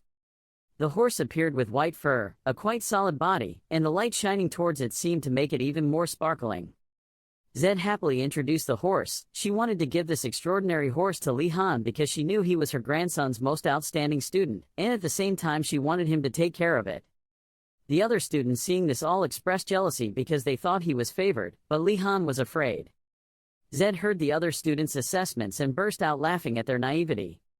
Then she continued to talk about the reason she chose this horse for Li-han. It was a good horse, but it was the wildest and most difficult to tame. Zed gently fed it and commented that taming it was even more difficult than taming a monster. Li-han could only helplessly hold his head. The professor said that this could be a difficult task for a first-year student like Li-han. Her words made him think that he would have help. But Zed highly appreciated him, saying that he could tame the Thunderbird himself, so taming the horse would be easy. Hearing that, Li-han could only cry inside. He thought this was the reason why he should stand out in front of professors. The door of the house slowly opens, seemingly preparing to welcome guests. From inside the house, Professor Euregilm looked out and smiled, his face slightly worried, asking why his aunt came here. That aunt was Professor Zed. She raised her hand to greet her, her lips curled into a bright smile. As a superior, she did not forget to remind Euregilm to say hello first, and she mentioned something. Professor Euregilm shyly raised his hand and scratched his head, starting to feel awkward and politely greeting him. Before he could finish his sentence, Zed quickly went into the house to check the house. Euregum couldn't stop him, so he sadly invited her in. Then Professor Euregum turned around with a serious face and looked at the person who had been with Zed. That was Li Han. Faced with Euregum's questioning, Li Han could only stammer because Professor Choidar told him to bring Zed. Entering the house, Zed saw a pile of dust flying. She waved her hand and complained about her nephew's house cleaning and said that was the reason why he was single. Euregum faced his aunt's words without knowing it. What can I say other than slapping my hands on my face helplessly? Professor Zed constantly complains about Euregum's way of life. She advises him to find a girlfriend and stop living so carelessly, and he is trying to invite her to lunch to distract him. Li Han was now like a savior helping Euregum escape the nagging words. He asked him about eating and his face looked like he was waiting for his answer. Li Han understood Euregum's wishes. He even added salt to his answer to show that he was very hungry and wanted to eat. It seemed that the plan was successful. Zed ignored Euregum and changed the subject to talk about how Li Han should not skip meals when he is in his prime. Then Zed signaled that she wanted to make lunch today. She would let the two of them taste the flavors of Oriental cuisine. Euregum had an opinion about not liking to eat Oriental food, but before he could finish speaking, Zed threatened him with bullet-shaped eyes and a sharp knife in his hand. At this time, only Professor Euregum and Li Han were left outside the table. The professor seemed very thoughtful because the thing he was worried about had happened. Then he returned to his normal state. He raised his head and asked Li Han how he was doing. Before he could answer the question, Li Han was interrupted by a sudden discovery from Euregum, who asked if something appeared on his chest. It was like a glowing leaf branch. The light it emitted looked extremely gentle but also very attractive, passing through his shirt. After that, Li Han slowly pulled the object out from his chest for Euregum to see. It was a tree branch with the green light of grass and leaves. Li Han looked at it with a loving and proud expression. Master Euregum was surprised to see that he had a new staff and said that he could feel the energy of the forest radiating from it. Then the teacher asked about where Li Han got it. Hearing him ask, he was startled. Not knowing what to answer, he hesitated to think of a way to face the question. Professor Euregum, after hearing Li Han's answer, was full of confusion and asked if it was true that he just happened to go into the forest and then by chance came across a transformed oak tree and then accidentally received the staff, or not. Li Han was still sure about that coincidence, but Euregum and Zed both thought he was trying to hide something. Professor Euregum continued to ask about the question the spirit asked Li Han. He was very surprised because he knew that.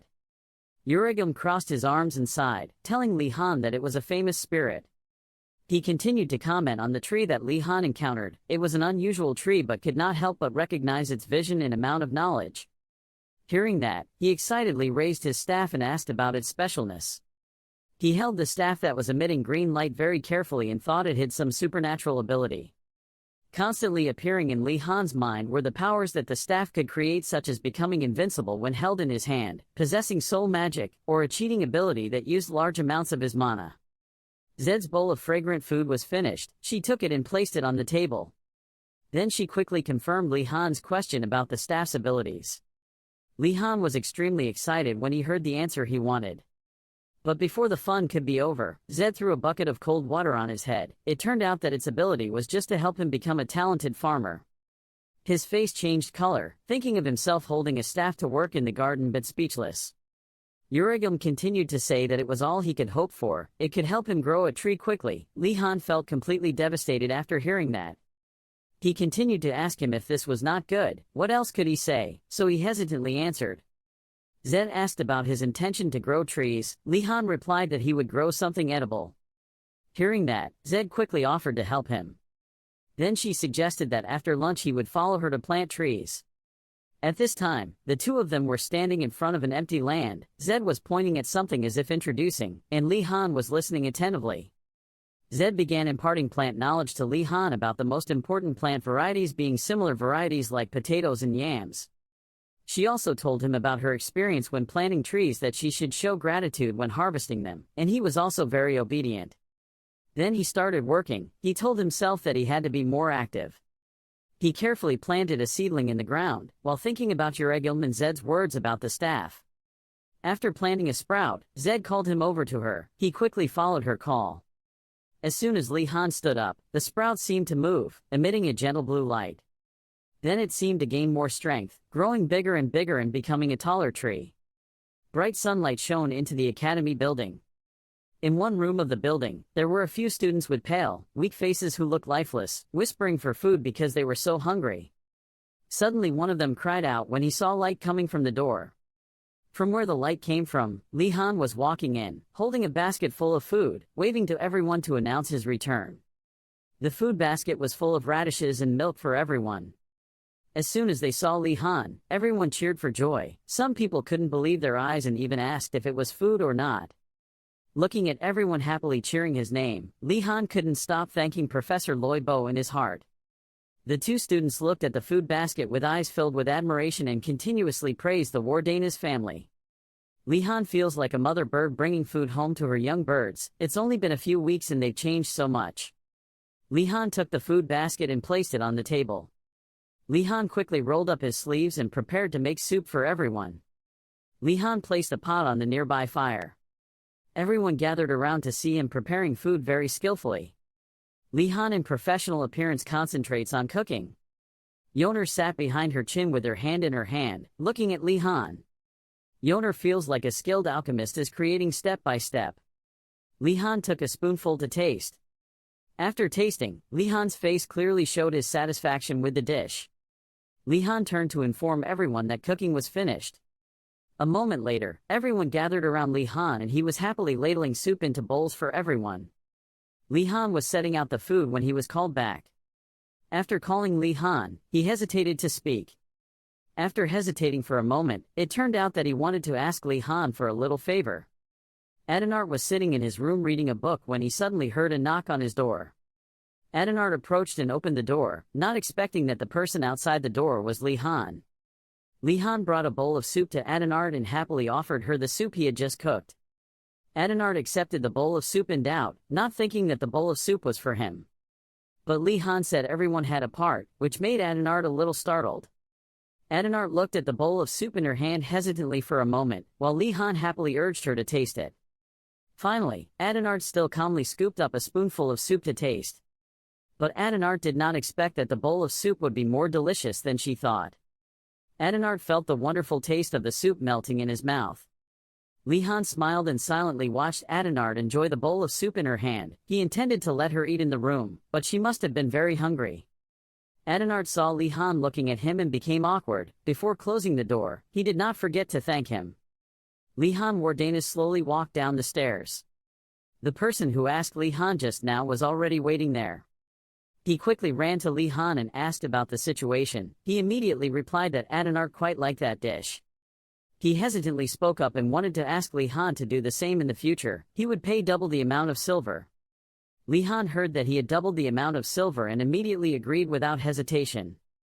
He and a few other students breathed a sigh of joy. Li Han did not expect everyone to care for Adenart so much. Li Han feels that the royal family is something very big, but aside from Gai Nandu. In the afternoon class, Professor Vodali sat in his chair silently observing Li Han's practice session. The professor was frustrated because the contract only stated that he had to teach, not that he had to collect students. But think about Li Han's mana. Vodali observed him very carefully.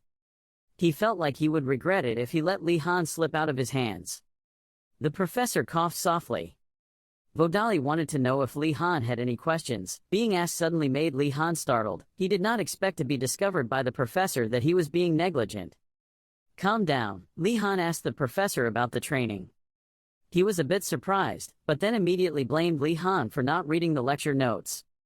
Li Han huffed, clearly expressing his unwillingness.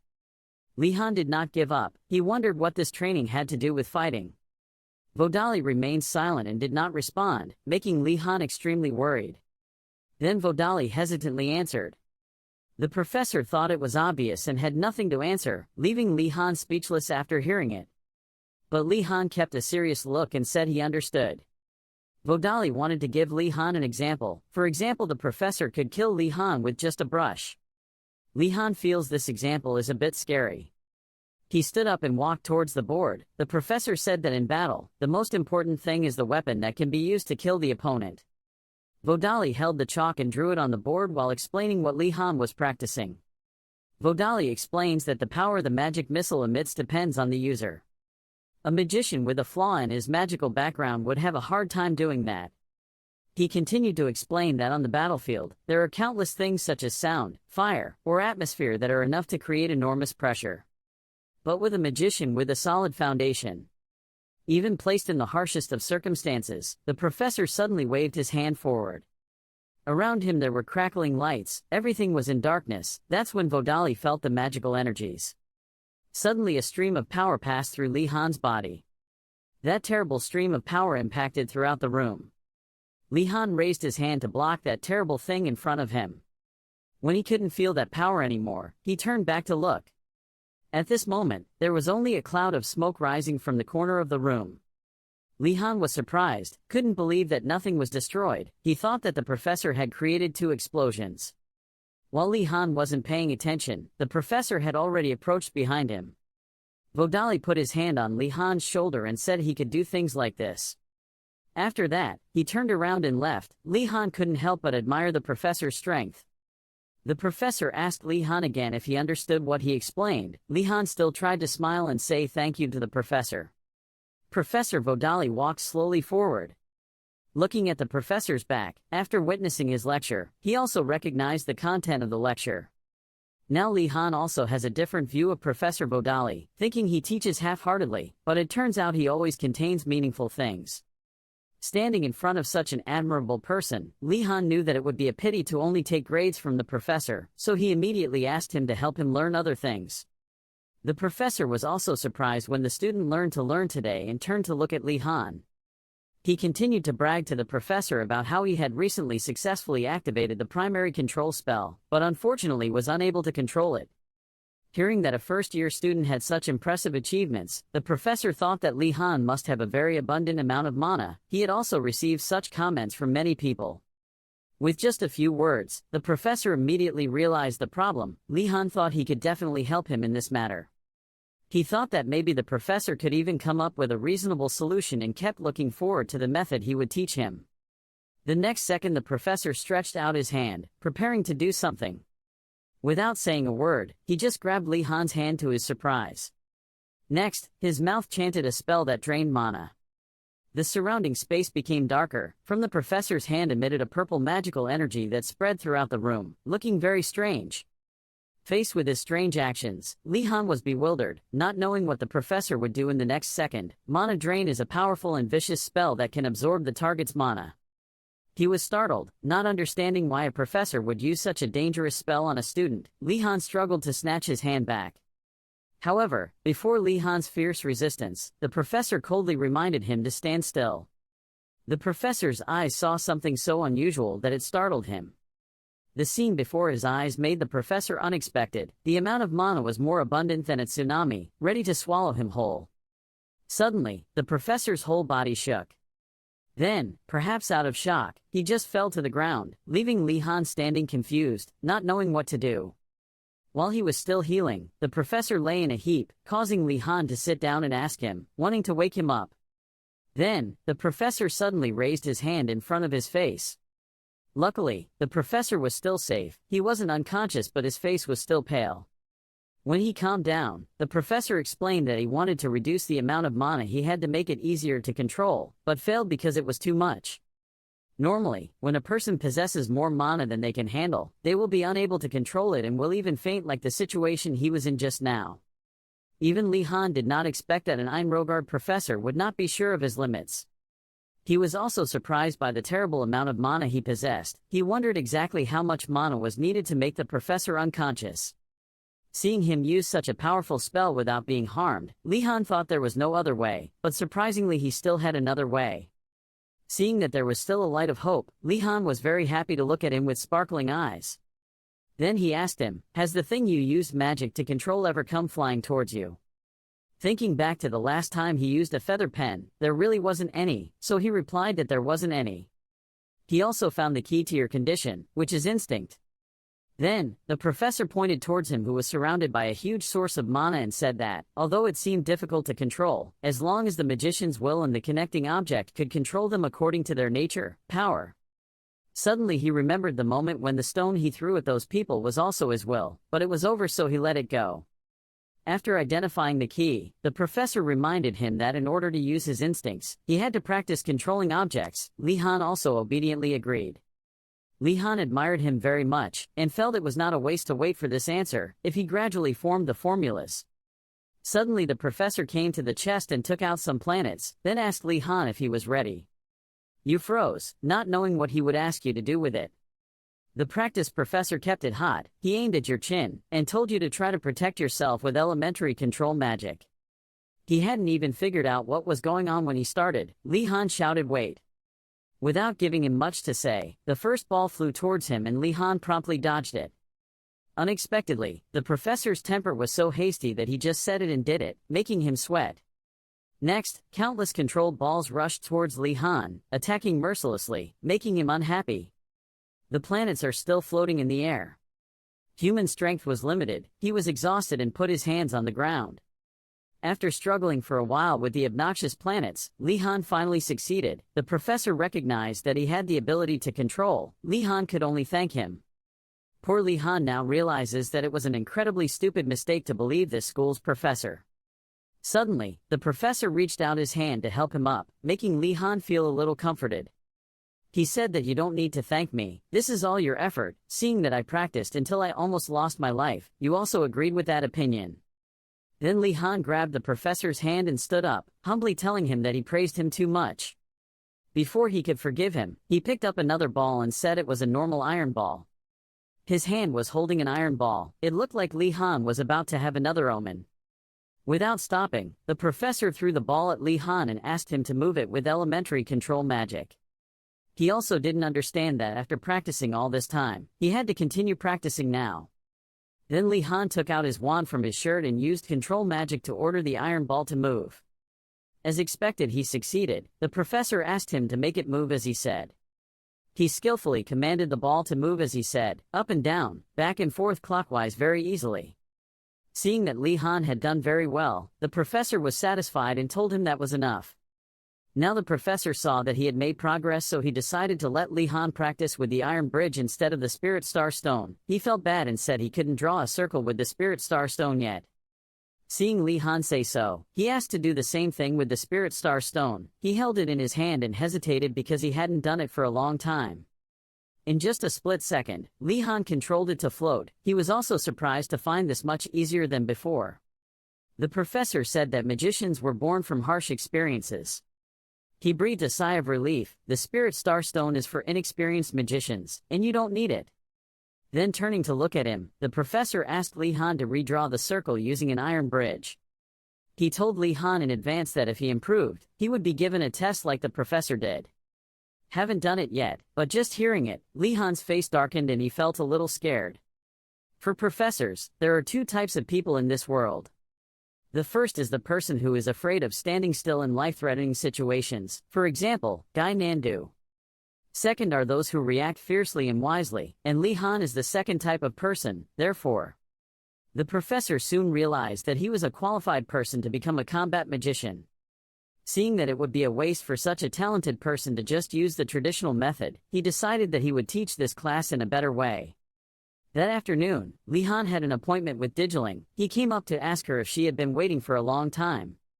When she saw he was coming, she shook her head and said no. Digiling spoke first. She looked over at him and slowly spoke back. Li Han had become visibly haggard. Digiling asked about his health, but he still tried to act like he was fine and said it was okay. Digiling would lend the monk's robe to Li Han. When he received the robe, he immediately thanked her. As a quid pro quo, Li Han also baked a delicious loaf of cake as his gratitude to repay Digiling. But she waved her hand and refused and told him not to be polite. As a devout person, Digiling's reason for refusing was, Saint Presinga was suffering, so how could she eat well? But Li Han accepted Mrs. Medred's invitation. Faced with this situation, he also found that this was not easy. After that, she opened the bag and said she was fine, give it to someone who really needed it. She took out a white teacup from inside and said she could drink tea too. Seeing that Digiling was in such a good mood, Li Han also pointed at him and cheerfully offered to make tea for her.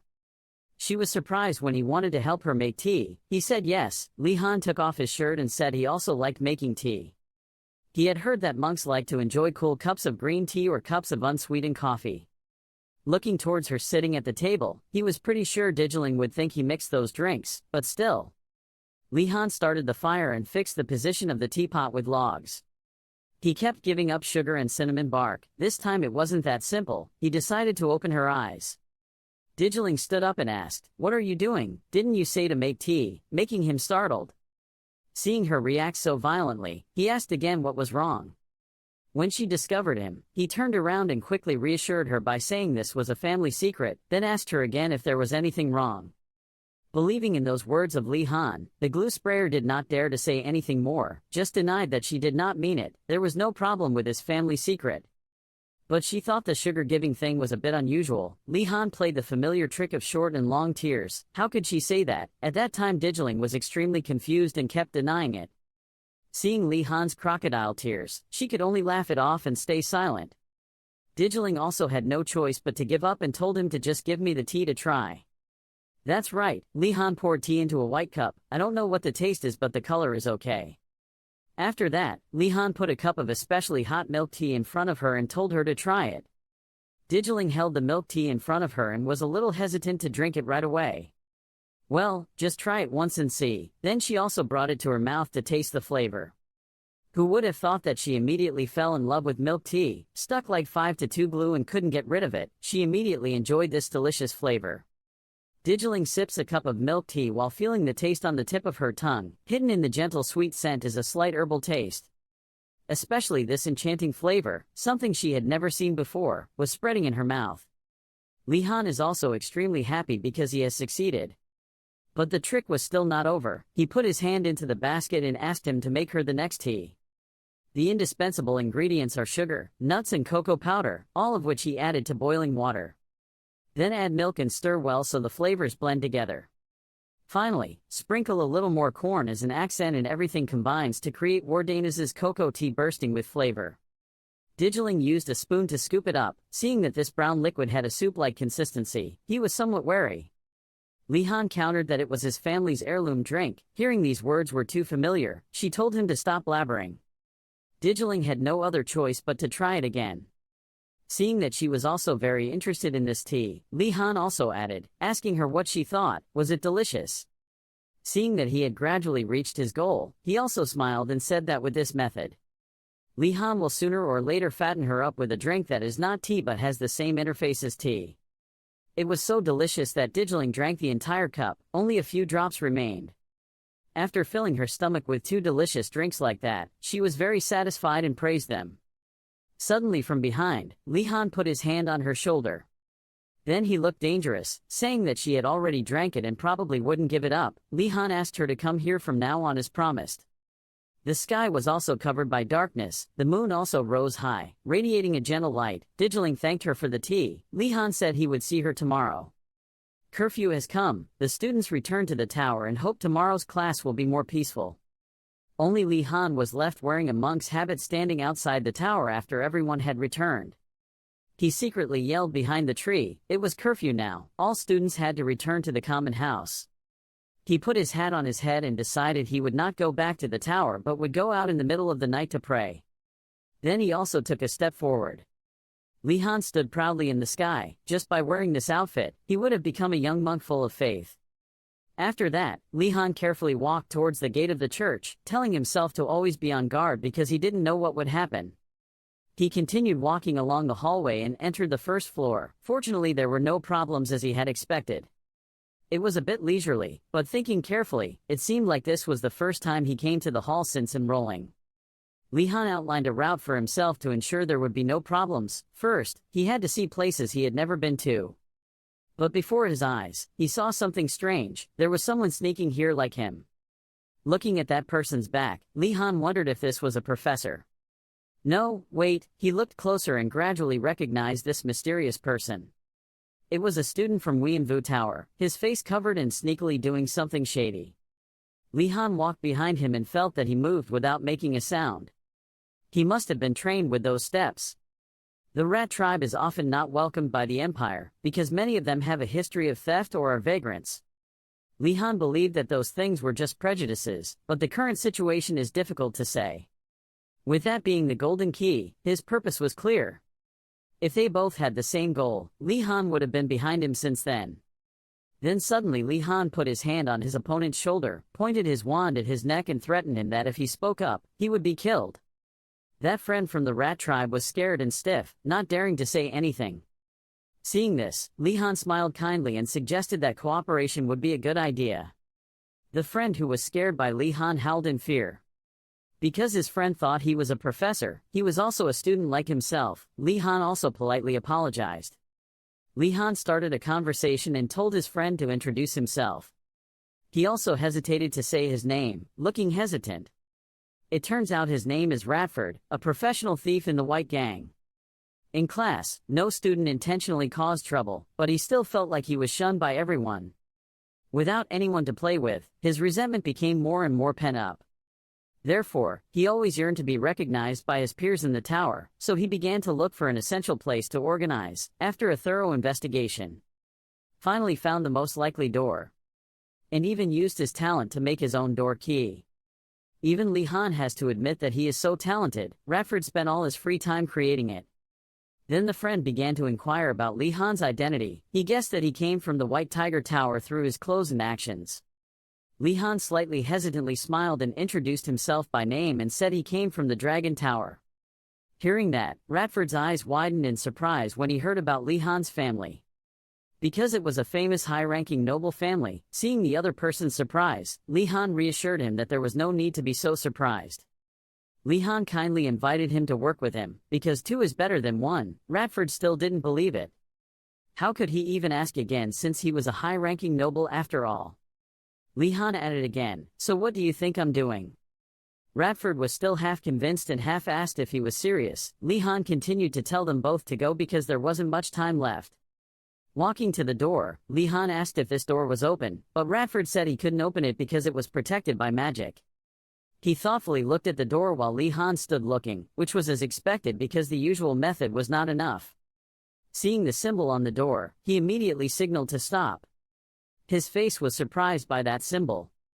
Tell Radford to step aside for a bit. He is also a bit confused because he doesn't know what Li Han is doing.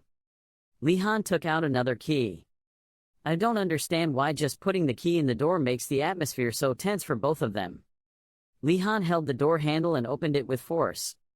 Li Han was happy when he opened it, but Radford was still confused because he didn't know what was going on. Radford asked Li Han where he got that key from, and he calmly replied that he stole it from the principal's drawer. Because Li Han didn't tell Asan before. But he found it along with a message from the principal. And just keep it just in case you don't expect to use it here. But Li Han did not relax himself because more importantly, he could smell the trap. The 2 slowly walked in. Inside the downward passage has been opened. Li Han told him to let's go when Radford suddenly startled. Radford felt something strange and pressed his ear to the floor. Because he heard noises below, there might be someone. Li Han sweated, wondering what was going on. Because he asked himself where the supplies outside came from. It turned out that they transported things underground, and if they moved things after curfew, no students would find out. Li Han is certain that the essential needs are here. Radford is not sure about that. Look at the stairs ahead. Each step slowly goes down. Radford felt that as soon as he walked a little, it was already dark. And intended to light some candles for light. Suddenly Li Han grabbed his wrist, startling Radford. He explained that it was stupid because that was what the principal was hiding. Nothing was easy. He felt somewhat right because he had forgotten to think about it. Ask yourself who Li Han is and it seems like he is used to those situations. Li Han still turned his back and walked forward. Radford was on the side pondering something. He remembered the legends surrounding Li Han, how it was impossible to call him by the wrong name, or that even princes and princesses had to hold their breath in front of him. Even Li Han can tame the Thunderbird with just one spell. And Radford himself was surprised when all the rumors were true. As we walked in thought, we suddenly arrived at our destination. The 2 took turns hiding behind the wall and snooping. And seeing the iron bar-like doors in front, I assumed that this entire floor was a storage room. Then Li Han signaled him to be careful when entering. Suddenly the 2 saw a bright yellow light being lit. That trick shot out, lighting up every lamp in the room, making Li Han and Radford startled. Li Han was sweating nervously. Why was this thing here? All the lights suddenly lit up. He carefully and gently stepped forward. As he was walking, he heard someone's footsteps. He stopped, concentrated, listened and felt someone coming. From a distance, Li Han saw a person wearing a shirt approaching. That silhouette made him wonder if it was the warehouse keeper. That person must have been the warehouse manager. He raised his hand covered with tape and pointed while taking inventory. The atmosphere at this time was really tense. Seeing someone coming to check the goods, Li Han was worried about ruining the plan, while Radford next to him covered his mouth, afraid of making a sound. Li Han immediately turned back to order Radford to order. He didn't think everything would be so detailed. Suddenly the warehouse keeper appeared behind Li Han. He asked who he was. That's it, Li Han can't escape like this. His face turned purple and he was scared. The two were discovered, and when Li Han turned around, trying to calm himself down and keep a cool head to cleverly answer the question, he even tried to use the light to cover his eyes. But he was suddenly startled to look at his face. His eyes were covered with bandages, including his nose and mouth. There are stories that tell that losing one sense will enhance the abilities of the other senses. But even so, it doesn't make sense for this warehouse keeper to find them. They didn't make a sound, and he wouldn't be able to distinguish the two of them from anything else around. So how could he know there was someone in the warehouse? There was something in his eyes. He kept staring at the two of them. In his eyes, the silhouettes of two people, Li Han and Radford, appeared, but he could only see the shadows, not the detailed characteristics. Suddenly, Li Han's shadow emitted an extremely strong blue light. That flow of power made him now feel like he was standing in the middle of ocean water with fierce waves. He was surprised and suddenly realized something. Then he approached, placed his hand on his chest and bowed to Li Han. He mentioned Mana and called him master. Perhaps he mistakenly thought Li Han was his master, so he immediately apologized for his rudeness. He agreed and said he would return to work immediately. Li Han was bewildered and wondered why he left so easily. Furthermore, he thought that he was his master. Which master was that? Then in his mind he immediately thought of the principal of the academy. He was probably his master. Not only that, he also said something about the amount of mana. It seemed like he could identify other people through mana. Radford behind him was scared and grabbed his sleeve, sweating profusely, not knowing what had just happened take place. However, he didn't think it would be that easy. There must be something hidden. He didn't turn to comfort Radford, but just put his hand on his shoulder and told him it was safe for now. Let's keep moving. It's a pity, but we can't take this place away. If the quantity is counted, then things should just be left as they are. Li Han looked inside and suggested we should find the entrance to those things. Radford was surprised. Suddenly he froze. Radford felt something. Radford reported to Li Han that he heard a lot of things moving in one direction, and signaled him to follow him. When we reached two directions, Radford immediately told us to turn right. As he ran, Li Han immediately praised his ability to find his way. Seeing that, Radford was happy and thanked him. While the situation was boiling, Li Han still asked Radford why he was talking to him so solemnly. Radford waved his hand and told Li Han not to pay attention to that. Radford realized that he was almost there. But suddenly his legs suddenly braked. It was a dead end, and after complimenting Radford on his ability to find a way, he led them both to a dead end. Radford trembled, embarrassed, and asked himself why. He was sure there was something here. Li Han quickly noticed the wall next to him. That wall had a very strange brick. Its design was different from the rest of the bricks. He thought he knew why he came to this dead end. Unlike Radford, who grew up in a small town, he was like a petty thief to make ends meet.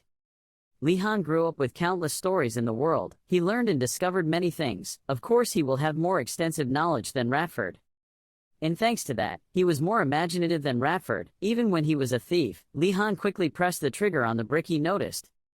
The door in front of me gradually opened, light flashing from inside. Li Han and Radford were happy to have successfully opened the door, but were also worried about the difficulties that would arise in the future. In front of the two people is a long, deep room. At first glance, Radford thought this was the exit because he relied on the width and light here.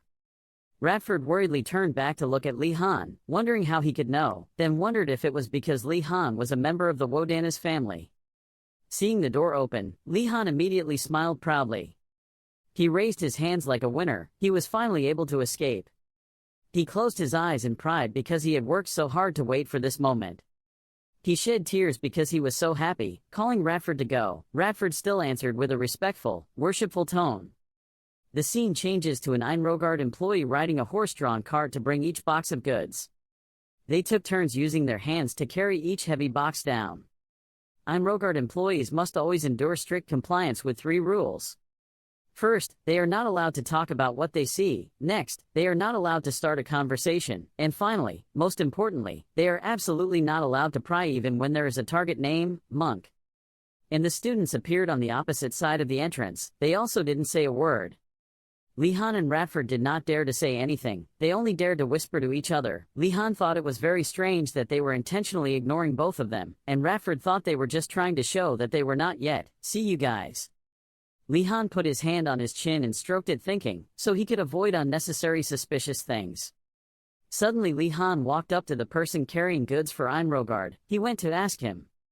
Li-han was friendly, using his foreign minister skills. He asked him if he could ride in a carriage. Unexpectedly, the man happily smiled and agreed, asking him to wait inside for them. Finished working.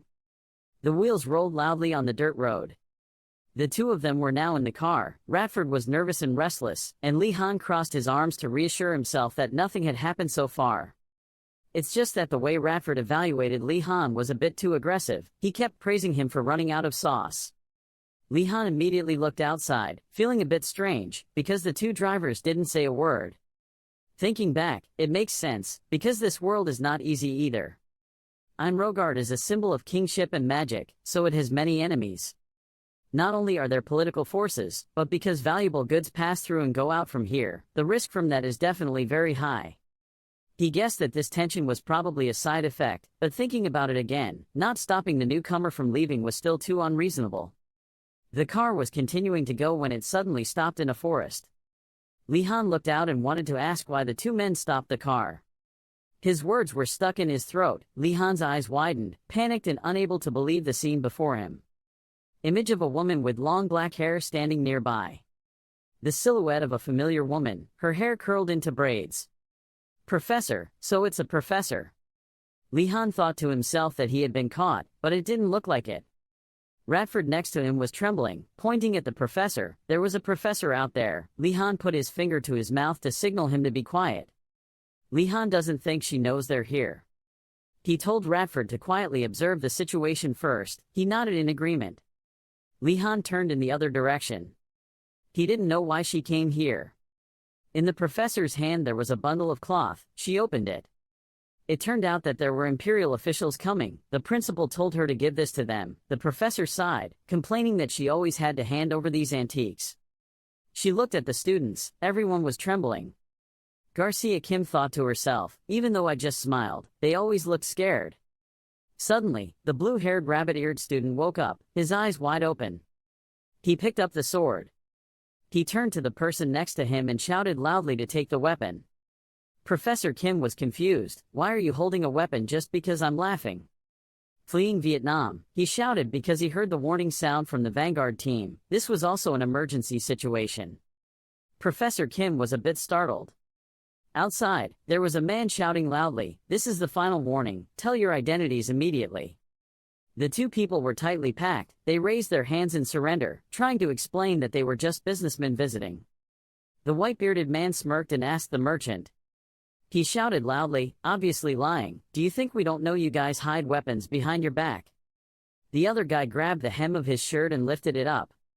He picked up his weapon and said contemptuously, "Even the staff in the academy are extraordinary. Are you soldiers or mercenaries?" The white-bearded guy shouted loudly at those standing behind to get into formation. Everyone raised their crossbows. The commanding shout to fire. The businessman did not tremble and was still very calm.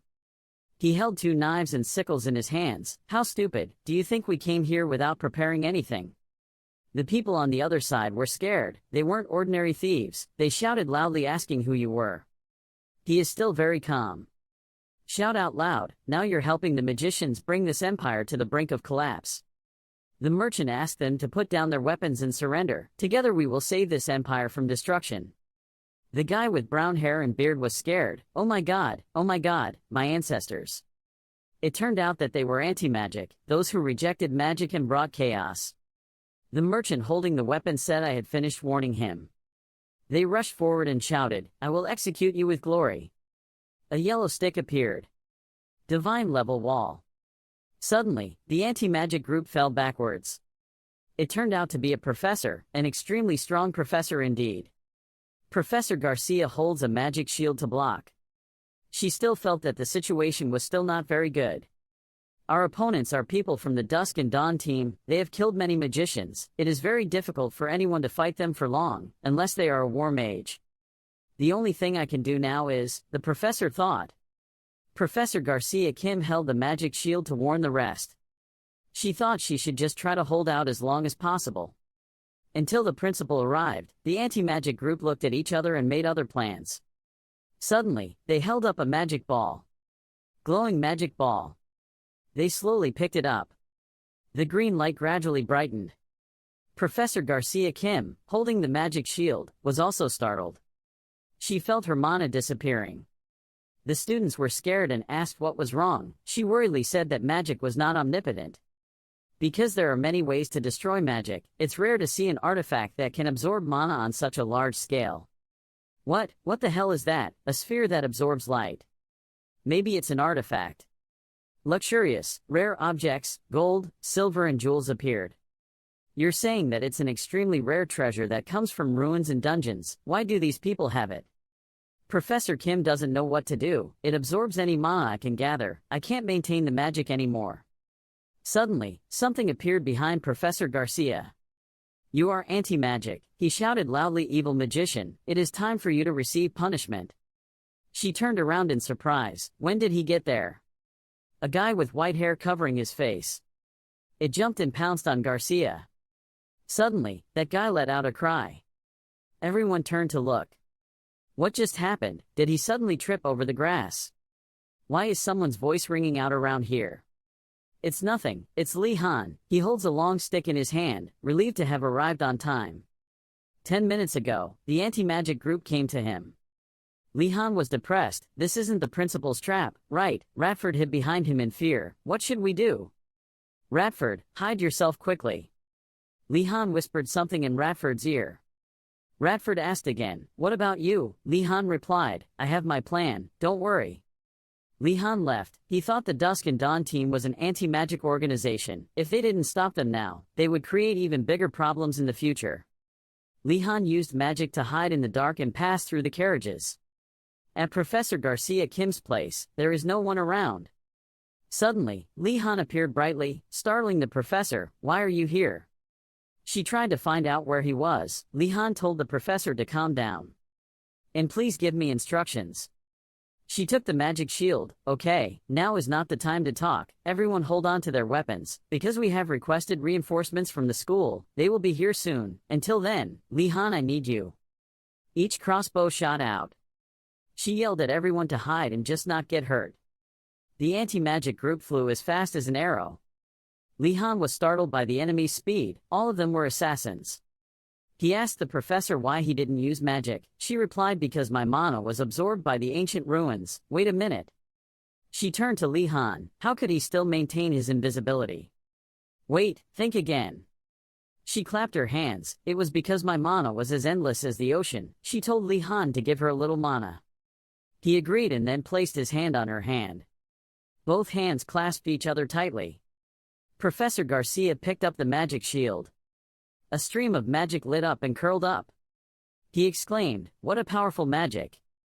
The enemies were surprised by something giant appearing. That light flew away. It's rushing this way, get out of the way. It turned out that it was rushing towards the ball.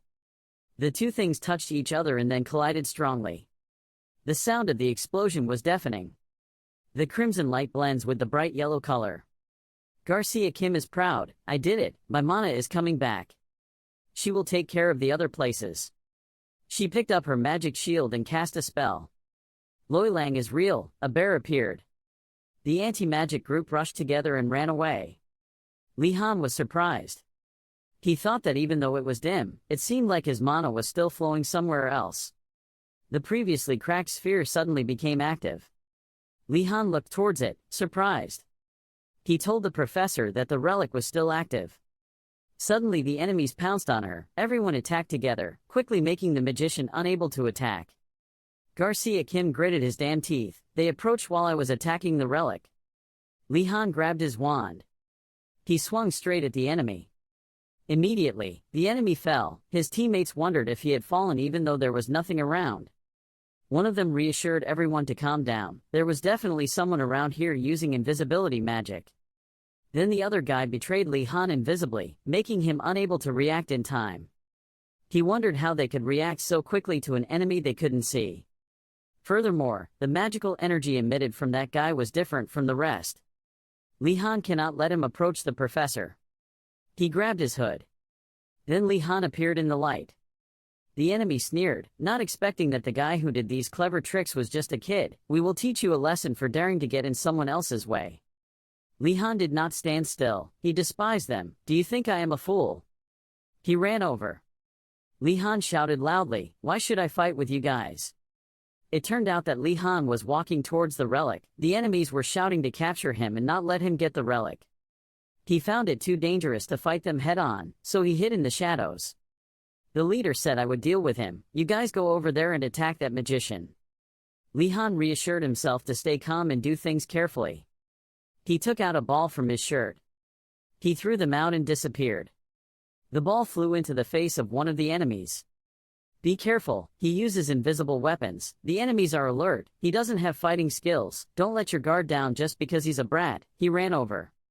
He felt this was completely different from his classes. It felt like his brain was on fire. But you have to concentrate. If you relax even a little, your life will be in danger. I'll shoot out iron balls, retrieve them, and repeat. He kept saying in his head, shoot the iron balls, retrieve them, and then repeat, shoot the iron balls, retrieve them. Suddenly, something liquid flowed down on the ground. Li Han's nose dripped something. Li Han raised his hand. It flowed down his hand. Li Han is trying to escape from two strangers who are chasing right behind him. He still couldn't recover from the shock of having a nosebleed. He was worried if he had run out of mana. But then Li Han realized it wasn't because he was still invisible. He turned to look at the stranger behind him and thought he was too focused. After that, Li Han continued to run away, but he also realized that this could not continue any longer. Suddenly, the bright yellow ball that was the ancient artifact was activated in midair. Li Han ran and threw more iron balls to limit their movement. The stranger noticed that the ball had flown in front of him. He also gradually noticed the presence of Li Han running away in front of him. That stranger didn't hesitate and cut the ball he launched in half. Suddenly he felt a faint scent appear in front of him. He realized that this was the scent of Li Han's blood, so he ordered his accomplices to follow the scent of blood to the artifact. They obeyed and chased after the scent of Li Han's blood, towards the ancient artifact, and he looked in that direction and silently exclaimed how dangerous it was. Li Han picked up a sword from the ground. While they were still looking around looking for Li Han, he had to attack them first. Li Han's downward slash seriously injured one of them. The stranger with two curls of hair witnessed his teammate fall and realized that this wound was caused by a sword. He guessed that the opponent had changed weapons. He ordered his teammates to throw some glowing powder around the artifact because Li Han might be somewhere around here. His teammate quickly threw that handful of powder into the air. Li Han immediately avoided them, but the tip of the hook accidentally touched the powder. He could see his cheeks were covered in glowing powder. Li Han was angry. He didn't want to give up destroying the artifact. Suddenly he realized something. One of them noticed Li Han's trick, so he shouted to announce it. The stranger with two curls of hair reassured his accomplices to stay calm to cope. He thought that if he followed the scent, before he could finish his sentence, he would realize something. That guy was angry when he realized that the smell of rice had been mixed. He got angry and reminded his teammates not to be distracted by Li Han. He was definitely still nearby. Suddenly his teammates were attacked from behind. They fell to the ground, leaving the stranger alone. He complimented Li Han for being so decisive, but he was not happy at all but extremely angry. Li Han's footsteps gently landed on the ground. The stranger was upset that they were being cornered, yet Li Han chose to hide among the wounded. He pulled down the cloth covering his face. He felt interesting that it had been a long time since he had met someone like Li Han. He bent down to pick up his teammate's sword from the ground. Then introduced himself as Ga Ra-se. Ga Ra-se radiated murderous aura. He informed Li Han that he would seriously play with him from now on. Ga Ra-se said that Li Han should not think that if he hid his scent with ridiculous spells, he would not notice. He immediately attacked Li Han. This surprised him because he didn't think Ga Rase could recognize him. Ga Rase was victorious because he could clearly hear Li Han's trembling breathing, so even if he was invisible, it was useless. Not stopping there, he swung his sword and was about to rush towards Li Han. He reminded him not to think that only the smell of blood would expose him, but thanks to his stupidity in reducing the number of people, he could clearly hear his voice, "You more. Ga Rase wants to end this right now." Suddenly, an illusion of swords appeared from nowhere. More and more swords gathered in a circle around Ga Rase. He then directed them towards Li Han. He quickly jumped back to avoid them. His feet stopped. In front of him suddenly something rushed hard and hit the ground. Li Han panicked because if he was one step slower, he would be in big trouble. At this time, Ga Rase was still trying to attack Li Han. He secretly thought that his swordsmanship level was far beyond his own. He couldn't believe that for an opponent who couldn't see him, all he could do was block the attack. Ga Rase approached Li Han and firmly raised her sword. His sword showed many red lines as if it was gaining strength. Li Han had difficulty blocking this attack from Ga Rase. He winced at this terrible power from the sword. Li Han was weaker, so he fell backwards hard. His face turned pale because he was in real danger right now. His hand holding the sword was still shaking from blocking the attack earlier. Li Han realized that Ga Rase was now in the aura state that Alrarlong had mentioned. Ga Rase approached Li Han thanks to his frightened breathing. He pointed the sharp blade at his neck, making him jump. Ga Rase was curious about what Li Han's scared face looked like right now. Li Han was determined not to let himself die like this. He remembered the moment he fought with Ga Rase earlier. He remembered hearing that trained swordsmen could transfer mana into their swords. That was what Alrarlong said to Li Han in the past. Thinking about it, he stood up with the sword, telling himself that he was a magic practitioner. Suddenly, there was a burning blue fire, making Ga Rase a bit surprised. Li Han swung his sword vigorously. But Ga Rase quickly blocked his attack. He was so angry that he couldn't believe that at this moment, Li Han could still attack him. Li Han was secretly happy because this move worked. He knelt on the ground and was in a position to attack Ga Rase, thinking to himself that he had more mana than he could use anyway. Then Li Han smiled and told himself to just pour it all into the sword. Garox was sent flying far away, his whole body hitting the ground hard and sliding painfully. His mouth immediately spit out a mouthful of ketchup, his white eyes gradually lost consciousness, and he lay down in pain. Unable to help but be shocked by the power, Garox, whose mouth was still covered in blood, opened his mouth in doubt. The sword had just touched and he was about to snap. He looked at him, his whole body was emitting a green light. He was still bewildered, he didn't think it was him who did it. Just as he was about to lie on the ground, he stood up, holding himself up with both elbows. He couldn't fall here. Before his eyes, he was still motionless, his whole body stiff. He looked at him with the intention that he should die right now. Breathing heavily, Li Han had difficulty breathing. There was sweat pouring down all over my face, and I couldn't understand why my body couldn't move. He looked at his calloused, trembling hands. Was it because he had tried to impart mana? Glancing at Garox, he had stood up with his sword to support him. He looked at him helplessly. Garox rushed forward, his steps quickly rising from the ground.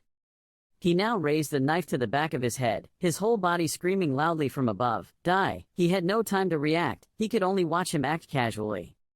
He rushed over, his face looking a bit tired as he looked at him.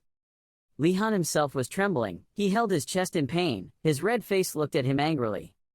As soon as he got close, his mouth spat out a mouthful of red ketchup, his face gradually turning red.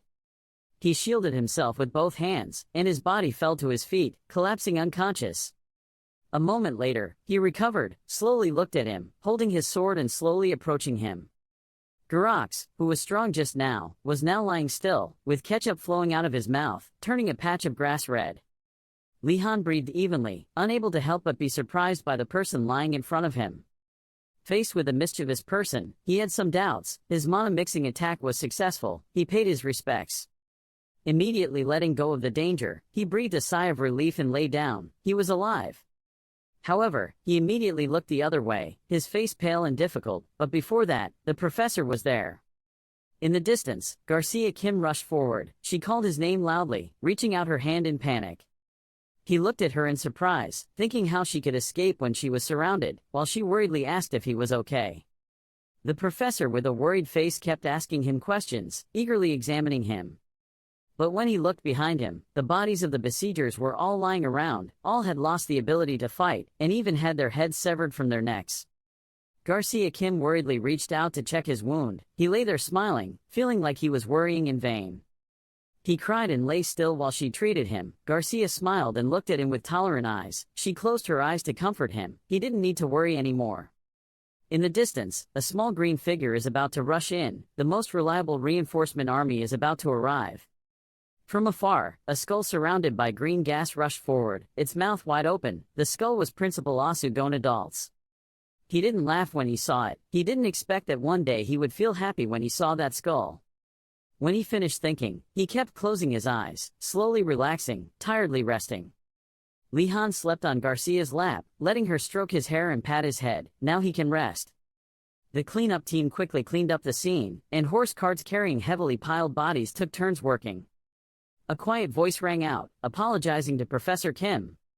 The principal hovered in the air, feeling guilty. He had put her in danger. He should have predicted this. Garcia sat on the carriage, resting in the distance, rubbing his hands and smiling. It's okay, Principal. Who would have thought that the Dusk and Dawn team would appear? This statement touched the principal, Professor Kim, his eyes filled with tears of emotion. Suddenly a voice, not at all good, rang out, attracting the two people's attention. Vodali next to him closed his eyes and protested, as the academy's principal, you should consider all possibilities. He immediately snorted and remained silent. Garcia sat far away and covered his mouth in surprise. Then he looked over and asked who was behind the teacher, looking at his legs being put on the handle. Garax, he replied coldly.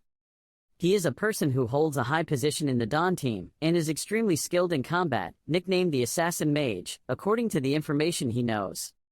The principal was angry, and as soon as he saw that he was still breathing, he wanted to send him off for a while. The principal glanced down, angrily said anyway. Before his eyes was the scene, surrounded by thick green bridges, scattered haphazardly. Seeing the spheres, Asugona immediately realized that this was not the fighting style of a mercenary. He calmly approached and observed this thing. Asugona was surprised when he thought about the boy lying in the treatment compartment and was suspicious. He was still lying unconscious. The principal couldn't help but be surprised at what his family had raised. Garcia panicked. Thanks to his response, everything was resolved. The principal looked at her with eyes open and closed. Not only that, hearing this sentence made her startled and bewildered. Asugona felt suspicious that a rookie could use magic in combat, so he concluded that he was very skilled in attack magic. Looking at the mercenaries, he could see that they weren't just using magic against the two of them. His image appeared in battle, his whole body covered in green gas, skillfully using magic and combat weapons. This kid is interesting. The principal's voice made her unexpected. She looked at him helplessly. After saying that, he licked his lips with pleasure, showing that he considered him a fish on the chopping block. I want him, he shouted, his hand made of transparent gas still rubbing his chin. This is a direct disciple. The teaching method especially focuses on passing on everything to a single person. Asugona pouted, wanting to correct him using traditional methods but was immediately rejected by Garcia. If he did so, His Majesty would not leave it alone. He immediately rubbed his forehead with a headache. There was no other way. After all, he was the one who made the rules. Still not giving up, he would wait when it was his turn. He lay on the car as if his body could hear it, moaning without protesting. That night, he saw a nightmare. Asugona emitted blue smoke from his mouth, slowly emitting. From there, 4 identical skeletons appeared. Clean up the area, and pay appropriate compensation to the mercenaries and skeletons who obeyed the order. He looked around, observing carefully. Don't forget to bring this ancient relic back with you. Look towards a round lump with a strange seal in the middle. Glancing over, Asugona noticed Professor Valadi doing something with the beaten guys lying on the ground. He approached and immediately asked what he was doing. Professor Valadi. The professor turned to pay attention. He quickly said he was investigating the strange postures. This also caught Asugona's attention. It was indeed very strange. He quickly assumed it was Li Han's doing, his eyes sure. Looking at the poses, he became even more worried about the strange magic, thinking that Li Han had reached a new level, a level that even he did not know about. But very quickly his rough arms turned blue and he was sweating profusely, that is. Garcia quickly covered his face and shyly said it was because he punched them. The sky was almost dark, at the academy where Li Han studied. He was lying on the bed, seemingly having no intention of waking up yet. After a long, good sleep, he felt extremely comfortable. He wasn't sure if the situation was okay, but it was all in his head. Gradually opening his eyes, he looked to the side, carefully looking at where this is. Asugona's huge face caught his eyes staring and asking, "Are you awake?" Li Han sat up startled, not understanding why the principal was here, and couldn't say anything. He could only keep silent in his head. He looked sideways, careful because it was in a strange place. Garcia noticed his worry and immediately comforted him, saying it's okay, Li Han. She calmly explained and praised him. He must have been very shocked by the ambush. This made her feel that he had done very well. Hearing what I needed to know, he immediately understood the problem.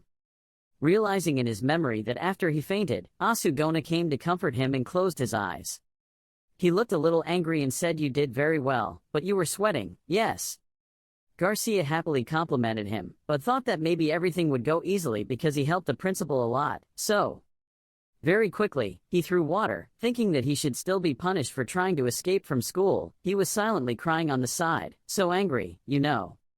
Li Han hugged his face in despair, thinking that if it wasn't for them, maybe he would have been. Garcia next to him consoled him, "Sorry, Li Han, because you tried to help me."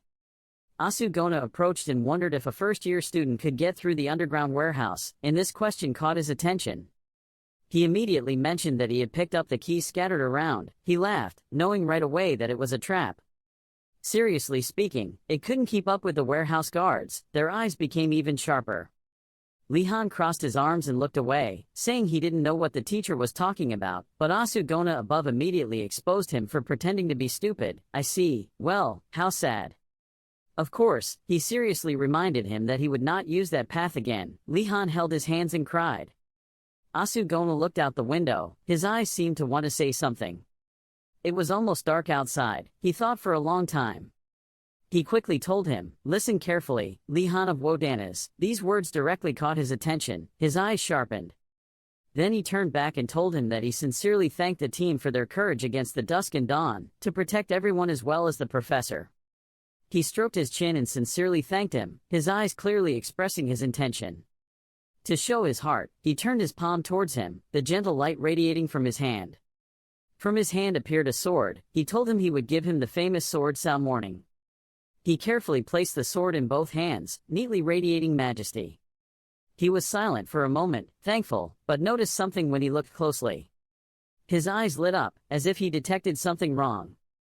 Li Han realized that this was their sword, and more importantly, the teacher was willing to give it to him. Asugona was on his cool side, using a finger to tell him to be quiet. Also, he held out his hand to show you. A talisman-like envelope appeared before his eyes. "Please accept this item." On the leather amulet, the three words "right" appear clearly. When he received it, he immediately let out an emotional cry, carefully holding it with both hands. His eyes darkened, realizing that this was the talisman's right to go out, and he shouted in panic. His eyes appeared. In his mind was the image of himself when he received the right to go out before his friends. "And as soon as you meet the card is like a passport. Stay away, I have the right to go out there." And as soon as he went outside, the sight of the air delighted him. His eyes lit up, a ray of light flashed with joy and hope. He knelt down and bowed his head sincerely, thanking the professor. He pledged to be loyal to him for life. He stood next to him and was sweating. "Okay." Then he immediately asked about his health, but Li Han happily hugged the amulet, saying he's fine now. As if realizing his time had come, he happily wanted him to go and be punished. He heard it, his eyes seemed to be incredulous, and he remained silent without saying a word. Asugona held his head, feeling sorry for himself, and said he didn't want that either. Li Han looked on in frustration, Garcia next to him silently helpless and speechless. But he quickly said that he was not punished for trying to escape. This sentence made him suspicious and asked again, "Why?" "Because I was caught while doing so." His eyes tightened, his hands made a circle shape around his eyes. "So you said at that time I should sit still and pretend to be blind." He immediately cursed in his heart, even though Garcia next to him tried to stop him. Asugona looked outside the window, his eyes filled with caution. It's already morning, this time tomorrow, he observes and decides. The scene changed to images, old rooms with locks as hard as prisons, in them. Thinking of another way to escape, Li-han changed his clothes and stood in front of the cell door. He carefully held the doorknob. He was really locked up, he was so strange. But very quickly his attention switched to something else. He didn't understand that this was a punishment room. It was no different from a dormitory. He looked over at the fully furnished room. Li-han sat down on the bed satisfied, his whole body relaxed. Not bad, better than when he graduated.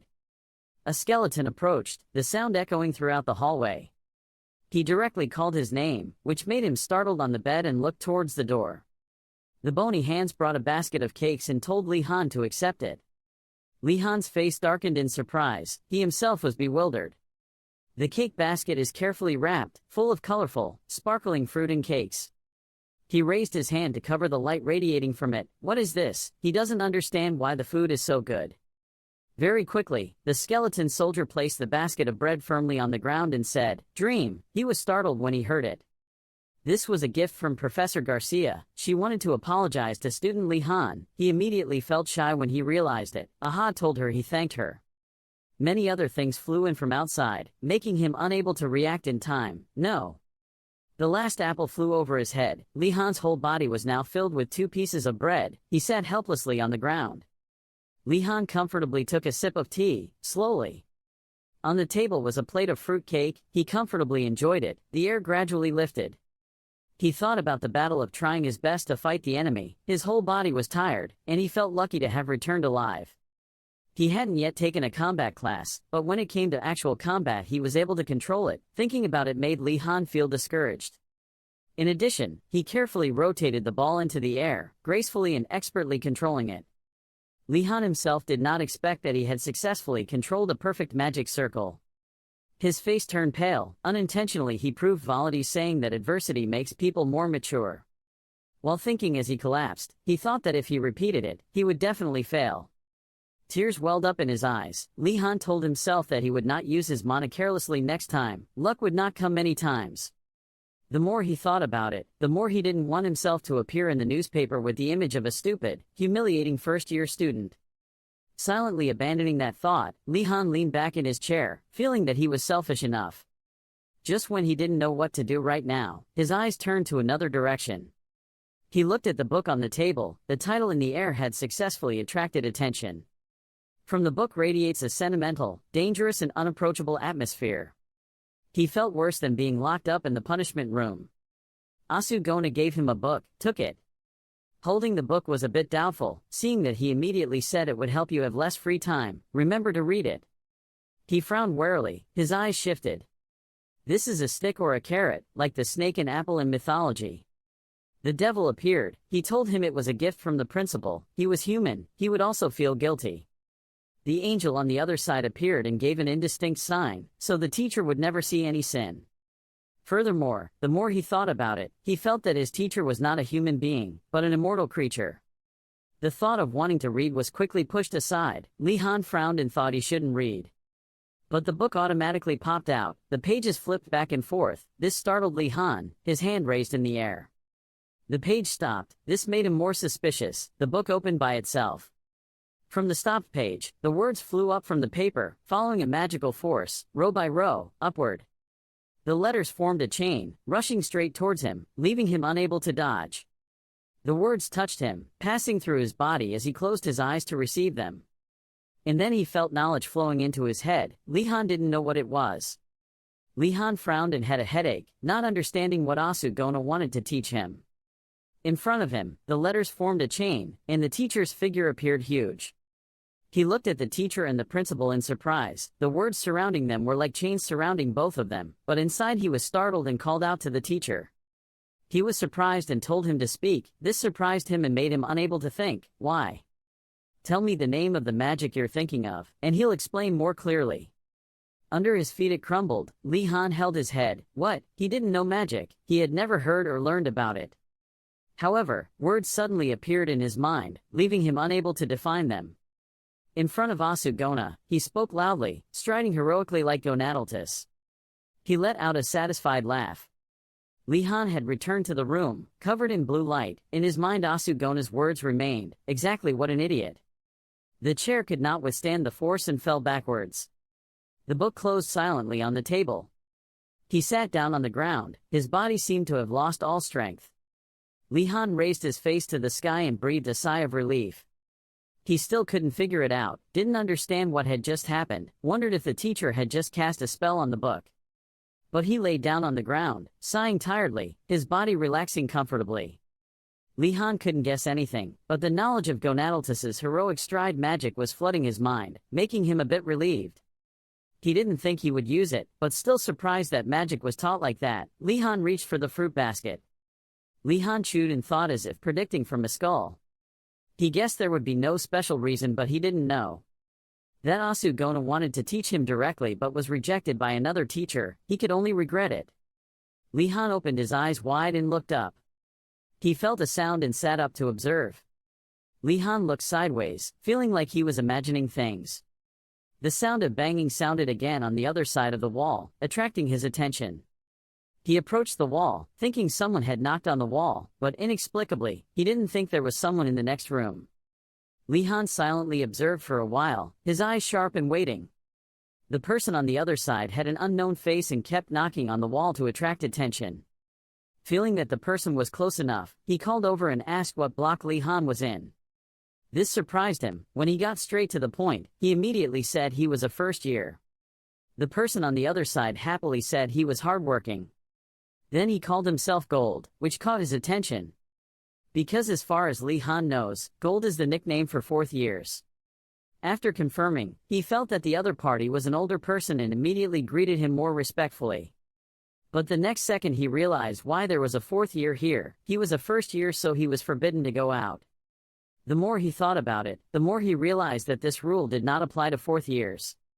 He quickly thought that he had no right to speak to anyone, because he was the one caught while robbing, then rubbed his head and thought again. The person on the other side asked why he came here. Li Han carefully raised his chair and said he was caught sneaking out. Gold laughed happily at the mischievous recruits, while he asked why he was here. The other party heard the word senior and immediately became serious, telling him to go ahead. After all, after graduating, they were all magicians. Li Han immediately spoke directly and was not polite, immediately asking why he was here, which startled him completely. Gold was a bit disappointed, thinking that he really called him natural, not knowing what kind of person he was, so he said he came in because he had failed. During a test, this statement made Li Han a bit surprised. Huh? Li Han asked again excitedly, failing the test means being arrested, isn't that a bit too much? But the person on the other side immediately moved his chair closer, thinking that there was no need to be surprised because it was something that happened often. He sat down, slowly saying the reason. There were the necessary ingredients for the magic test, but he hadn't prepared them in time. So he decided to sneak into the medicine warehouse and steal the reagents. The senior helplessly described what he did. And caught in the trap, this key sentence made him understand that he was arrested for stealing things.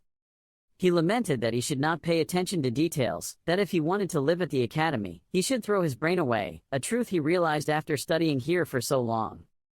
But he quickly became serious. He thought for a moment. He looked towards the door. He himself didn't want to come in here again. He whispered through the door, telling him the underground passage was probably difficult to use now. Did he know of any other way? He covered his mouth and glanced, hoping to gather useful information. The senior on the other side thought for a moment, tapping his hand with his finger in consideration. He crossed his legs and thought, then said that you asked too many questions. Why did he have to tell you? Li Han on the other side sighed and smiled. Understood, you knew he wanted to play, right? Li Han stood up and shouted loudly to the guard, but the senior on the other side heard it and was startled and worried. He looked around in panic, not understanding what he wanted to do. The guard held a large bundle and walked through the hallway. Suddenly there was a loud noise from the front door, causing him to panic. No.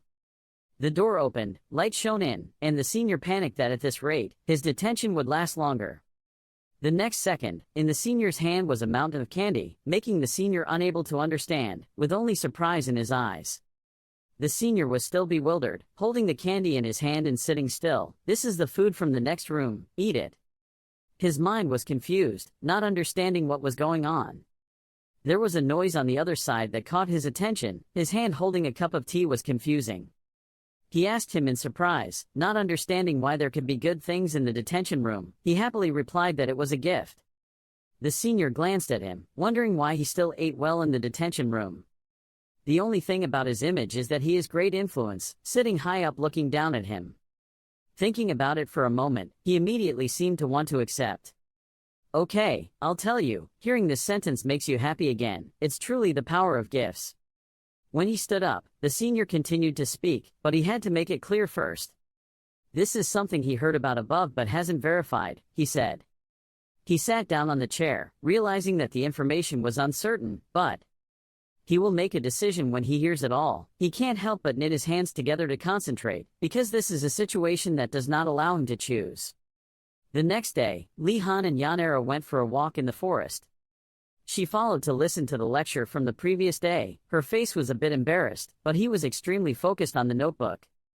She found Li Han really scary. Even though he went through a big incident, he still did his homework. Always scary, he still seriously studied today's weather.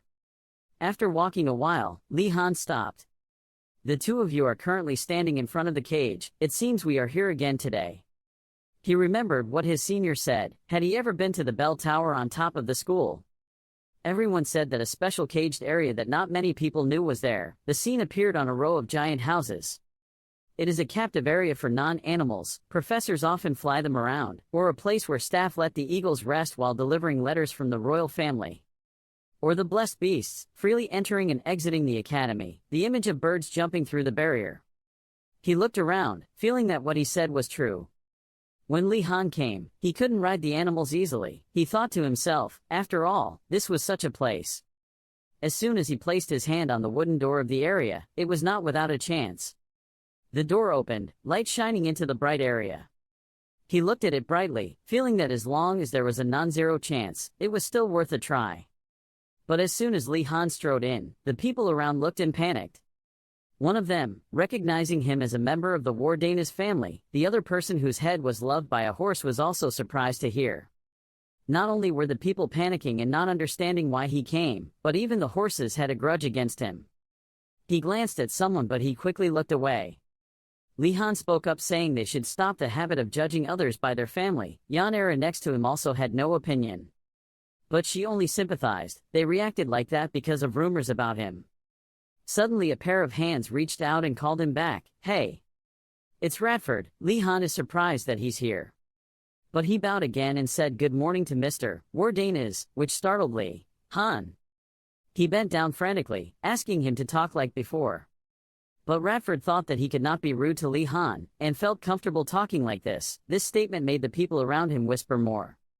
Li Han trembled. He was sure this time he misunderstood more. Yanera next to him could also clearly see his painful expression. You give Radford permission to speak without bowing, and besides, he has something to say, right? Radford immediately said yes, Mr. Wardanas. Radford immediately recounted how when he escaped, he observed everything while hiding behind wooden crates. Not long after, the principal and professors came to the rescue. At that time, he took the opportunity to search the trunks on the cart when the merchant was not paying attention. Radford did it in a way that no one noticed. After that, he immediately took out a small chest and placed it in front of Li Han. The chest inside was filled with medicine. I found things that seemed useful. The tone was somewhat cheerful. Yoner and he thought to themselves that because we had to hide it in our clothes, I could only take small things. These bottles of medicinal herbs looked very expensive. I really couldn't believe that I could get them all in that situation. The two of them looked quite surprised at the person in front of them. He immediately patted his shoulder and praised Radford for thousands of likes. He was so awesome. He was truly the king of thieves. Radford stood there for 5 seconds, as if dumbfounded, not knowing if he was praising or criticizing, but also said thank you. He and Yoner sat down on a nearby chair and carefully looked at each bottle of medicinal herbs. Confused, he asked what kind of medicinal bottles these were. She sat next to her thinking this smelled of alcohol. Could it be alcohol? Hearing the word alcohol, he immediately shouted something alcohol. He startled her and laughed. There's more alcohol than alcohol, don't worry. To understand all this, we need to do more research, he lamented. Thank you, Radford. You stood up, took the box and left. He bowed his head to greet you. It was my honor to give it to you. You sounded a bit panicked and told Radford not to say that. The silhouette of someone's footsteps ran towards the three of them. Nelia beamed and ran to everyone, "We're here." But her response was your inattention. "Oh yes, do you want to take care of the horse with me?" This attractive offer is a great honor to Radford, while Nelia stood there looking on sadly. It seems that the scene that appeared in Nelia's mind was more terrible than in reality. Li-han smiled brightly. He helped a lot. Yoner said that Radford was more talented than Nelia, which made Radford shy. "I'm his only friend, the most you two need." Oh, what she just thought about was so scary. Suddenly he felt like someone was looking at him. He suddenly didn't understand why Nelia was slumped on the ground. He called out to Nelia, "When did she come?" while she seemed frozen in place. "It seems you have found a new friend. If so, perhaps." She slowly stood up, her knees shaking slightly. As soon as she finished speaking, she flew away. "You don't need me anymore." Just like that, he looked at her in bewilderment. He shouted loudly at Nelia, and Yoner didn't understand what she was saying. Nelia scratched her head and smiled brightly as if I had misunderstood. After saying that, she was also sad. Yoner comforted her. Of course there was no way that could happen. Radford also spoke up to clarify, stating that he was not a friend but a subordinate. To break up this sad atmosphere, Li-han immediately spoke up and said we should take care of the horses now. A white horse with a beautiful pale yellow mane made him look at it for a long time. Its whole body was beautiful. Its gentle eyes made Li-han think it seemed obedient. Maybe it was just acting obedient and he objected to his previous thoughts.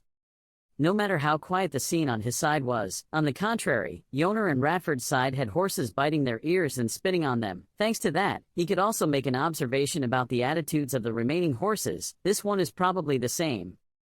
The horse appeared arrogant and beautiful.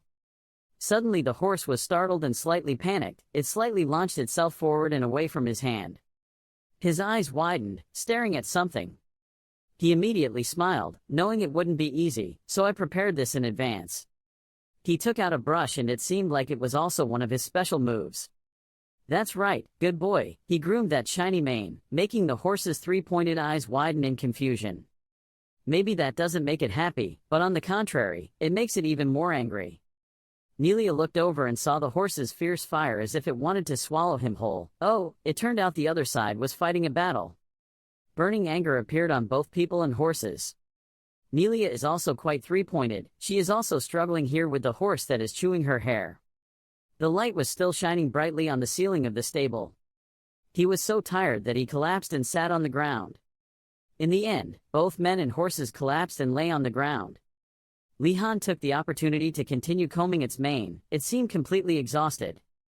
The horse was bored and sweating profusely and lay still, letting his face do whatever he wanted. He didn't expect that combing its mane would be so difficult. That horse still seemed resigned to Li-han's stubbornness. He was also drenched in sweat and depressed, thinking that the others were the same. Over here, the other three were also struggling with the horses, and then Yoner sighed, and Nelia and Radford talked about my horse being extremely obedient. I think I'm also closer to my own child. He continued to groom it. It glared at him sharply. Macon spoke next to him and made him so bored that he wanted to talk. The horse resignedly turned his face away. I'm not done yet. That's strange. He should have opened up. Yeah, I've never seen a horse like that. Both of them were talking about it. In contrast to here, Li-han sometimes wants to cry. It's a beast. If you think about the scary temple of professors, and their barbaric behavior in the name of achieving educational achievements, sex, this case is very possible. Could it be that it is a monster? If you think about the scary temple of professors, and their barbaric behavior in the name of bringing achievements to education. Suddenly the horse's appearance looked pitiful. His eyes were so pitiful. He was always wary of Li-han. He was discouraged, shaking his head at his thoughts just now. No, that was a bit too much. A small house with a pretty cute light red tile roof located among the trees. A fire flickered in the room where two people were sitting and talking.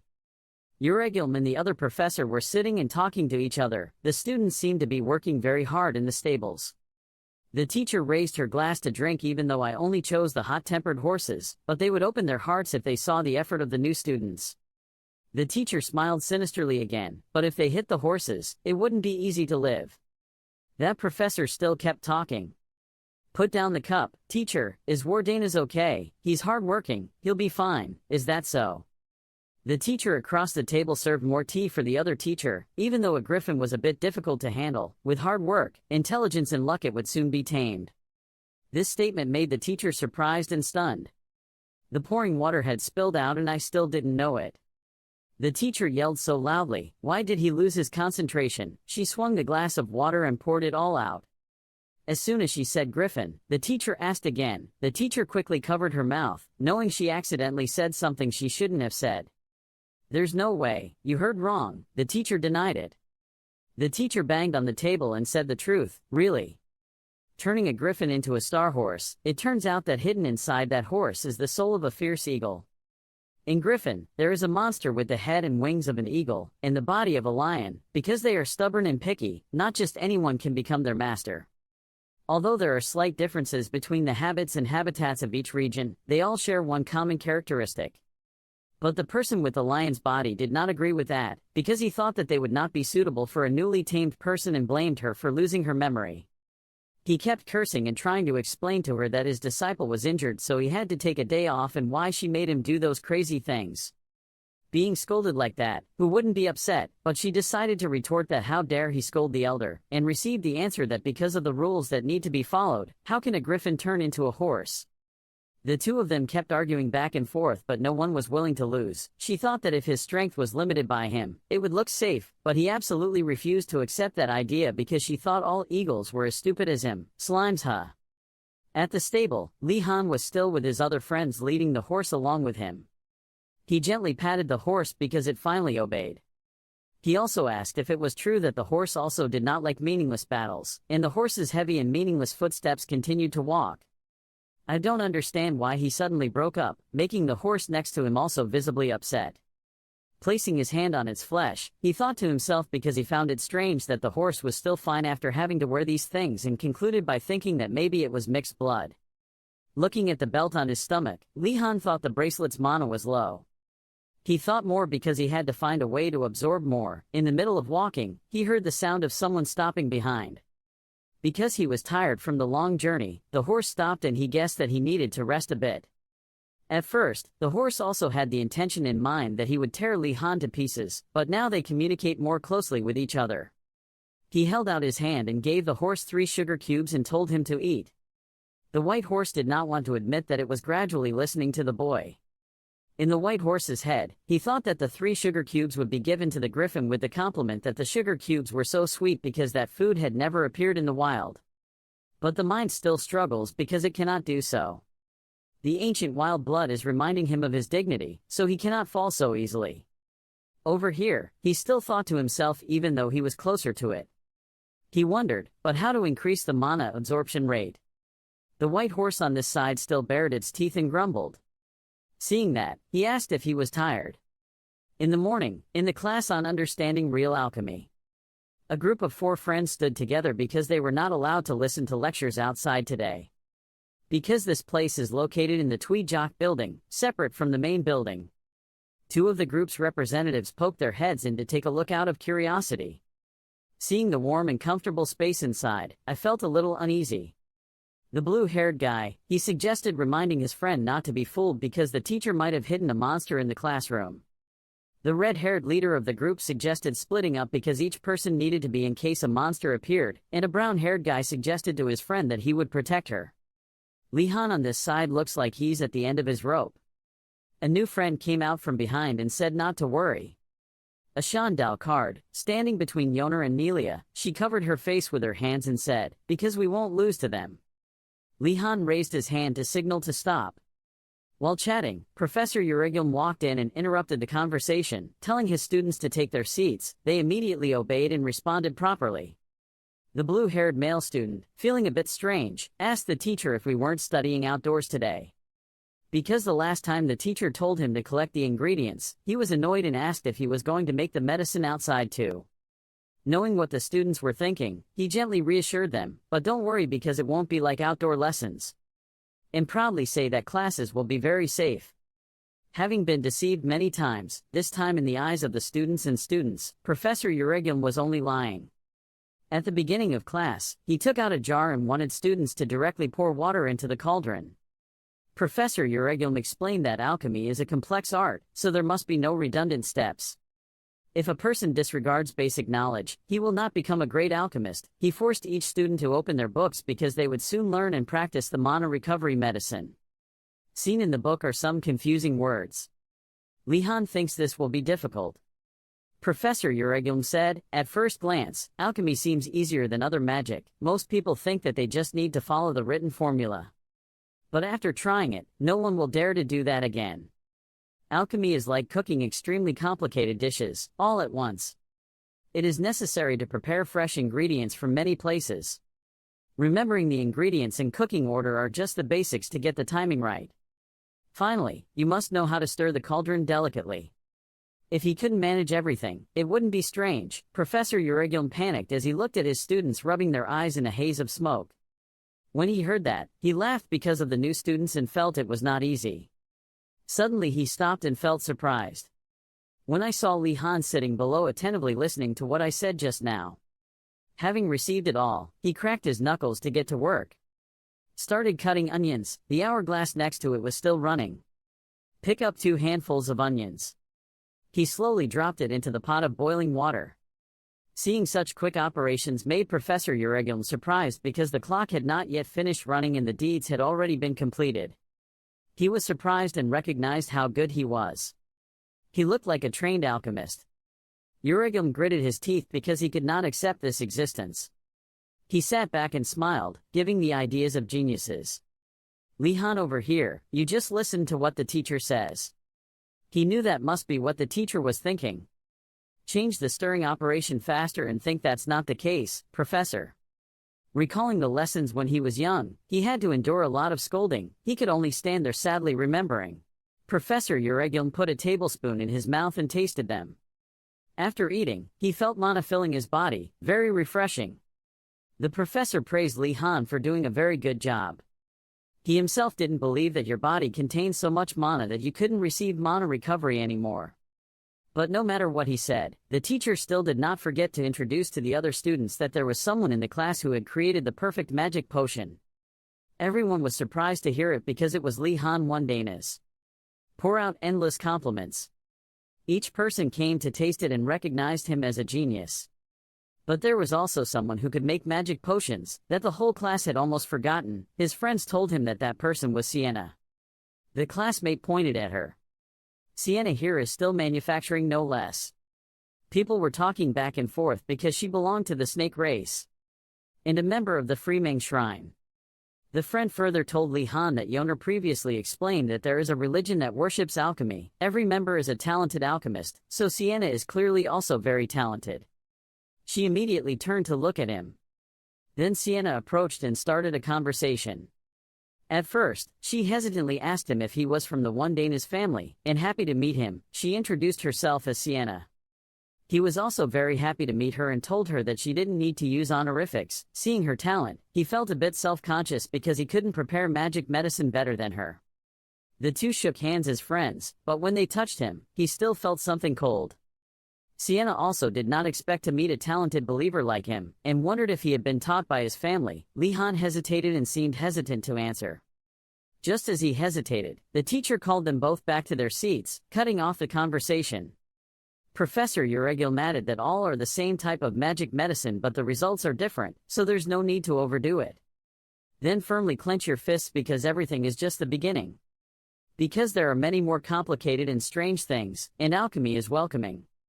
Li-Han stood in a corner here wondering why all the professors wanted to kill the desire to learn. He wrote on the homework board that he would bring a low-level teamwork potion next week, and he would check it himself. Don't forget to bring back the ingredients and instructions. Nelia said to Yoner. She felt strange because she thought the professor would force them to find out for themselves. Yoner pulled out the cupboard and said, "He's a professor, he still has to teach those things." Yoner bent down and pulled out the drawer to get the elixir, but she seemed a bit worried. She turned to Nelia and said that she was missing an ingredient, and that wasn't enough to make it, and so was Nelia over here. Yoner saw that and raised his hand to suggest to the professor where he could get the spirit flower herb. He frowned in surprise, but said that because of those things, you had to find them yourself. After hearing that, both Yoner and Nelia were immediately disappointed. The teacher immediately told them that the items in the drawer were basic and the primrose flowers had to be out there. Pointed out and told everyone to find it for themselves. A feeling of disappointment filled the class, because he asked if you guys still remembered the first class. That golden morning sunlight shone on the academy. There was Li Han and his friend Digiling sitting and talking to each other. She took the cup of tea and tasted it. Li Han introduced it as one Dana's special tea. When she drank it, she felt the tea was a bit thick but delicious. At that moment, a group of friends approached the two of them. He himself couldn't believe that we could meet each other here. Sienna looked happy and said, "I'm looking for you." He suddenly asked Sienna what was going on. She simply answered it was alchemy homework. She spoke up and discussed wanting to gather ingredients together to make magic medicine. But in that group there was still one person who was quite timid. Li Han stood up and looked at her from the perspective of a student from the Phoenix Tower. Everyone was scared when Li Han looked at him with those eyes. Because he found it strange that the student from the last tower asked to join his group. Li Han saw that the idea was good, seeing that Sienna immediately asked him to invite more students from Thang Long Tower, but there was a face from Fnaxi that was silently observing, which was Digiling. Seeing that Li Han seemed hesitant, everyone gradually said goodbye to each other and went first. As we walked, everyone talked together. Just looking at his eyes almost gave me a heart attack. Digiling, she questioned him, asking if he was close to Sienna or not, but the two were just alchemy classmates. Hearing this, she seemed dumbfounded. He then gently reassured her that it was nothing. Li Han further advised her not to interrupt in the middle like that. It would only increase her curiosity, but she herself felt that talking behind her back was not polite. Because Digiling felt like he was saying bad things about her, Li Han still didn't understand what it meant to say bad things about her. He thought he was more curious now, but she wasn't easy to pry. She raised her face to look at him. Then I saw Li Han carrying out a stone statue. Kneeling down, hands clasped. Digiling wondered what he was doing. Then he suddenly replied, "Because talking behind your back is not good, but if you say something when praying, nothing is wrong." She intended to gently touch her hand and, well, he didn't want to listen to her while he was praying. Digiling, she shook her head in defeat, but he felt like that wasn't enough. Li Han prayed that he almost died because he was ambushed by White Tower students, and almost didn't survive. Hearing such a vow, Digiling heard it and stood still. The boy on this side continued to talk. If Sienna had conspired when the group entered the mountain together, then even he couldn't imagine it. And he was sure the gods would watch. While praying, Li Han still did not forget to look at her. Suddenly she spoke up and said she didn't do this to accuse anyone. After hearing this, he immediately brightened up happily. Then Digiling, she repeated as if she didn't want to hear it while she was praying. They both knelt down and prayed together. Li Han thought to himself, she's angry. Everyone at the Phoenix Tower is very kind and pious, but not everyone can throw away worldly emotions. Even though faith must not exist, jealousy and superiority should not exist. Last week at Phoenix Dormitory, a new male student created a magic potion to restore energy. He brought it and invited everyone to enjoy it.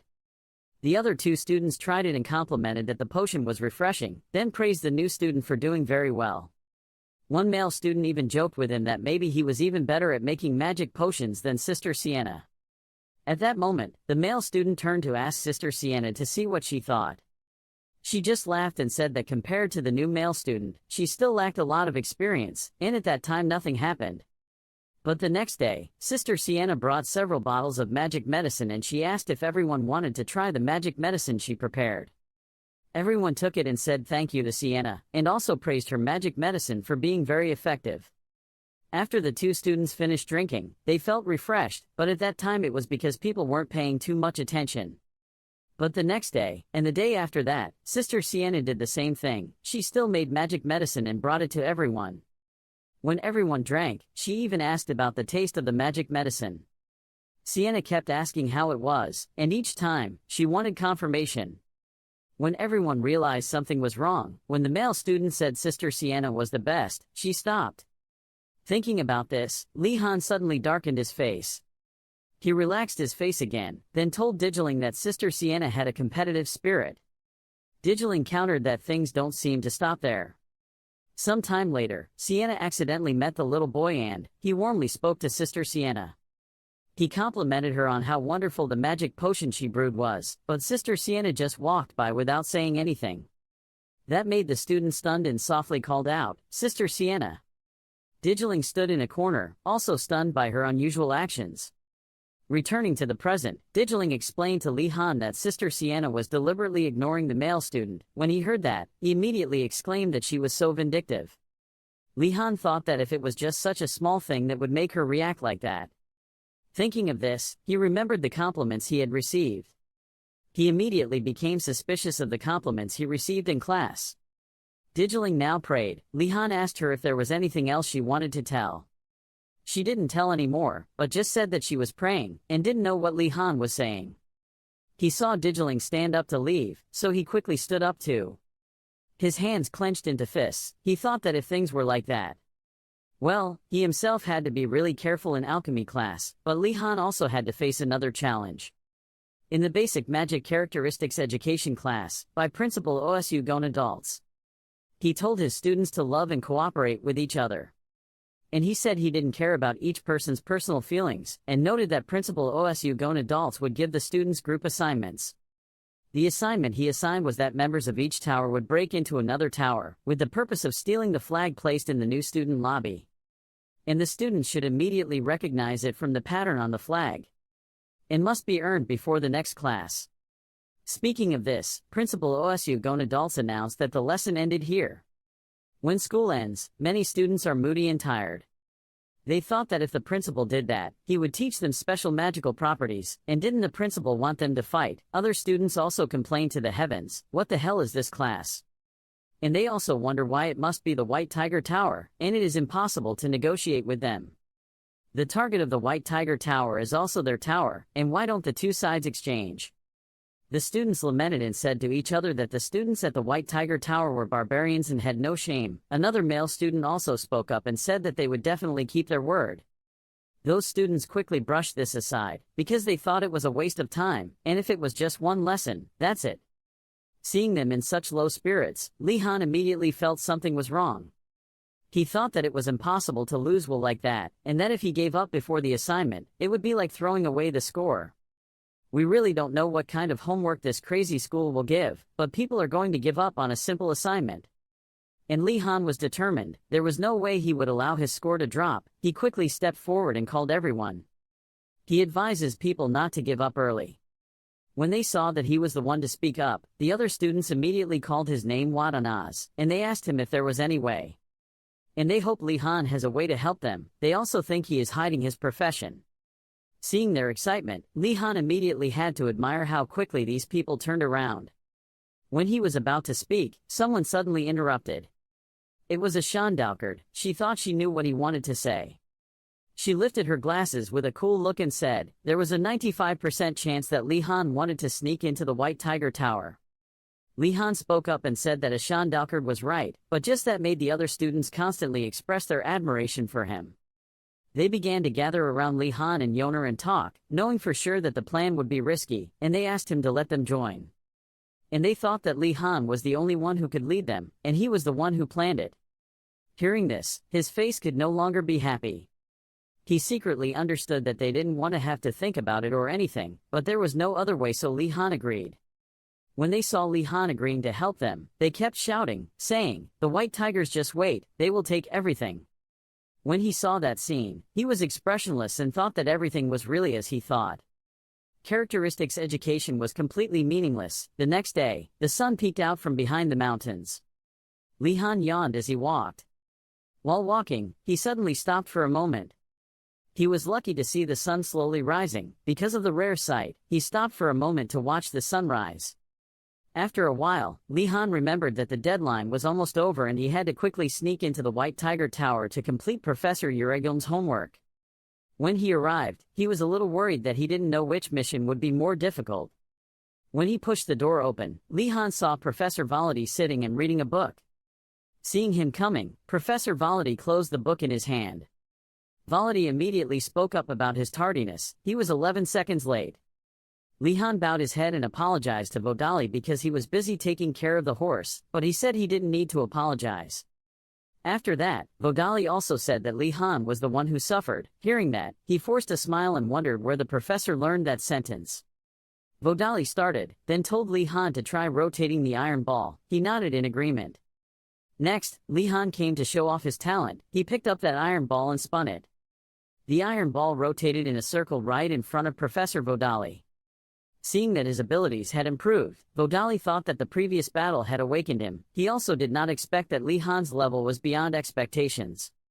When he finished performing, Professor Vodali said it wasn't bad and told him to go back to his seat.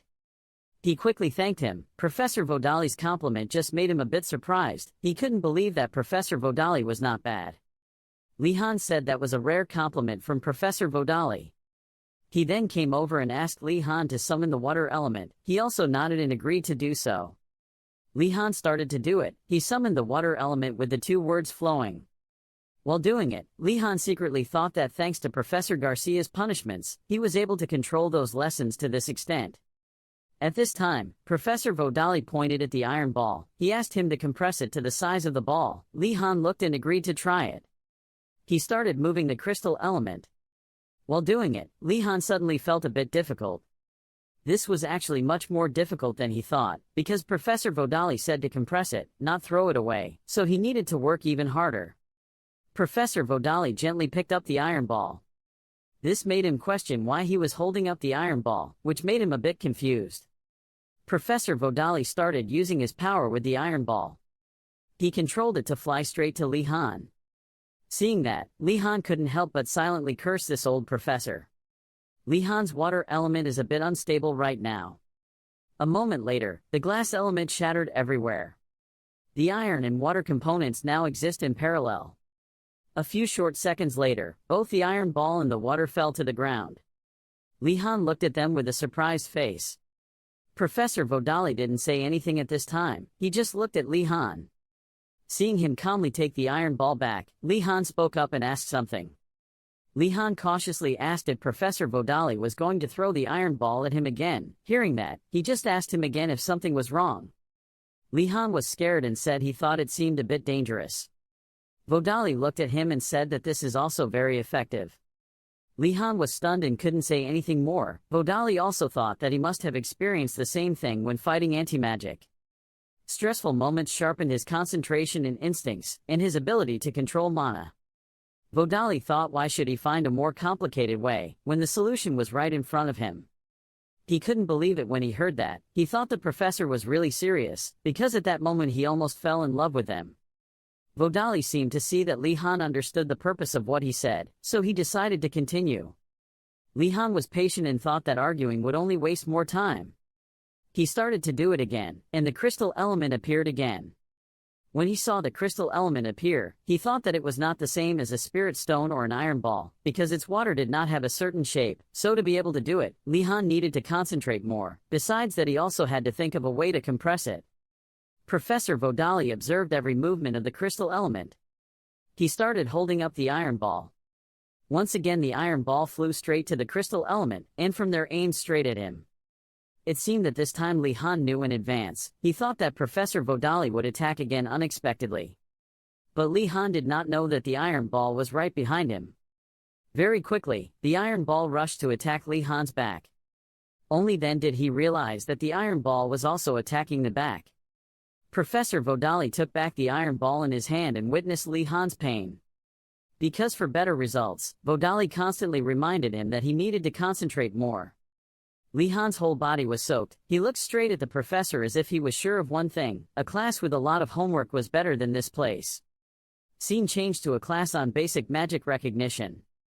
There were a few students talking enthusiastically. The female student asked the other male student if he had to collect herbs from the mountains recently for his alchemy homework. The student immediately said it was because this time the professor and Jeldel agreed to go with the students from the other tower. The female student was suddenly surprised. They all looked at Li Han and thought, Professor Engoldel was there with Wardanas. When they saw his eyes and expression, they immediately knew that he must be very tired. The students encouraged each other, thinking it would definitely be okay. Li Han saw their attitude and thought they wanted to talk to him. At this time there was a noise outside the classroom. The professor walked in and greeted all his students. All students also politely and seriously greeted the professor.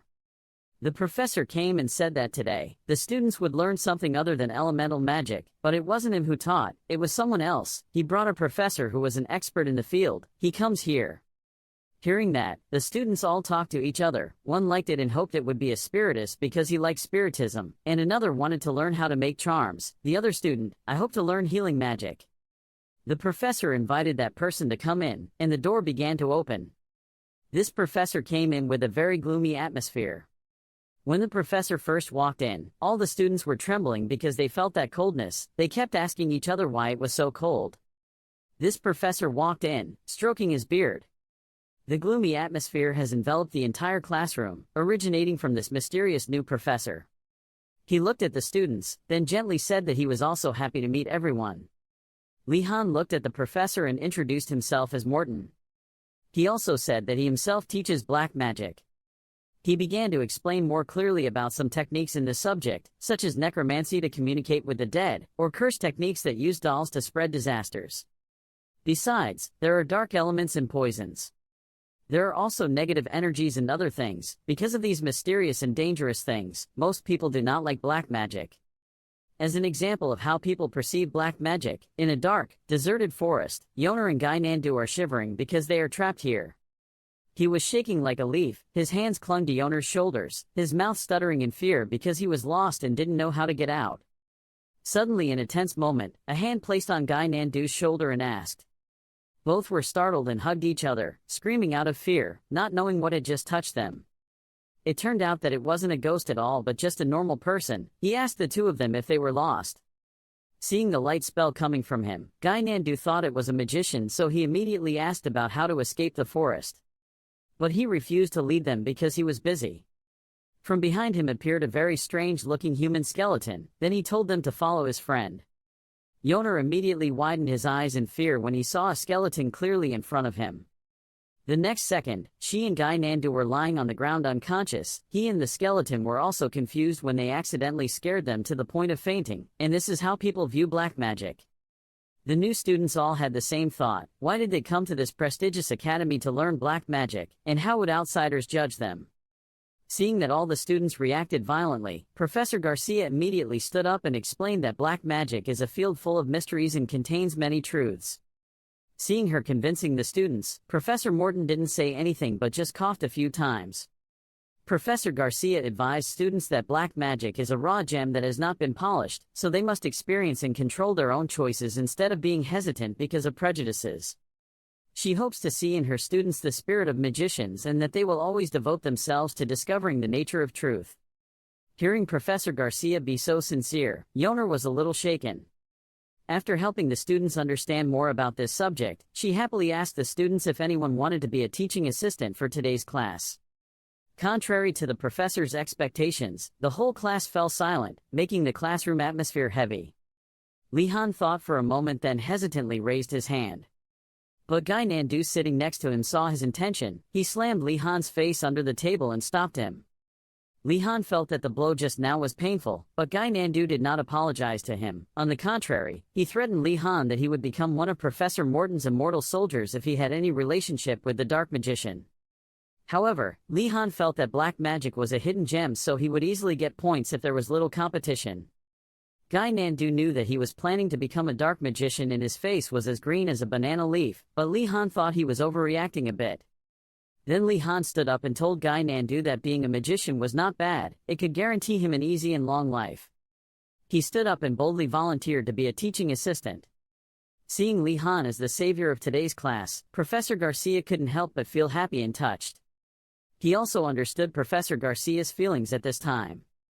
Because before, Li Han also witnessed during an observation period that no one raised their hand to speak, and her expression was exactly like that professor's worried face. And that is also the reason why teaching assistants must prepare in advance for situations such as reading the answers to questions in advance. Professor Morton saw that he volunteered and thanked Li Han and invited Li Han to the podium. As he walked, he wondered why the classroom had been so cold all this time. It turned out that it was Professor Morton who was emitting a large amount of negative energy. Natural mana does not contain elements, it will change according to the element the magician uses. This type of dark mana is a characteristic of dark magicians. If they all emitted this type of aura, then he would understand why it was not common. Looking at Li Han, Professor Morton seemed to realize there was something special about him. The professor also saw that there was a rich source of mana flowing within him. Li Han came before Professor Morton and thanked him. To start the class, Professor Morton first raised his hand and gave an example. A very strange-looking black aura emitted from his body. The professor ordered the dragon slave to rise. Receiving orders, a bunch of zombies from everywhere came to life. The zombies he summoned looked very scary, with missing parts and ragged clothes. The next second they moved closer to the students, making them howl like swallows, so scared that their hair stood on end. The students screamed, some told the other students to do something, some told the zombies not to push them. Suddenly they stopped harassing the students and grabbed my hand. Then the zombies gathered into a circle and rotated, making it difficult for the students to understand why they did that. Facing this strange scene, Professor Morton calmly asked Li Han what he thought. He shyly said he had prepared this performance for the practitioners. Li Han witnessed this domineering debut of his and reluctantly smiled and gave a few compliments. Professor Garcia saw this and was extremely grateful and thanked him. Seeing that he was bored, Professor Morton said that was enough of the beautiful magic show, then he raised his hand. The professor then slammed his hand into the air and ordered the zombies to disappear. The next second their images gradually blurred. Then it completely disappeared into the sky, leaving only a few clouds of purple smoke. The students saw that this terrible performance had finally ended and were very relieved and thanked God. After the warm-up program ended, Li Han had to admit that Professor Morton performed the spell very quickly. But he suddenly sweat-dropped as he wondered if what he did was because he wanted him to do the same thing. Realizing that he was worried, Professor Morton quickly shook his head and reassured Li Han that he did not need to learn this spell because it was too difficult for beginners.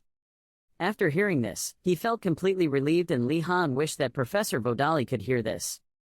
Continuing, he told Li Han he could try changing mana into negative energy. He quickly obeyed and put his hand into his shirt to take out his chopsticks.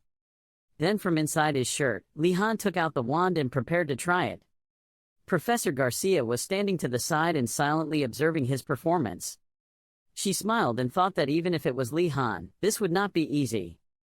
Because even magicians have to experiment and make countless mistakes to be able to visualize negative energy, it is a very vague and macroscopic thing. If one thinks about cold, it becomes the element of ice. If one thinks about darkness, it becomes the dark element, because the topic of negative energy is so vague that it is difficult to grasp. Professor Garcia decided that while Li Han was trying, she would look at the other students. Suddenly, right behind her, there was a purple aura spreading in the air. She was startled and turned her head around to see that stream of air coming from Li Han's place. Looking from behind him, Professor Garcia still couldn't believe what was happening. Just a second ago, she thought Li Han was also struggling with this, but now she didn't expect that he was doing it in a very calm way. Li Han did it. He slowly changed his mana into negative energy, from his wand creating a purple aura in his hand. The other students who witnessed this also marveled at the strength of Li Han, who had experienced two worlds. That is, he has a very diverse imagination. Li Han only needs to think of complex mathematical concepts, such as hyperbolic geometry or complex numbers. Just the first time a first-year student like Li Han was able to master this task, Professor Morton was also very surprised. Amused by his performance, Professor Morton immediately praised him and asked him to do it again. Without hesitation, Li Han quickly raised his wand, and performed again to the surprise of Professor Garcia. At this moment, she couldn't help but be confused. She didn't expect Li Han to be so good. She was worried that he wouldn't be very good if he had this kind of talent. Because Professor Garcia is afraid that he will change his love for black magic, that is the hunch of a professor who is afraid that his multi-talented student will be taken away by his colleagues. While her heart was filled with anxiety and telling herself not to doubt Li Han, she suddenly stopped for a moment. Looking at Li Han, he was still continuing to convert mana into streams of negative energy that spread throughout the room. Li Han slowly asked Professor Morton when he should start. Seeing that Professor Morton was not moving, he glanced over at him, but unexpectedly saw a strange scene. His eyes were now bloodshot, his face was gloomy, observing his performance in an attitude that couldn't have been more serious. His eyes showed red veins, then told Li Han that he should continue according to his ability, keep summoning until exhausted. Seeing Professor Morton looking at him intently as if he wanted to eat him alive, Li Han couldn't help but feel nervous. He thought he must be crazy. But in Professor Garcia's eyes at this moment, she did not expect Professor Morton to be so happy. Even so, looking around at the students who were gradually being affected by too much negative energy, she decided to tell Li Han to stop. Professor Garcia, to avoid other topics, quickly asked Professor Morton what the next step was. He refused again, saying it would be more interesting to observe Li Han to see if he could summon more negative energy. She continued to convince him that they could check later. Even though she was distracted by her, Professor Morton still refused to give up. He turned back to say something more. But without letting Professor Morton say more, she turned serious and pressed her face close to him and told him to move on to the next step. While he was sighing, Li Han wondered what he should do with this amount of mana. Then Professor Morton picked up his wand and told him to wave his wand and say the following spell. He pointed his wand at where Li Han was standing and chanted the paralysis spell. The spell he had just recited was a low-level paralysis curse. It caused a mild paralysis similar to when the calf is tired. It was a basic magic that Li Han's level could perform. And curses need to be cast on an object, so Li Han wondered who he would cast it on. The other students who didn't want to be the chosen one all looked away without looking at him. Surprisingly, Professor Morton pointed at himself. He calmly said that the person who would be cursed was none other than himself, of course. Hearing that the person he was going to curse was a professor, Li Han couldn't help but be surprised. When the other students saw that they had escaped a disaster, they breathed a sigh of relief. Li Han did want to use magic on a certain professor, but seeing that he might blow in the wind and fall, he was a bit hesitant. He still didn't believe it and asked Professor Morton if he could really do that. He firmly confirmed and asked him to do it quickly. Thinking back, Li Han realized that he was worrying too much. He was just a new student. Why should he worry about the professor? If so, then he wouldn't beat around the bush anymore. Li Han took his wand and began casting paralysis on Professor Morton. He still stood very calmly and did not resist or show any fear. That was because the level of a new student was nothing to him. Once Li Han saw that he could easily block it, he would understand how profound the black magic was. Everything was within Professor Morton's calculations. Li Han would beg him to teach him after failing to cast a paralysis spell, and he would of course agree. Professor Morton thought that things would probably happen like that, and his heart was filled with anticipation and joy. While he wondered if Li Han would come looking for him after this class, he was trying to concentrate on gathering his mana. He controlled a large amount of black gas to gather in one place. However, Professor Garcia was also panicked because he seemed to have gathered too much unnecessary mana. After collecting a large amount of mana, Li Han pointed his wand forward and cast a paralysis spell on him. Then the air rushed towards Professor Morton and penetrated his body. In just a split second, Professor Morton was overwhelmed by Li Han's terrible strength, causing him to freeze for 5 seconds, his face turning pale. Suddenly Professor Morton's whole body became wobbly. Then, to the horror of all the students watching, then he couldn't resist anymore and fell to the ground. Li Han saw that and quickly ran back. Li Han quickly sat down next to him and repeatedly called the professor and asked about his condition. This was completely beyond Professor Morton's expectations. He had no defense, so when Li Han took a hit, he couldn't bear it and lay there pretending to be half dead. At this time, when Li Han fell into a difficult situation, he could not accept the image of himself being sent to prison for assassinating a professor. But fortunately, he was able to sit up on his hands and knees. Seeing that Professor Morton was able to sit up stably made him still a little worried and surprised. He stared at Professor Morton to observe his situation. He just looked down, remained silent without saying a word. Suddenly Professor Morton stood up as if nothing had happened and laughed and asked everyone if they had seen it. That was a low-level paralysis spell. He not only scolded him but also praised Li Han for doing a great job. Seeing that he was now out of danger, he breathed a sigh of relief knowing that the professor was only pretending to warm up the class. Professor Garcia has been quietly standing in a corner observing all this time. Even though he was fine, she still found something strange. Perhaps she thought it wasn't an act just now because the huge amount of mana had just hit Professor Morton while he was completely defenseless. For now, Professor Garcia decided to ask about Professor Morton's health first. He turned around and replied, "Of course not." But Professor Morton only pretended that he was fine, but deep inside there were tears. His mouth said no, but his hands kept shaking. At this moment she also understood that Professor Morton was not pretending to fall. Professor Garcia also couldn't help but panic when he had to accept the fact that he really fell under Li Han's curse. Professor Morton mentioned that Li Han had a talent for learning black magic, but Li Han was not interested, so in order not to offend him, he thanked him. Professor Morton deliberately reminded Li Han that he was very talented with cold eyes, making Li Han skeptical. He even thought it was ironic. Li Han fell into deep contemplation, worrying about how bad he was doing. He was gradually psychologically manipulated. Li Han looked depressed, thinking that if he was good from the beginning, he wouldn't need to be a first-year student. Professor Garcia Kim talked about the diversity of the Black Magic Tower. The students listened attentively as she talked about how to learn low-level curse magic without difficulty and its benefits in the future. It sounded very convincing. Professor Garcia also explained more about curses, not only to threaten but also to defend himself. In the background, Professor Morton clapped Li Han's hand and told him to return to his seat.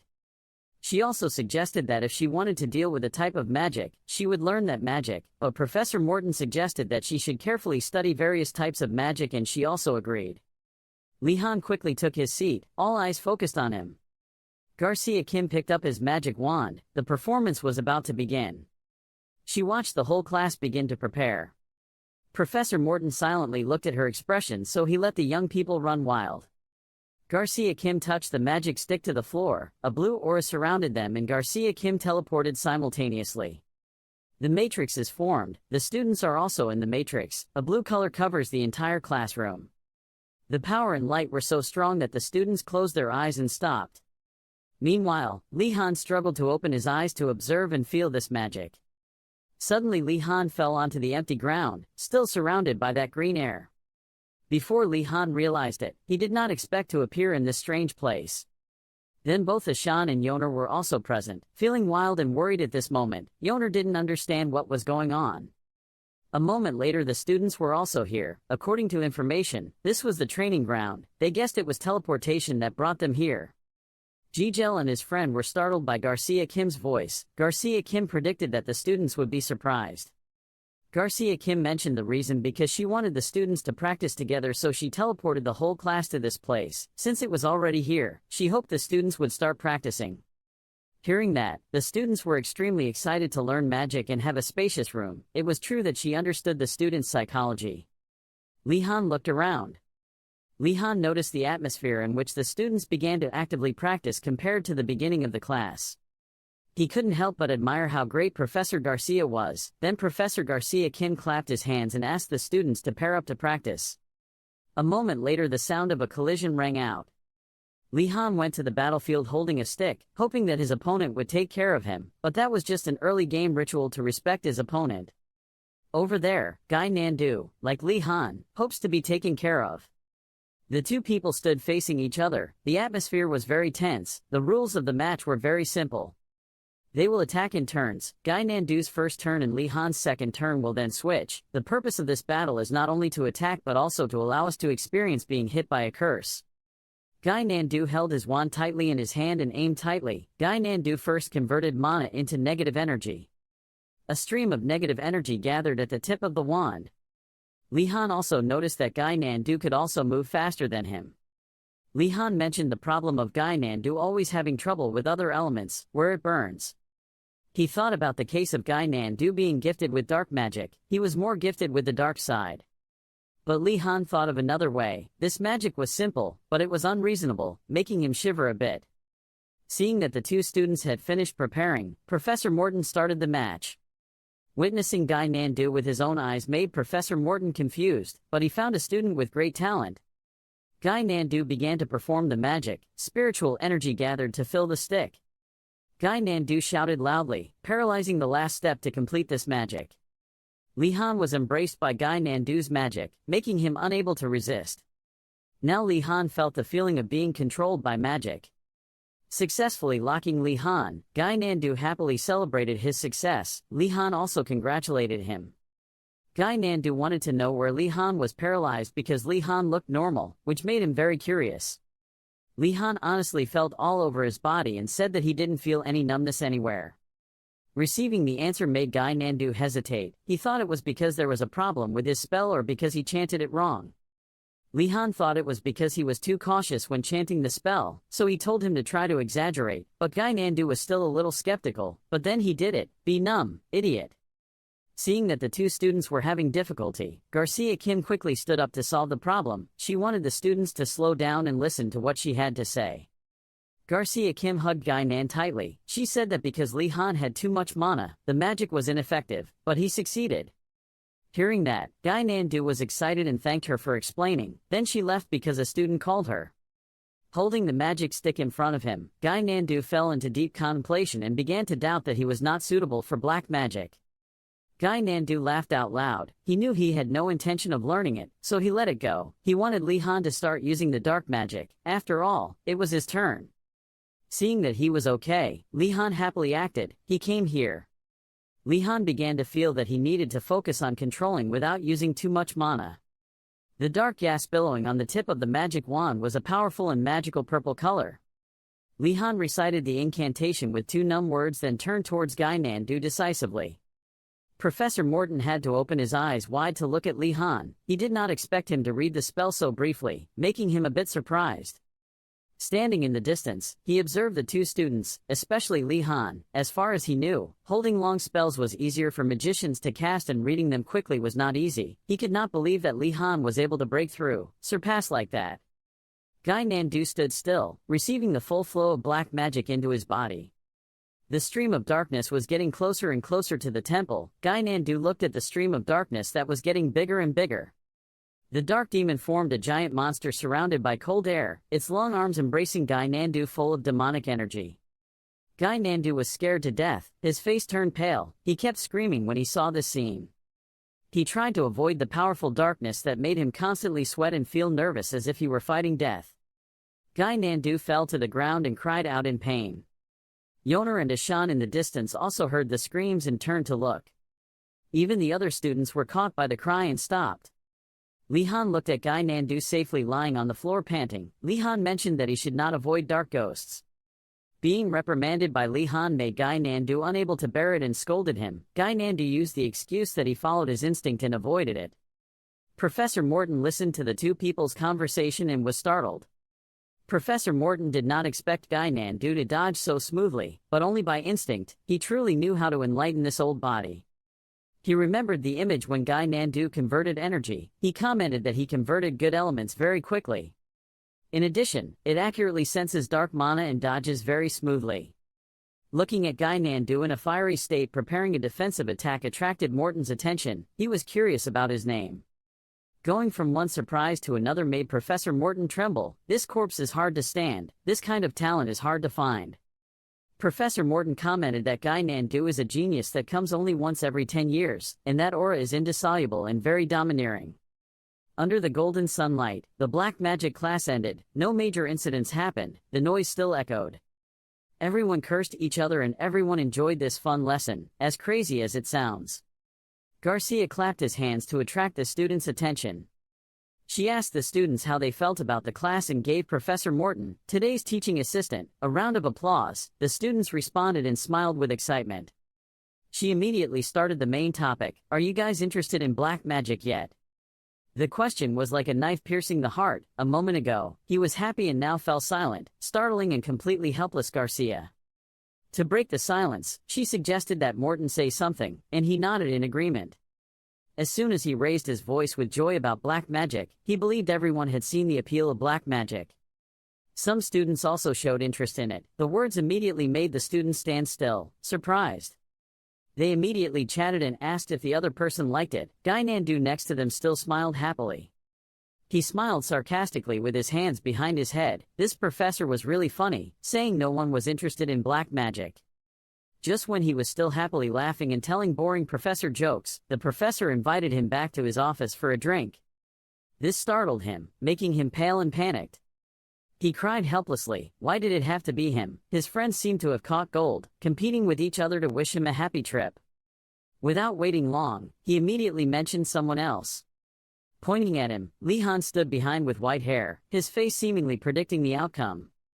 If it's just to earn points, black magic is not a bad choice, he quickly agreed. Yes, Professor. Behind him, a figure stepped forward, causing Guy Nandu to look back. The group of friends behind him rushed to hug him, grumbling that it was his fault that Li Han was arrested. They wanted him to go quickly and begged to come alone, which made him cry without making a sound. Guy Nandu blushed to the point of crying. He would definitely drag him along. His friends still forced him to withdraw his offer, causing both sides to quarrel. Garcia helplessly hoped they would stop arguing. The scene immediately changes to the image of the feet touching a dark place. The magician's office is like a research institute. The professors who work here are all strange people, with tired faces from working for days without sleep, red eyes looking at the series of symbols on the paper. This is where students become the subject of endless research. The image of listless and tired professors is a trademark in this field. It sounds very strange, but it is true to what I described. Li-han had heard it a lot at home. He was helpless at the way it worked. It sounded like a master's training school. When I was a child, I didn't think that hell existed. Standing in front of the entrance, he realized that today was different. He was a first-year student, so the meeting was simply an interview. Guy Nandu next to him kept trembling close to him, her eyes filled with tears. In front of the two of them is Professor Morton's workplace, which is dark and gray. At a glance, he knew what this place was researching: wooden crates with dangerous nails nailed to the outside. There are scattered bones in front of the gate, and there are graves outside the stairs, giving a feeling of gloom. Guy Nandu's voice rang out, trembling weakly. He didn't understand what they both did wrong to be called out, his eyes wet with tears, and Li-han standing by helplessly. Maybe it wasn't because he did something wrong. Guy Nandu screamed and cried. He felt that the dark magicians were easily angered, but Li-han, who was in front, didn't pay any attention, just said to come in quickly. Li-han knocked lightly on the black door to call the professor. The door opened automatically, giving Guy Nandu goosebumps. He turned pale and looked inside. The door opened, but there was no one on the other side, surprising Guy Nandu and Li-han. Seeing the above scene, he trembled even more intensely, making Li-han helpless and calm down. But he still looked around clearly and observed. The space was vast and the smoke covered them, so they couldn't see clearly. They relied on the dim light to see the road. Where is the professor? He searched suspiciously. On the other side, the professor and a person with wings were talking to each other. Feeling someone coming, the professor immediately raised his head, and the children had arrived. Very quickly, he ordered someone with wings to quickly bring the kids here, but was immediately interrupted by the principal's words forbidding him from approaching new students. He glanced again, wondering why he didn't do it secretly. Diret on the other side was startled and reminded him that the professor himself had just been released from prison not long ago. Morton immediately objected that it was not a prison but a detention room. Again, chased Diret away. Anyway, he received the news and told him to leave quickly. As soon as he left, Morton used his wand to spin around a few times. Through the look and the glowing tip of the wand, a stream of air flew towards the two of them. Opening his eyes, Li-han was surprised by a flash of light. Around the two of them, it was no longer dark, the house was brighter, and the view opened up, making the two of them confused. The inside of the tower was more normal than he thought. Li-han looked around in surprise and found himself facing him. The interior of the tower is almost made from bones, with a white color from the tables to the chairs. For magicians who control skeletons, bone is the most popular material. Of course, they will receive many discriminatory looks from colleagues, such as that he is strange. While the two were still looking at the tower, Guy Nandu saw the professor sitting on the other side. Morton sat at the table, looking at the two people happily greeting. In front were two chairs reserved for the two of them. Both of them quickly greeted him. The teacher didn't say much and just told him to sit down. Li-han turned around to look at Guy Nandu and breathed a sigh of relief, not having the heart to remind him that the table and chairs he was sitting on were made from bones. The teacher smiled gently and happily asked both of them why he called them here. Guy Nandu quickly answered, wanting to quickly finish and get out of here. He said he had done wrong, and Morton said they were both gifted with black magic. At the same time, he was quickly suppressed when he said what he said. As soon as the other person said it, everyone was startled and confused. The professor slammed his hand on the table. As soon as I said it was a reason, Guy Nandu immediately denied it was anything. On the contrary, he thought he hadn't heard wrong. He lowered his head and covered his face, not believing that he was a talented black magician. His eyes were filled with doubt and suspicion. Guy Nandu whispered to Li-han that they had unique talents, but he told him not to say they were unique. He silently said that he was not interested but had talent. His dark face looked down. The next moment, I was excited, my face lifted up proudly. What should I do? The surroundings immediately sparkled brighter. But Li-han originally thought he would be angry or refuse, but this time he complied. The professor held out his hand. Inside were black-coated candies shaped like skulls, looking extremely dangerous. Morton immediately mentioned that they both had a talent for black magic, so he wanted to call in for advice, and black magic was also extremely interesting. Guy Nandu, holding the candy in his hand, was bewildered. Li Han, next to him, was stunned. He had heard these words somewhere. The above statement reminded him of the professors who teach top majors who are often very complacent. They want to learn from me. With their qualifications, they don't pay attention to those who don't have potential. So what about the professors who teach extra subjects? They looked at each other nervously from behind. Professors in our field are already at the bottom of society. The atmosphere around them calms down. So we can only go up, one person said frantically. Li Han sat still and looked at the candies. He could sympathize with the desperation of the professors in less educated fields. Leaving the dark tower, Li Han went first. Guy Nandu had a smiling face and happily sang. He didn't expect that he was a sought-after talent. Li Han next to him heard it and immediately glanced at it, but didn't care because he had other things to worry about. In the hands of the two people was a white bone wrapped with a gold string tied with a bow, carefully and meticulously. Guy Nandu asked and looked at the professor. "What is this, Professor?" Morton didn't say. He just hoped he would keep it. "This is the gift the teacher gave you." As he spoke, his face turned red and his hand snorted shyly. Li Han raised his hand and wanted the professor to tell him what this was, so Guy Nandu pulled him away. The bone in his hand emitted purple smoke, making him a bit suspicious. The professor didn't say what it was. He held it in his hand and couldn't help but think what kind of bone it was, and he immediately started sweating profusely. Or it's like the principal's book, the bone makes you think of him. To understand clearly, Li Han immediately thought of the story of the couple, who became friends by giving an ancient relic, a kind of surprise gift between the couple. Just thinking about it made him cover his mouth. Guy Nandu called him several times before getting his attention back. But just as he was about to listen, Guy Nandu scratched his head, afraid to speak. Then he told him not to tell Macon somewhere. His face turned red with embarrassment. As soon as he looked, he realized the meaning in the sentence. Hearing this, he remembered the incident where Guy Nandu said alchemy was for girls and accidentally said that Yanera learned it was useless, so he guessed that he was afraid that people would tease him for saying that. Li Han immediately agreed, asking him to also keep it a secret because they were friends. But Li Han is not easy. He will tell because she is also a friend. Students ran continuously, sweat dripping down. The other group was no less, running until exhausted.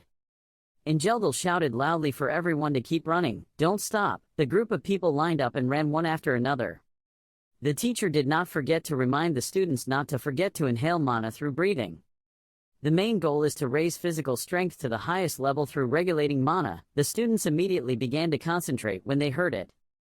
There are countless ways to utilize mana, including circulating mana throughout the body to increase endurance and strengthen.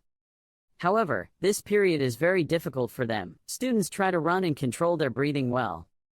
Li Han ran up to the teacher and called out loudly. He just caught up with the teacher's speed and wanted to ask a question, and Engeldel immediately answered comfortably. He had something to climb a mountain and wanted to ask his teacher's advice. The scene changed to the mountains.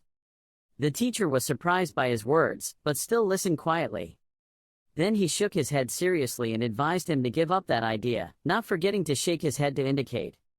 Li Han was surprised and asked again how dangerous that place was. "There are not only monsters but also many other dangers, even the professors don't know," he said as he ran. The teacher turned around and said with a black face, "Rushing in arbitrarily was not a smart choice," and he was really serious and said that only idiots would enter. He helplessly said that it was an exercise to go up the mountain to find ingredients, not that he wanted to enter.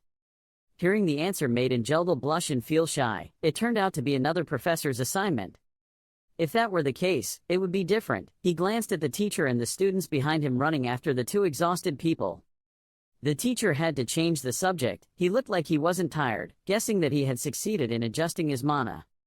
Li Han looked at his hand, but didn't quite say anything. His mouth was still breathing heavily. It was like he was releasing mana. Hearing it immediately made the teacher spray. To be able to release mana out and throughout the body, the important thing is the ability to control it accurately. But Li Han chose to release excess mana in all directions. When the teacher heard it, he rubbed his chin in thought. Engeldel thought he heard she did the same thing before when she played against the Sunset and Dawn team. Usually, Li Han would faint from lack of mana after that because it was no different from burning all his mana. But, under Li Han's feet was a blue, turbulent flow. He also possesses an infinite source of mana. This will be a useful method for him. Li Han stood on the wave looking forward. His eyes were now sparkling, shining with the light before his eyes. Enrollment told him the teacher would not forbid that method, making him a bit serious. However, in this class, the teacher wanted him to learn how to circulate mana. He agreed and felt that there were probably many dangers that he had not yet anticipated. And the professor hopes you have a lot of mana, so you should try to complete the mana rotation. Suddenly realizing the meaning in the professor's words, he realized the professor still wanted to say something. The professor turned around, making him not have time to figure out, wait. Enrollment said he would increase his training. His face was completely happy. He told him to run 10 more laps while talking and laughing. This sentence was like lightning hitting his ears. He was startled and frightened. Lihan bowed and trembled, wondering why the professors were here. They were all like that. Lihan's face turned pale. He smiled reluctantly, crying helplessly in his heart. One side is happy, the other side is like a dark cloud. My professor really likes this idea. But in the end, he still had to bow and thank the professor. When the professor heard him thank him, he was extremely happy. Then he stopped wiping the sweat he was wiping when the professor said to Lihan, by the way. He told him, I will go with you to the mountain to collect ingredients, he said in surprise. Huh, the teacher just said it's okay if it's homework.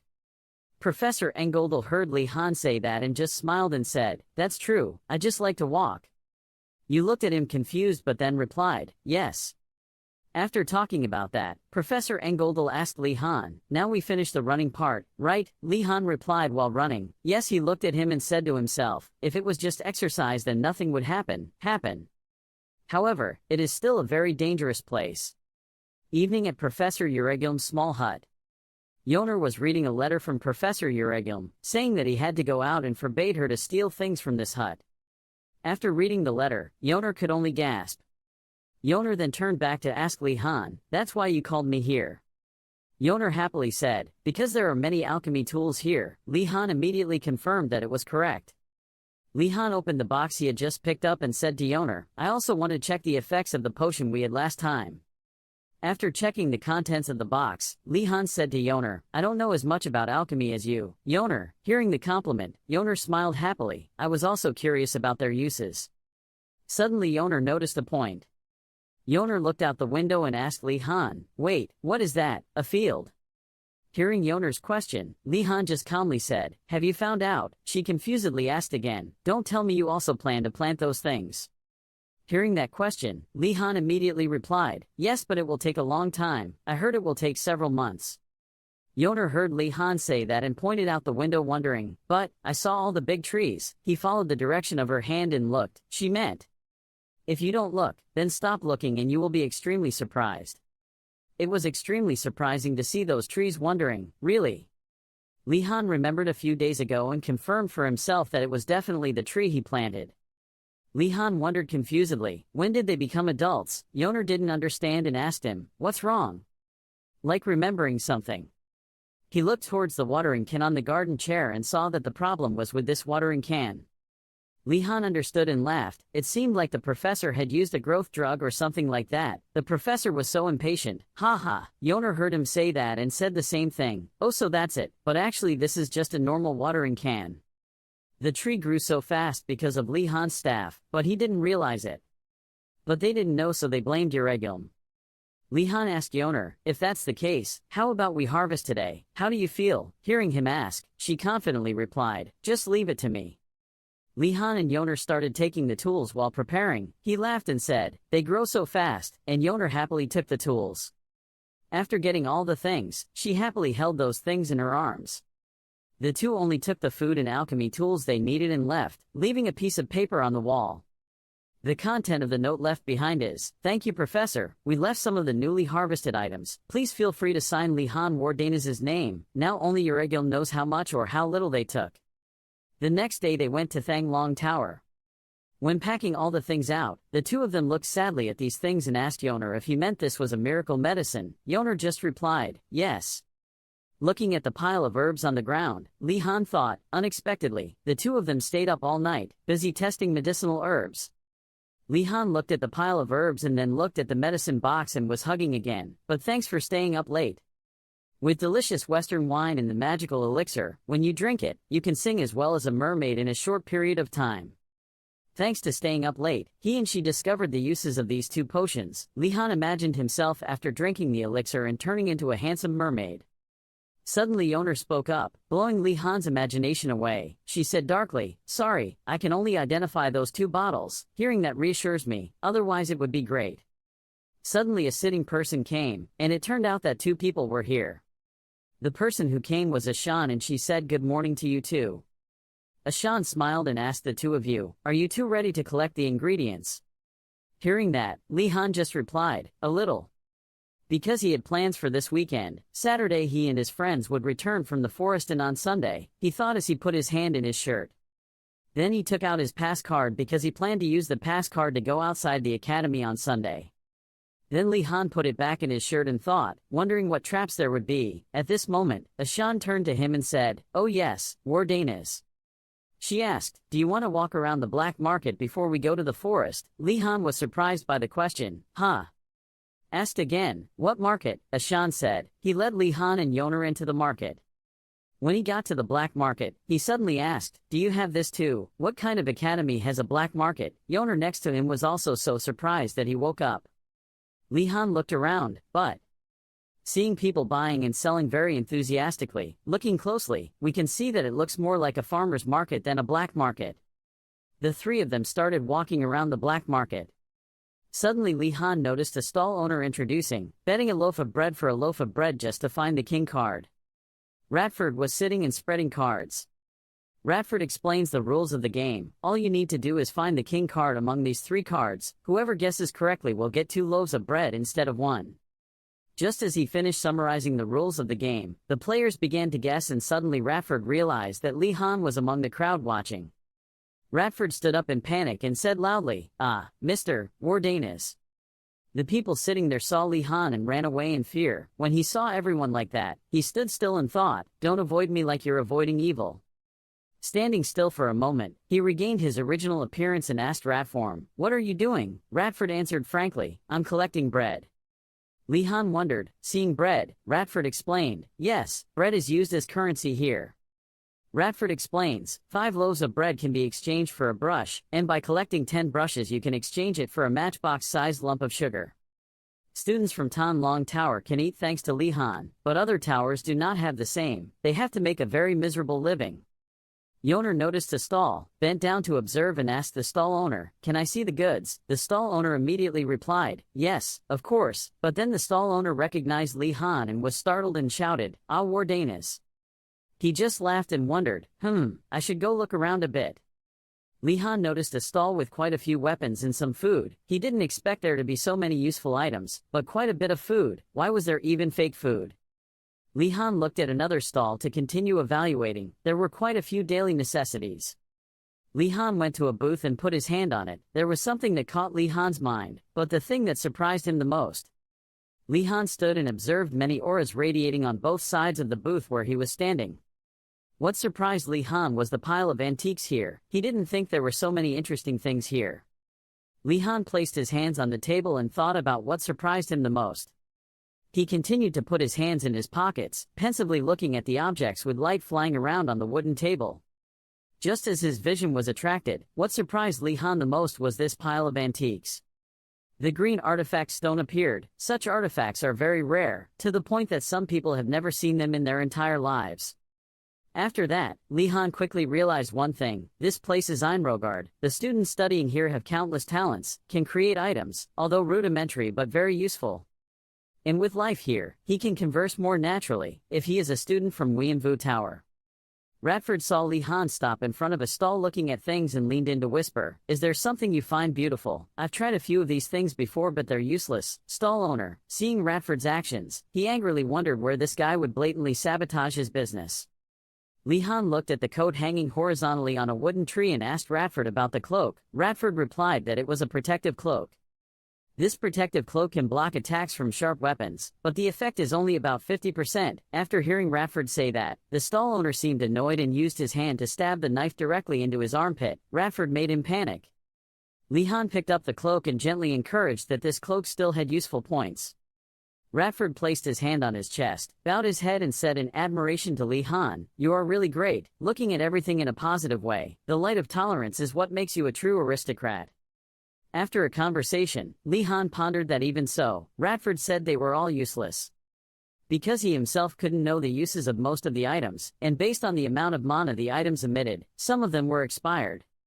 So compared to other items, this cloak is quite great. Li Han decided to buy it. Holding the shirt in his hand, Li Han slowly asked the seller if he could. Whether to use a debit card or not, the seller waved his hand and refused and asked Li Han not to do so. Seeing that, he pulled out a bag, sat down on the ground, and slowly opened the bag. A bag full of sparkling food appeared behind the bag's cover. Li Han said that he had brought a few things with him because he heard he could come to exchange.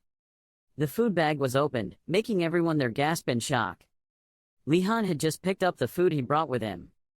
Immediately a bunch of questions from people around him asked him if there was anything he wanted. Next was a flood of vendors rushing to invite him to exchange food for items.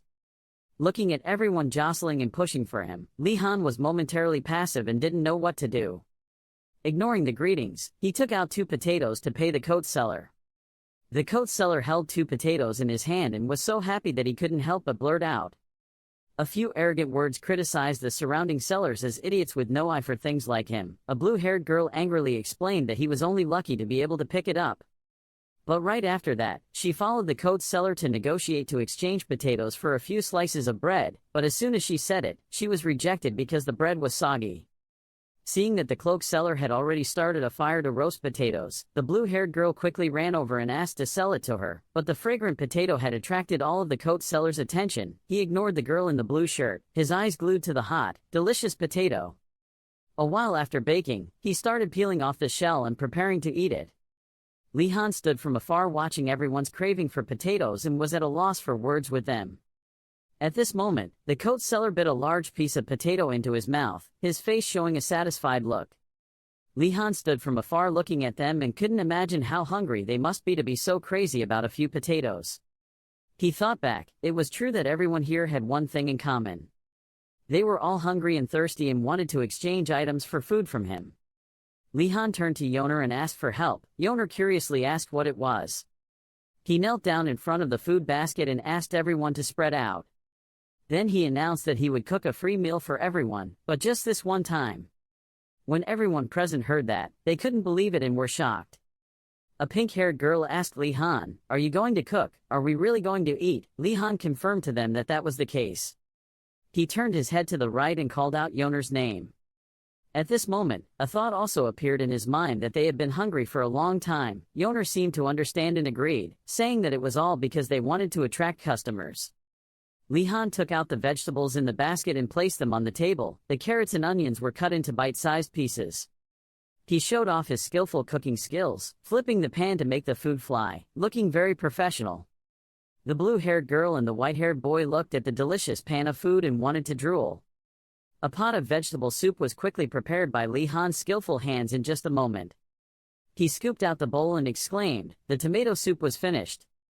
Holding a bowl of soup in their hands, the blue-haired girl and the white-haired boy couldn't believe their eyes anymore. Their faces were so happy they cried.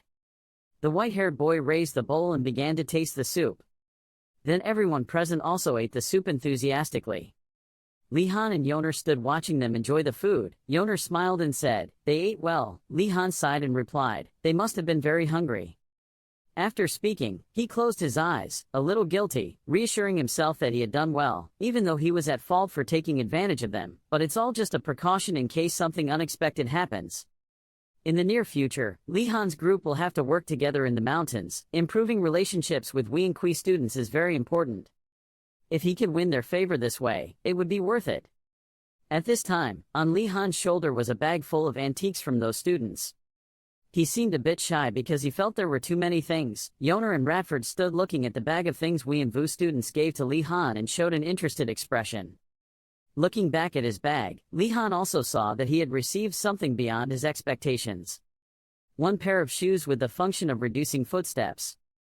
And a bracelet that lights up when someone is looking. Li Han was pleased to see what he had.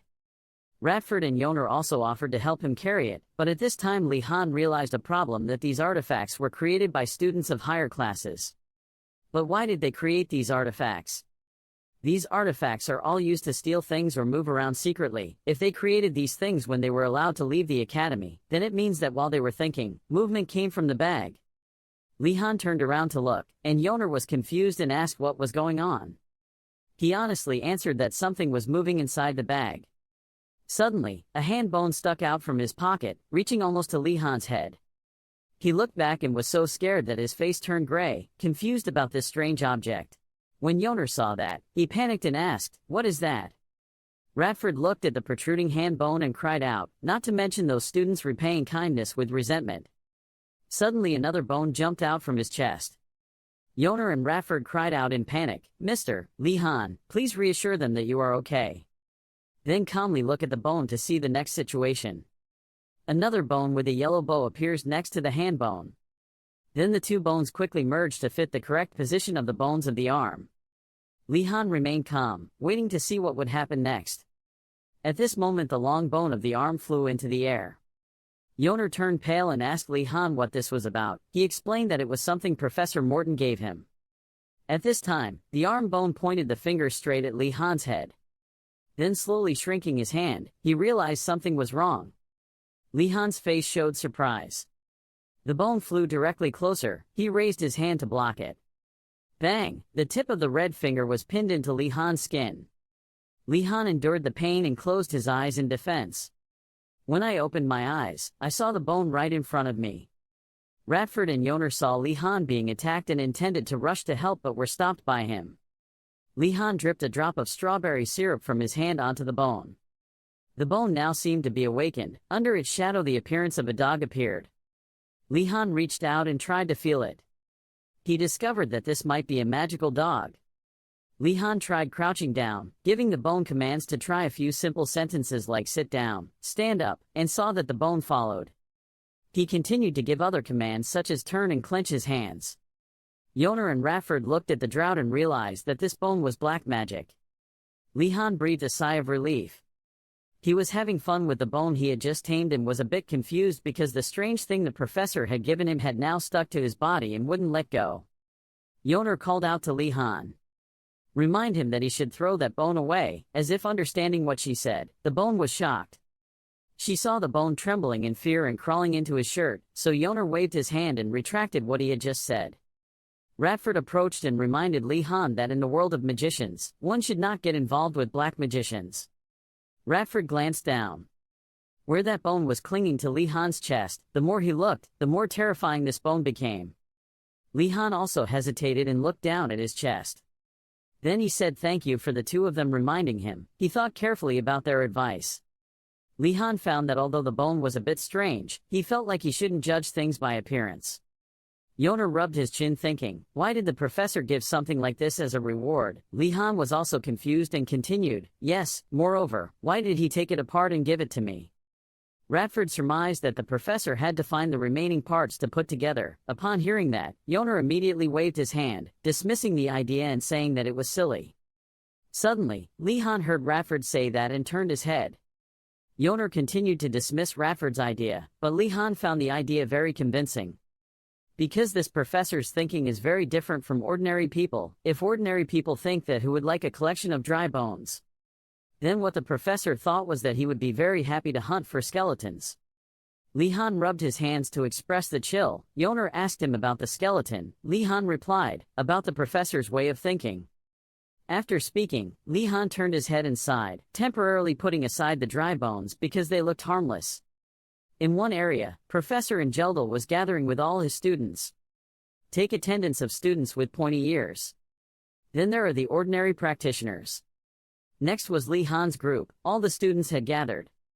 Professor Angeldal gradually opened his two fingers, reminding the students that safety comes first. Li-han thought and agreed because this mountain contained too many dangers. It was best to have a professor go with him. Professor Angeldal wants the students in the same tower to gather and memorize each other's numbers and faces. They would check roll regularly. The blue-haired girl and the white-haired boy turned pale when they heard that. They didn't expect this place to be so dangerous. The other two students also reminded each other not to separate, and the professor was pleased to see that. He thought that now that the students had all become alert, it was the right time to leave.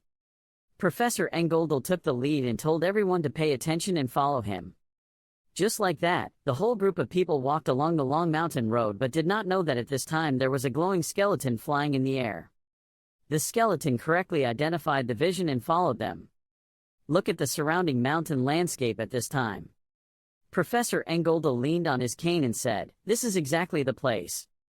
Students will collect materials for class here." After listening, the students split up to complete the task. Some went searching in the bushes. Some people search on high tree branches. The professor stood attentively watching them work. "Pleased that things happen very smoothly, we can continue like this until we go down the mountain." Suddenly something caught his eye. Two large glowing blue hands intend to cover Professor Engel. With his hands clasped, the professor immediately disappeared. Only the stick remained. The place where Professor Engeldel had just stood was empty. The stick has fallen, but no one knows the disappearance of this professor. Suddenly, a blue-haired student turned around and wanted to ask the professor something. But there was no one behind her, only a few leaves blowing past, making her wonder where the professor had gone. Looking in that direction, she seemed to discover something. Look at the empty ground without leaving any footprints. The student gradually became suspicious, then her eyes turned white as if she had lost her soul and immediately panicked. "Don't tell me." Li-han's group of people, who were gathered in a corner of a tree, also had to turn around because of the student's scream. Her face was filled with panic. She pointed towards the tree branch and told the professor to disappear. Nelia and Li-han heard the news of the professor's disappearance like a thunderbolt, and immediately turned around in surprise. Of course, everyone couldn't leave the professor alone. The students gathered together to think of ways to search. Li-han stood on one side with a sad face. He had planned correctly. The thing they were worried about had finally come to pass. He looked over at another group of students. The two of them were equally worried. Everyone didn't know what to do now. In the immediate future, Li-han had to maintain confidence, so he spoke to reassure them, telling them to calm down first. He thought optimistically that the professor was only going somewhere for a while, so there was no need to be afraid. Seeing that what Li-han said made sense, the two of their faces became more stable and gradually regained composure, but he only said that to comfort him. There was no such thing. He then considered the situation and realized that there were no signs of monsters appearing and the group was not lost. There was nothing to be afraid of. He thought that if he followed the old path now, maybe he would find some clue. But before Li-han could do anything, it suddenly started pouring rain. Before he could react, he was already soaking wet. Li-han also felt that God really knew how to tease. Holding several cups of hot green tea in their hands, the students gathered together to sit under a sheltered cliff to shelter from the rain. Li-han breathed a sigh of relief because he was lucky that he had brought something just in case, but he also didn't think that Professor Engoldel would encounter trouble. Suddenly, while Li-han was drinking tea, someone approached and called him. Rowena thanked him for his help, and Li-han also politely said not to be polite. Then he continued to ask Li-han about the legendary soup he cooked for Weanvu. Hearing that, Li-han did not understand what he was talking about. He faltered and said it was nothing, told him to wait a bit and then left. Li-han remembered the tomato soup he once cooked, but surely it wouldn't be exaggerated to that extent, right? Li-han looked towards Adenart. It turned out that Rowena was going to inquire for the princess. He reported that it was just a rumor. The princess understood that and told Rowena to tell Li-han that she also wanted to help. Li-han agreed on the outside but wondered why the princess didn't say it herself. Looking at Yoner and seeing her shivering from the cold, Li-han asked if Adenart could create a campfire. He went to ask the princess again. Moving towards Adenart, he spoke to His Highness. Understanding what he wanted to say, the princess immediately stood up and put down the blanket. Adenart then took a staff, closed his eyes and summoned two orbs, one red and one yellow. The next second, the red ball emitted a stream of air and flew towards the pile of firewood that had been gathered in one place. Miraculously, the princess turned that red ball into the firewood, emitting sparks. Just like that, a flickering campfire was created. After completing the work, the princess retrieved the two orbs. Li-han also realized that this campfire was created by the princess using the method of calling spirits. Witnessing this scene also opened everyone's eyes. The gray-haired boy was surprised that even though he had not been taught, Adenart still learned on his own, and the girl next to him could not help but admire the princess. Only Li-han stood aside and compared this reaction to when Professor Morton summoned Dry Bones. It was completely different. The professor had already lost before even fighting. The students gathered around the campfire to warm up. Everyone saw how pleasant the scene was at this time. Even though it was dark, the rain still continued to pour and showed no signs of stopping. Looking high above, among the green foliage covering the sky, the moon appears truly noble and perfect. Amidst the fairyland scene, the moon is full and shines like shimmering lanterns. In such a quiet space, something appeared to attract Yoner's attention. She looked at the cup of green tea and saw ripples of water and immediately wondered why this happened. Suddenly, a rumbling sound came from somewhere around them, making everyone wonder what the sound was. Li-han heard that noise continuously and immediately understood that something big was moving. He was startled and quickly stood up, realizing that danger was approaching as the noise became louder and louder. A giant monster standing behind some distant trees appeared. Li-han and Yoner turned around and were stunned when faced with something that threatened to send them off to visit their grandparents tonight. What we thought was the moon turns out to be the monster's giant glowing eye. The two of them were standing rooted to the spot, their bodies as stiff as rocks. They were probably constantly chanting Buddha's name for their lives. As for Vermilion Bird and Bakho, it doesn't seem to be any better. It was pouring rain and inside the cave where they were taking shelter. They were experiencing the same thing. A monster of overwhelming size appeared before them. Li-han was now face to face with the stone giant in front of him.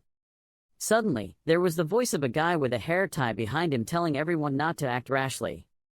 It seems he is quite knowledgeable about this monster. According to him, the golem's behavior is very principled. If you don't touch it, they won't do anything. Unlike wild monsters, golems are artificial monsters created by magicians, who create them by placing magic cores into sculptures made of materials of their choice. When their cores are broken in battle or separated after being destroyed, it is possible for them to combine with other miscellaneous objects. All the soil, rocks and other things gathered together in one place. From then on, the golem did not listen to its master's orders, and the monster came closer and closer to them. Luckily, the destroyed golem still followed the original principles, but Li-han also had his stick in hand, preparing for a life or death battle with it. Facing a moment where everything was hanging by a thread, Li-han still maintained his composure and observed Golem's every move and action. But Li-han feared that maybe his orders were to kill all the new students. Maybe what he said was right. He raised his hand high, ready to attack them. At this time, it was still raining non-stop and as if there was about to be a fierce battle about to take place. The golem stone monster put down its claw and began to cut a line into the ground. He looked up at the group of new students as if to imply something. Yoner and Nelia began to look at the giant stone monster in panic, wondering if that was a line to separate them from entering that area. What the golem stone monster was planning, don't let them get past it. Wardanas stood nearby and suggested to them, what if we try to step through? His bravery surprised everyone because that bold thought made him cool. When he was determined to go confirm what would happen if he crossed the golem line, his friend was worried about his safety and stopped him. But actually, Li-han Wardanas would not risk his life to try such a dangerous thing. He began to reach into the pocket of his robe and took out a piece of forearm bone. It was the one Professor Morton had given him last time. He looked at it with trust and hoped it would help him fight, risk crossing the golem line. The new students looked at Wardanas' bone as something strange and expressed doubts about its abilities. Wardanas explained that it was just a summoning item and that the reason he had it was a bit unusual. Wardanas dropped the summon and ordered it to move forward and then turn back. It boldly used its bone claws to walk up to the golem's mark, even though the stone monster was glaring at it. The first paws began to encroach on the line on the ground, entering the other side of the monster. The violation of its territory made the golem so angry that it attacked first, stepping on the bone so hard that it seemed like it was a footstep that could emit fire. A large hole appeared on the ground due to the kick just now. On the ground was the part of golem's fingernail that had deliberately encroached on the line. Everything had become a pile of crushed bones. Wardanas' group of friends, after witnessing this scene, were all panicked and afraid. They also implicitly understood what would happen when they desecrated the golem's area. They wondered if this was a way for the golem to trap them inside that line and what they must do to escape the immediate danger. The hole in the ground caused by the golem attack was also where the summoned object was starting to recover. Around it emitted a purple light like magic. Wardanas, standing nearby, witnessed this scene and was very surprised. The broken bones on the ground began to move on their own to restore themselves. In an instant, the summoned object returned to its original appearance as if no change had ever occurred. It started moving again, using its claws like a hand to step forward towards its owner Wardanas. Good job here. Standing behind Wardanas, Rowena witnessed that scene, showing surprise. He wondered if the summoned object could recover that quickly. The forced expression on his face could not hide the worry. He thought to himself that summoning it would take a lot of time and mana. He didn't expect this creature to be able to do it so quickly and unimaginably. The new students were arguing among themselves and they started arguing. But this was not the time for them to pay attention to who was right and who was wrong. The guy with the hair tie quickly came over and advised them to calm down. However, when he was angry, the students not only did not care about what he said but also wanted to push him away. Yoner and Nelia began to be confused by the chaos right before their eyes. Nelia wanted to stop their quarrel. She suggested to Wardanas. Wardanas didn't seem to mind. He was thinking about something for a long time. Nelia grabbed Wardanas' sleeve even more and called out his name. Why did he keep thinking about it? Only then did he pay attention to her call and turned around. Oh sorry, Wardanas seemed embarrassed by his previous concentration, causing Nelia to show a questioning attitude. Wardanas said, "It seems like I just found a clue to get out of this situation," in front of Nelia's surprised eyes. The new students were constantly surprised and happy when they heard this. They were extremely excited and admired Mr. Wardanas' intelligence. Mr. Wardanas saved us. Before the excited eyes of his friends, they were waiting for an expected answer from Wardanas. Wardanas hesitantly spoke out his thoughts. Perhaps all of this is a trap prepared by the professors. That's what Wardanas is suspecting about the strange situations that just happened. Everyone was stiff with glue. Their eyes were in an A-shaped shape and their mouths were O-shaped, looking at Wardanas with so much confusion that they were stunned. The scene changes to a place other than the forest, where Professor Enrollment is bound by blue fire rings on both his arms and legs. His whole body was surrounded by the power of the fire and the rings of bones around him. He angrily stared at the people in front of him. "Please let me go now." Just as Wardanas had suspected, there are Eurogilm professors and Principal OSU Gon adults here. "How could you kidnap a fellow professor?" Professor Enrollment said with anger. Principal OSU Gon adults faced Enrollment. He tried to calm the professor and explain the reason for his kidnapping. Principal OSU Gon adult's face was more excited than ever. He explained to the professor that if a trustworthy swordmaster like him was near the children, the students would not be able to grow up. Hearing the principal's sentence, Engeldel seemed speechless because of this old man's eccentric thoughts. "Are you serious? One day you will understand what I mean." That's how the principal tried to convince the professor. Faced with this strange argument, Professor Enrollment had to reluctantly bow his head and agree. A decisive raise of the professor's head immediately followed. He seriously looked straight at the principal and wondered, what would we do if an unexpected incident occurred that we were not prepared for in advance? If something suddenly happens, will there be a satisfactory solution? This question seemed to be beyond the interest of Professor Eurogilm and Principal OSU Gon adults. They looked at each other with wonder. Wasn't the answer too obvious? Don't the students have to handle it themselves? Don't they have to overcome it on their own? This was the answer from the two professors and principal. The two people's answers made Professor Enrollment no longer know how logic worked. They just gave an answer as if they wanted to slap the reality of Professor Enrollment and the students. That's exactly what magicians think, Enrollment thought, but for him the students' safety comes first. So although he agreed, he suggested that if things got out of control, he would stand up and defend them. "Protect your students." The principal agreed to this proposal. Then he released Professor Enrollment. He finally breathed a sigh of relief because he was free. Perhaps Professor Enrollment has also gradually accepted this and found new joy in watching his students being abused to grow up, but he refused to admit that excitement. Professor Enrollment stood up and warmed up after being tied to the principal's pole for a while, and asked what they had prepared for the students in the forest. Professor Eurogilm brought out a cup of hot tea and answered the question with satisfaction. "It wasn't much, just something stronger than a bowl enhanced by magic potion, haha." He explained that although that thing was a little harder to tame than a bull, nothing unexpected would happen. Hearing that, Enrollment felt more secure. Continuing his words, Professor Enrollment joked that a bull would be better than a golem or something and smiled complacently.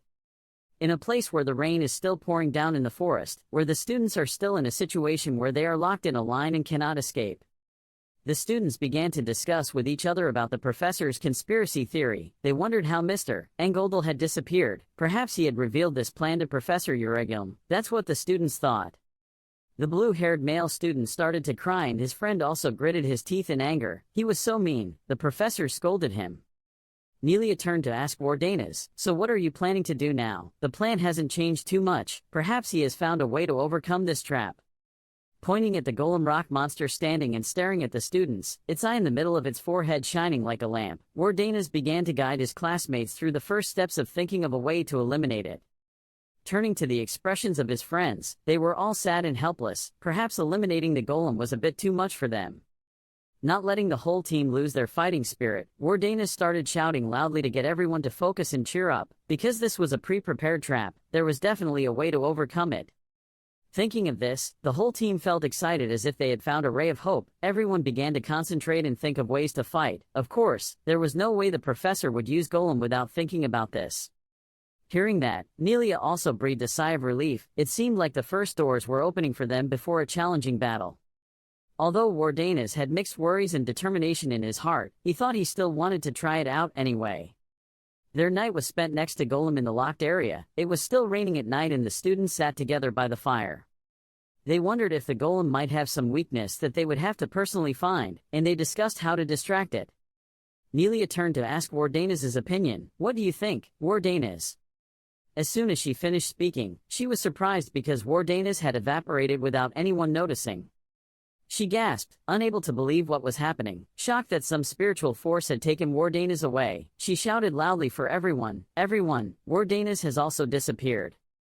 She was panicked. At this point she was so scared that her face turned pale. She stammered loudly and shouted for someone.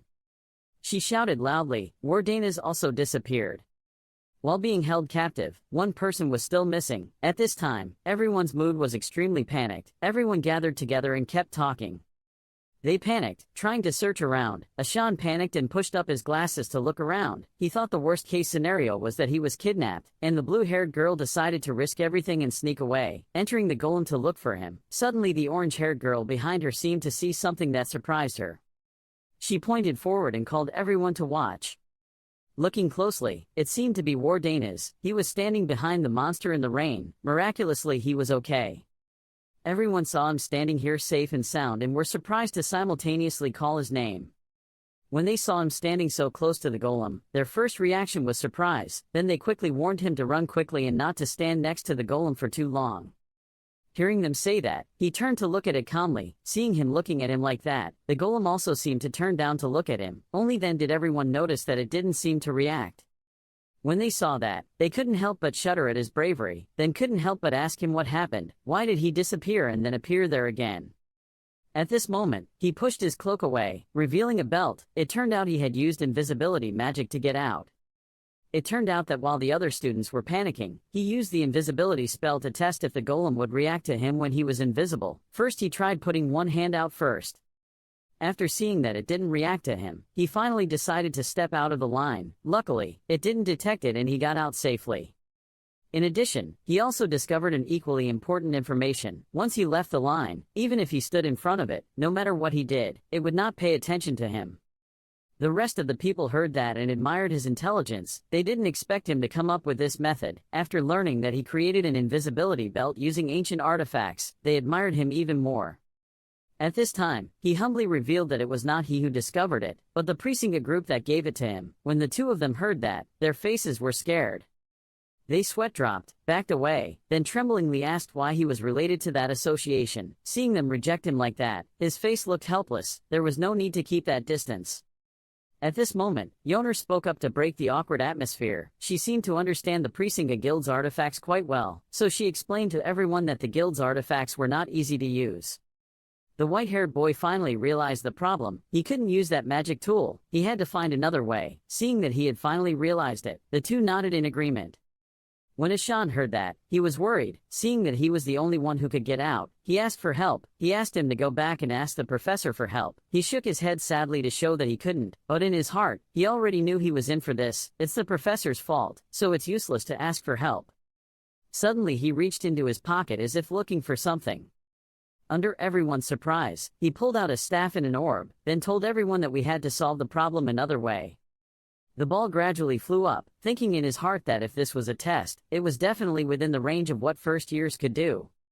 He controlled the ball backwards, intending to attack the golem's control core. He then gathered his strength to attack. This was his chance to end it. The sphere shot up, striking what was believed to be its control core. At this moment, everyone seems to be anxiously waiting for the results. The other two young men saw him hit and the golem competed in cheering even though they did not know if they had successfully defeated the monster. Only Yoner discovered something unusual. Now he was standing there in shock, his eyes wide open in surprise. At this moment every drop of raindrops slid down his dazed face.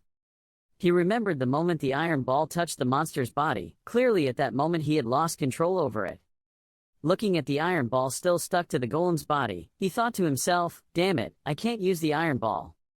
He rubbed his eyebrows and thought about it. It was a monster that moved thanks to the mana emitted from its core. If the iron ball didn't work, he tightly grasped the staff, secretly determined in his heart, if the iron ball did not work.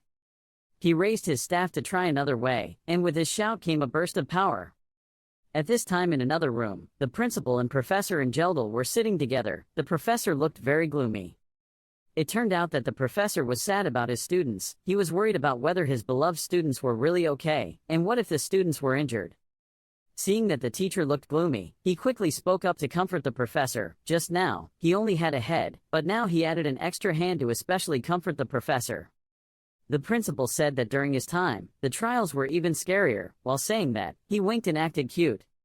When the professor heard this, he was speechless. How could these new kids compare to the old principal's days? He was worried, and Professor Euregulum had just brought tea and was sweating. Isn't the time he's talking about ancient? The principal reassured that this batch has many interesting new students, they will overcome adversity. Seeing that everyone was still not reassured, he added another sentence. Wardanas was also with the kids. Even though he knew that, Professor Engoldel still felt worried. Professor Euregulum poured him a cup of tea and the headmaster kept talking. No need to worry, especially when that kid learned magic from my grimoire. The two professors were so startled when they heard that, they didn't even pay attention to the spilled tea. Professor Engoldel couldn't believe what the principal said, as if he wanted to verify that he hadn't heard wrong. He stammered and asked the principal again, "What did you say?" "She learned from my grimoire, sir." The principal saw that they were overreacting like that and quickly explained, "It wasn't just me. Professor Vigrek also taught that kid privately. These professors are really cool, teaching magic to new students." Then he turned to denounce Professor Euregulum. Professor Euregulum heard him denounce him and sweated and said, "Professor Vigrek and I only taught a few first-year lessons." Suddenly the teacher turned louder and continued, "No, what Professor Vigrek taught was already beyond that level." Professor Euregulum was surprised to hear that, and Professor Engoldel thought he was a bit too loud. No need to turn his voice up, so it's so cramped in here that the teacher will take up all the space. The principal started to play mysterious games again, saying that according to what he heard, the professor was teaching 3 magic tricks. It is a type of magic that creates magic circles. The number of magic circles determines the difficulty of that magic. Specific steps are required to use the spell. When the user chants a spell, a circle will appear in the air. 1 circle is elemental magic. The 2 circles will be able to maintain its shape. And it takes 3 rounds to be able to control that magic. The teacher continued, "A true 3-ring magic can create all 3 at the same time, but if he can create each one, he will quickly grasp the 3-ring magic." On this side, he created a water balloon, which is now floating in the air. He caught the water ball. He knew that a water ball was weaker than an iron ball, and it also had difficulty maintaining its shape. At this moment, he began to focus his thoughts again. He remembered those strange teachers, even those insane professors, were not completely unreasonable and arrogant. He knew for sure that the lessons they taught could solve this problem. While he was concentrating, Yoner walked over and asked him what he was doing. He heard someone calling his name and opened his eyes. Seeing him spinning the water ball, I was curious and asked why he was spinning the water ball. At this point, he didn't know how to explain anymore. Maybe he should tell her that because he often rotates the water ball, he unconsciously did that. Hearing the word rotation, he suddenly seemed to realize something. He looked at the water ball in his hand and suddenly thought of another way. He thought maybe if he rotated the water ball fast enough, it would have a stronger penetrating force than usual. Thinking that he would raise the staff to try it, he secretly thought that's right. It will be like a bullet.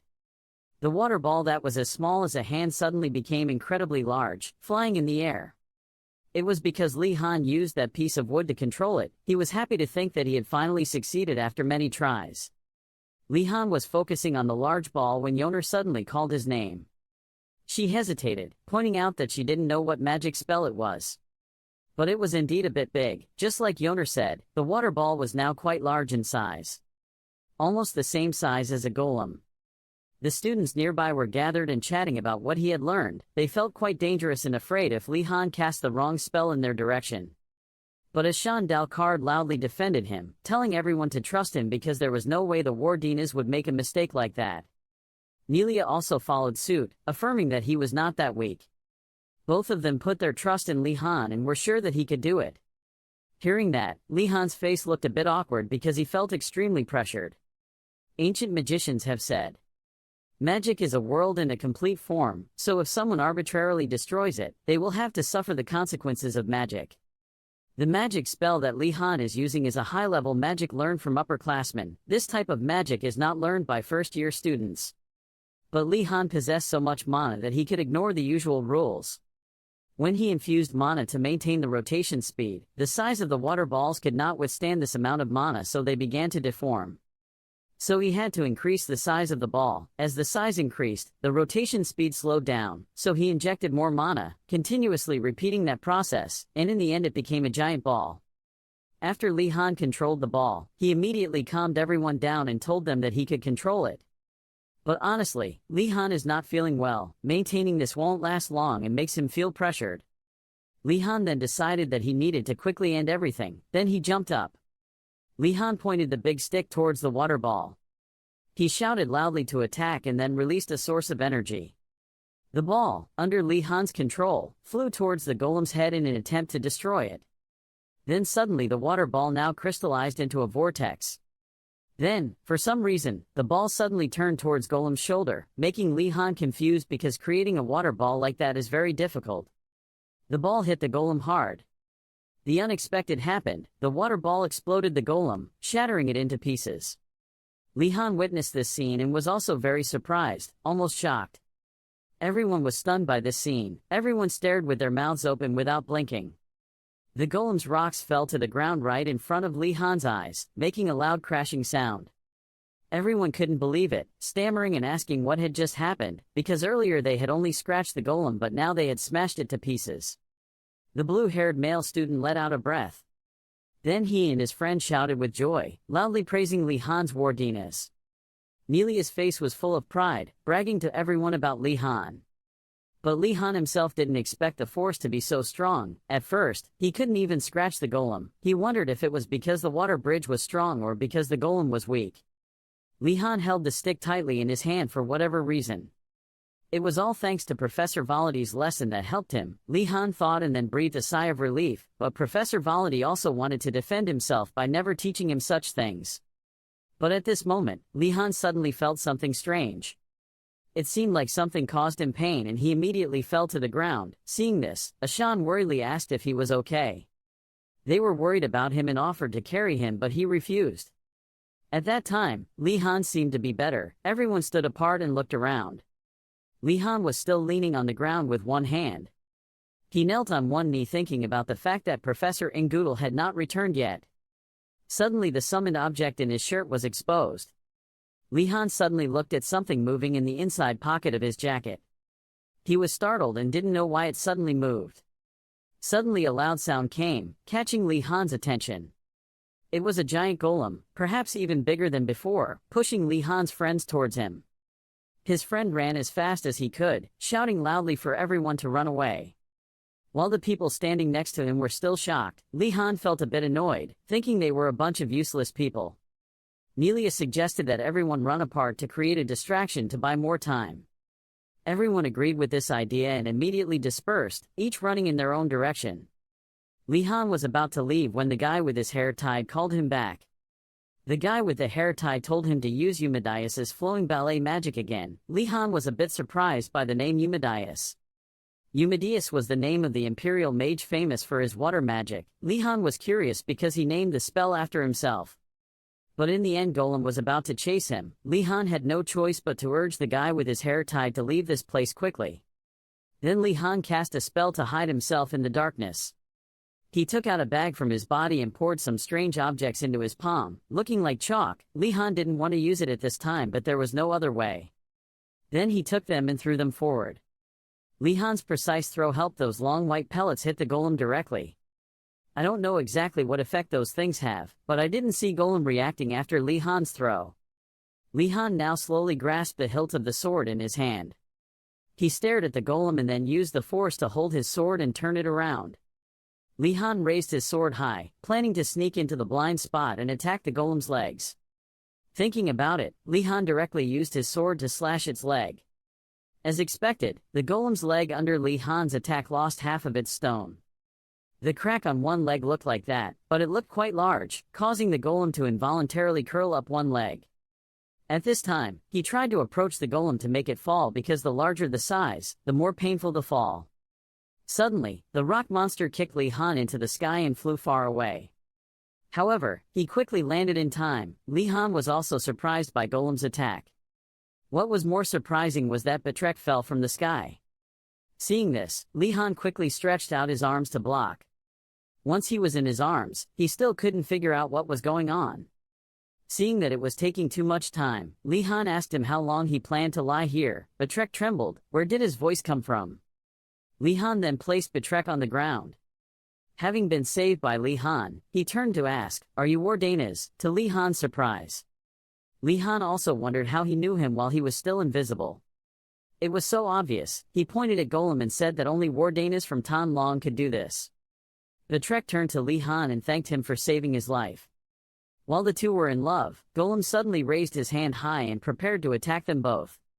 Without hesitation, it threw a powerful punch down. Li Han pulled him out of there and dodged in time. It lifted its hand and left a hole in the ground. That terrible force shattered the rock and earth. Then it stood up and turned around. Both of them also stood up. At this time, Li Han turned to tell him there was no need to thank him, then asked why he was here. Hadn't the golem blocked all the way? He said they used mud-dissolving medicine because Sister Sienna knew how to prepare it. Li Han seemed to see a ray of light opening up. He didn't expect that there was such a thing. If he knew how to take advantage of it, he could neutralize the golem. He asked Betrek with a bright face where the medicine bottle was, but he just patted his head and said he had used it all. At this moment, he could only silently say in his heart that the person he had just saved was of no use. But now Li Han realized something was wrong. Why didn't Golem go crazy and take revenge? Even the stone monster slowly moved away from him. While he was nervous and didn't know why, from somewhere a scream for help rang out. At this time, there was a student holding his head and lying on the ground asking for help, because Golem was targeting the injured. Seeing that the situation was not very positive and there was not much time left, he struggled to know how to stop it. But Li Han didn't know how to do it. He remembered when he talked to Professor Garcia. At that time, she advised Li Han not to abuse his huge amount of mana. He remembered what she had explained because the fire element had great destructive power. After that, Li Han was enlightened and knew what he had to do. He transferred fire energy into the stick. Then he quickly ordered it to burn. Li Han raised his stick forward, creating a dazzling light that glowed in the night sky. Looking at the scene of sparks flashing before his eyes also made him stunned for a moment. Next, a source of fire energy with strong burning power emitted from his side towards the golem. In just a split second, the fire covered the entire golem. After that, the fire became more and more intense and burned all over the stone monster's body. In its eyes, it looked down as if accepting that this was the end of its fate. The golem's eyes could not stand the terrible heat and gradually cracked. Then whatever happens happens, the stone monster is split into rocks, falling to the ground. Betrek stood to the side with his eyes open, amazed that Li Han had crushed the stone monster. Many people think that clay will become harder when heated in fire, but only if the method is correct, otherwise it will crack. He was very pleased with Li Han's cool performance and thought this must have been all his plan in advance. After hearing the name for a long time and seeing it with his own eyes, he now knows why the students in his tower are afraid of Li Han. Seeing that he had successfully saved himself and others from danger, Li Han put his hand to his mouth. Then he covered his mouth in surprise, not believing in the terrible power of just now. At this moment, Li Han was secretly grateful to Professor Garcia for not letting him use it in class. Luckily everything was okay now. The students from far away happily ran towards him. A hand was placed on Li Han's shoulder. Everyone lifted him up and kept shouting, praising Li Han for being so great in defeating the stone monster. Everyone praised him for doing a great job. Everyone was saved thanks to Li Han.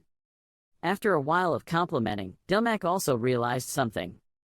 Then he was surprised to learn that Li Han was Wardanas from the Tan Dragon Tower. He saw nothing surprising and immediately thought he must have eaten something by mistake. When they realized Li Han's identity, Yu and the others were also surprised why he was here. After that, he flipped it over as hard as flipping rice paper. They thought he had an evil plan and was planning to show off his achievements. But without letting them talk nonsense, he stepped towards Li Han. Betrek explains that Li Han was the one who saved them. Seeing Betrek limping, Dumak was also worried, so he went over to ask, but he said he was fine and not to worry. Li Han asked Betrek to take care of everyone. He immediately agreed.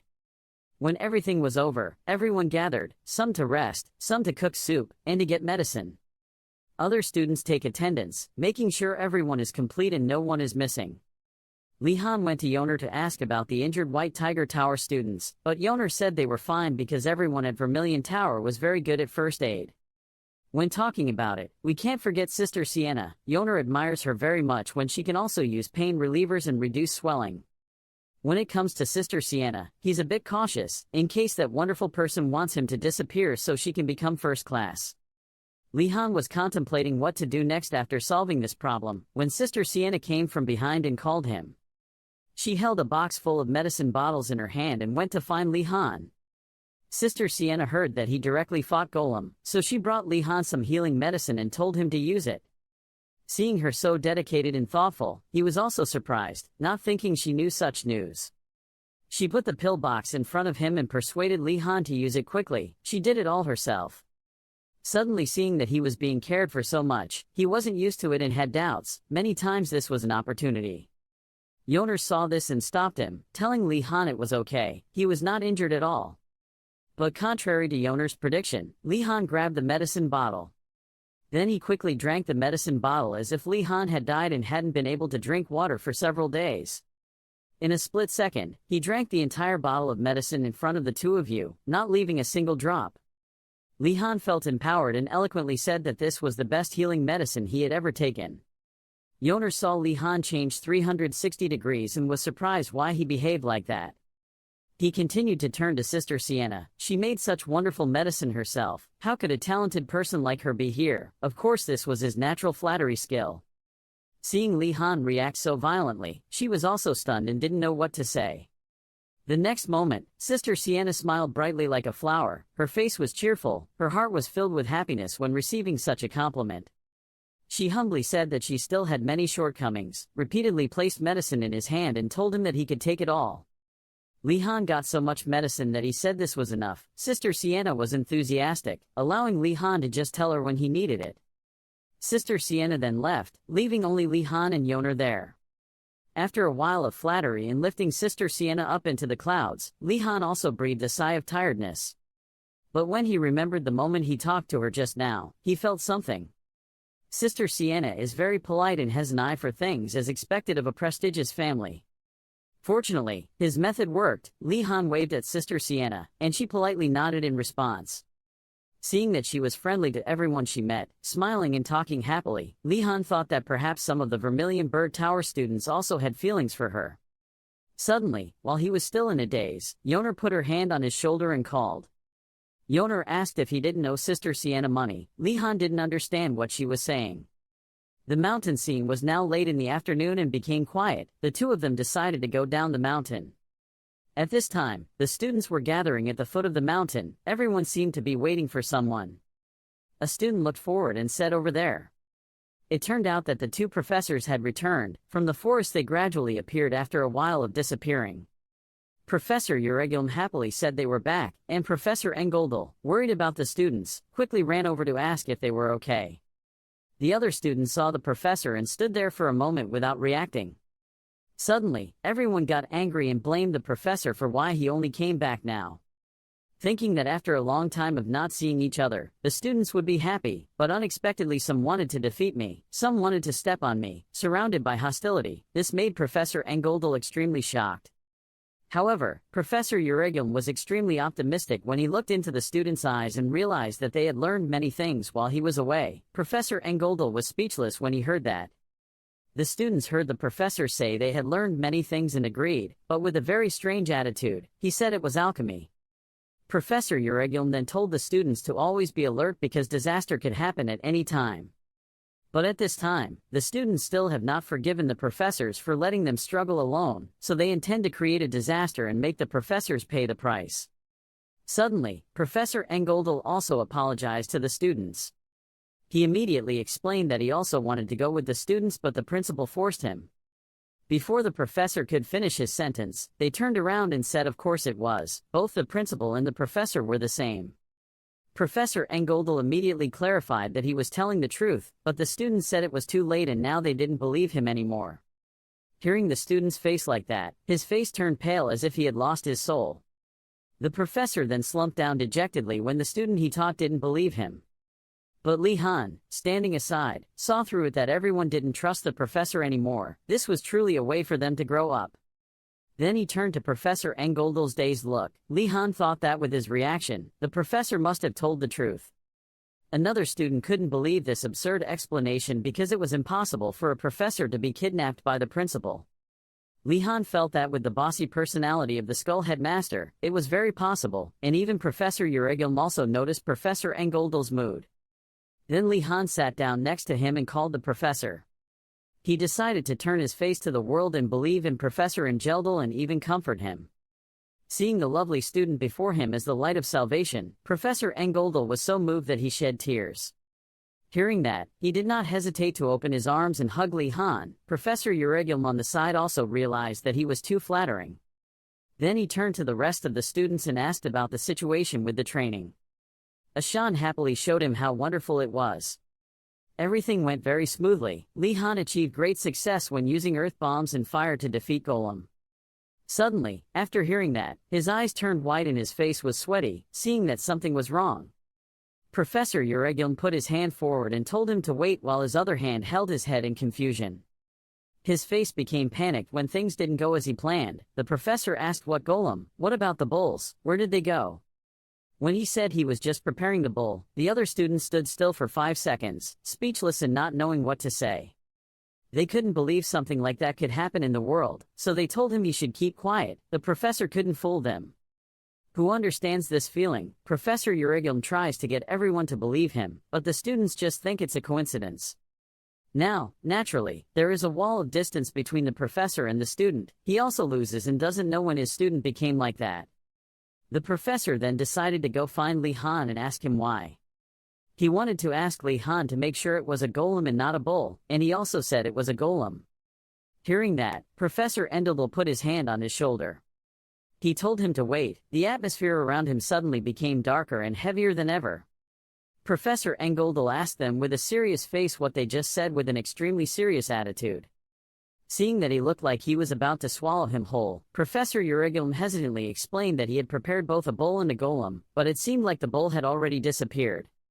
Then Professor Uregilm turned to Li Han for help, asking him if golem was prepared in advance, right? But Li Han had disappeared somewhere, leaving only the two professors together. He looked to the other students for help, but they all ran away. Well, things have come to a head, so there's no way to hide. Professor Engoldel suggested we talk privately even though he didn't really need it.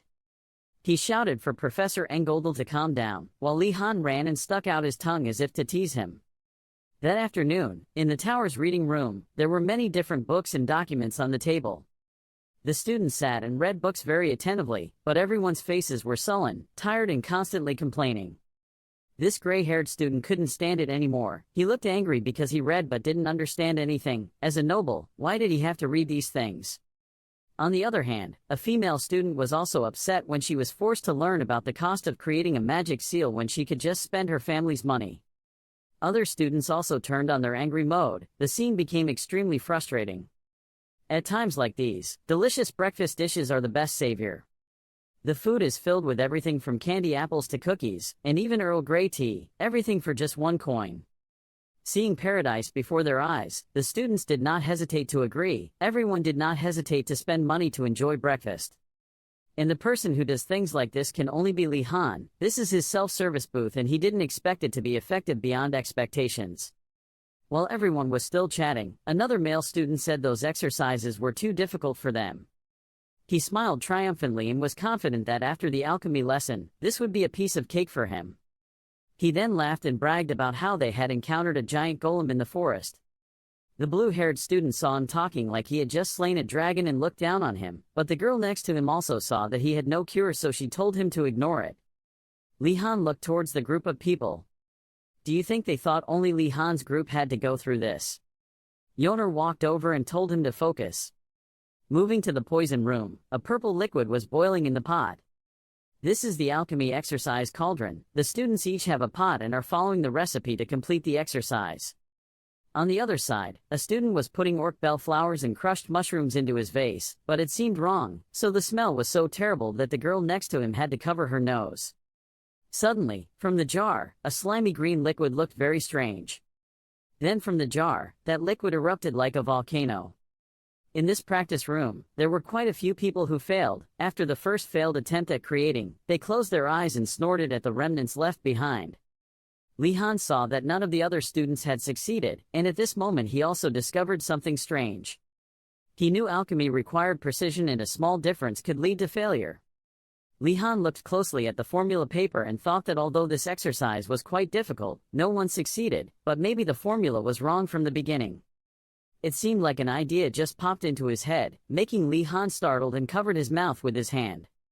Seeing him acting strangely, Yoner turned to ask. After speculating for a while, Li Han also voiced his opinion, thinking that perhaps Professor Euregilm had given them the wrong formula. In wanting them to discover it for themselves, facing this shocking viewpoint, the other students also turned to look at him. They stopped and did not continue working, but stood in contemplation for a while. Everyone couldn't believe how a professor could do that to his students. But as a professor of this evil school, no one is normal, and the students have also adapted to this. Some people also think it is the professor's plot. They turn red with anger when they find out. He wanted to let them find out for themselves. But they are just students and the professor is making it too difficult for the students to do that. Li Han was extremely calm and rational at this time. He felt that now was not the time to be angry. Even if he wanted to punch the professor, he had to finish his homework first. Li Han asked Yoner's opinion and she turned to the book with the ingredients and said one of the ingredients had a problem. Li Han thought that this could be a trap, so they had to be very careful and consider all possibilities. Then they turned to look at the ingredients on the table. The problem now was they didn't have enough ingredients to try each combination. Yoner also sighed in frustration and suggested they could read another textbook to find a way, but Li Han said they didn't have enough time.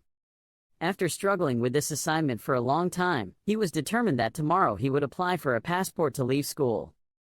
Then he placed his feet on the chair in front of him. Then loudly asked everyone to stop and listen to Li Han for a bit.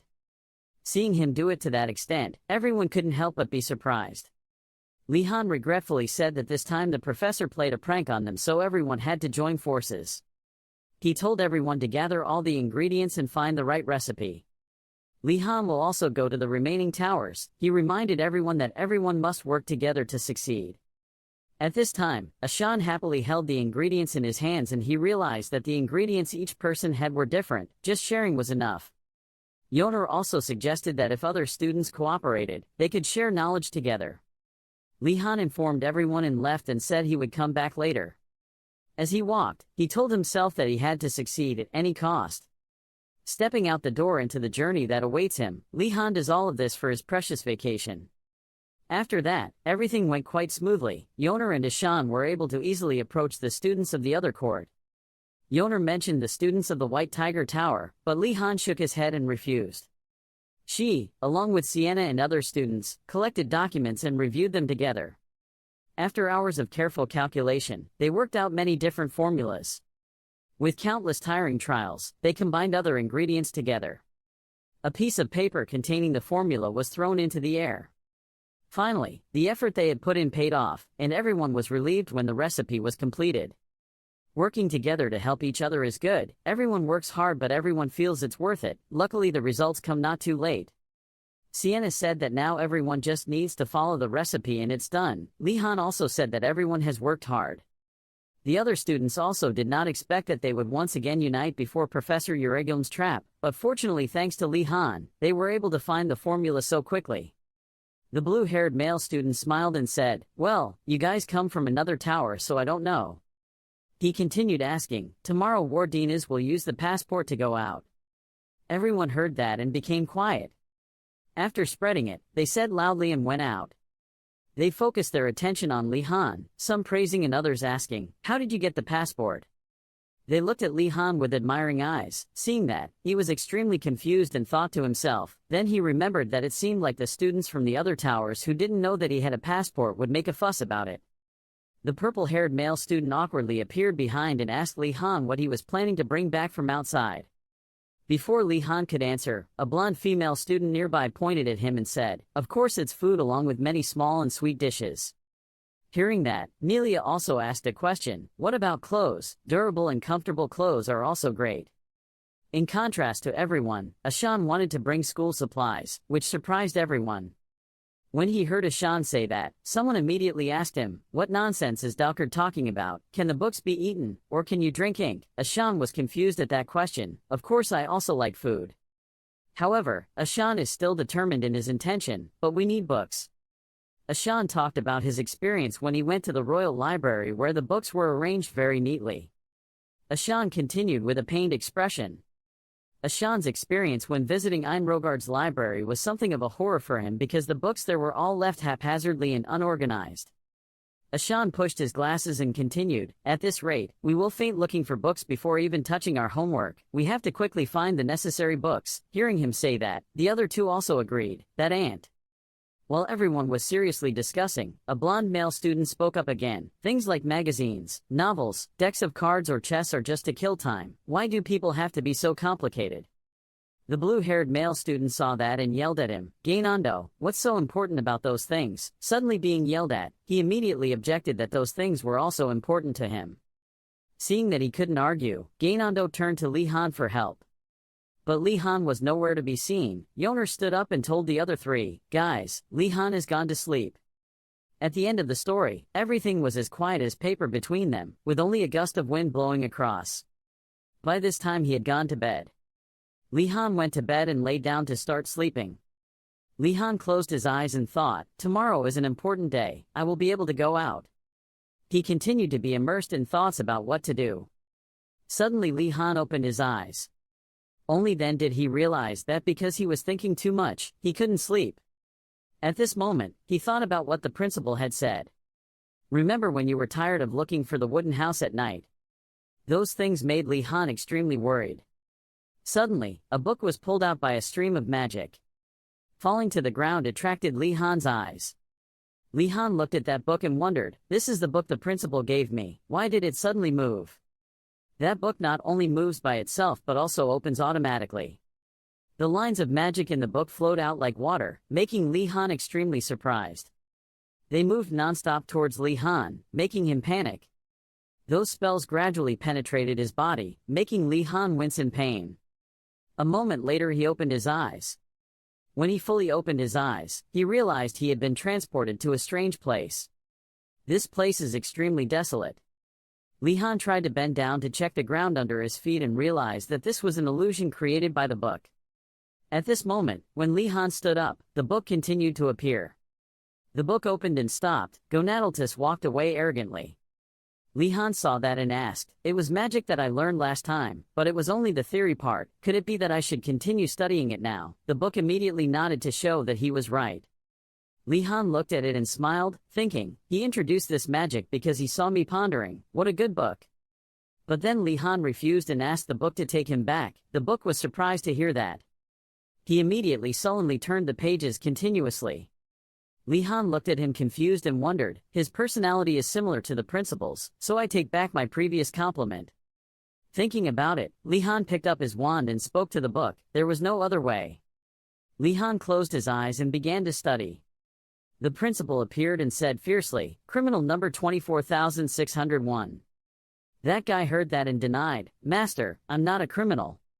Knowing that he had accidentally said something, the principal smiled and apologized to that old guy. Li Han stood there observing everything. Li Han yawned loudly due to lack of sleep. He remembered last night's exclamation. He didn't expect to be able to learn new magic in his dreams. There were indeed many types of training in this world.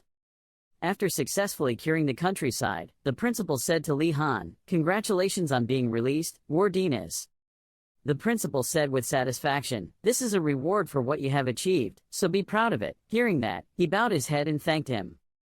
The principal began to tell Li Han about the rules.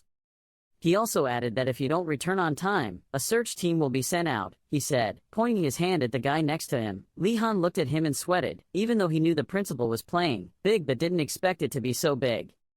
Not only that, the principal also continued, "You can only take home the things you bring yourself, you can't borrow carriages, or any other means of transport." As expected, he guessed correctly. Saying that, the gate opened before Li Han went to the principal to encourage him. "Okay, do your best, kid." When he set foot outside the door, the light overwhelmed him. Then Li Han turned his head to look at the closed gate and thought, "That's it, the rules aren't as harsh as I thought, I was prepared for the weight limit." Then Li Han turned around and left, thinking, but most of all, right now he is very happy. Because Li Han finally left the academy. Right now he begins to do his duty. After a while, Li Han also went to the village closest to Philony Academy. Li Han was talking to a resident there and he asked, all the nobles in the vicinity had left their mansions following the request from the academy, and the nearest mansion took several days of horseback riding. Hearing that, the uncle laughed and answered Li Han, "Exactly." The answer made him collapse. Li Han was so angry that he suddenly trembled and thought, no wonder the principal was so simple. Then he helplessly held his head and thought, clearly he had blocked my path to making money from the beginning. The most powerful nobles in the empire don't need to borrow money and goods, because there are countless merchants willing to give them their wealth to establish relationships, he thought. And people who grew up in that environment probably don't even know the concept of borrowing. But in everything there will be an exception. Li Han sat in some luxurious room face to face with a white-haired man. His face was serious, trying to suppress the shame in his heart, asking the person in front of him if he could lend him some money. Li Han's words were so successful that Arion, the manager of the Kako Merchant Guild, couldn't help but open his mouth wide, the tea in his mouth spilling out. He knew clearly that he was from the Wardina's family, so everything was even more unbelievable. The town where he lives now is called Flown. Although not prosperous, everyone lives together peacefully. People here do business bustlingly, hot bread stalls are sold every day. And the reason for all that prosperity is the Magic Academy. Not only did that place rely on the abundant natural mana in the area, but the school also needed many other materials for experiments. The school will offer a generous reward to hire adventurers to collect materials, so that the magicians can freely research, and when they run out of supplies, they will hire adventurers, and so on. A cycle happens, but every time they seeing invoices, the finance department always gets angry. In a certain room, there was a man screaming the principal's name in anger, while papers flew everywhere. Except for a few people, everyone in this relationship is happy. That's basically what this place is like. So luck is on Li Han's side, because as long as he has money, he will have everything. That's why Li Han sat opposite Arion, hoping he could lend him some money. Arion was still very bewildered after hearing this. Under the table, Arion's hands were almost clenched into fists, clearly showing his concern. If he lent him the loan, it would benefit the Merchant Guild because he would have a relationship with the great Wardina's family. But as someone who thought too much in the final stages, he was afraid that it would be a huge loan that the Merchant Guild would not be able to handle. Arion hesitantly asked Li Han how much he wanted. After hearing that question, he was stunned and hesitated, not knowing how to answer. Seeing Li Han's reaction, Arion's face was terrified. His overactive imagination began to kick in again. His hesitation in his eyes symbolized a huge amount of money that was hard to say. However, thinking about the relationship with the big family, there was fire in Arion's eyes. He was determined that even if he spent all his own money, he would still be able to connect. Thinking for a while, he finally said the price he wanted. All Li Han needed was 20 silver coins. Hearing that price, he was startled and said of course they could lend him such a large amount of money.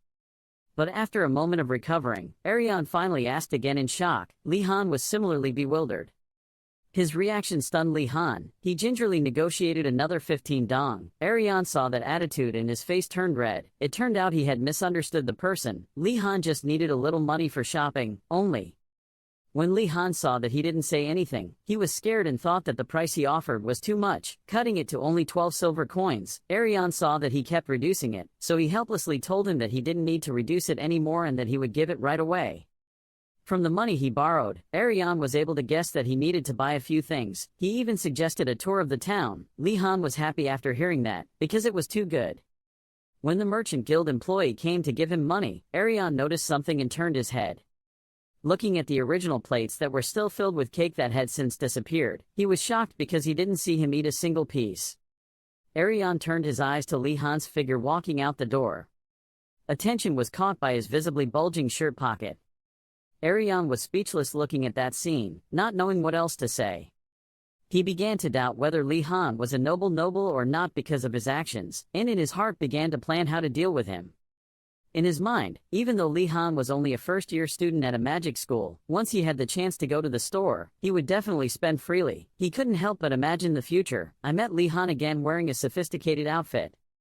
Every time Li Han wants to buy something, he will calmly take the initiative and manipulate him into buying that thing. And for him to throw on the green winch, it was an excellent plan to impress the young noble. However, reality is always contrary to dreams. Li Han refused a merchant who wanted to sell him bread. Instead, he wanted an item that could store canned food and large-sized furniture. Likewise, instead of expensive fabrics, Li Han only pays attention to some thick and sturdy fabrics. When he arrived at the paper store, Li Han enthusiastically stated his request. He only needed a large amount of cheap and hard-to-tear paper, and an illusion magic book that could fool the magic professor's eyes. Sunset fell. Li Han also completed his shopping task. He walked and checked the list of things to buy, while behind Arion and another person were carrying things. Behind Arion's surprised and slightly afraid face, his plan had completely failed, and if this trend continued, Li Han would only remember him as a porter. But no matter what you think, Arion is still very impressed by Li Han's ability to bargain prices even though he is a noble descendant. His ability is so good that Arion wants to invite him to work for him. After checking the entire list, Li Han confirmed that he had bought all the money he needed. He turned to ask Arion where the horse farm was. After hearing the question, he was confused and stammered. Remembering the academy's rule about not riding horses near the school grounds, Arion was worried, but the only response was a reassuring shake of the head from Li Han. He was looking for a horse for another purpose. On top of the academy, there was a man controlling an eagle. In the stables, the horsemen were also doing their best to take care of the irritable horses. It turned out that place was the Amor horse farm. 3 people from Li Han were standing in front of the horse farm door. From its desolate scene, Li Han swallowed a mouthful of saliva, his face doubting life, wondering if this was the largest horse farm in the village. Li Han slowly walked in and said hello to the only man in the camp, who also greeted him back. That person was none other than the owner of the Amor horse farm. As soon as he looked at him, he immediately knew that Li Han was from the Magic Academy, and he began to wonder why he was here. Although it looked deserted from the outside, once inside, Li Han couldn't help but exclaim that the title of the largest horse farm in the region was not for show. Li Han stood and thought for a while and finally spoke hesitantly. His words made the horse farm owner stop his actions. What Li Han needed now was direct transportation from here to the academy, and he wondered if there was such a service here. He seemed to have been stabbed in the heart. His face was unbelievable. I don't know how you knew about this. But from Li Han's attitude, he had to tell the truth. His stable did indeed have a few merchants and adventurers contracted with the academy, and sometimes the king's messengers also used his place, but every time I get involved with a student, I get into trouble. The two walked to a chair and sat down. The man began to wonder why he asked that. Li Han hesitated, not knowing how to answer that question. His hands were sweating, worried that he wouldn't agree, and Li Han was about to give him money. He finally revealed his true purpose. Li Han asked him to help him escape on a specific day. After hearing his request, the horse farm owner was stunned. There was only one reason Li Han came here, which was to prepare for a new method of sneaking out. After a while, he finally came back to his senses. He lamented that even among the speedsters living in the harshest regions of the empire, there was no one as daring as Li Han, even though he was only a first year. It was his boldness that made him want to help Li Han. From that tone his face showed joy. Even though he agreed, he couldn't help but say in advance that things would be very difficult. After hearing this, Li Han also hesitated. Horse farm owner Amor began to remember that he had guided visitors to the academy before, but the academy's security was very tight. That strict vigilance was all because they were outsiders. His words made Li Han's mood plummet. After those words, Li Han couldn't help but rub his forehead in anger, cursing silently. The principal is really too much. Things are not simple at all. Seeing that the other person's mood had changed, he slowly stood up, not forgetting to comfort him. He walked over to Li Han and placed his hand on his shoulder. His face showed happiness. As long as Li Han found a mount in school, everything would be much simpler. After listening, Li Han looked bewildered, not understanding what he was trying to convey to him. His bewilderment was beyond his guess. He began to explain. One time he accidentally escaped with someone else. The man realized that although the academy was strict with outsiders, it was very relaxed with others, people in the academy. The owner of the horse farm began to speculate on the reason. According to him, it could be because many people in the school had complained. After listening, Li Han couldn't help but remember when Professor Uregilman Garcia Kim complained about not having to fill out too many paper just to go out shopping, or send a letter. After hearing those words, Li Han began to realize something unusual.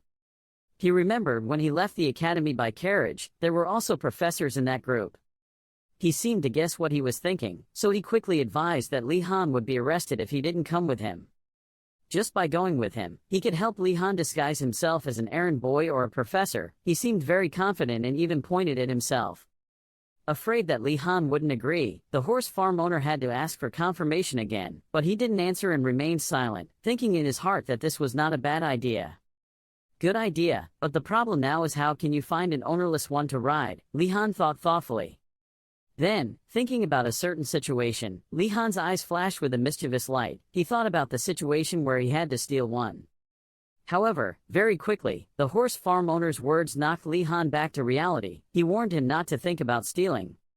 Of course, Li Han was scared when he was told that he was scared. He couldn't do anything but respond. In his eyes, it was a good opportunity, but he quickly gave up because there were traps in the stable. Seeing him, responded, he was satisfied because pet theft was a crime. Then he handed a full cup of tea to him. Li Han just stood there and refused to accept it. He comforted him that it was just corn tea. The horse farm owner did not forget to ask again. Even though it was difficult, was Li Han sure? Holding a cup of hot tea in his hand, looking at his own reflection in the cup of tea, Li Han remained thoughtful and said nothing. Li Han's hand couldn't help but grip the rim of the cup tighter. There were many things that Li Han had to worry about. But in the end the decision was still made. Li Han had no other choice but to agree. After thinking about it, Li Han brought the cup of tea to his mouth and drank it in one gulp. The cup of tea soon touched the bottom and Li Han placed it firmly on his palm. His face was serious, deciding to put all his trust in the horse farm owner. Being asked for help, being a responsible person, he said he would come to the academy at midnight every Saturday night. He told Li Han to prepare his mount and wait for him at the top of the academy flight tower. One night, Li Han wore a cloak and stared at the people who had just arrived. He did not forget to tell them to leave when Li Han was ready. Returning to the village, the sky had turned yellow because of the sunset. In the middle of the scene, a call ruined everything. Arion ran after Li Han in front, calling his name as he ran, hoping he could wait a bit. He was breathing heavily while carrying a pile of heavy things while trying to tell Li Han to wake up. He understood that he wanted to carry as many things as possible, but no store was willing to help. But all arguments are meaningless. Li Han is still determined to go ahead. The two of them followed Li Han, carrying a pile of things on their backs, their faces bewildered when they saw his figure gradually disappear. The two of them watched Li Han run straight to somewhere, helpless to do anything. Arion looked at this scene and couldn't help but put his hand on his forehead. He really didn't understand. He began to wonder why a student from a magic school would want to go to that kind of store. Li Han stopped in front of a certain place. Li Han stared at the store in front of him, his face worried. But having no other choice, Li Han reached out and pushed the door in. Before entering, he carefully asked permission. Stepping inside, Li Han asked to confirm again whether this was Baldororn's illusion magic shop or not. Inside the store a woman sat there with a crystal ball in front of her. She looked at who was coming, her face expressionless. When she saw him approaching, she gently invited him to sit. Li Han also followed suit and sat on the opposite side. She wondered what brought him here. Li Han hesitated to answer. Seeing his awkward look, she gently told Li Han to take it easy. Even though she was calm on the outside, inside her heart was a violent undercurrent. In her eyes, things had gotten worse since he walked in. She panicked and didn't know why a magic school student was in this shabby place.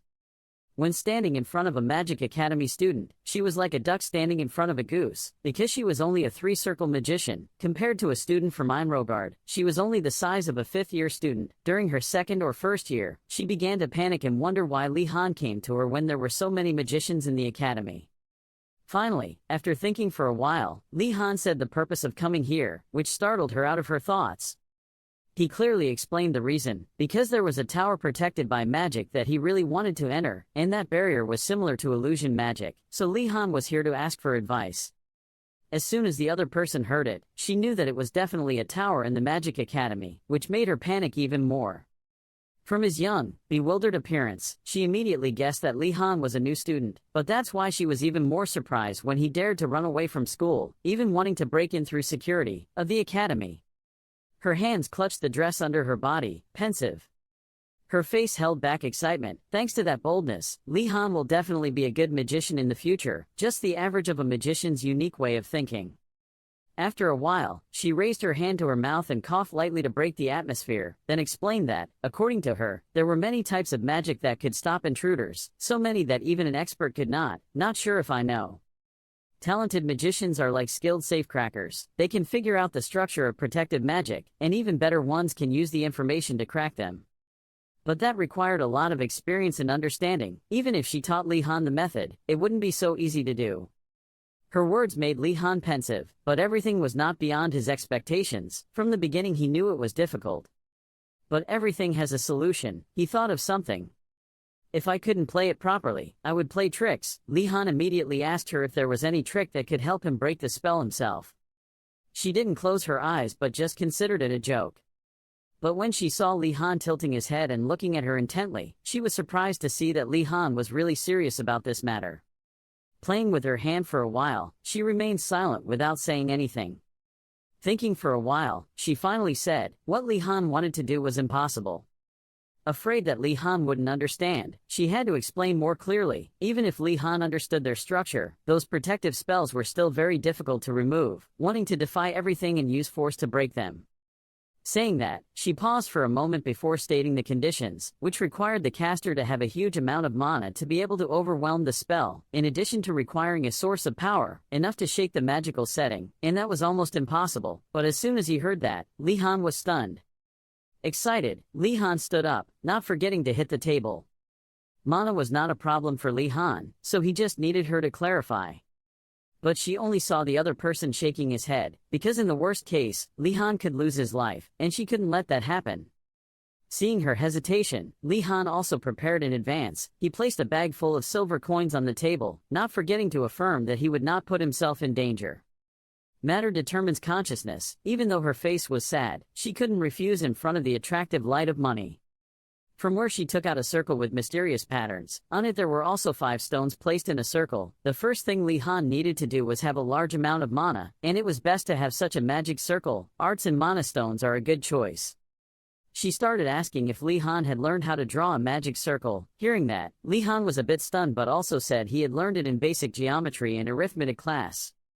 Receiving the answer she wanted, the crystal ball transformed again with a small figure of Li Han standing in the middle. She pointed at the center of the magic circle, asking him to stand there, but it was still difficult to accept. Get a large amount. But the biggest difficulty was that Li Han had to put all his strength into one attack. Li Han looked at her hand thoughtfully. As she spoke, she compared Li Han's mana flow to a flood breaking a dike instead of a slow flow. When the person opposite saw Li Han crossing his arms and staring at his own ball, he guessed that he didn't understand anything. She was confused and tried to explain in a more palatable way. After only a short period of time, Li Han was as fresh as spring. It seemed like he completely understood. After listening to the answer, the girl looked at Li Han, rubbing his chin in thought. It was not strange if people did not listen to her warning. It was also true. If he was a student admitted to Einrogard, he must have as a young talent in his hometown. Very quickly, she immediately denied it. To her there was no such thing as talent. Arrogance was the poison that corroded young talents. Thinking as she reached down and opened a bag, something out. She took out a handful of strange powder and threw it into the air. It turned out that it was called night moon powder. After throwing that thing into the sky, she started chanting the spell again. I summoned moonlight to bend the water's silhouette, then pointed the tip of the staff at him.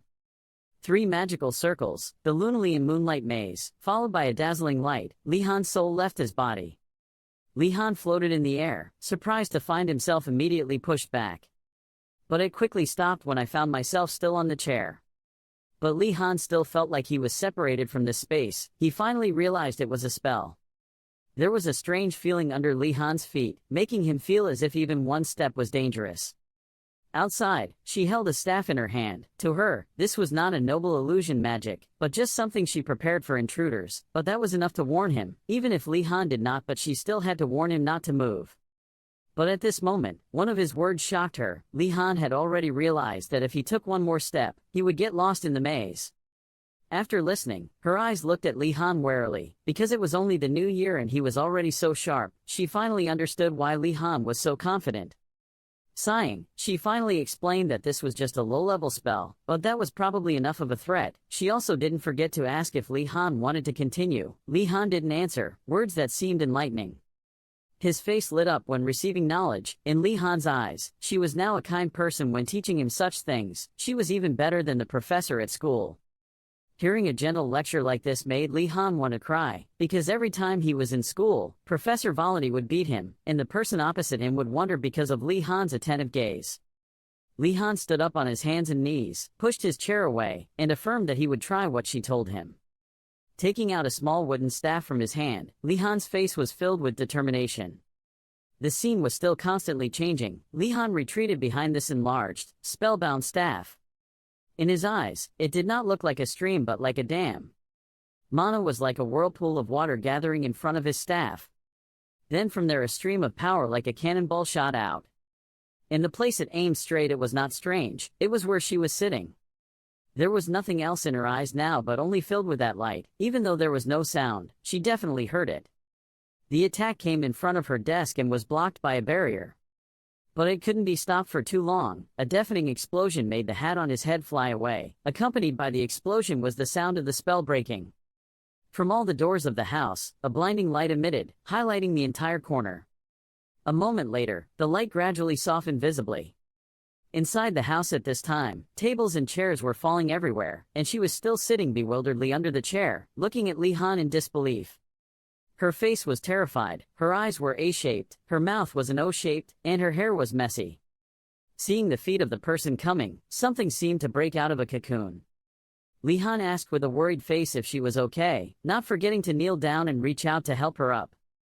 Unable to disappoint people's good intentions, she quickly shook his hand. So they did exist, geniuses, she was surprised. In front of the academy's gate, the principal and Professor Garika Kim were standing there, holding a piece of paper in her hand.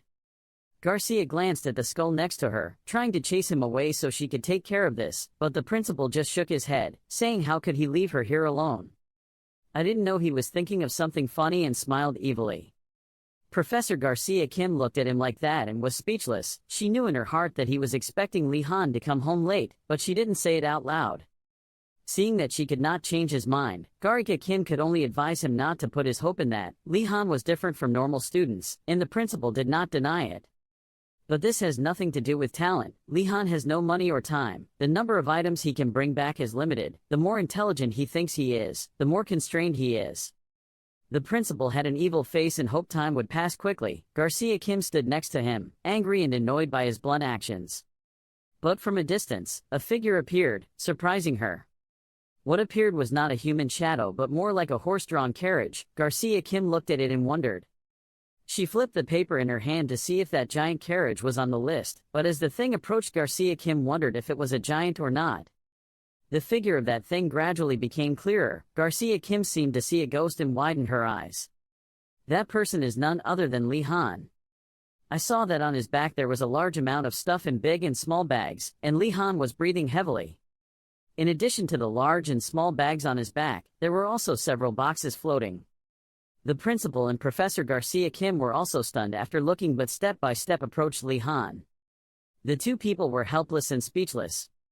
Garcia Kim couldn't believe his eyes anymore, because Li Han not only carried a mountain of stuff, but also used low-level control to carry several boxes. Carrying that much with only low-level control must have been very difficult. The principal's hand clenched into a fist. But then he released his hand, his face helpless. What Professor Volody taught him made him admire, because it seemed like the professor had successfully taught Li Han. The principal had noticed it from the beginning, and now Garcia Kim noticed it. She began to wonder who taught him the physical enhancement magic. It was a spell that had many side effects, so it was banned for first year. Learn. Then suddenly she thought of the case of self-taught Li Han, who was about to move forward to stop him but was stopped by the principal's hand. But he had a soft face, explaining that magicians would not be able to grow if imposed too much. As soon as Garcia Kim looked at his appearance, he knew that he was the one who taught Li Han badly. Gonadald's quick footsteps are a very special spell. 4 circles with 4 distinct colors gradually appear. Most physical enhancement spells will only work in a certain area, especially physical enhancement spells for beginners. However, this spell requires the user to strengthen 4 separate areas even though it itself is only a level 1 spell. The central area between the 4 areas will be the strongest. Li Han read the instructions in the book and couldn't help but put his hand on his forehead. From the name, he understood how difficult it was, and for that reason, Li Han understood why the principal's name was given to the spell. This is it. All of the previous scenes were not reality but just yesterday's dream of Li Han. He stood on a cliff in the late afternoon with a floating book next to him. Looking at the pile of words on the page, Li Han couldn't help but feel discouraged. Because the spell was difficult and confusing, the name wasn't even related to the effect, and the number of failures was uncountable.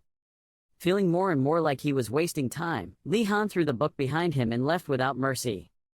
He went somewhere and sat down. Li Han sat there, raising his hand to stroke his chin, trying to think in another direction, but Li Han himself did not know that he was gaining great benefits. The advantage that Li Han has is an open and flexible mindset, which is much stronger than the amount of mana Li Han possesses. Thanks to his own thinking, he began to wonder if the principal had created this spell, when and what to use it for. A bold thought popped into his head, which was that he would try to recreate it because after all, this was just a dream. As soon as he finished thinking, a light appeared from the palm of his hand, then gradually turned into a handful of soil. He began to imagine that at that time the principal must have been very young. His eyes were burning with madness, his temper was probably as bad as it is now, so his appearance must have been tough and aggressive, and the principal was also a kind person, so his body is both strong and agile. Thinking about Li Han's hands while molding it into shape, now he also understands the feeling of a god when molding clay to create humans. After a while of meticulous kneading, the earthen person at his feet finally took shape, just adding dark clothes and a suitable staff. After a while of molding and shaping the principal's youthful appearance, Li Han stood up to take a closer look at his work. Li Han raised his hand to feel the sweat on his muddy face. Standing for a moment, he bowed his head closer to his face and observed that there was some dust on its nose. He pondered how the statue could stand up. After all, this was just a dream. I don't know what he was thinking, but he blew a breath into its face. Its body gradually emerged and separated from the ground below. Rising and separating from the ground was not all. Its eyes opened wide, a green glowing pupil appeared. Seeing it open its eyes and then crawl up, Li Han, even though he had expected it, still couldn't help but step back in shock, because he didn't think it would actually wake up. It slowly stood up and separated from the ground. At first he stood up with his hands, then with his staff, he stood up completely. But strangely, its eyes looked at him with murderous intent. Even though he was the creator of this clay statue, Li Han still knew how to be sneaky when faced with such murderous eyes. He felt that it was very strong, but fortunately because without orders, it would not move. Now that Li Han has an image of the creator of this spell, it will be easier for him to imagine. A stream of blue power gradually enveloped his hand as well as the statue's body. In Li Han's mind, he thought it was a physical enhancement spell created by someone like the principal. Li Han's staff appeared from nowhere. He placed it in front of him, closed his eyes and recited the spell, his feet feeling the shaking of the earth with each step. After reading the spell, Li Han's body began to float in the air, surrounded by blue mana. Suddenly something happened to Li Han's body that surprised him. Li Han's hand clenched into a fist, from which a vein slowly appeared. To feel the magic flowing through his body more easily, Li Han closed his eyes. When he opened his eyes, Li Han's pupils changed from pure black to blue, and they even glowed. Li Han's whole body is now full of energy and it's unbelievable. The book had been hovering next to him since the beginning. When he saw Li Han successfully studying, he opened a few pages to congratulate him. Li Han looked at it and politely said thank you. Then, the book opened to the page containing the spell, a blinding light. Besides the light, there are also strange words floating in the air. Li Han stood on the ground looking at the text and understood what it wanted to say. It turned out it wanted him to return. But before he could leave this place peacefully, Li Han realized he forgot to ask the book whether the strengthening spell had side effects or not. It didn't answer him but just closed the book. Li Han looked at it with worry. The spell was used in many different areas, surely. However, he didn't let him finish talking and immediately closed the book. At the same time, Li Han outside in the real world opened his eyes wide and woke up. Coming into his sight was the ceiling of a familiar room. Looking outside at the bright sunlight, Li Han immediately knew it was morning. That is the past, and now Li Han is still carrying big and small bags. His face showed signs of fatigue, breathing heavily. Even if he wasn't sure, he had to use a spell, because there were too many things to carry. In front of him was the principal and a confused Garcia Kim. The principal looked at him and knew he was using his magic and had a pulse, but he mistakenly thought he was just releasing mana, and not only that, he also used elementary control magic many times. Witnessing that scene, the principal couldn't help but glance away. A normal magician would definitely faint from mana exhaustion, but Li Han had a lot of mana, so he should have passed out the first time he cast a spell. Turns out he found it strange. He came in front of the two people to announce that he was home. Instead of a smiling face, the principal looked at him fearfully and said hello, looking at Li Han speechless, because earlier he saw him sad because he escaped the trap. Only Garcia Kim worriedly approached him and told him to drink water potion to replenish his stamina and then rest.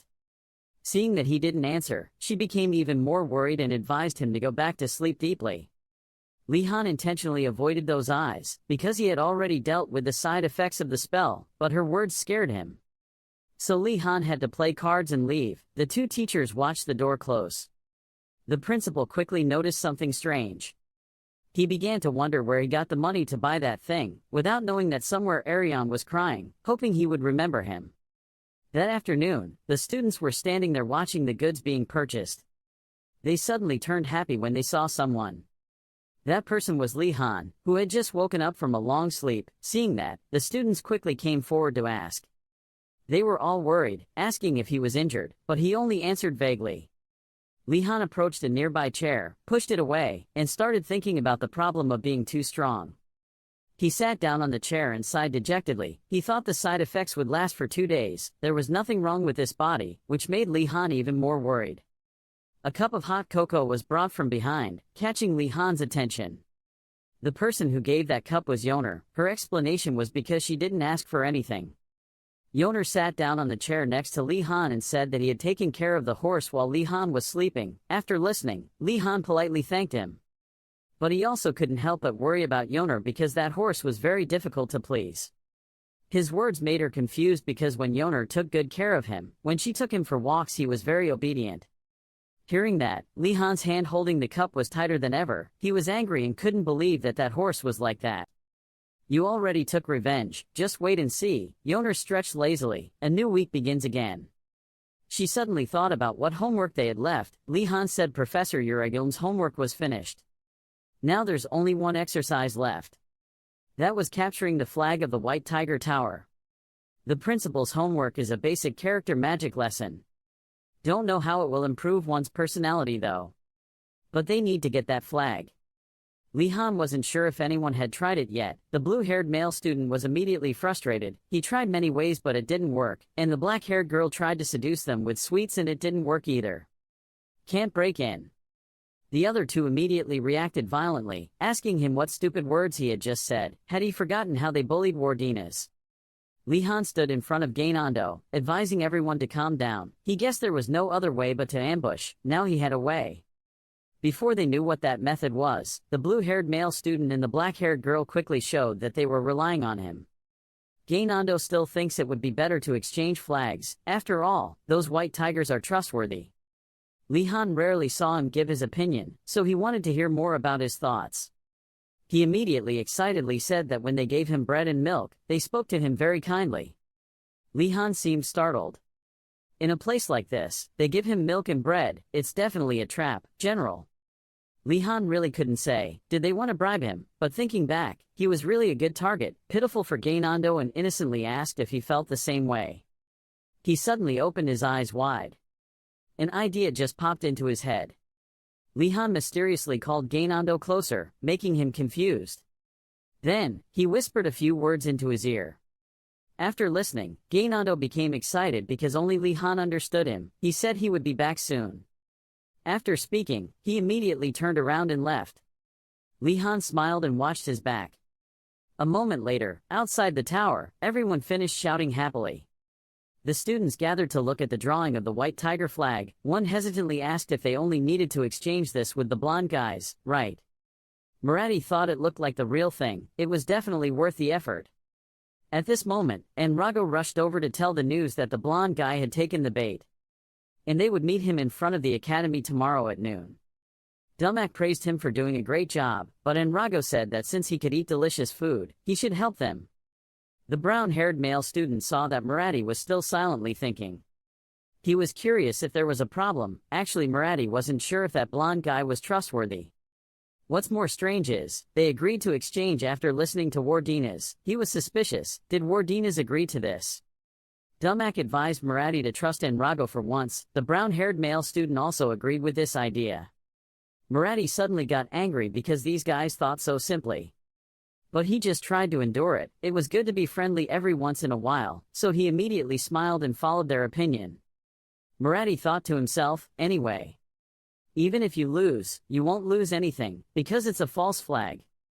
At night, someone was secretly approaching the White Tiger Tower. That person is Li Han. Besides him there are also Yoner and Ratford. Li Han needed the perspective of a professional thief, so he asked Ratford for help. He felt this was an honor. Suddenly, Yoner screamed in panic, and Li Han looked over in surprise. She thought they should have asked Nilia as well. Li Han suddenly fell silent. In his mind, he imagined the image of Nilia. She asked gloomily, why did they go on the mission without inviting her? Wasn't she their teammate? After that, she sadly said she understood, thanking them for playing with her until now. Thinking of this, Li Han panicked. He felt like he was in trouble. When he got back, he had to find a reason to explain. After that, he stood up. Now he had to focus on the main thing. Li Han told everyone that, thanks to Gainando, those people let their guard down. So now they will follow the plan. Actually, it's not like the plan. First, Li Han and Ratford will infiltrate first. The rest will follow behind waiting for your signal. However, because they were all nobles, they had never ambushed them like this before. So many crazy thoughts appeared. Some people thought about whether they should bite into tree branches, because characters in novels often do that. Some people wrap their shoes in cloth to walk without making a sound. Ratford quickly shook his head to stop them. Li Han urged Ratford to go with him. Soon they arrived in front of the tower. Li Han raised his hand to touch the door, intending to read to see if there was any magic spelled inside. Light suddenly flashed. 2 magic circles appeared. Li Han opened his eyes wide in surprise. After that, more and more magic circles appeared, the light shining brightly throughout the entire area. Li Han suddenly staggered back. Ratford worriedly asked him if he was okay. He said he just lost his footing, but it seemed like it wasn't easy. Everyone cheered him on seeing that. They believed he could do it. Ratford intended to let Li Han rest, but he refused. He reached into his robe, anyway. The only thing stopping them was the magic blocking the entrance. He took out his magic staff and used it. The mana energy flowing like water was immediately absorbed by it. The purple-haired male student had closed his eyes and was dozing while standing, but still holding a pen and taking notes. The blue-haired boy saw that and immediately came closer to wake him up. The blue-haired male student reminded his friend that he had overslept in case the monster escaped, making the purple-haired boy startled and said he would pay more attention. But the blue-haired boy was just about to leave when the purple-haired boy showed signs of falling asleep again. The green monster looks like a tree trunk struggling in a glass cage. Then suddenly a crack in the glass appeared. Li Han is now in another place. He is holding the stick and is casting magic under Ratford's presence. Ratford looked at him with extremely admiring eyes. He could feel the terrible amount of mana accumulating even though he had no intention of detecting it. The image of Li Han closing his eyes, feeling the power and performing it is exactly what Ratford thought. Wardinas is a talent. At this time, Li Han suddenly opened his eyes. Old Principal Osu Gonadaltz was reading the timesheet in his office. He seemed to feel something. That feeling made Osu think the White Tiger Tower's protective magic wasn't working. Osu immediately questioned another person. He wondered if it was because the anti-magic people were coming again, but the other person reassured him and said that it was not. The other person guessed that it was because the new student stopped him. Hearing that, Osu immediately understood that it was because of the homework assigned by him. Osu was certain that the person with the ability to disable protective magic for a short time could only be Li Han, but he also did not expect him to use such force. OSU asked the other person again that besides the one at the gate, there were other protective magics, but why did this happen? The other person could only honestly answer that almost all of them had stopped working. OSU was a bit surprised because there were so many that Li Han could stop them all. In the end, it took him a lot of strength to break that protective magic. At this time, the door opened at Li Han's place and he immediately called everyone to leave. Li Han's friends immediately ran behind him. While running up the stairs, Li Han discovered a stream of energy, which was magic that was gradually recovering. Li Han was on guard because if that powerful magic was restored, it would be difficult to tell. Guy Nandu and Yoner were running behind Li Han with all their might. Guy Nandu ran past a dim light. Suddenly the candle flame flared up without anyone noticing. Yet a blurry white tiger appeared from the candle behind Guy Nandu. The bright-eyed tiger at the back of Guy Nandu's shirt. The tiger stole him away without warning, causing Guy Nan to scream in panic. Yoner saw that and shouted his name, but it seemed they didn't see the tiger, so Asha told Guy Nandu to get out of here now because he was trapped. Trap. The white tiger threw Guy Nandu out of the castle. Li Han had no choice but to tell everyone to hurry up because the magic traps were restoring, if so it would be very troublesome. The door they were heading towards had appeared. Radford aggressively opened his mouth wide, happy to have succeeded. They finally arrived at the room of the White Tiger Tower. They all looked around in confusion. It seemed like it was their first time coming here. Li Han reminded him that there wasn't much time left, and Radford agreed because they needed to find the flag. They decided to split up and search. Li Han stood looking around and observed.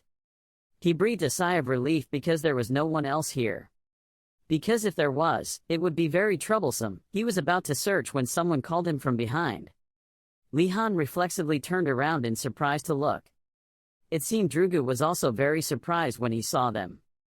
Drugu saw the noise and came out here. He was panicked because he didn't know how they could get in. Suddenly, Li Han was startled and pointed behind him, asking Drugu to look behind him. Drugu trusted people, was hit by Li Han's distraction, and immediately turned back to look. Immediately a ball with great force was thrown straight at his face mercilessly. And of course that throw was Li Han's. Drugu was hit and fell to the ground unconscious. The blonde male student laughed when he saw that, saying that was the price for being arrogant in front of Li Han. Yoner worriedly asked Li Han if it was okay to do that. Li Han thinks that it will be good for Drugu, because if he gets involved in this case, he will be in trouble. Li Han knelt down on one knee to Drugu. He said that if others saw Drugu being knocked unconscious, they wouldn't be misunderstood, and wouldn't have to be lonely like Nilya. Yoner looked at Li Han, feeling a little touched. But then she forced a smile and thought about why she compared Nilya to Drugu. The two were still talking when someone called Li Han and said he had found him. It was Radford, but he was a bit hesitant. It turned out that Radford had found the flag, but there were too many identical flags. Li Han rubbed his chin and observed, perhaps it was a fake, but it was so dark that he couldn't tell the difference. Li Han decided to take it all away. The blue-haired male student agreed and immediately bent down to pick up the flag. While picking it up, the flame of the wall-mounted candle lit up. Immediately afterward, a series of candles lit up, startling them and alerting them. Li Han realized the magic traps had restored. A white tiger appeared from the candle flame, just like the tiger that grabbed Guy Nandu earlier. It scraped the back collar of their shirts. Not just one, but 2 or 3 appeared and approached each person, causing them to panic and call for help. Radford gathered all the flags and reported to Li Han. Seeing that, he quickly praised Radford. Their steps became quick. As he ran, he urged everyone to run. Behind them were 2 ferocious tigers that had starved to death for a year without getting any meat. In the hallway of the academy, someone's voice was heard. How many times has it been? The short-haired boy stretched his shoulders and clasped his hands above his head, thinking he heard a noise in the tower. The hair-tied boy denied it was possible. The boy with his hair tied thought that nothing could happen at the academy. People from outside the White Tiger Tower could not come here. The hasty, urgent steps of Li Han's friends went down. As soon as the 2 young men finished speaking, they sprayed glue and stood still to see Li Han's friends running past like they were being chased by ghosts. The 2 of them were bewildered. Suddenly their mouths opened wide. What? The 2 guys calmly observed the clothes of Li Han's friends and guessed that they were the clothes of the people of the Tan Dragon Tower. Not yet. Li Han panicked when he saw that he had been caught red-handed. The guy tied his hair and saw a princess running past in the crowd. The boy called out to the princess, but she didn't even look at him, turned around and continued running. Suddenly two giant tigers, emitting golden light, rushed forward. The guy with the hair tie was surprised. The two tigers jumped over the guy with his hair tied and continued to chase them, while they ran and called for help. The boy with his hair tied up gasped because he didn't understand what was going on here. Outside the tower, the guy with his hair tied in a big tie, what the hell is going on? Gradually, Li Han's friends ran out the door. Li Han courage ran last to protect his friend's safety. Before he could step out the door, he heard the roar of a tiger in his ears. He quickly took a big step towards the door. Luckily, the tiger's claws couldn't reach his feet. He shot out like a rocket, landing couldn't have been softer. Phew, finally freed, he looked back at the tower with puzzled eyes. Now he took a deep breath, seemingly letting go of all his fears and worries. Once outside, no one had any strength left. Some sat on the ground, some were dizzy, some vomited. Li Han looked at everyone. We did it, at least temporarily. The voice of the guy with the hair tied in his hair rang out. He called everyone to teach and chase after them. Hearing that, things weren't over yet, Li Han suddenly called everyone to gather, warning the white tigers about to come. He was worried, so he moved aside so that one boy could carry a few people and run away. Having said that, he carried Guy Nandu on his shoulder, turned around and told Guy Nandu to stand up and teach. On Li Han's shoulder, he muttered to drive calmly, "Don't be nervous." In his mind, the scene of Li Han and him in disguise riding a horse-drawn carriage appeared in his mind. Li Han shouted helplessly, "I'm not the driver." Guy Nandu calmed down. Suddenly, a green hand from inside pushed open the door. None other than the White Tiger's men. They angrily shouted at the thieves. It's not over, they rushed out. It's really admirable that Li Han carried Guy Nandu on his shoulders and still ran at a good speed, which was extraordinary. He let everyone run ahead. He slowed down, thinking that if he kept running, he would get caught anyway. He quickly turned to tell Radford to distract them.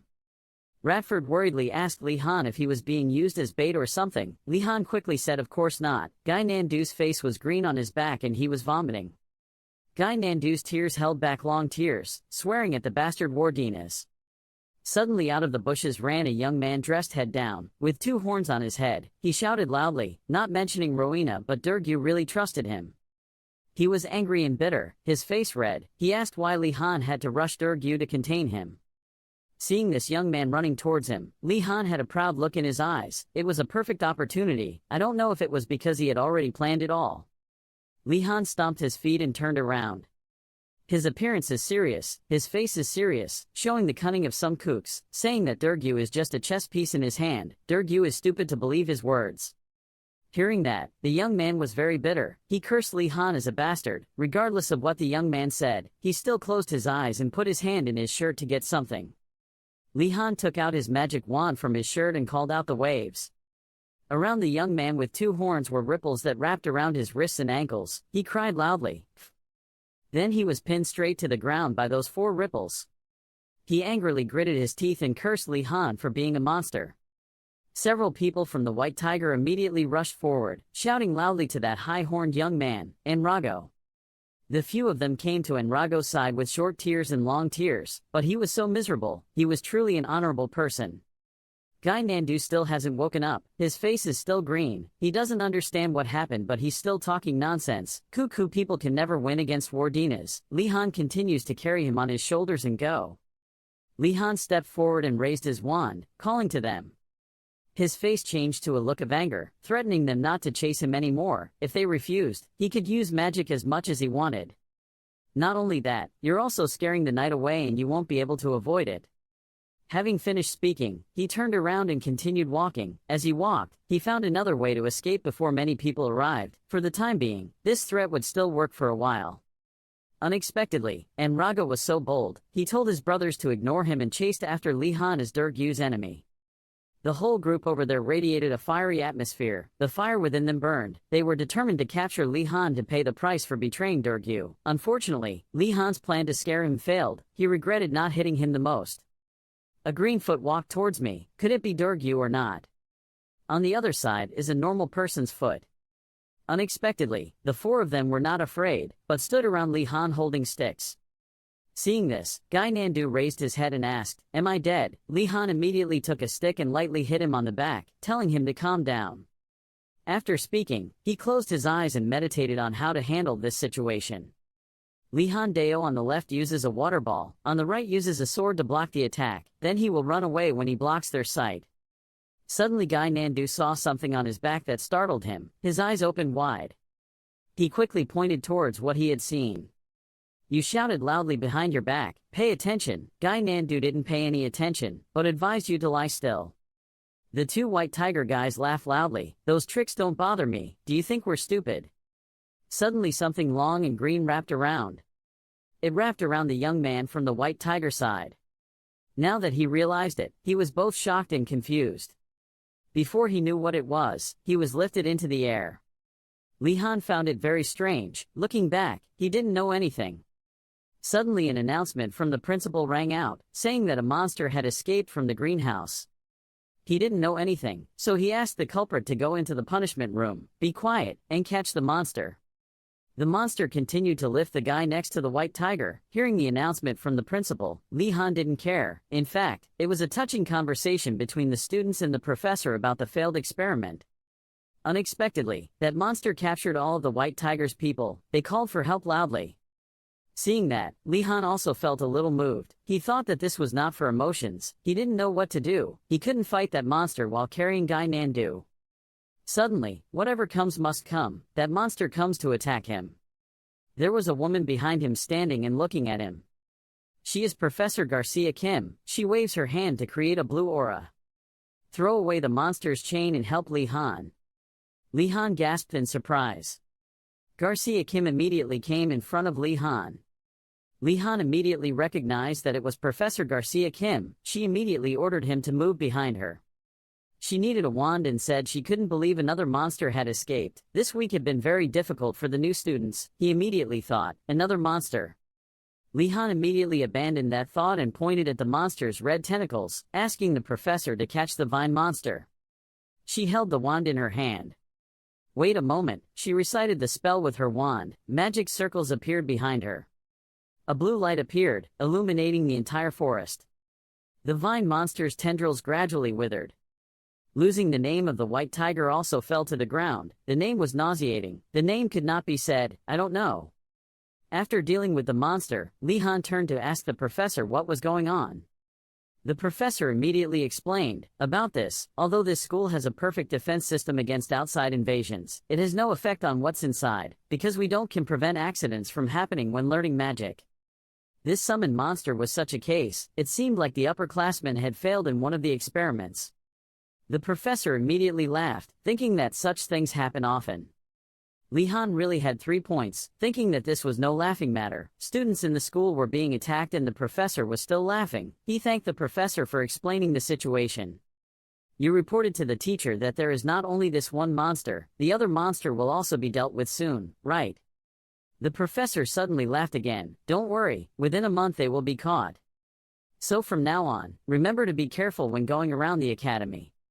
God looked at the students lying down being attacked by monsters and the professor was still smiling. For a month, yet the professor only said be careful. He stood teaching and looked up at the sky. It was true, all professors were the same.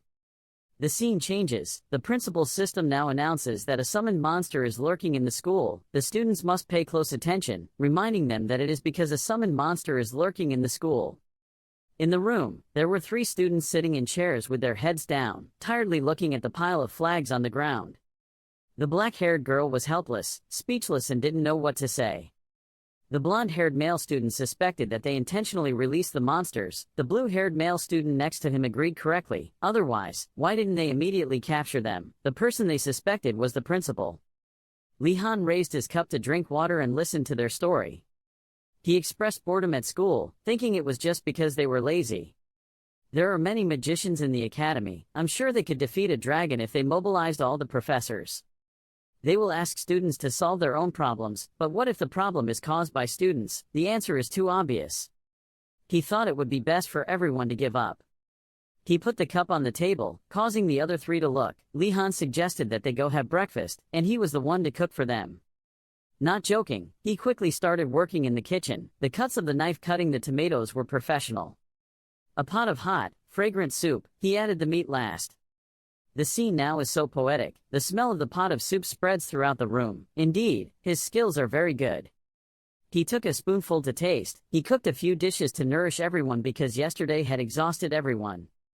The blue-haired male student tasted a wonderful feeling. Wow, it was so delicious. Who would praise him? Stand in line. Guy Nandu scooped soup into his mouth and ate. He was lying on his back, dizzy as if he was drunk, but he didn't know anything. Now he taught him to eat like a hungry tiger, but today there was something good. The whole group gathered to eat together. The scene at this time was warm and full of happiness. Guy Nandu mentioned the white tiger again. Seeing them running made him satisfied. He and Yoner laughed happily. She thought that just because they cooperated together was also fun. Holding a bowl of hot soup in her hand, she said she also liked to enjoy delicious food together. The light entered the room, and in the afternoon she looked so beautiful, like a muse. They laughed and talked to each other, sharing stories about the past, wishing that their lives would always be like this. While we were cozy and together, the principal's system sounded a warning. I repeated that because summoned monsters were lurking in the school, the students had to pay close attention. Ashan Dalkard was bored and lost his appetite, while Guy Nandu was still happy and teasing her, so I'll eat it. Saying that made him put his spoon out to ask for a piece of hers. Ashan Dalkard immediately threatened that if he didn't take his hand away, she would demand a decisive battle. Yoner next to him laughed out loud when he saw the two of them facing each other. Yoner immediately turned around and asked if today's morning class would be okay. Lee Han, he was surprised at the morning class.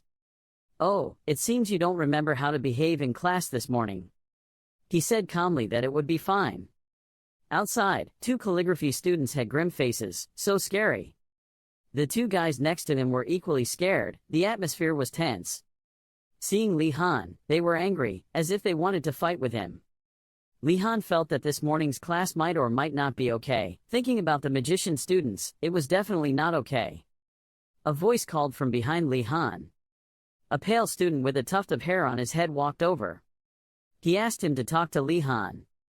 It seemed like Lee Han also agreed. He stood still and waited to see what Drugu wanted to say, then he sincerely called Lee Han's name. Drugu said that Lee Han doesn't need to worry about himself. Remember last night, when you woke up, two friends quickly turned around to ask if Drugu was okay.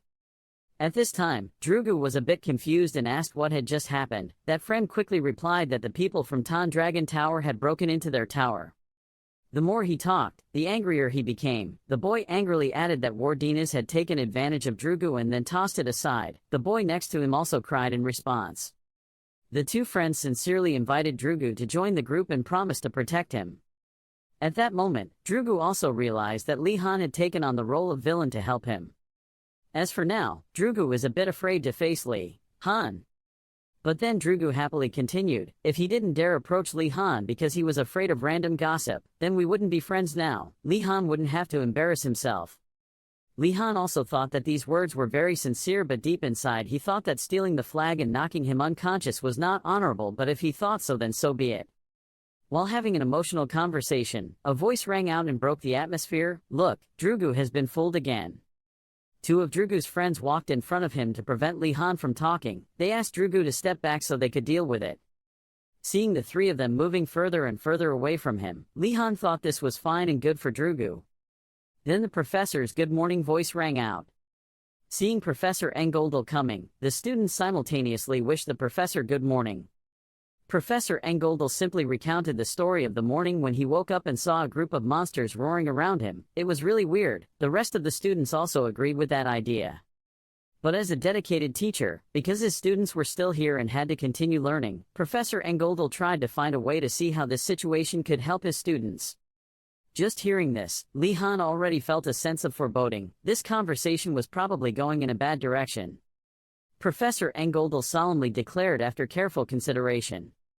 The professor has captured a monster and will bring it to the students to practice in combat. This bold idea of Professor Engeldal made Lee Han extremely shocked. Lee Han silently complained in his heart, was this the professor's move wrong? The professor should have thought of a way to make sure no monsters came here. But contrary to Lee Han's thoughts, the student next to him seemed to excitedly agree with this idea. The rest of the students also responded, saying that it would be impossible to defeat the monster if they faltered due to fear, and that a true knight must know how to face his fear. Professor Engoldel happily looked at the excitement of the students. He was moved and said, "If there are people who object, I will still think twice. You are indeed talented swordsmen, so your thoughts are very different." He turned to look forward to Wardanez's answer. Li Han reflexively agreed with everyone, even praising it as a great idea. As soon as the words were spoken, Li Han covered his mouth in regret, silently blaming himself for reflexively saying the wrong thing. In the end, Li Han could only rush after Javelin, and Professor Engoldel happily praised everyone. The most dramatic part has come. Professor Engeldel decided to divide the group into groups of 3 by drawing lots. Everyone with the same number will be on the same team. And as a result, Li Han drew number 4.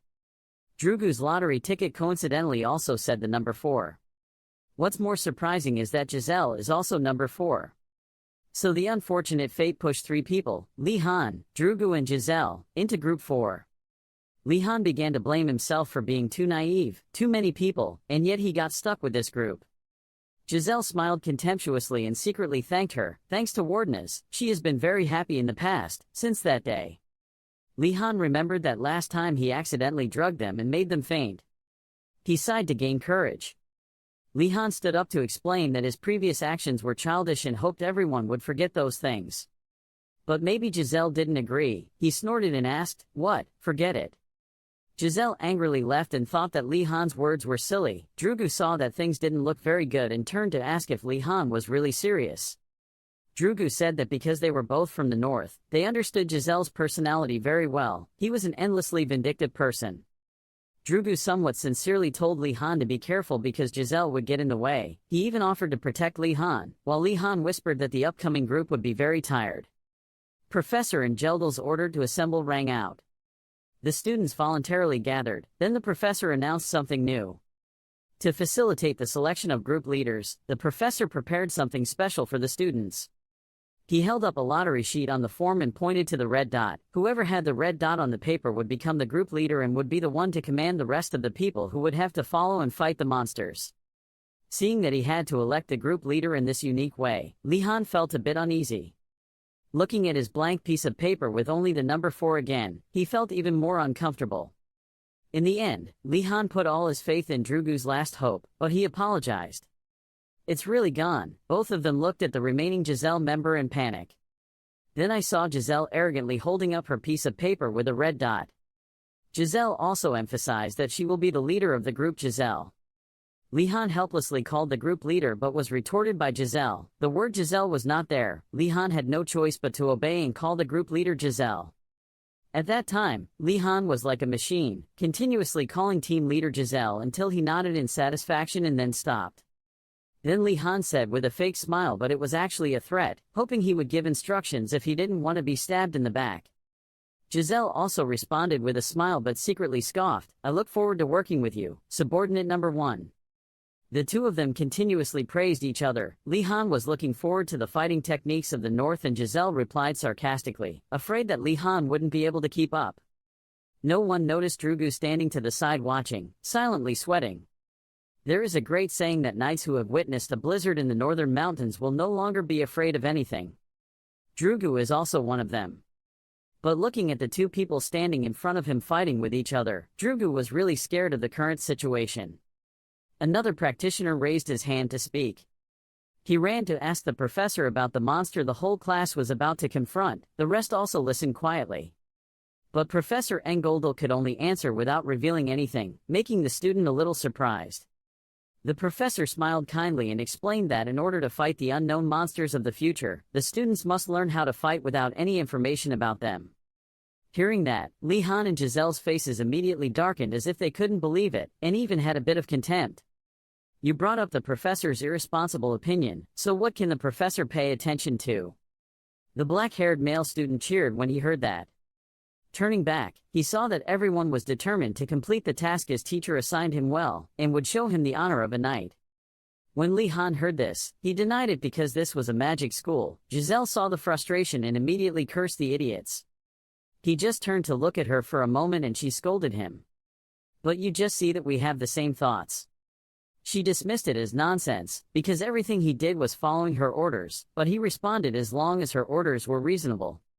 She smirked and asked again, "Didn't you make us feign and then hand it over to the professor?"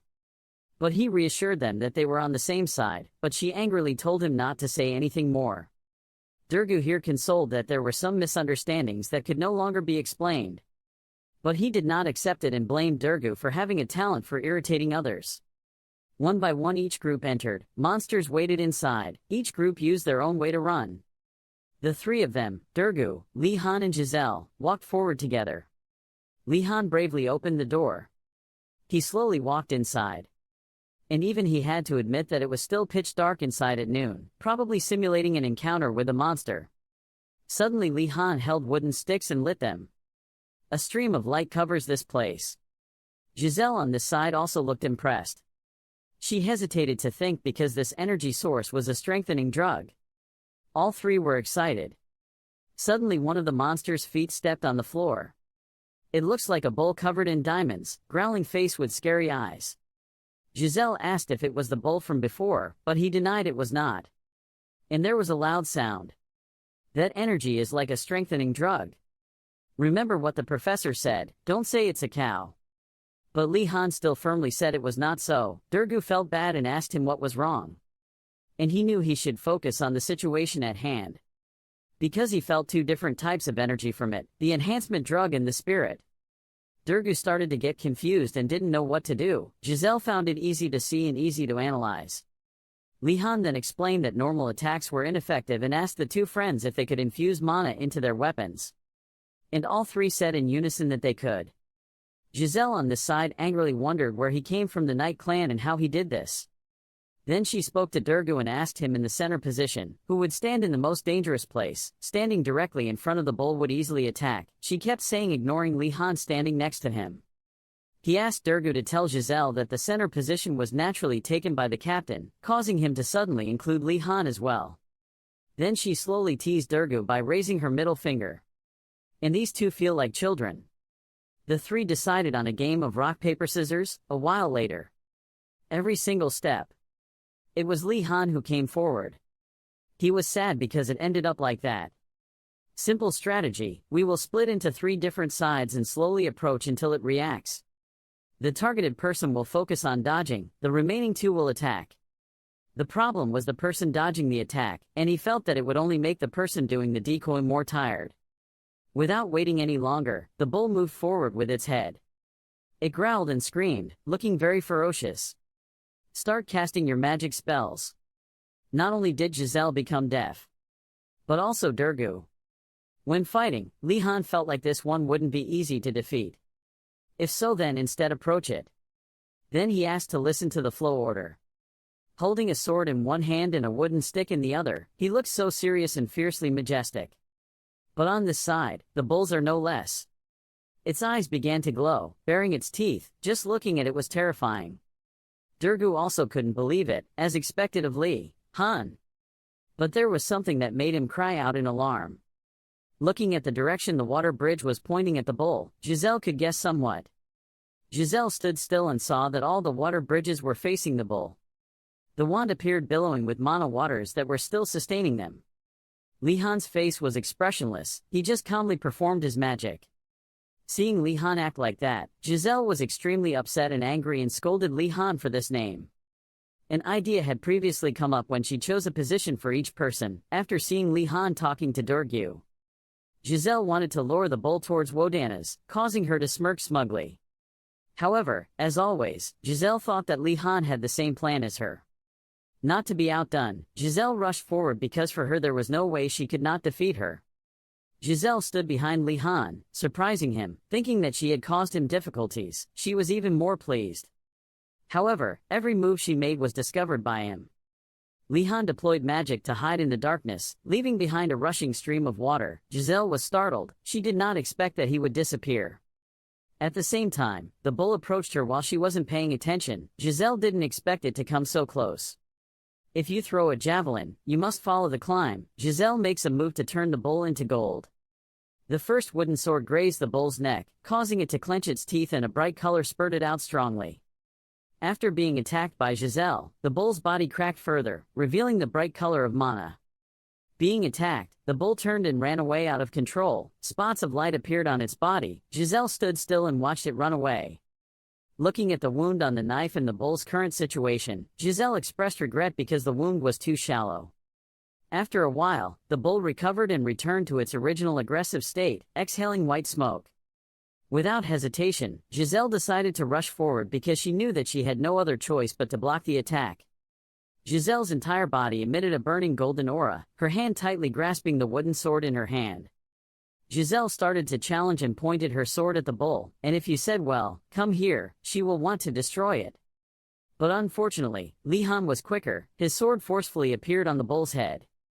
Li Han decided to end the fight. He relied on his seasoned technique to hit it hard. The bull resisted, but it was insignificant. The only thing left was to stand still and absorb the blade.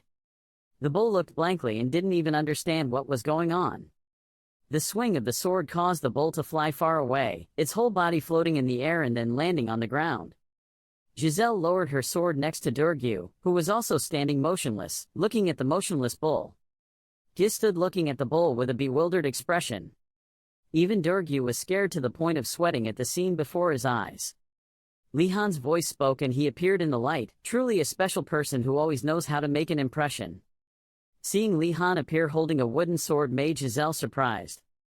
The wooden sword disappeared in Li Han's hand, making him a bit sad, but he had predicted that after pouring a lot of mana into it. Durgu couldn't help but be curious why Li Han turned the bull yellow with just one fatal blow. Looking towards the bull, Li Han advised Durgu to ignore it because he realized it was about to wake up. Li Han spoke up and asked everyone to take this opportunity to run out of the dungeon, and Durgu also cooperated and ran. Durgu was scared. His mind couldn't stop eating because the pressure was so much that he didn't dare look back.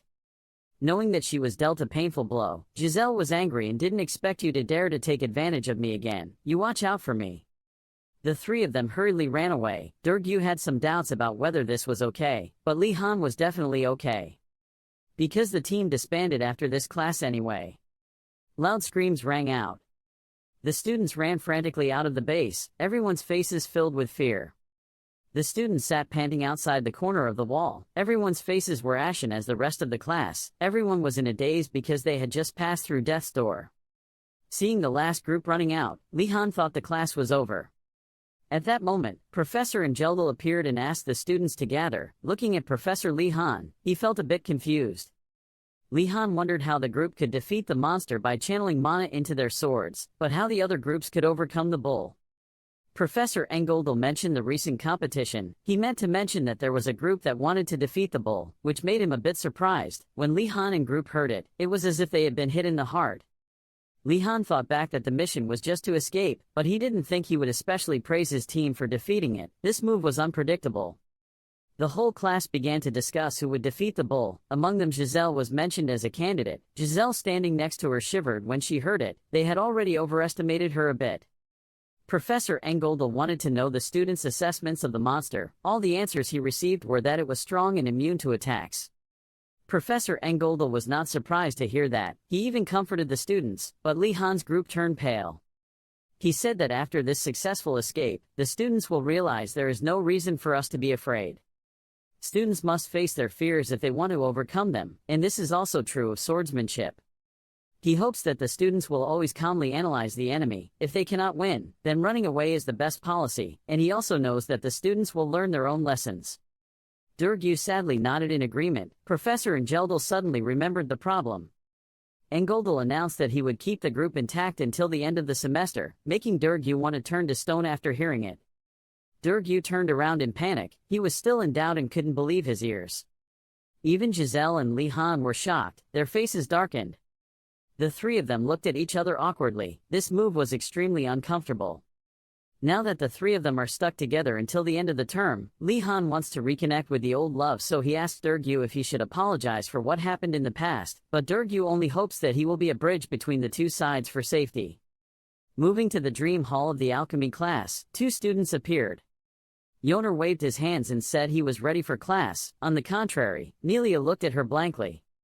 Yoner looked curiously at Li Han's seat. She wondered why he hadn't come to class yet, so she was a bit disappointed. Just at that moment, Yoner saw Li Han appear. The atmosphere was a bit tense when Li Han was walked closely by two students. Yoner wondered why he was being escorted like a criminal. Li Han quickly explained that it was because they came after his class ended and wanted to protect you, that's why. Then the two students hastily said that everywhere outside the Dragon Tower was a battlefield, so they would protect Li Han. Originally, the Dragon Tower and the White Tiger Tower were not close to each other and had attempted assassination, but Li Han was in the same group as them, so protecting Li Han was urgent for them. Yoner sighed and mentioned that Li Han was stronger than the two students combined. How could he protect her? However, there was an opinion that contradicted her. Sister Sienna meant that their situation was very dangerous. When Li Han met Sister Sienna, he was extremely excited. Li Han even praised her as an alchemy master and greeted her. Sister Sienna then gave Li Han the magic potion she made to defeat monsters, so I hope he tries it. Li Han appreciates this sincerity.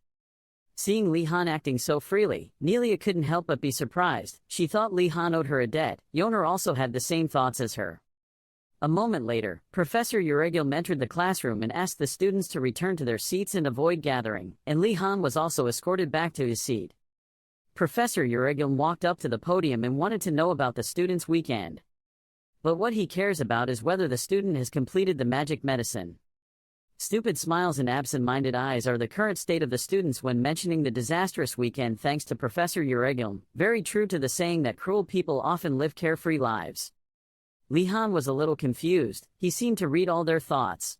Hearing that the student had completed it all made Professor Euregilm unbelievable. Nelia was also dissatisfied with his behavior. Nelia affirmed that the student had cooperated and completed it. Professor Euregilm sighed. He had to accept the method of doing homework as long as he did well. Professor Euregilm spread out a row of experimental bottles in front of the table. Euregilm requested that if he had created a low-level companion spirit potion, this would be the first step to entering alchemy. Professor Euregilm, while pouring the solution, said that his results were just so-so. Then the solution was mixed and poured onto the green soup next to it. A blue gas flew out. Then a blue flame flared up at the top of the tree, but the burning speed was weak. Holding up the small green plant with a burning flame, Euregilm explained that the medicine was too weak to only create a small flame like this. Looking at the burning fire surprised the students. They couldn't believe it could create fire. At the end of the first bottle experiment, Professor Euregilm opened the second bottle to prepare. A blue flame flared up, burning the branch he was holding, illuminating the entire classroom. Professor Euregilm was so surprised by this potion, he could not have expected it. He was curious who the author of this comment was and looked at the note from Li Han Wodanas. Professor Euregilm was surprised to realize that it was Li Han. He was suspicious when he saw the professor looking at him with that look. Professor Euregilm looked away, intending to remind Li Han not to become complacent too soon even if he had prepared a few good potions. Trees to try to disappear. He said that the curriculum will only begin to be difficult later on. Professor Euregilm held out a plump white tome that fit in the palm of his hand. He said today's lesson was learning about spirits.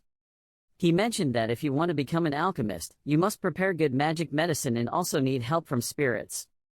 The students started to stir when they saw the spirit for the first time. Li Han wondered how spirits all look like that. Li Han pulled off his jacket and a white skeleton model appeared.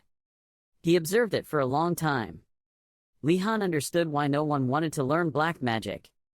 Professor Euregilm introduced the ice spirit he often used. Although he was small, he had martial arts. The students were smitten when they saw his cute, chubby appearance. Even though he's a small spirit, this kid can take down the whole class by himself. He just needs to look at life through his nostrils.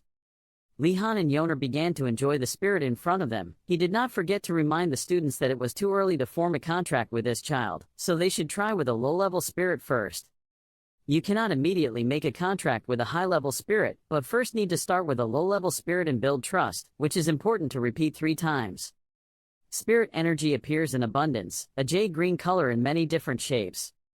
Professor Euregilm spread his hand while holding a small bag beside him. He said that in places filled with spirit energy, it will be easy to enter the spirit world. He is increasing that source of power.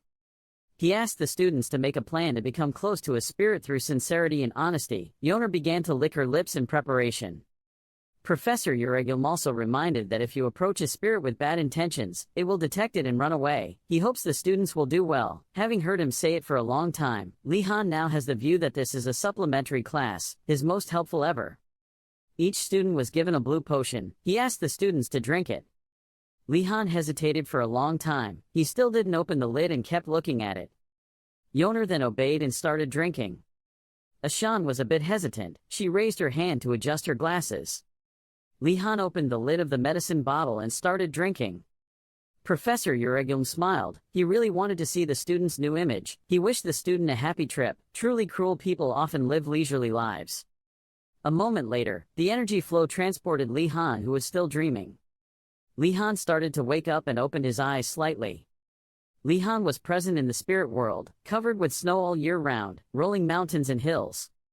Li Han looked around. He felt like the principal's black book. Now he understood the feeling of entering the spirit world. He remembered that when he woke up in the spirit world, he fell next to a place inhabited by fire spirits and ice spirits, feeling like both were not bad at all. The battle begins. Li Han begins to walk forward. Yoner was extremely excited, exactly what she wanted. Yoner happily recounted her feelings. She couldn't believe it had only been a few seconds in the real world, but she felt like she had been in the spirit world for a long time. Ashan also mentioned the conversation with the carp spirit. Suddenly Professor Urigun covered his ears. He asked the academy to stop, and if he wanted to talk, he went back to the tower. He wanted the students to improve their abilities, and he mentioned that the students should try to get along with the spirits whenever they had free time. The professor's voice dismissed the class at the end of the period. The students thanked the professor and left. The students left the classroom with laughter and chatter. Li Han was asked by Professor Urigun to stay. He was a bit worried when asking him about this. He hoped he hadn't made a contract yet. Li Han knew he had noticed, so he could only stay silent. He was nervous when he said he had a big problem. Professor Urigun burst out laughing when he heard that.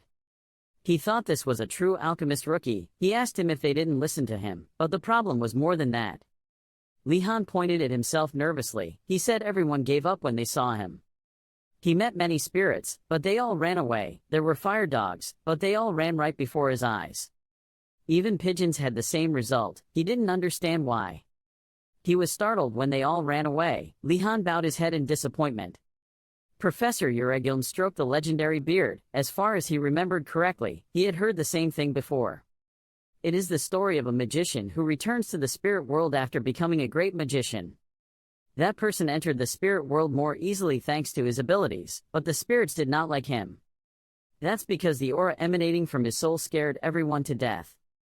But Li Han wondered why they treated him like that. He assumed it might be because of the mana he possessed. That made his headache worse. His face darkened. Professor Urigun had some hope that there was a way to solve this problem. He told the ending of the above story. The great magician successfully became close to a spirit. Li Han was curious how to do it. According to his story, Li Han began to imagine the image of that person using magic to tie them up and forcing them to be friends. For Li Han, this method is a bit childish and unworthy of a gentleman when forcing them. Li Han wondered and asked the professor, aren't spirits stronger in the spirit world? He thought for a while before answering. It was true that there was such a small problem. After that, he encouraged Li Han to try harder because maybe this will be very interesting. Li Han also replied silently, yes, but inside he was really confused, but the professor could still speak. From then on, he made up his mind that the next time he went to the professor's cabin, he would steal food. Sienna told her friends, that was Li Han's big problem. After that, the whole group of friends went together. Because there are many cases where spirits are afraid due to misunderstandings, after listening to Sienna, the blue-haired student and Miss Giselle thought, since when is he standing here? I mistook him for someone from the past, our tower. She also added that it also happened in her church. Li Han didn't know if there was any way to avoid it. The church used magical potions, which were similar to the ones we used in class today. Sienna's explanation surprised the other three students. Whoa, some even said, I didn't know it was possible to do that. Sienna said there was a preparation method passed down in the church that was specifically used for spirits, and she had also helped prepare it. If I have enough ingredients, I will make it for you. Anyone who needs it can ask me. Everyone who heard it was excited. But, Sienna had a request that this recipe required a lot of ingredients. Then she wrote a few words on a piece of paper. Then show it to everyone. Macon saw that and immediately exclaimed, and he thought to himself that it was too much. So, he immediately asked Sienna, is there a way to collect them all? She immediately answered yes. Then she pondered for a moment and said, Professor Urigun's research room is located somewhere on the upper floors of the building. There will be all the ingredients listed here. I hope you find a way. From there, Sienna lit up the light with hope, ready to assist him in secretly taking those ingredients. Having finished speaking, he frowned. Everyone now praises and agrees with Sienna's opinion, as expected of Sister Sienna, everyone admires her. He asked cautiously, thanking her for the suggestion, but wasn't it a bit dangerous? Sienna looked at him intently and explained, Lihan of the Wodanas family, a school that supported such methods, was definitely a lesson the professors wanted to convey. He didn't understand how she came to that conclusion. He thought there was nothing more to say. This idea was so attractive. If we got the ingredients, we could use them for other things in the future. If possible, get in large quantities. While he was thinking about something, behind him a small hand tapped on him. When he turned around, it was Nelia. Nelia convinced him to let her come with him. He was stunned because at first he didn't know Nelia was the person who could go with him. Suddenly he shouted, "What is wrong with this school? No matter how many things change, some things remain the same." Then suddenly someone came and attacked him from behind. He gritted his teeth in pain. Then sat down with his face down.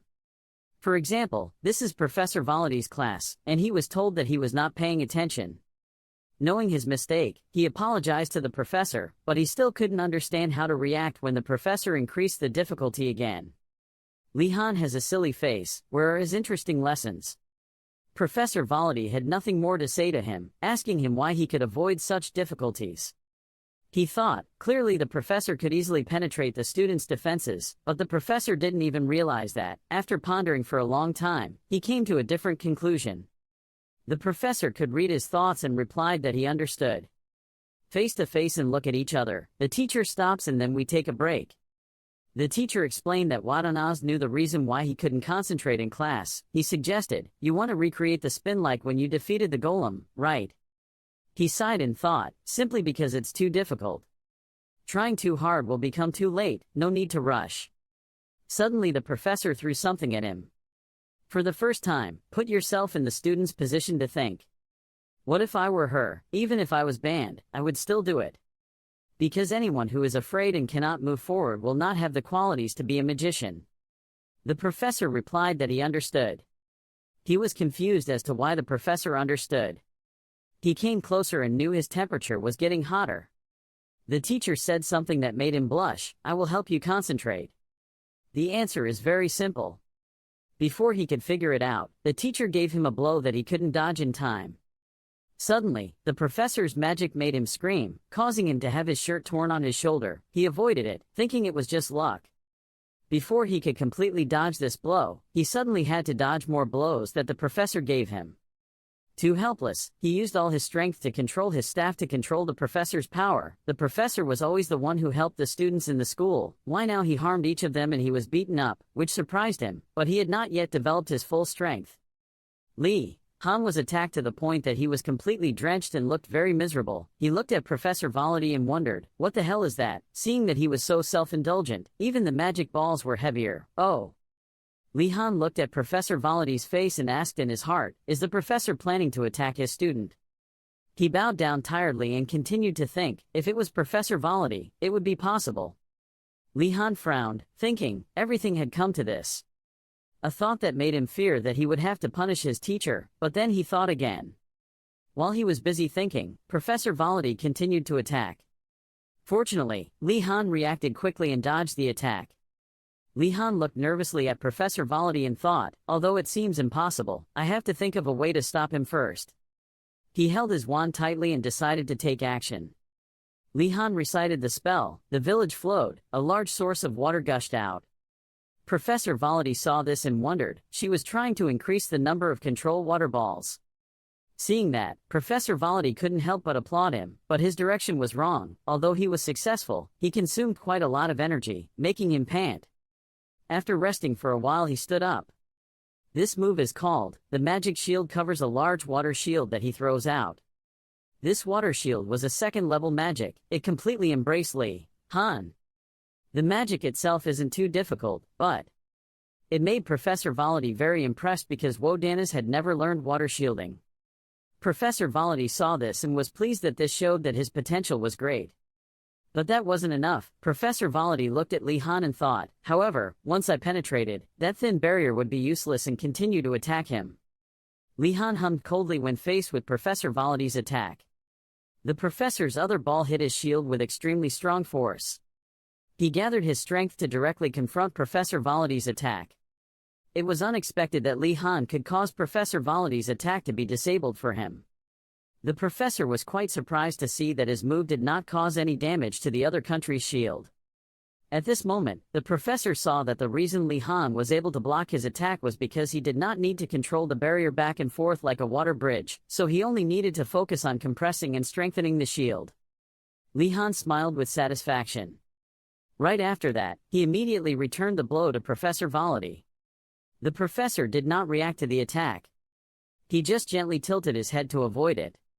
Li Han saw that his attack had no effect on the professor at all, so he decided to use the summoning object. Li Han swung it to the ground and ordered it to bite Professor Validi. He knew that wasn't enough, so he looked around looking for more tools. Li Han noticed the table next to him and without hesitation kicked it straight into the table. The table and the summoned object flew towards the professor together, determined to take him down. Unlike his expectations, those two things were completely reused in the air. Professor Validi looked at Li Han and smiled. Li Han saw his smile and was unconsciously scared and sweating.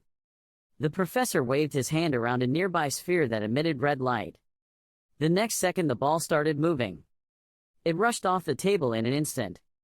Fly around the professor's body, even flying through the summoned object, causing it to shatter. The professor looked at Li Han with cold eyes. Li Han was stunned and couldn't react. The ball flew straight towards him and penetrated his water shield. His water shield was immediately broken and only then did he regain his senses. Water from the shield kept falling on Li Han's body. Li Han collapsed and the professor calmly walked towards him. Li Han was now completely collapsed at the professor's feet. The professor walked arrogantly looking down from above. At this moment, Li Han could not see clearly what the professor's face looked like. Li Han kept panting and thinking to himself, unable to believe that he had solved everything in just a few seconds. He saw the professor's arm reaching out in fear. He knew right away that what he was doing was just self-defense. But contrary to Li Han's expectations, Professor Validi just gently placed his hand on his shoulder and praised him. Very good. Li Han suddenly glanced at him. After a moment, he was surprised to react. After several months, Li Han's questions were finally answered. Li Han sat in front of Professor Validi and wondered if he liked to push me into a corner to let me reveal my full potential.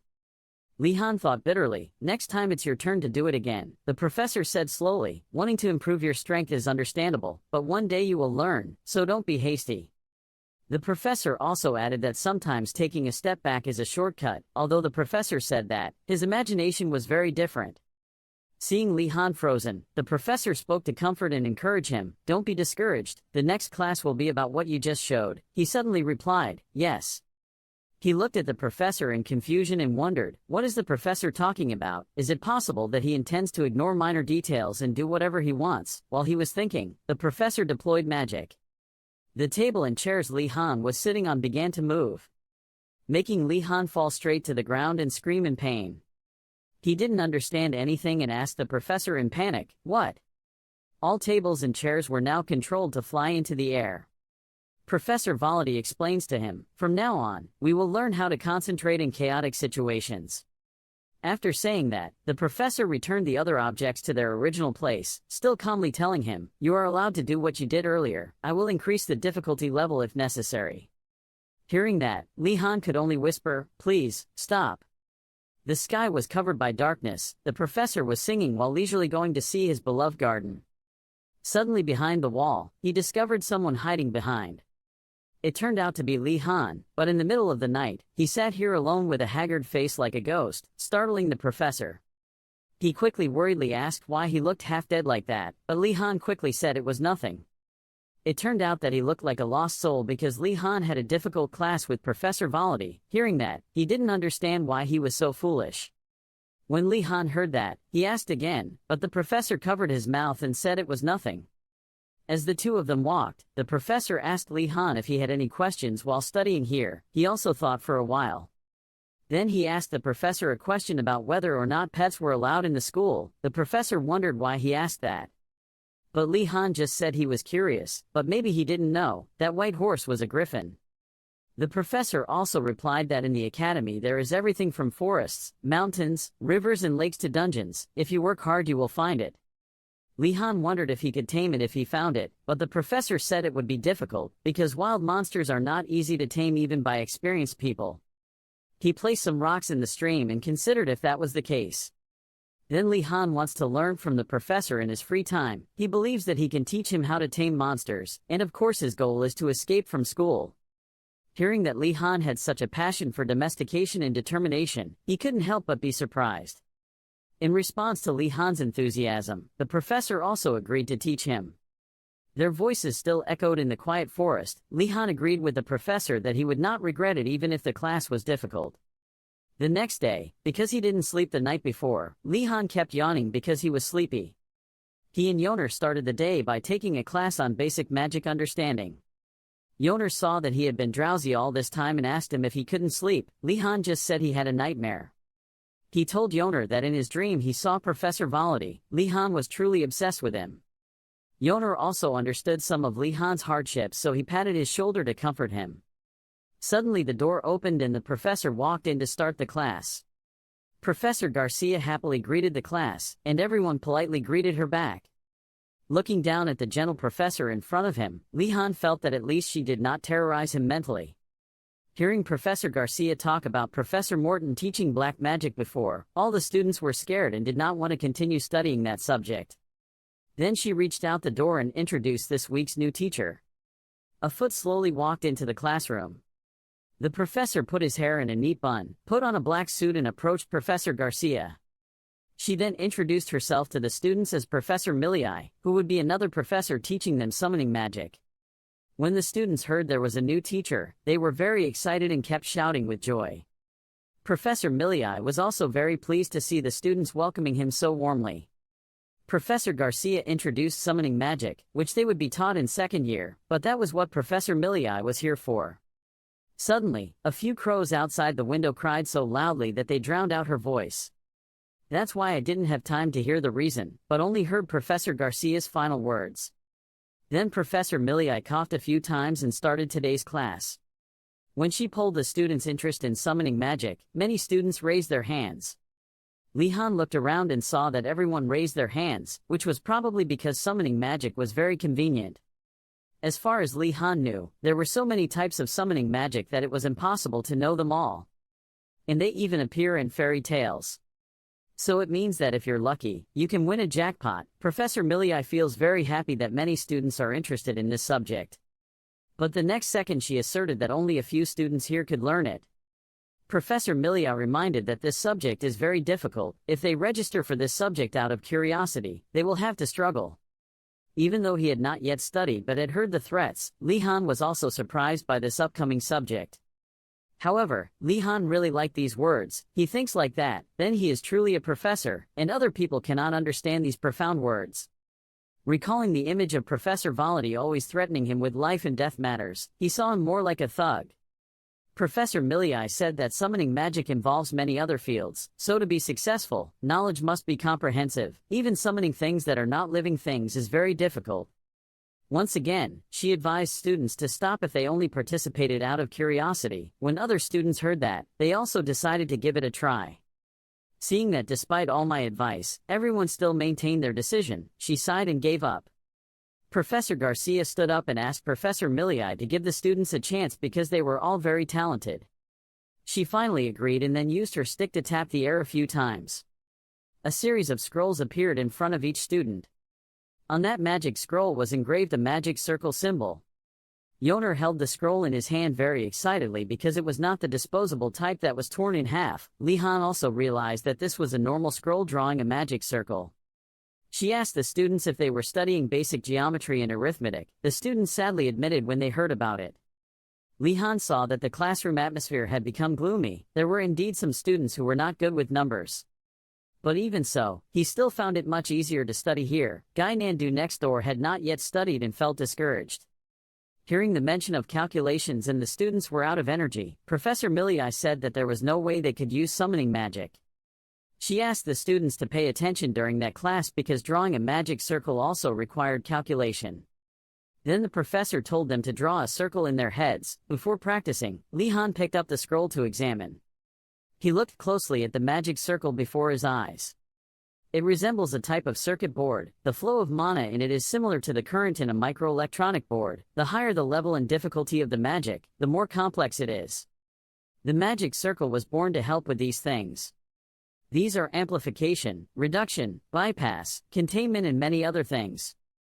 To circulate mana, there are countless different formulas to reduce the burden on magicians. After thinking for a while, Li Han has grasped how mana circulates. Suddenly a memory flashed across his head, making him remember something. It was nothing else but a quill pen. Opening his eyes, he wondered why he remembered that thing, while Professor Millii was still introducing the magic circle. She held a quill and said that was the magic that summoned this thing.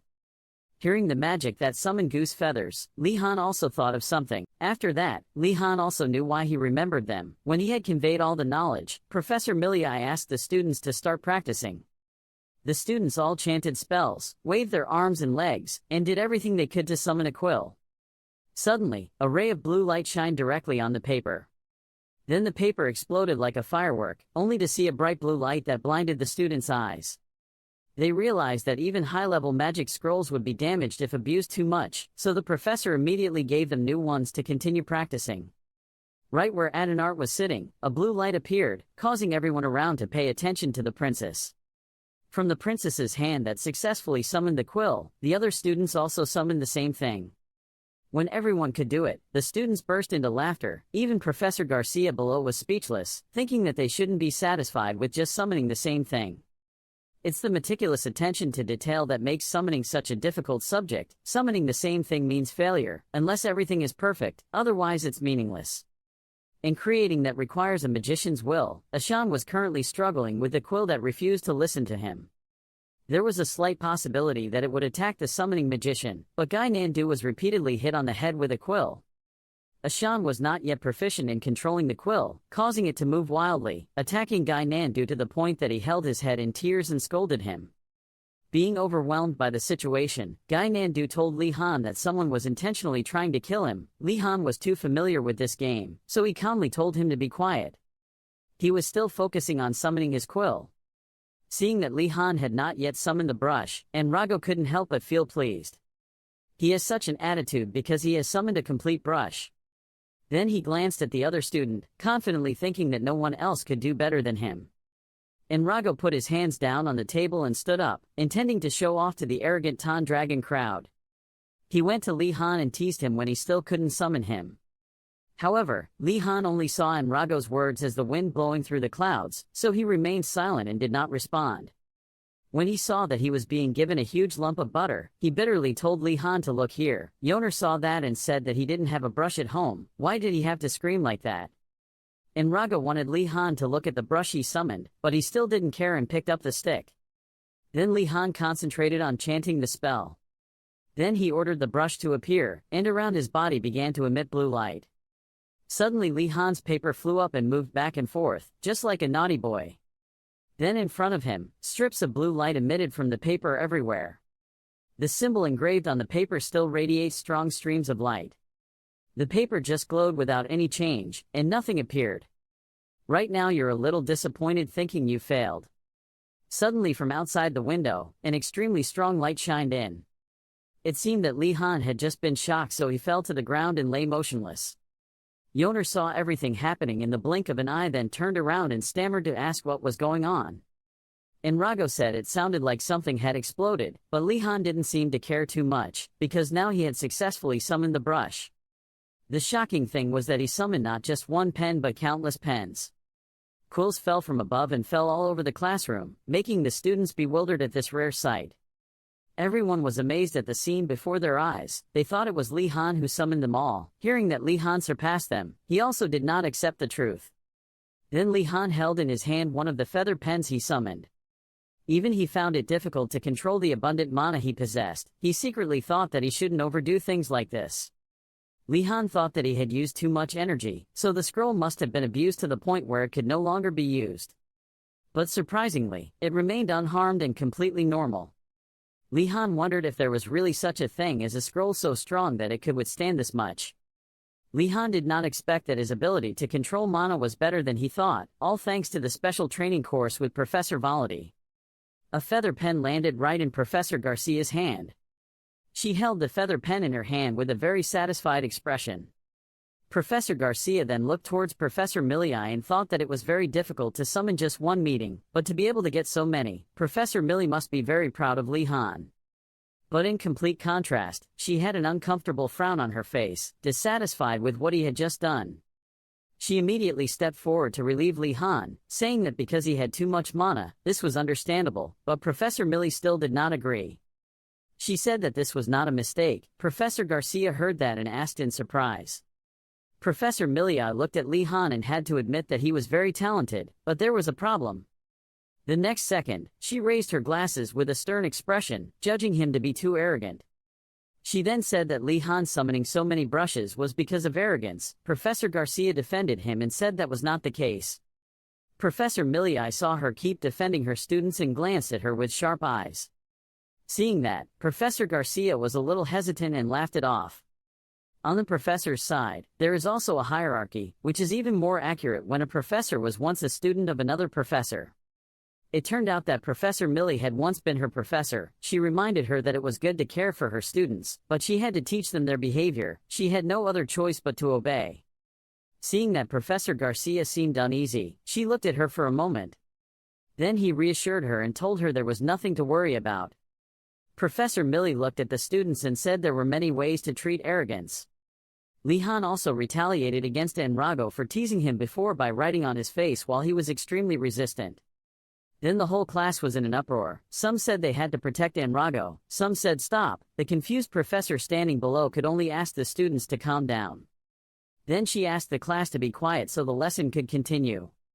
At this time, the students had stabilized their positions and were no longer noisy. Professor Millii continued to say that through today's class, they will learn that many things are not as easy as they imagine. Even though the students found it difficult, she still said that today's lesson was basic. Usually they had to do this without scrolls. She looked towards Li Han and added that if anyone wants to continue, go to her class. Many people believe that the most important thing when learning magic is talent. At this moment, Li Han also felt like she was looking at him. Professor Millii continued, the most important thing is patience and perseverance. She said the important thing twice. She pushed up her glasses and said the most important thing was patience and perseverance. At this time it was dark. Li Han and Guy Nandu were in the dark building. At Guy Nandu's feet were full of potion bottles and strange-looking bones. He felt that this gloomy place should be made a little more pleasant. The reason Li Han gave was that these subjects were not important, let alone the two of them were interested. As soon as they finished speaking, they both had to stop when they saw someone standing in front of them. In front of them were two other students, one kneeling and the other standing in front of the gate. The two people turned to look at them, but due to the gloomy space, they couldn't see their faces clearly. Li Han was also surprised that there were still other students because he thought it was supposed to be just them, but there were two more students. Guy Nandu saw that sudden appearance and frantically asked why those people came here to study. Li Han asked him back why he hated this subject so much. He then argued that it was because Professor Millii said he had talent, but Li Han thought that Guy Nandu hated dark magic. The two people's conversation shocked the others, causing them to come over and say that they were both really noisy. Standing in front of Li Han was a very classy and polite student who quickly recognized him as the infamous Wardanas. On his serious face, perhaps the highlight is those golden eyes. The closer you look at those yellow eyes, the more fascinated you become. Li Han guessed that he must have come from the White Tiger Tower. His yellow eyes and strange aura attracted his attention. Li Han looked closely for a while and seemed to notice something. Maybe he was a Nephilim, a descendant of fallen angels and humans. Laftel arrogantly thinks that even a sinner like Li Han can recognize the blood of his great ancestors flowing in him. However, Li Han did not appreciate him very much because even though he was a half-celestial bloodline, Laftel's blood was not as pure as Digiling's. And even though Laftel appears to be a natural enemy to Li Han, he doesn't look like the type of person who would follow Giselle. Li Han thought he should take advantage of this opportunity to give the White Tiger Tower a shock, so he asked a noble person like him why he worked for Marathi. To Li Han's surprise, he objected and told him not to misunderstand. Because an arrogant person like Laftel absolutely did not listen to Marathi, he was upset when Li Han seemed to intentionally insult him. Face to face, Li Han wanted to know why if he didn't work for Marathi, why did he have a trash personality, but what he meant was that he was stoned. And that's not what Li Han meant. What he meant was why Lafdal was hostile towards him. Guy Nandu on the other side also saw Li Han trying to brace himself and stammering. Not knowing, he asked, but Lafdal thought Li Han was pretending to be a bewildered golden deer and angrily pointed at him.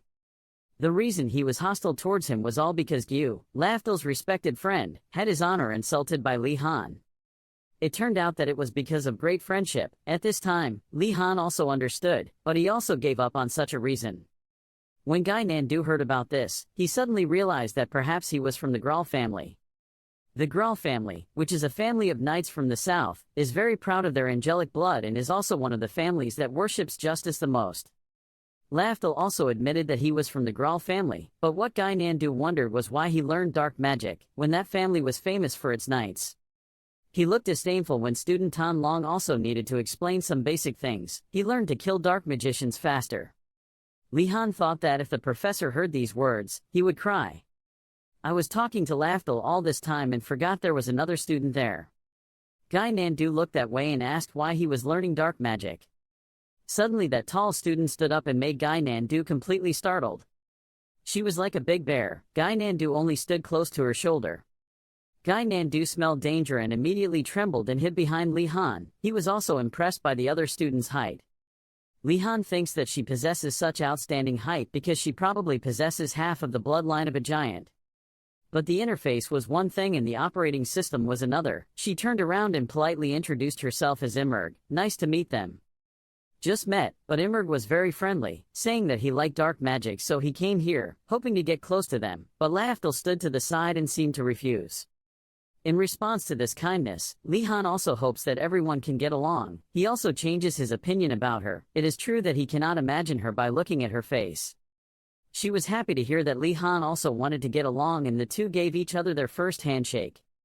However, the joy of having new friends didn't last long when something seemed to happen. After that, Li Han was stunned. It turned out that Immerg was shaking hands, but accidentally used too much force, causing Li Han's hands to tremble and turn red. Li Han just saved my life. If he hadn't injected mana, she would have broken her bones. She's really strong. After Li Han, Guy Nandu was also very happy. When he met Immerg and wanted to shake hands, Li Han stopped him. But it was too late. Guy Nandu's hand was probably broken by that terrible strength. It was time to get down to studying. Seeing the students arriving, Professor Morton invited them in. Seeing that there were quite a few people coming, he was also very happy because he did not expect so many students to be interested in this subject. Looking at Lafdal expectantly, Professor Morton said that he seemed particularly excited. Lafdal also agreed without hesitation. As expected, Guy Nandu's hand was gone. Li Han helped him give him first aid, but he still felt sorry for the professor. The new students also hoped he would take care of them. Then Professor Morton told them to stand behind the table he had prepared. More importantly, the professor asked Li Han if he had found the summoning bone. He replied that he had not found it yet.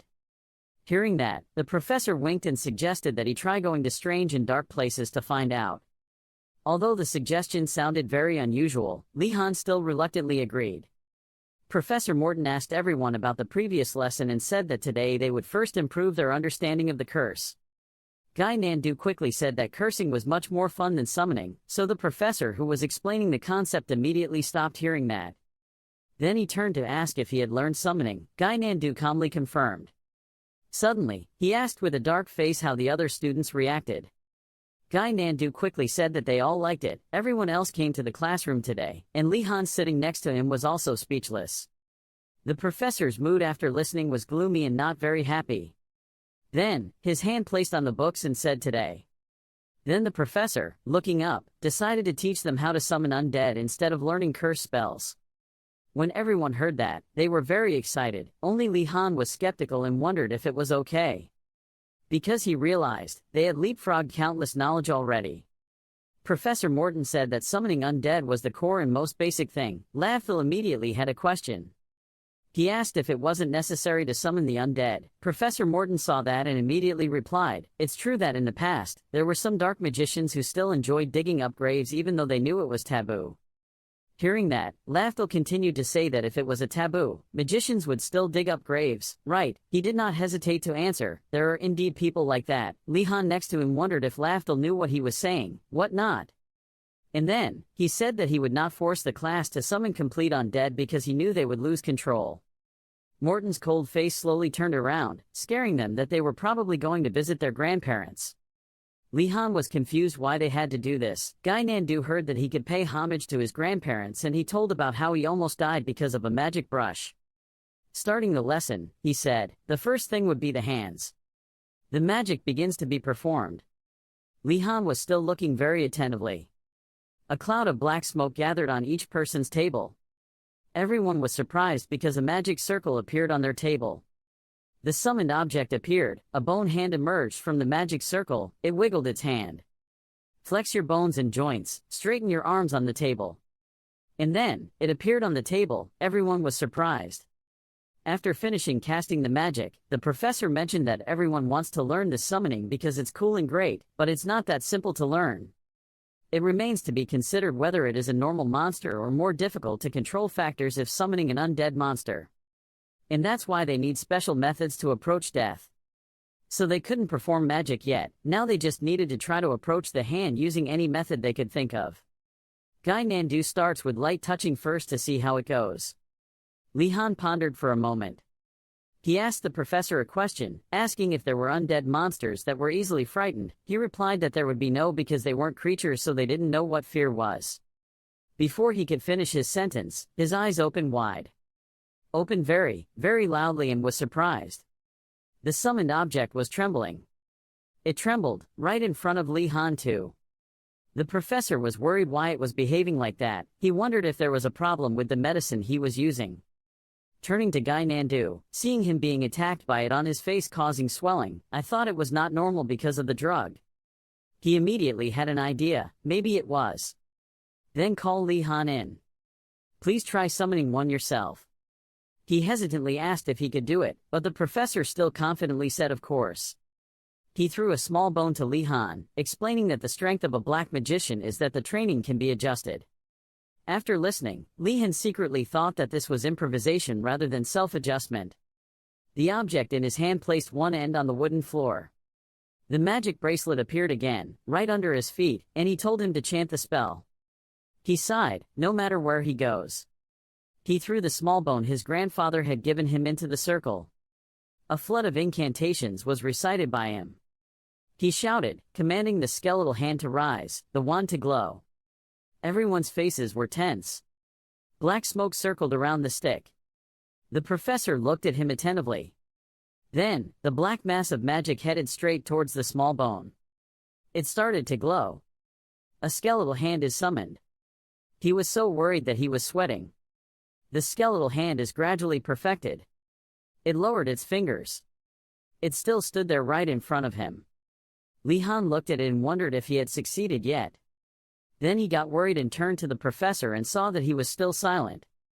And he stared at the skeletal hand. His eyes darkly focused on it. This summoning magic is actually a chain that controls the summoned monster, that's why novice magicians can't summon, Morton thought to himself.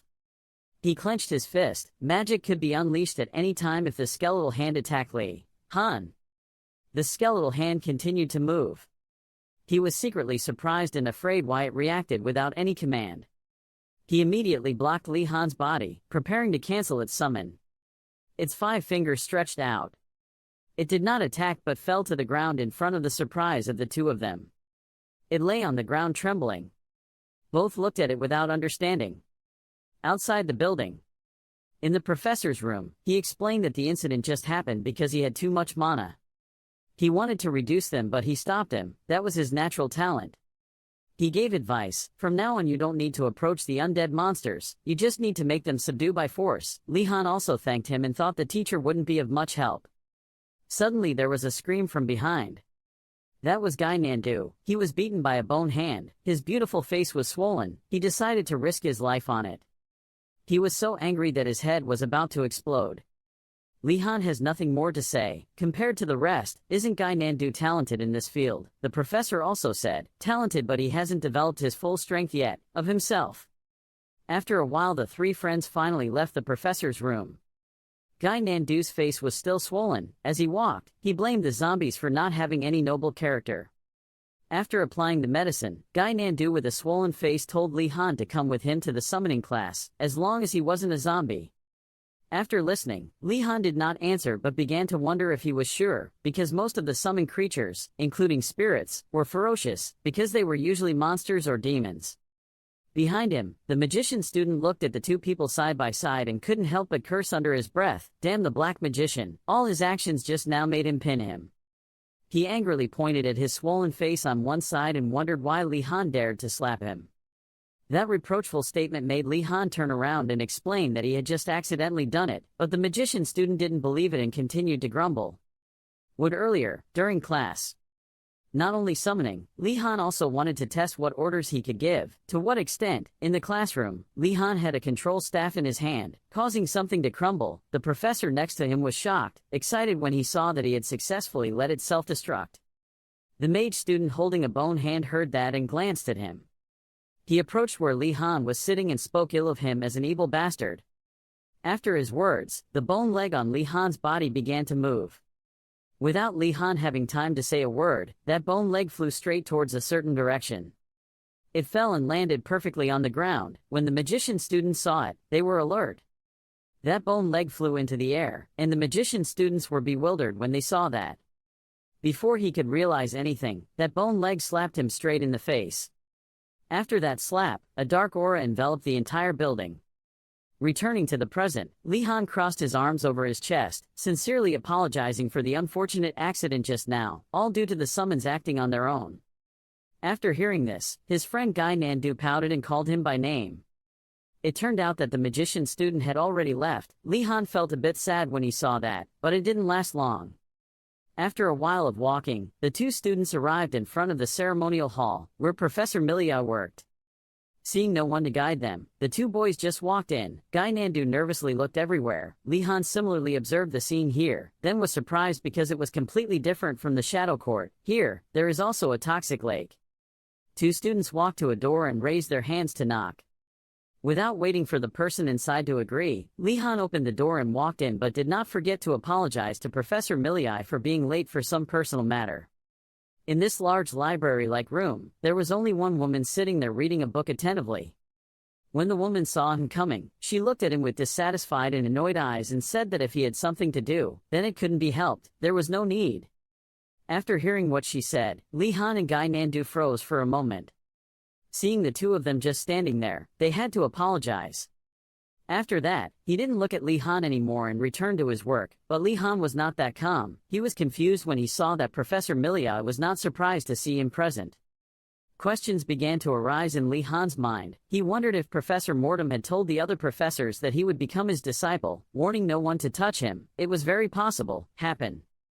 Unlike Li Han, who stood still, Guy Nandu began to walk around and observe. Looking everywhere and seeing no one, he went to ask the professor where his friends were here first. The professor simply replied that they had class so they had gone home to do their homework. Hearing that, Guy Nandu gently breathed out a breath. The word successful homework shocked Guy Nandu. He couldn't help but ask again, "Homework? You already have a bunch of homework from other classes." After hearing that, Professor Milia rubbed his forehead. After hearing this, Professor Milia did not say anything but raised his hand and flicked it. Following that snap, two floating books appeared in front of the two people. The book that fell into Li Han's hands was a book about the basic theory and application of summoning magic. Then two tables appeared. Professor Milia asked Li Han and Guy Nandu to sit down there. After the two sat down, Professor Milia began asking them to read the book, mark it, then answer the question. Li Han also listened and began to open the book. The book opens prominently with the title, Questions about Application, Principles and Practice. Li Han squinted his eyes and read each word thoughtfully. The more he read, the more he realized that this was a good book. Even though he had seen all kinds of textbooks about his major before, this one was much easier to understand. Most books in Li Han's eyes are evil things. Their only goal is to waste Li Han's time. But this book is different. Li Han feels like it is reminding him to read slowly. He will gradually understand and remember the basic knowledge. Thanks to that book, Li Han's impression of Professor Milia was better. She was a great professor. However, his starry eyes made her feel a little shy, not understanding why Li Han looked at himself like that.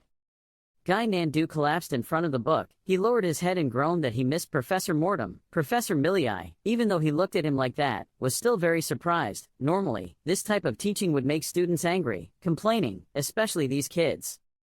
However, the student she thought would be the most arrogant quietly followed instructions. She started to remember what Garcia Kim told her. She said Li Han wasn't like that. A decision was made. She decided to pay attention to this Li Han a little more. On the shelves are neatly arranged books. Finally the class ended. Professor Millii said that's it for today, followed by a stack of papers placed down firmly. Seeing that the two of them were bored looking at the thick stack of papers, Professor Millii finally told them to remember to read and study all of these books next week. Li Han and Guy Nandu held hands on the stack of papers. Guy Nandu picked it up and agreed to the professor, but his face showed no regrets. Li Han looked at his friend like that and immediately knew that Guy Nandu would no longer come to study, and Professor Millii also thought that he would definitely never come back again. Not seeing anything else from her, Li Han and Guy Nandu turned around and left, not forgetting to see her again at the weekend. She looked at the backs of the two people in silence. After a moment of deciding, she told Li Han to wait. He also obeyed and stopped. Professor Millii slowly walked out. The first smile appeared on her always serious face. She said sorry for misunderstanding Li Han, and even promised to see him again next week. As soon as the words finished, the door to the room was closed. Witnessing that scene, Li Han still couldn't understand anything. Suddenly his face became frightened. Li Han began to feel surprised, wondering what the professor had misunderstood about him.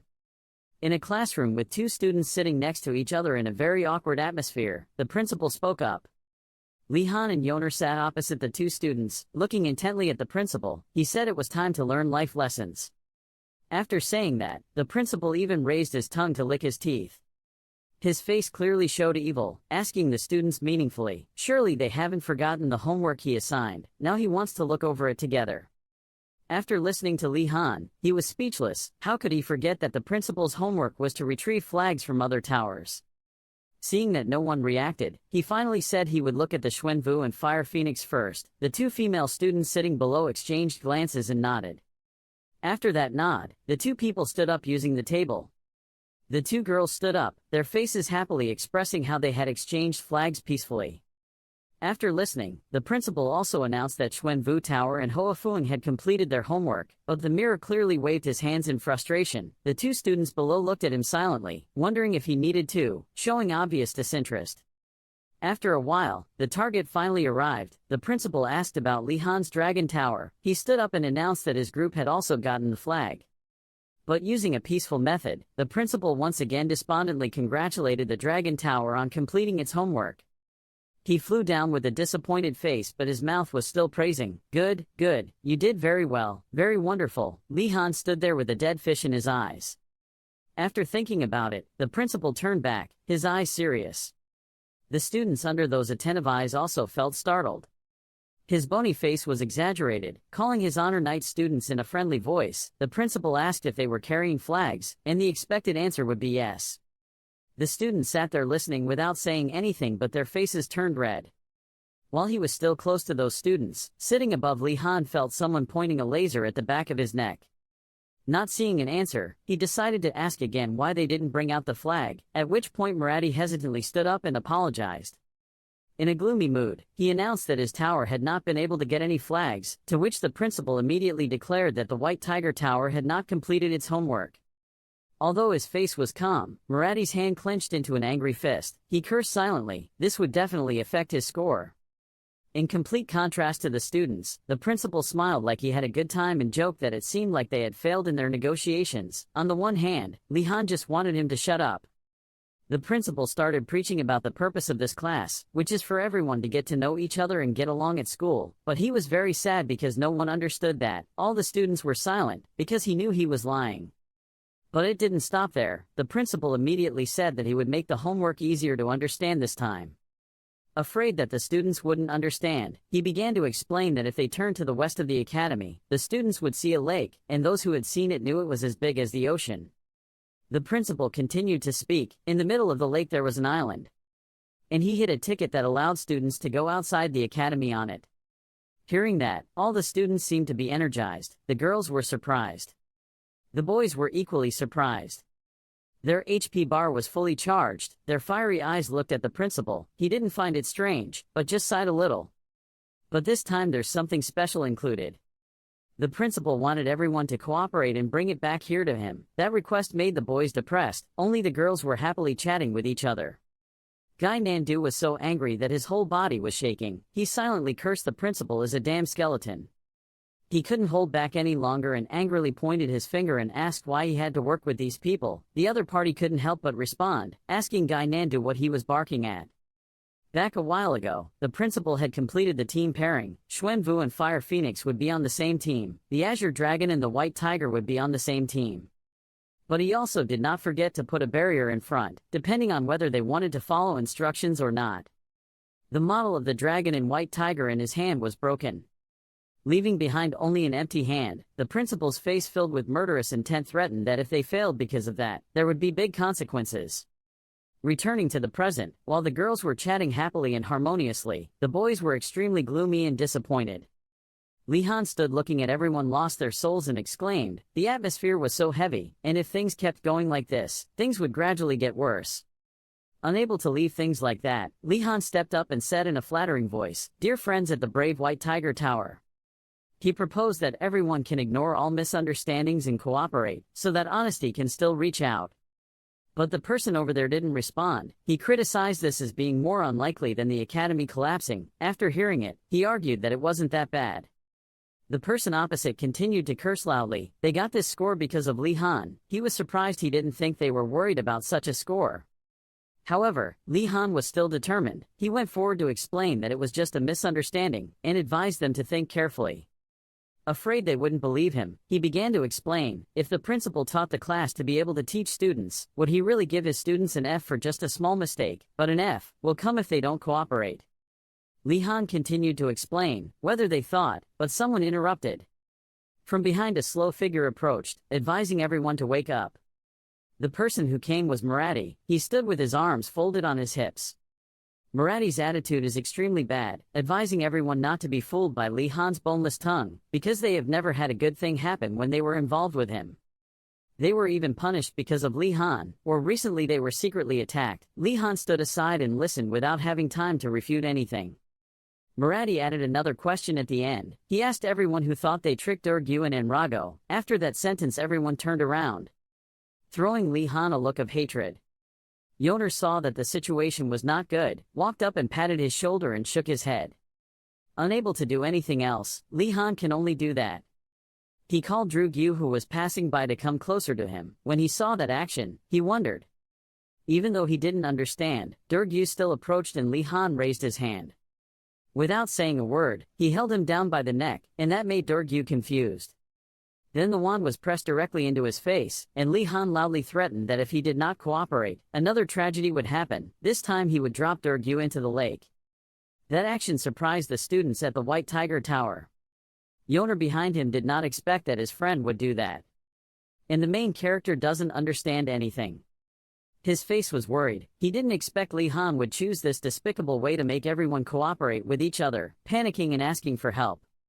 The students behind saw this and shouted his name in panic. Li Han not only did not let go but also clamped tighter. They awkwardly said they would cooperate, so let Gyu go. Afraid that Li Han wouldn't believe them and even promised honor, after listening he looked at Gyu for a while. Then let him go, not forgetting to give him a slap on the back. He agreed to let it go this time. Before leaving, Li Han gave one last warning, hoping they would be more careful from now on. Gyu returned. Everyone worriedly asked if he was okay, not forgetting to curse Li Han as an evil bastard. Marathi stood still for a moment, still unable to recover. He couldn't believe Li Han would do that. Although there are some complex relationships created in basic magical personality education, that is not the focus. The problem here is due to the tiger's unwillingness to cooperate, the clever transformation between the dragon and the white tiger, between the bird and the turtle. So, Sienna's face is covered with snake skin. She put her hand in front of her chest and sincerely asked Li Han when he would start. He turned half his face back and said he was still thinking.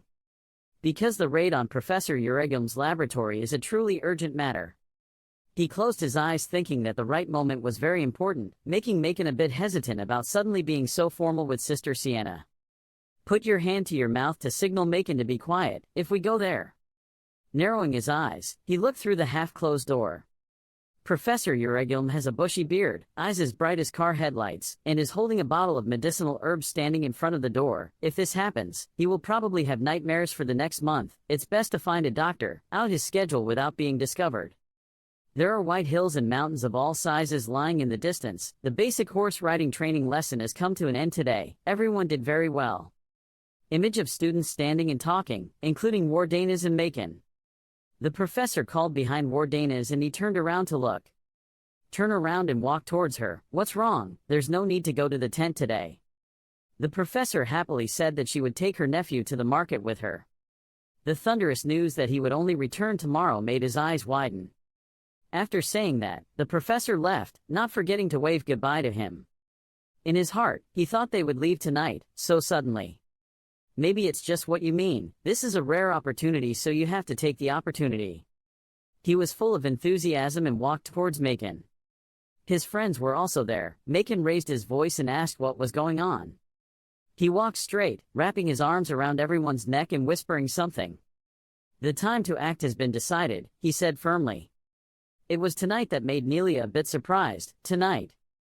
Dalkard pushed his glasses and said it was a bit sudden, but that's fine, then we can rest comfortably on the weekend. Macon stood next to him and said the moment had finally come, but it seemed sharp. These two people's faces were a bit worried about this campaign. Macon was the first to raise his hand, signaling his determination to the end. In the end, all of them were determined to join forces for a peaceful semester without homework. He looked at them and felt bored but couldn't do anything. When did you guys come up with this slogan? There were two types of students. One was the type who had sneaked out many times at night and the other was never. Macon and Nelia chatted loudly while Radford kept staring at something. The three remaining young men stood next to each other. They seemed very scared about this mission. But of course, someone's footsteps gradually appeared. It's Lihan. He is definitely the best type. My friends who will carry out the operation quickly gather here. Perhaps your leadership will make everyone feel more secure for the mission. Sienna walked towards Lihan. Do you know how to open the door of the Horned Beast Tower? Radford's face showed anger, causing Lihan to say, we found a way. Everyone is still watching silently, and soon we will see what we have prepared. Each piece of stone on the wall cracked. A small path opens behind the wall. The wall seems to have just been broken and everyone will enter their campaign. Dalkard and Macon looked at each other with wide eyes. Dalkard pushed her glasses. Almost everyone admired Lihan. This person was truly terrifying. They didn't expect him to prepare to this extent. Lihan's lips moved as if to say something. Then he pointed at the rubble and wondered what that was. Surprising everyone, it turned out that this was not done by you. Sometimes I wonder what kind of person you think I am. Lihan was discouraged by his friend's words. He touched the crack. The original plan was for Radford to unlock the physical lock, and I to unlock the magic. A few small stones fell to the ground, but this is bad. Why is everyone wondering about this statement? The fragment is inside the Horned Beast Tower, meaning someone has entered the tower. We are no exception. Dalkard hid behind a girl. Something that should have been outside had infiltrated the Horned Beast Tower. Those weren't monsters. Dalkard seemed a bit worried. So what should we do? Or should we return here? He lowered his voice slightly. No, there was no way that after coming here, you would just give up and leave. Listen everyone, we didn't secretly infiltrate the Horned Beast Tower, he said, but everyone froze, not understanding what he was saying. A snap of your fingers, from this moment onwards. We are here to stop the summoned monster that has invaded the Horned Beast Tower and protect the professor's precious property, he said with full confidence. We volunteer to act together. Everyone enthusiastically agreed with your opinion. That's great. Having said that, he rushed in there like a gust of wind. He was also bored with how quickly they turned around. Let's go protect the professor's property. Standing with my back against the stone wall, now perhaps the search will be very quick. But I wonder if it's because this place is dark, someone said to Lihan. The darkness adds to the horror. Everyone looked around to see if they could find anything. Lihan held a small chopstick in his hand. As he finished speaking, the light was lowered. It was like a spell. Everyone stood there watching him do it. Don't worry about this. The darkness is not a problem. Walking up the steps, perhaps the real problem is. Turning half of his body towards everyone, he slowly said that we had only visited the first floor. The second floor was a completely unknown area. It makes them even more eager to search. Let's go. He looked at everyone and felt something strange. Even so, even though they followed him, everyone was worried, and he couldn't blame them. However, we can't turn back anymore. If we throw a javelin, we have to follow the javelin. Just one more step will be the second floor. What else will we have to face? It looks normal on the outside, but we can't let our guard down because this place is quite dangerous. He casually waved his hand in the middle of empty space. His face was hit by that light, a bit worried and gloomy, not knowing what was waiting behind. A light of many colors, it was winding, it was attractive as if drawing him into another dimension. That flow of power startled him. Macon walked over to ask him, then said he felt a source of mana power. Perhaps this space itself was filled with mana, maybe it was as he guessed. The attractive force attracted his hand and slowly pushed it deeper. He was transported into another dimension. It was a huge forest with 4 acres of trees and only a small boy in the middle of the forest. He was stuck in the middle of this space. Being a magic that expands space, his words surprised everyone who entered. Sienna was a bit worried. There was a saying that an excellent alchemist must first be an excellent gardening expert. It seemed that the scale of this forest was surprisingly large. Nelia ran over and said there were many types of plants here that she had never known before. Sienna looked around and said I was the same. This is a man-eating plant, a palm tree that can swallow anyone in front of its mouth, but you can also see many types of dangerous plants surrounding it. Fortunately, this is not a dormitory but a factory. That means I don't have to worry about traps like before. He reassured everyone to stay calm and find the path where the professor might have gone. A skeleton hand peeks out from under your shirt, if we can. That skeletal hand poked out. That strange thing created bold footsteps on the ground. This trace was finally discovered by everyone. What a monster. The chatter arose again. Will we ever encounter one? Maybe we should retreat. Nelia came up with an idea that seemed pretty cool. She suggested to Li Han that we follow these footsteps. Monsters have sharp senses, so we must have found a safe place. He completely agreed with her opinion. Receiving approval and praise made her nostrils flare. Li Han waved his hand signaling everyone to follow him. They kept walking like that, looking around. And as expected, no students were attacked while passing through that road. Although there were no monsters, they probably encountered them. That one snorted a stream of smoke out of its nostrils that was quite dangerous. A cow with 2 large horns, its eyes full of anger emitting a yellow light as if it was unfriendly and intended to attack. Macon thought it was a cow, he added, but it was no ordinary cow. Radford asked him what we should do here, but he had a rather childish thought that the academy was really stupid. The ferocious cow is standing in front of the way to the upper floor. We have to do something if we want to get over those stairs. But there's no need to fight it. It seems like it's still hungry. It'll probably leave after it's full. Macon has a thought that it won't have any effect. That cow continued to graze on the grass, which looked quite appetizing to it. Suddenly it kicked its legs, startled and angry, as if it sensed something. It jumped up, its facial muscles contracted, and the cow's body was filled with murderous intent. Its weight crushed all the plants under its feet. Macon was a little worried about what would happen if the professor saw. Maybe Yanera was right. At this rate, we'll all be in trouble. He held his hands tightly to the ground. Perhaps he would have to prevent that from happening. In the grass he flew out holding the tiny wand that had now become larger. This time the cow had to hold its feet firmly to the ground. Paralyzed, the same power seemed to emanate from his eyes. Purple light enveloped the cow like a rope. It used its hind legs to quickly jump up and dodge. Everyone was surprised because it dodged Li Han's attack. They also ran to help him. 2 young men, chanting fire spells. Wait a minute, he was startled and reacted that they couldn't use fire in a place full of plants like this. Just use magic that wouldn't harm the surrounding objects. They were quite confused with Li Han's words if so. Paralyzed, they launched another attack and rushed towards the cow. It seemed that its power became weaker the closer it came into contact and then disappeared. Stunning, it did not affect it at all. It moved its tail, its whole body emitting a pale yellow light like a protective layer. He glared at them and took a deep breath. The cow didn't even pay attention to the people standing nearby. They wondered what the professor had fed it. Sienna held a box containing several potions, which were used to throw at the cow to weaken it and make it easier to deal with. Taking this, the medicine bottle burst and water rushed into the cow. It seemed to frown and breathe faster. Not only did it not weaken, it rushed towards everyone.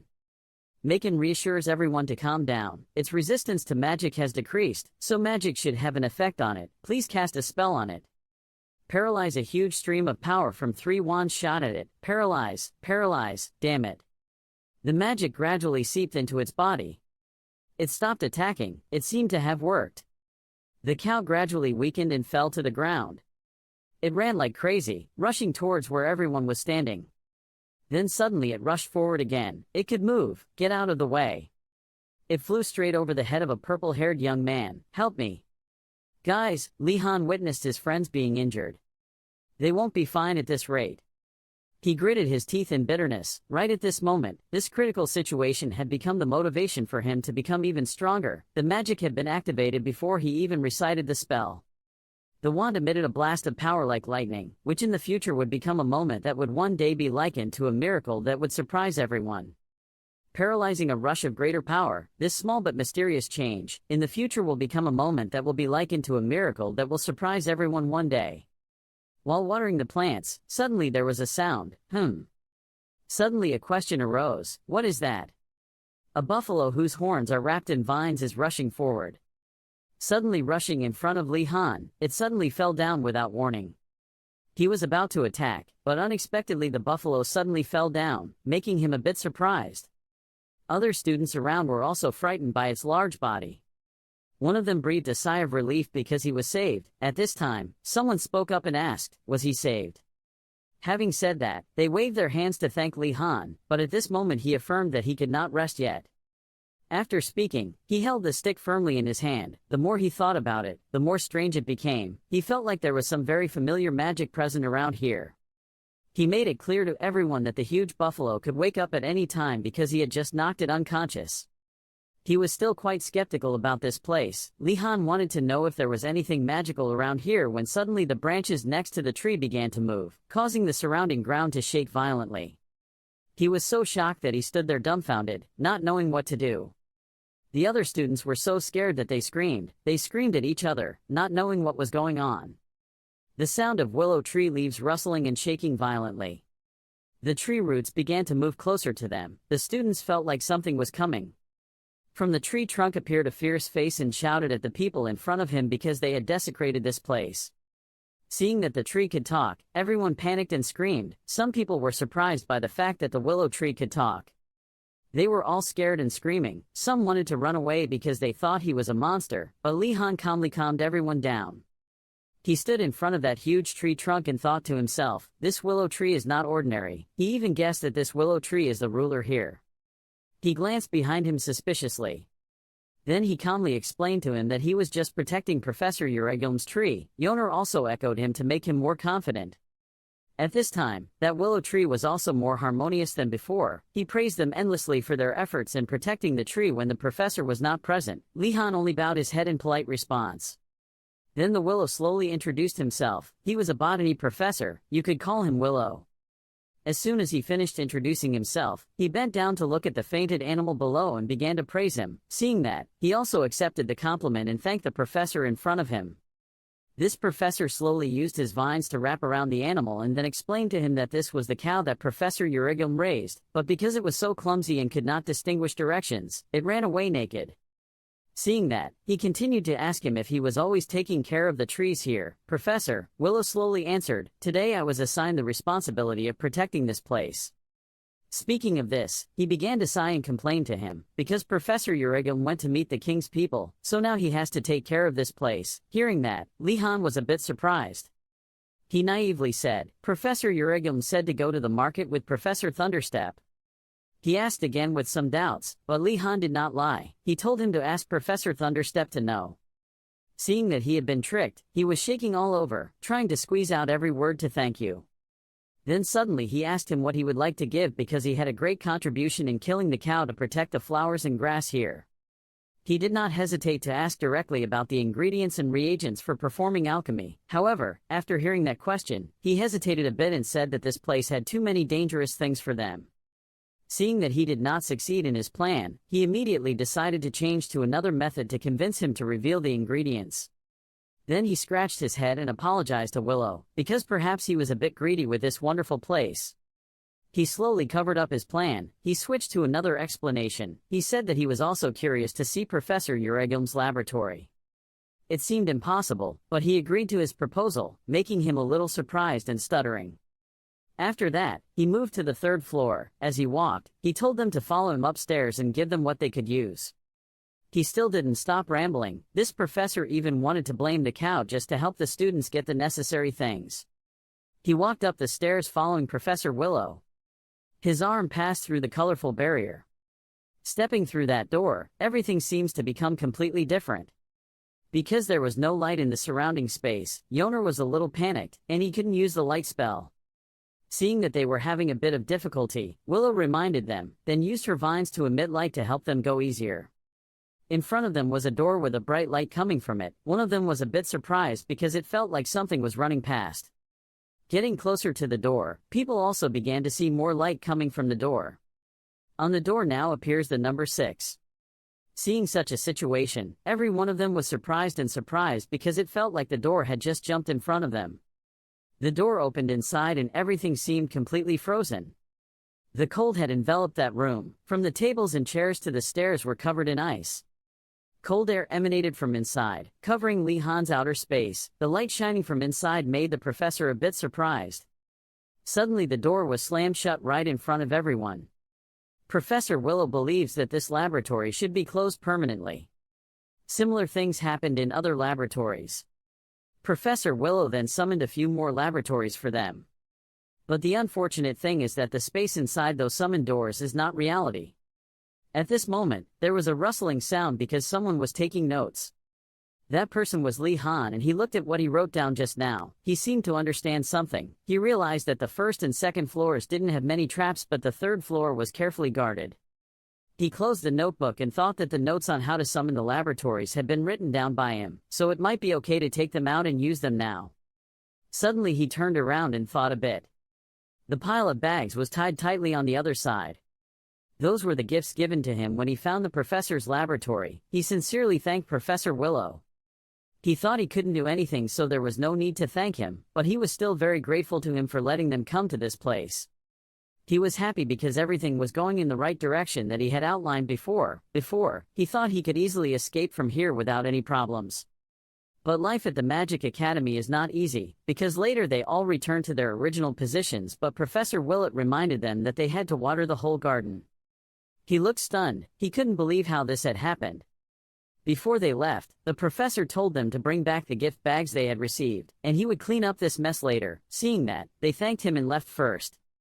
He looked at the 3 flower pots in front of him and felt a bit sad because they were all withered. He picked up the watering can, which caught your attention. Seeing that Professor Willow was about to water, Li Han called out. He sincerely offered to let everyone help him clean up the rest. He now thought it was right to make a good impression on him. At this time Yoner also spoke up. She also wanted to help everyone. Her face was full of joy, saying that she was very good at this. Touched by that suggestion, he somewhat shyly raised tree branches to cover them and praised them as the excellent students he had met.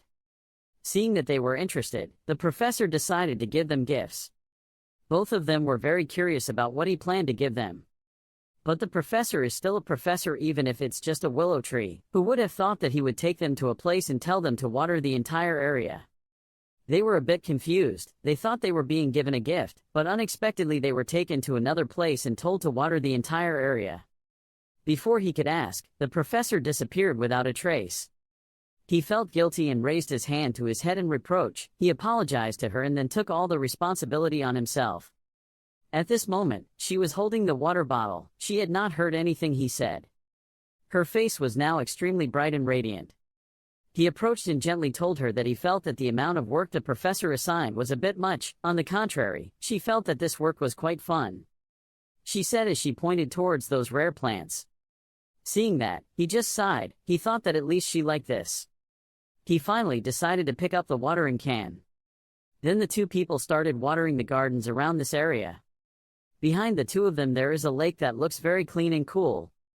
At this time, sunlight was shining on the lake's surface, causing air bubbles to appear on the surface of the lake. A few hours later, it seemed like they had finished their assigned work. Both of them stood up straight and warmed up their muscles. She felt like her work was done, and he agreed with her. He stood breathing rapidly but still felt sorry for her and kept apologizing in his heart. She happily wiped the sweat from her forehead and told him that she felt happy about this job. Now he felt no guilt towards her anymore, because she didn't seem to be uncomfortable at all. Having said that, the two of them put on their coats and decided to go home. The lake's surface is quiet right now. The silhouette of two people chatting happily appeared. Suddenly there was a voice. "I was always observing you, young man. This made you a little confused." She was also startled by that voice. The two began to assume a defensive posture, and he shouted loudly to ask who the other person was. Suddenly something appeared before his eyes that made him stunned. From below the surface of the water, a drop of water floating in the air appeared. Both Li Han and Yoner stood motionless looking at that huge thing, not sure if it was an enemy or a friend. It introduced itself. Its name was Parasi, the spirit of this pond. They were surprised because they did not expect to meet a spirit who thought he was a disciple of that willow tree. They looked at each other and silently affirmed that it was definitely not dangerous to them. He was a bit surprised because he knew that professor. He also said that he had signed a contract and he was taking care of this garden. It seemed very satisfying to see young people like them taking care of the trees. He now thought that Professor Willow brought them here to work because he wanted to leave a good impression on this spirit. He happily wanted to support him because he helped him take care of this garden. He now felt a bit guilty because he was upset with the professor in the beginning. At this time, it said, it could give him the advice that he was wondering about. He was a bit surprised to hear it say that. He also honestly asked for advice on how to make friends with other spirits, because they all ran away when they saw him. It seemed a bit surprised by this question. It thought it knew what the reason was for him, because he was carrying a wood spirit with him. He explained that an oak tree had been given to him, and it seemed like he understood. It reassured him, then said that the wood spirit in the tree was also afraid of him, but it said that his nature was very good. He held that thing in his hand and was a bit confused because he didn't think it was afraid of him. She now seemed a bit worried and asked Parasi about how to let Li Han form a contract with the spirit. It calmly said that low-level spirits would run away as soon as they saw him. It continued to give advice, telling him to find a fierce and violent spirit that would suit him. He bowed his head and thanked it. Then suddenly it said things that only happened with a very low probability at this time. He felt that the advice the spirit gave was a bit unreliable. She now thought that everyone had finished talking. She boldly asked Parasi if he could make a contract with Li Han. It seemed like she really cared about him. Before her actions, he was a bit surprised. That spirit was also a bit surprised by her words. He was a little worried and told her there was no need to do that, but she seemed very determined, because opportunities were hard to find. He still tried to reassure her, but before he could finish speaking, he suddenly stopped, not knowing how to continue. Because inside he is now very embarrassed by her behavior at that time. He thought she was quite similar to the kind of kindergarten teacher who was pairing him with other friends. He spoke calmly, afraid it wouldn't work.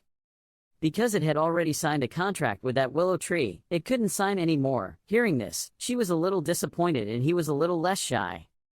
Suddenly it put its hand into the pond and said with an amused expression, "If you don't want to leave empty-handed." It continued, "Let me introduce the spirit I know." Parasi thought that the character of the spirit he introduced was a bit strange, but in the end, it was still better than nothing. It told him that when he met that spirit, if he said he knew him, it would seem that the spirit would listen to what he had to say. As he spoke, he thought about that scenario and hoped that this meeting would be beneficial for him. Water drops began to rise. A large drop of water appeared above, and the two looked like they were about to crystallize together to form a block of water.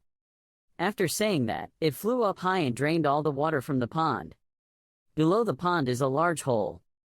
There is a cave below, it said. If you go in here you will meet that spirit. He didn't expect there to be a secret passage down here. The two of them jumped down and decided to go inside. Before leaving, they didn't forget to say thank you. He was about to go inside, but suddenly he wanted two people to give him a hand.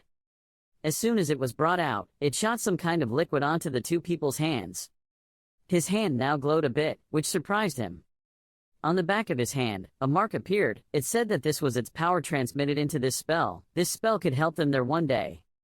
Before leaving, they thanked me again. It smiled happily. Nothing. When the two entered, it did not forget to remind the two of them not to forget their love for trees. As soon as he went inside, he thought that Parasi was a spirit but was more benevolent than the other professors. The stick in his hand emitted light to let them go. At this moment, he seemed a bit nervous when he came down here. She suddenly spoke up. She thought that the spirit living in this pond did not know what would happen. He thought that perhaps it was still a water spirit, and she guessed that it would live in a river or lake. Yoner seemed to wish it was a river spirit because they are very wise. Hearing her say that, Li-han had more hope of leaving this place. He thought that he would be able to gain wisdom thanks to them while at this academy. When he got there, he opened the lid and climbed up. As soon as he stepped up, he was stunned as if something shocked him. Li-han shouted loudly, "Here!" His scream made her ask in surprise. Then, Yoner also climbed up after him, and was also shocked by this scene. She suddenly screamed loudly. In front of them was the disciplinary room, which looked extremely dark and flimsy. He looked at the scene before him and made a firm assertion that he was completely not a river spirit. Yoner was a little panicked because this was the place where Li-han had been locked up. He walked inside. He checked the doors one by one and confirmed they were safe. He assumed this place was currently unused. Yoner seemed to feel more secure and decided to leave this place, while he seemed a bit doubtful. Li-han looked around but still couldn't see the exit even though there were many doors. It feels like all paths are blocked. Yoner started to feel scared of places like this. Calmly reassure her, because here he seems to have roughly grasped the surrounding structure. Remembering the time he had experienced before, Li-han led Yoner to a magical passage, where he had been before. Looking around, he felt that this place was different from before because there were no surveillance devices. He feels like he's at the end of his rope. Li-han took out his stick and decided to use magic power to create a path. He told her to stand behind him for safety.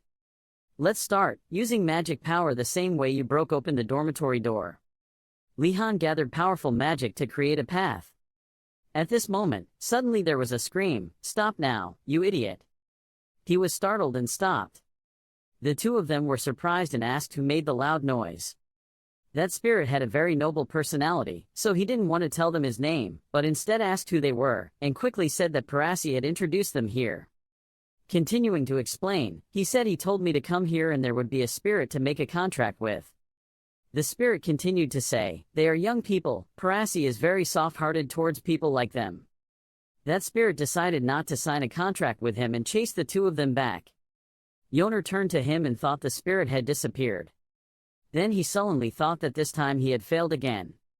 She thought that this elf was also afraid of him, but suddenly a shrill scream rang out, "What did you say?" It reappeared to confirm that it was not afraid of him. The two of them felt relieved that it was still here.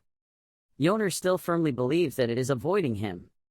Yoner continued to say that Parasi said that the spirits that met him were scared. He stood to the side feeling a bit shy and said, "That person did not say that." But in the end, he still wanted to know why that spirit rejected him. They continued, constantly asking why this spirit was avoiding him. He said hesitantly, the reason he avoided them was because he hated meaningless battles. Both of them looked at each other without saying anything. The two of them also agreed with what he said, but he was not like that. The real reason the spirit avoided you was because it had been tricked by a contract before. Because, the principal, he refused to form a contract with someone because of his great pride. But after fighting for a week, he made a contract because the principal told him to only do simple things. And the simple task it was assigned was to supervise students in the disciplinary room. But to think that the academy's students escaped so much that they fled here to avoid it.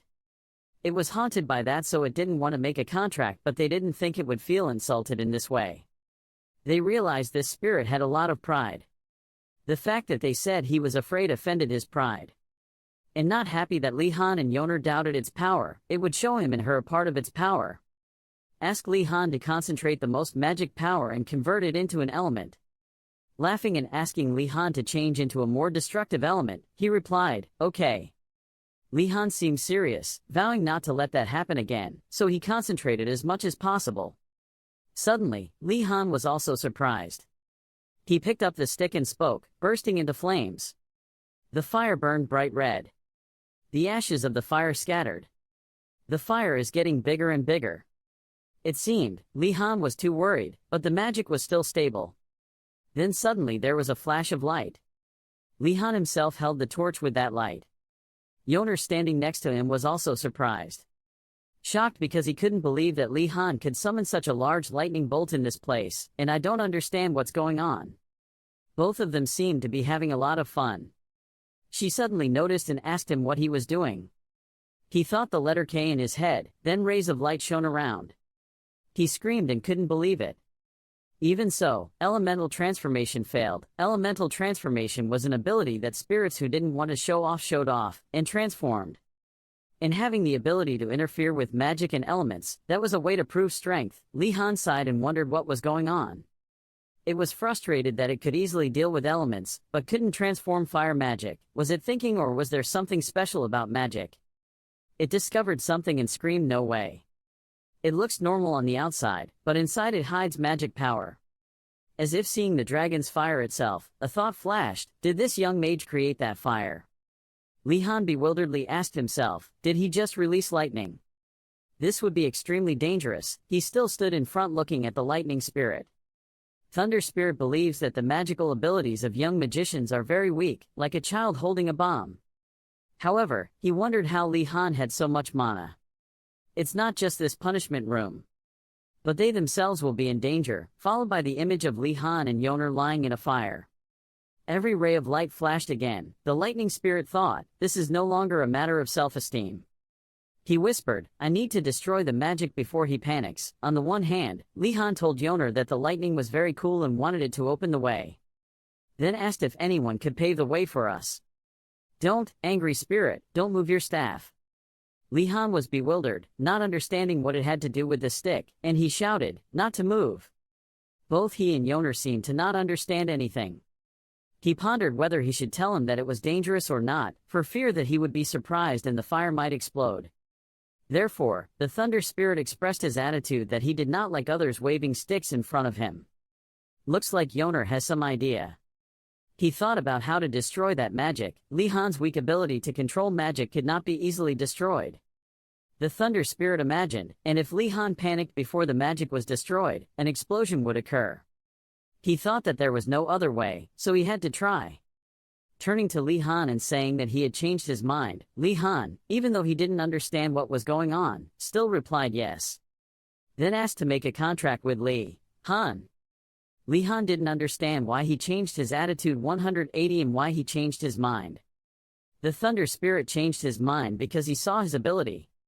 Knowing that Li Han's mana is so great that other magicians can hardly match it. Urged Li Han to hurry up and make a contract. You never know when that fire will flare up. Yoner looked suspiciously and didn't know what he would do. Li Han only focused on thinking, it would be a special spirit because Farakas had suggested it. Li Han wondered again that his mind was a bit suspicious, pulled the spirit that wanted to make a contract with Li Han and urged him to hurry up. Then he sighed. After all, he wasn't in a position to be picky, so he decided to make a contract. He happily thought that Li Han made the right decision. The contract begins, open your soul and accept me. Li Han continued and acknowledged him as his partner. And you have the right to summon me, so remember this well. However, he did not forget to warn Li Han that he was neither his servant nor his master. Li Han seemed to know something. It turned out its identity was. He closed his eyes and thought. A lightning scar appeared on his forehead. Li Han still stood still. Loi Chim, a sentence rang out, waking him up. He thought it was dragging, so this was probably the reason why his mind was unstable. The Thunder Spirit had made a contract with him, so he sensed the doubts in his mind and warned Li Han not to go too far. Yoner walked over. You've made the contract, Li Han. Congratulations. Li Han replied, thank you. Interrupting the conversation, saying it wasn't important, showed true power. After saying that, he took the wooden stick. Li Han thought, it went into my arm. So far, it feels so good. Thunder Spirited, I will help you control it, and shout and ask you to release that fire quickly, right now. You still don't understand anything here. The fire began to go out. Li Han thought to himself, it seemed like he was in a hurry. You, the Thunder Spirit's voice once again turned his attention. There you are, don't you know how dangerous what just happened? The angry spirit shouted loudly, and questioned why he used such terrible mana. With that much mana, this whole room will soon be burned to ashes. The lightning spirit continued speaking. Li Han held a magical wooden staff in his hand, because he himself didn't know what was going on, but it seemed very dangerous. His face was gloomy, thinking that his current fire magic was beyond his ability. The lightning spirit said he was a powerful but young magician.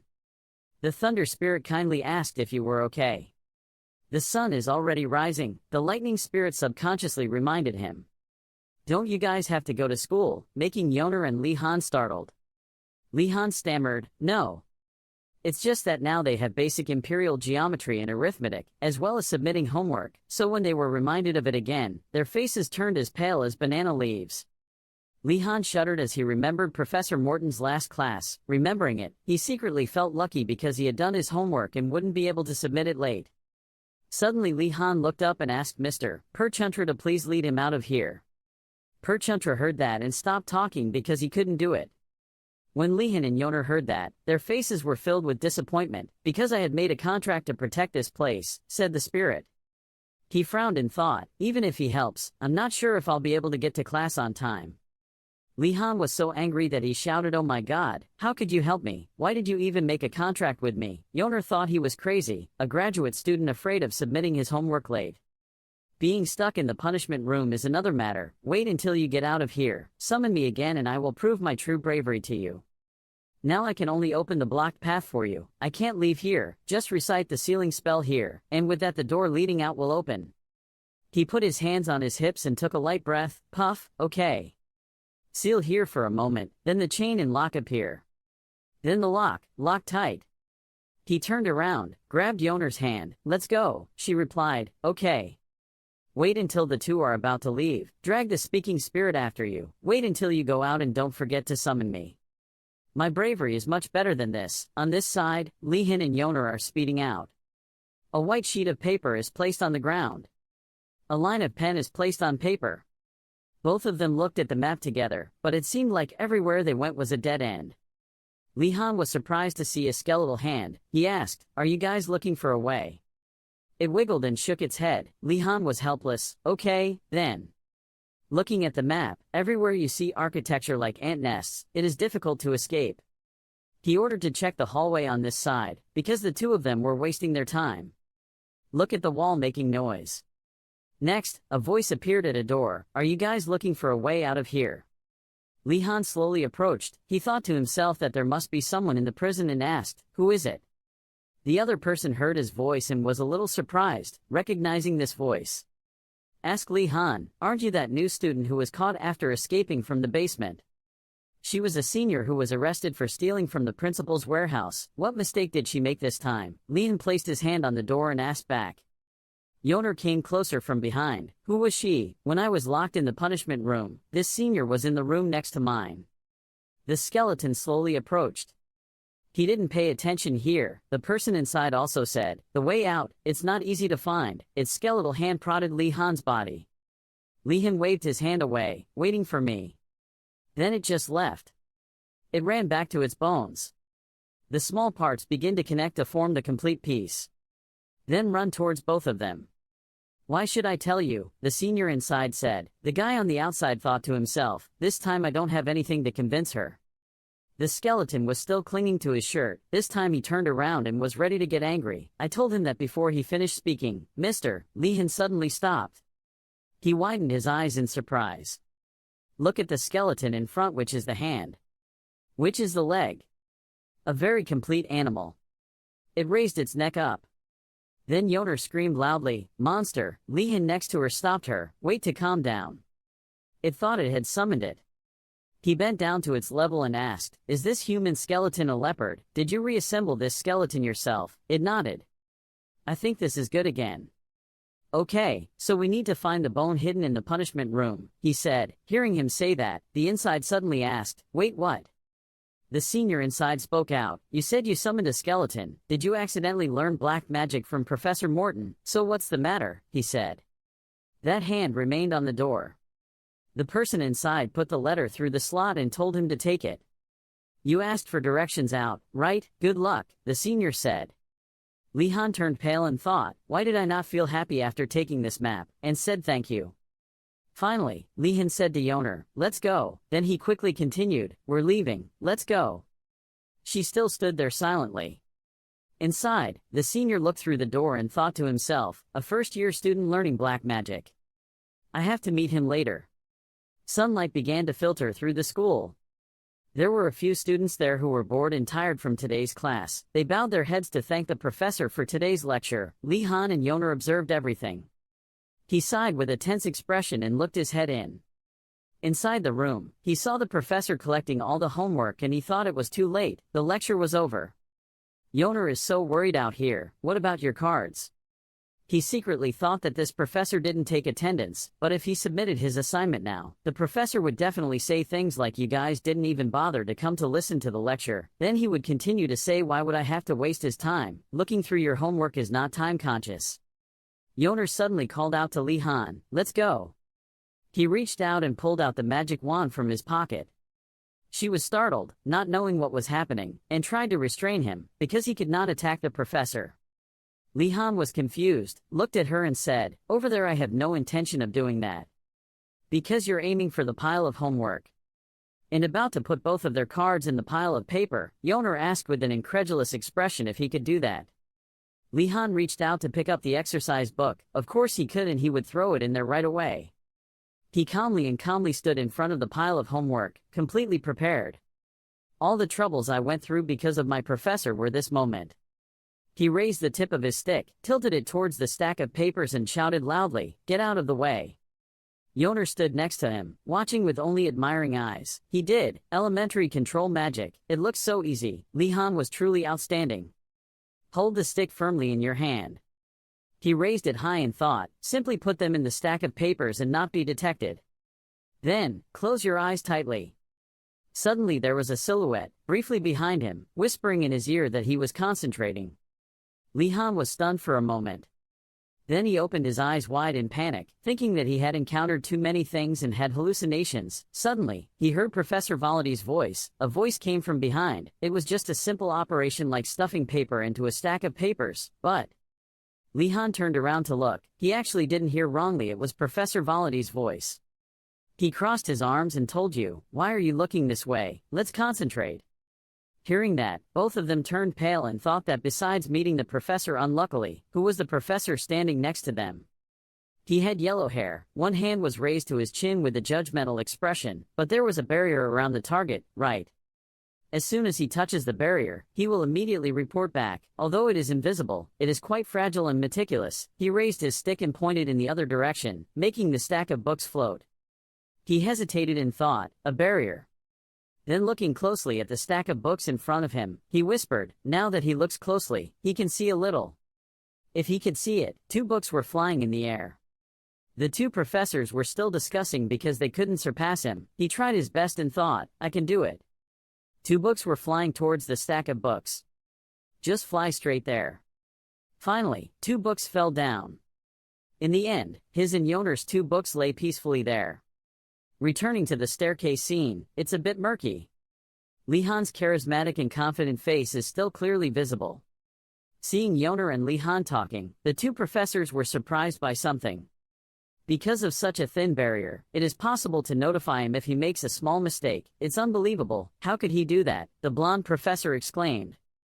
Professor Volati immediately replied that it was only because he had learned the lesson, but he still politely thanked him. The blonde professor came up to talk to him, and acknowledged that he was too good to be just under his school and that his name was Wodanas. He also introduced himself as Professor Kermanchu, who teaches magic. His specialty is magic barriers. And he offered to shake hands, but he advised against shaking hands because of race. "You think I'm under illusion magic, but I have to maintain my image. And surely you will meet him in the lecture, and teach you interesting things about illusions." Professor Volati on this side was thoughtful. Because he thought illusions were useless, magicians, once they reached a certain level, would not be fooled. Lee Han was surprised that the professor had just spit on someone else's strengths in front of them. The atmosphere was definitely gloomy. Kermichu did not forget to ask more. Why just now he wanted to try to insert paper into the stack of papers through the barrier. He was surprised why the professor did not pay attention. He must have gotten used to it. Lee Han scratched his head in embarrassment because they submitted their homework late. Professor Kermi asked, "Did you do that just for a small assignment?" And laughed at him, because he was truly a magician who worked hard. If it were me, he wouldn't have bothered to do the assigned work in the first place. He wondered, why is that? Because of Professor Alphen Knighton, a voice spoke up. Professor Volody continued, being a high-ranking manager for the Empire, better at abusing power than magic. Kermi told him that in order to expand, he cut research fees in half, and so did Professor Vodali. The cautious sentence means that the professor used to be a manager. Then you need to maintain your image first, this person's face, Li Han thought to himself. And Kermi advised him to be careful, otherwise he would become an imperial official. Professor Volody, he seriously told Kermi that's enough joking, there's no way Li Han would choose a lowly path that doesn't involve magic. Seeing the two professors talking, I could only stand still and watch. He looked in the mirror and told himself he should just hide. Because your dream is to be a manager for the Empire. One beautiful morning, staying at the tall tower, Yoner breathed heavily because he was finally back. And suggested calling everyone down to share. What a coincidence, he said after seeing everyone gathering over there. Li Han quickly asked, everyone did it yesterday, but before he could finish the sentence, his friend Ashan Dalkard suddenly turned around and asked if he was home. She grabbed his shoulder tightly, because there was a big problem and she needed your help. Durgu and Gainando were taken away, she shouted loudly. Hearing Ashan Dalkard scream, the group of students rushed over like the wind. Wardanas looked at the scene for a moment to grasp the situation. Ashan Dalkard recounted the incident when they finished class and returned. A monster was summoned and attacked the group. Most of them were able to escape, but Gai Nandu tripped and fell. After that unlucky stumble, the monster took the opportunity to use its plant tendrils to wrap around Gai Nandu's legs, causing him to be controlled and unable to run away. Wardanas clearly understood the situation. So why was Durgu also arrested? Wardanas asked. It was because he tried to save Gai Nandu. The answer couldn't have made Wardanas more disappointed. Durgu, you're really unlucky. All the students were confused by the situation of their two friends being taken away by monsters. They discussed asking each other for help from the professor because they were near the main building. Ashan Dalkard was on the side listening. See. The monk students have arrived, everyone is looking forward to it. It seems like they have just tried to seek a favor from the professors. How is it? Will he go save Durgu? Responding to the students' expectations was a disappointed face from the tower student. The teacher said, solve it yourself. As soon as the sentence ended, both friends were in despair as if they had just fallen into the abyss. The students were confused and speechless. Everyone was worried about Gai Nandu and Durgu. They were trying to figure out how to solve this problem. In contrast to the troubled faces of their friends, Wardanas sighed. I immediately knew something like this would happen. Well, maybe you're no stranger to these troubles. But because the male lead's aura never fades, Wardanas becomes the enlightener for his friends. He suddenly flashes an idea. I guess that's the mark left by the monster, Wardanas thought to himself when he found a clue nearby, a groove scratching deep into the ground, creating a long, winding trail.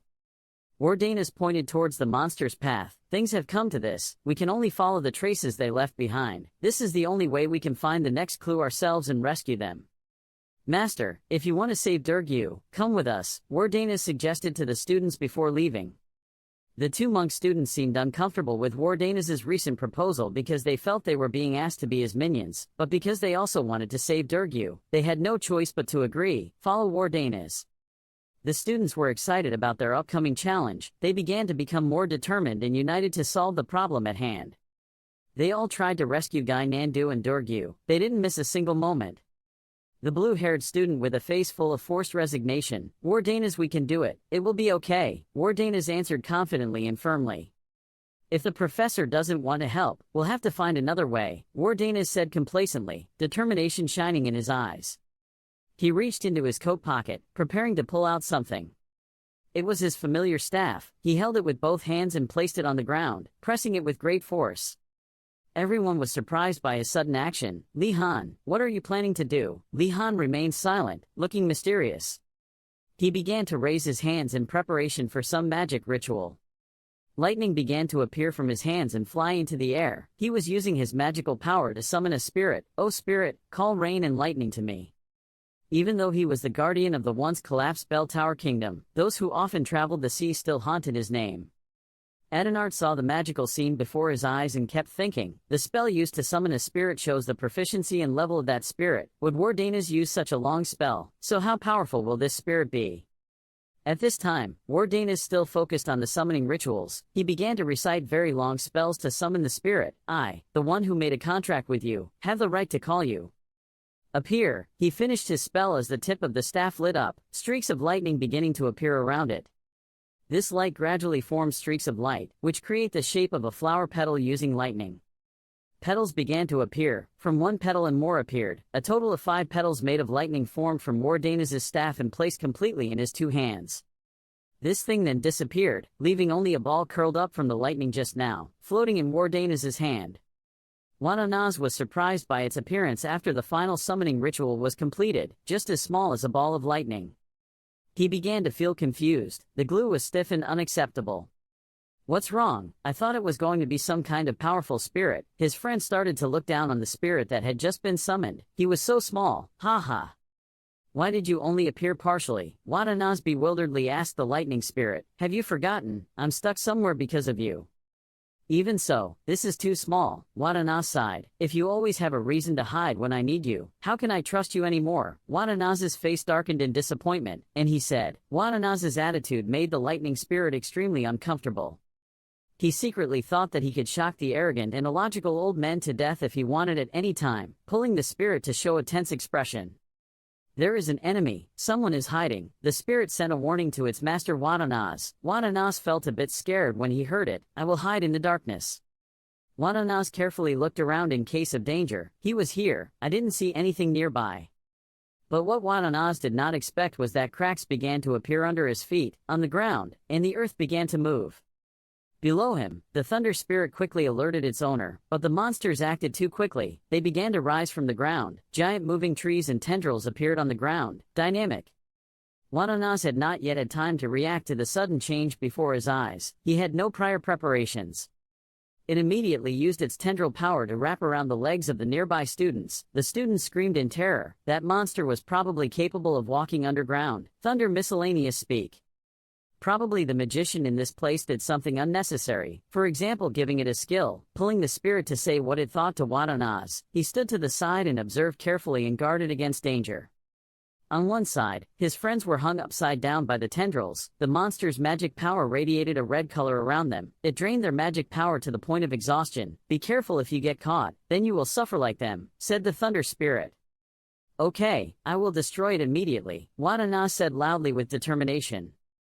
As soon as he finished speaking, the thunder spirit right next to him questioned harshly, you are not allowed to use fire magic. Watanaz was shouted at by him. Lightning spirit stopped him because if anything happened he could burn the other students to death, but he ventured to ask the spirit if he would take action. The thunder spirit replied falteringly, with my current situation, it was a bit difficult. The thunder spirit showed a weak appearance because of her small figure. Watanaz heard this and sighed helplessly. But there was still a way. It seemed he had just found some insight. Its finger-shaped lightning flashed. Pointing at Watanaz in front of him, I will teach you a magic. You need that. Watanaz was also a bit surprised by this proposal. He was stunned for a moment. What, isn't it more dangerous than the magic I just learned? He asked Loy. He embarrassedly shouted at him, stop talking. I want you to imagine thunder the same way you did with the other elements. Lay's first words made Watanaz a little nervous. He sighed. However, this time it's a little different in that you will imagine it falling from the sky. Watanaz was bewildered after hearing it. The magic circles overlapped layer by layer and shone brightly at their center. To use magic, magic power needed to be concentrated at one point. However, the image of thunder was the complete opposite. Because lightning does not stay in one place, it splits into many rays after striking, so it is very suitable for the current situation. After the lightning strikes the ground and spreads to a large area, it will eliminate the target, underground. Contrary to magic, if the lightning splits in many directions, the worst situation can happen. Watanaz is a bit worried about using this magic. It's really dangerous. It's difficult to keep the lightning from separating like that, so I'll help you. The two thought thoughtfully with determination to save everyone. The staff began to emit light around it, which was the magical blue color of Watanaz. Next is the scene where he concentrates on following the chimpanzee's instructions, using his hand and staff combined with his imagination, pulling the spirit to stand behind him and look at him. In just a moment, lightning appeared. This was probably the magic that the lightning spirit had mentioned before. We did it, right? Watanaz was surprised by the result. Seeing that, the spirit couldn't help but be surprised. You did it. How did you do it? It wasn't that difficult, Watanaz replied. It turned out he had imagined the image of 2 batteries while doing it. Watanaz used his palm to control the lightning that had just been summoned. It seemed he was very talented in controlling it. Lightning gradually crept into each of Watanaz's fingers, focusing on the spell I am about to tell you. Although the spirit's magic is brutal and constantly changing, even a rookie mage can use it with Furkuntra's help. Watanaz was surrounded by glowing lightning, Furkuntra's low-level lightning magic. He was teaching Lihan the second circle magic. Thunder Spirit judged that the monster was in an unstable state due to many experiments. Thanks to that, it absorbed electricity very well, so this magic would be even more effective. Hearing that, Watanaz became more confident in performing this magic. I understand, I will perform it immediately. He held his staff towards the sky. Around the staff the first streaks of thunder began to appear curling around it. Yes, bring what he imagined into reality. The Thunder Spirit cheered him on. Right away, he immediately used his bravery to read out Furkuntra's spell, cast, and thunder. While the magical ritual was being performed, the Thunder Spirit felt something was wrong and paused for a moment. Perhaps something wrong was about to happen. In his hand was a glowing staff with many lightning swirls around it, waiting for too much magic concentrated in one place. Watanaz still ignored Thunder Spirit's words in his ears and continued to perform magic. This boy did not understand what he was doing. Thunder Spirit questioned him. The magic he created on the tip of his staff began to move and fly into the air. Where are the professors coming from right now? Is it this direction? The professor asked. Yes, before their eyes was a terrible scene, a huge monster rising from the ground with strange tendrils. Professor Garcia Kim saw the chaotic scene before them. They panicked and didn't understand what was going on. Oh my god, it has captured so many students. They stood from the ground looking up. All the students were wrapped around them by tendrils and drained of their magic power. The professor said, I will save them right away. Garcia Kim began to research the power enough to defeat that monster. She held her staff and prepared to perform magic to eliminate them. Before she could do it, she discovered something unusual. A glance up surprised her because she had just seen a streak of light in the sky. It was an extremely large thunderbolt with widespread power, lighting up the entire sky. This giant thunder thing began to gradually move towards the ground and created a huge shock. The light shone as bright as the sun. Clusters of monster trees growing from the ground were burned. All of them had to suffer the devastating force of lightning. This amount of magic power was so great that it surprised the witnesses. They stood to one side and were also blinded by the light. Garcia Kim was confused by the unbelievable power just now. What a terrible amount of magic power. She squinted her eyes at it. Each of the tentacles of the underground monster was burned by low-level lightning magic. They shriveled like dry tree branches and gradually withered and then slowly fell to the ground. Who could? The professor wondered. Before the professor's surprised eyes, the kidnapped students gradually fell from the top of the monster's tendrils. She quickly took out her staff and immediately used magic to save her students. The first rays of light came from Garcia Kim's cane. They were blue and gradually moved towards the students. The students who were falling at a sudden speed suddenly slowed down, which was because the rings of blue light surrounding them kept them weightless in the air. They began to slowly move down to the ground and landed safely. Was everyone okay? Were they injured anywhere? Professor Garcia Kim asked the students. Oh my god, Garcia Kim was surprised by the scene before her eyes. It was a monk student. He was affected by low-level lightning magic, so his whole body was blackened. His face and limbs were shaking. The expression on his face showed fear and horror. On the other side was the sight of Watanaz and the monsters. After being completely eliminated, burning like a pile of ash, it was burned, Watanaz said with satisfaction. Am I doing it right? I have a feeling you're not very focused. Watanaz asked the spirit. This is not my fault but your fault, the spirit answered angrily. I was wondering whose magic power it was, and as expected, it was Lihan. While Lihan heard the professor's words, he glanced over. Professor Garcia. They faced each other and exchanged surprised looks. Lihan saw the professor approaching and asked, How are the arrested students? I'm also worried about the children, but there's no need to worry, the professor replied. Lihan heard a sigh of relief. He thought he had successfully overcome this problem. Immediately after, the professor smiled kindly and said, They were just a little numb from the electric shock. As soon as he finished listening, his expression couldn't have been more awkward. His face was so bewildered that he didn't know what to say. The atmosphere was as quiet as Lihan's embarrassed silence. Here, let me heal you guys, the professor said as he held out his magic stick and performed actions that caused blue streaks of light to appear around the stick. Lihan looked at the actions in bewilderment. Looking at the professor's reaction, it seemed nothing serious. Lihan calmly reassured himself. Furthermore, I didn't know that Professor Garcia could use healing magic, Li Han thought to himself. Usually professors don't know anything outside of their major. Blue streaks of light began to run around the professor's body like a ribbon, each feather falling to the ground as the students began to recover. They lifted each arm and leg and sat up with difficulty. We are alive, thank you Professor Garcia. Don't thank me, thank Li Han. Professor looked at Li Han with gratitude and admiration. He was the one who defeated the monster to save you guys. When they learned that the person who saved him was Li Han and not the professor, they were a bit surprised. Only then did they turn around immediately, because they had just received a rather painful electric shock from Li Han. Maybe they were very bitter this time. Li Han stood there looking at them and thought to himself, being electrocuted is an even worse injury than having magic power sucked out, so I understand why they are angry. Maybe Li Han hasn't been cool for long before his image as a male lead has already begun, turned off.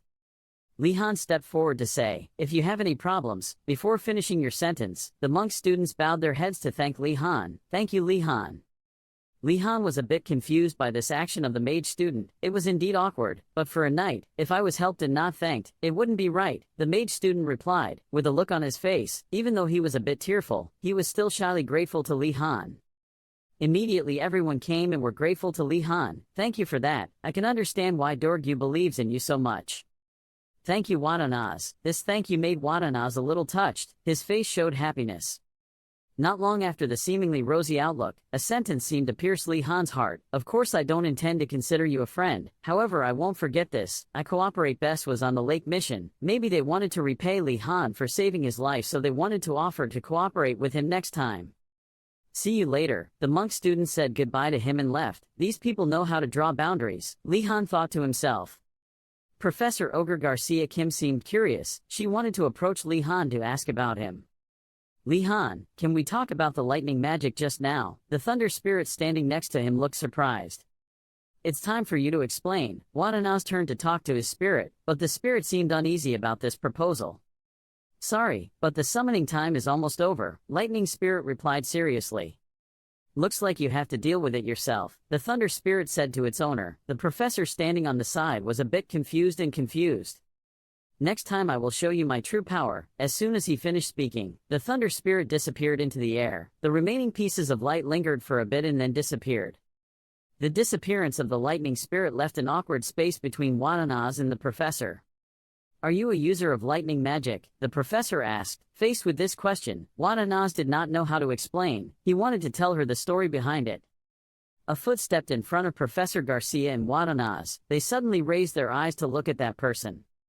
In his hand he held a fragment from the underground tendril monster, but it was burned and paralyzed by Watanaz's lightning. It turned out that it was Professor Volody. Perhaps he was standing behind witnessing everything. Interesting, the professor said absent-mindedly. Watanaz saw the teacher. He looked trembling, scared and a bit awkward. A worried look appeared on his stiff face. Wait, Professor Volody, why are you asking about lightning magic? Professor Garcia Kim asked harshly. With one hand she stood up to protect Mr. Watanaz. It is necessary for his teaching, the professor replied. She suddenly turned around and asked, What, Li Han, does that mean I'm joining his class? Yes, that was the answer that Professor Garcia Kim received for her question. She gasped. Her eyes turned into an O. Her mouth turned into an A. She stiffened and turned to stone. I respect every professor in this place to a certain extent, but Professor Volody's classes have gone beyond the limit, Garcia Kim thought worriedly. She thought they were too harsh for students to catch up with Professor Volody's lectures. The image of him in her imagination with his eyes burning like a fire seemed like a monster about to devour him, live all the students with his lesson plan. She looked at Watanaz with a worried look, and moreover, Li Han, a new recruit, was in his class. Li Han doesn't look like a veteran student, he really looks like a scholar who can face any danger. Feeling that Professor Gracia had some misunderstandings about him, Professor Vagrek stepped forward to ensure that Li Han could completely keep up with the teaching progress, which surprised teacher Gracia a bit. Professor Vagrek then talked more about Li Han's knowledge of magic, which helped him easily understand what the professor was teaching. Even last time, Li Han relied on himself to learn how to create a water shield. Indeed, Professor Vagrek was extremely appreciative of Li Han. He did not hesitate to praise Li Han for being so eager to learn that even he had to hold back. Saying this made Professor Gracia spray glue again. She looked at Li Han and silently blamed her fate. Look at the student who is so talented that he glows and is rushing headlong into an impossible class because of that same innate talent. Professor Gracia could only sigh. She couldn't keep Li Han if he could keep up with Professor Vagrek's class. Professor Gracia could only sadly give up on a genius like Li Han. Professor Gracia sadly told Professor Vagrek to take good care of him, but Professor Vagrek, still indifferent as usual, replied that he would not be biased. Anyone. Unable to speak anymore, Professor Gracia's face turned a bit serious and she turned to wish Li Han good luck, looking at the professor as if wishing him safety in death. He also trembled, hoping the professor could say it all clearly. In return for Li Han's professor screams that echoed through the sky, there was only silence. Now he was probably staring and worrying about his fate in the next classes. Somewhere in the school, Guy Nandu and Ashan were holding a shopping basket. The two of them were walking somewhere side by side. Ashan looked at the basket in his hand and silently appreciated Li Han's kindness. One day they will definitely return the favor. Ashan turned around to praise Li Han and Guy Nandu. Li Han always gave them good things, so now they can go there and buy some delicious food for themselves. Talking about delicious food, Guy Nandu was not excited at all. He remembered the last time he visited the black market, there was very little good food there. Ashan could only comfort his friend, telling him a story. A few days ago, a large amount of food was imported from the black market. It seemed they had already traded with the Tiger Tower. Guy Nandu also just hummed, "Yeah, that's it." As soon as they arrived at the gate of the black market, an elf raised his hand to stop them. It seemed like he was in charge of checking those who passed through.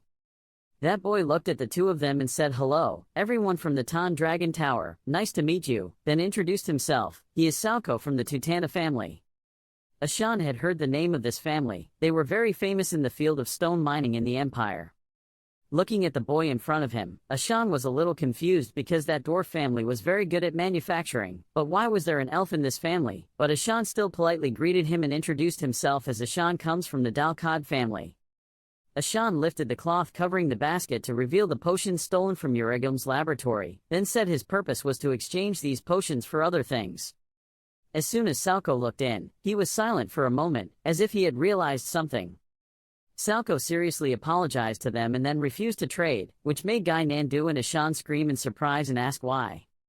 While the two sides were arguing back and forth, Li Han was walking behind him, wondering why his friend was standing in front of the market gate and having a conflict with someone.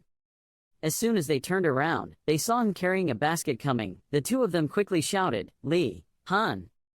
Guy Nandu pointed at Salko and asked Li Han to talk to him because he refused to exchange clothes with them. Li Han went over and asked if it was true. Li Han very calmly asked Salko what the reason behind it was. He simply answered because the law required him to do so. Salko stood there and informed them of the new rule. They could not bring impure items. Li Han stood looking at this serious classmate and immediately understood. This student is probably the leader of the Turtle Tower. Not making things difficult for Salko anymore, Li Han lifted the towel and asked him if he could bring the vegetables harvested from his garden to the black market. Salko observed for a moment and then agreed. Li Han immediately turned around and promised to meet his two friends later. So the two people who were still enthusiastic and couldn't enter the gate just now had to stand and watch their friend enter so smoothly. Ashan couldn't bear it. Seeing classmate Li Han walk further and further away made Ashan believe that this time he could not repay him. Salko looked at Li Han's vegetable basket with some disbelief and asked if he really grew it. "Do people from the Wardanas family also do these things?" Li Han humbly replied, "What does the family have to do with anything? I still divide the food. Eat for the people next to your tower."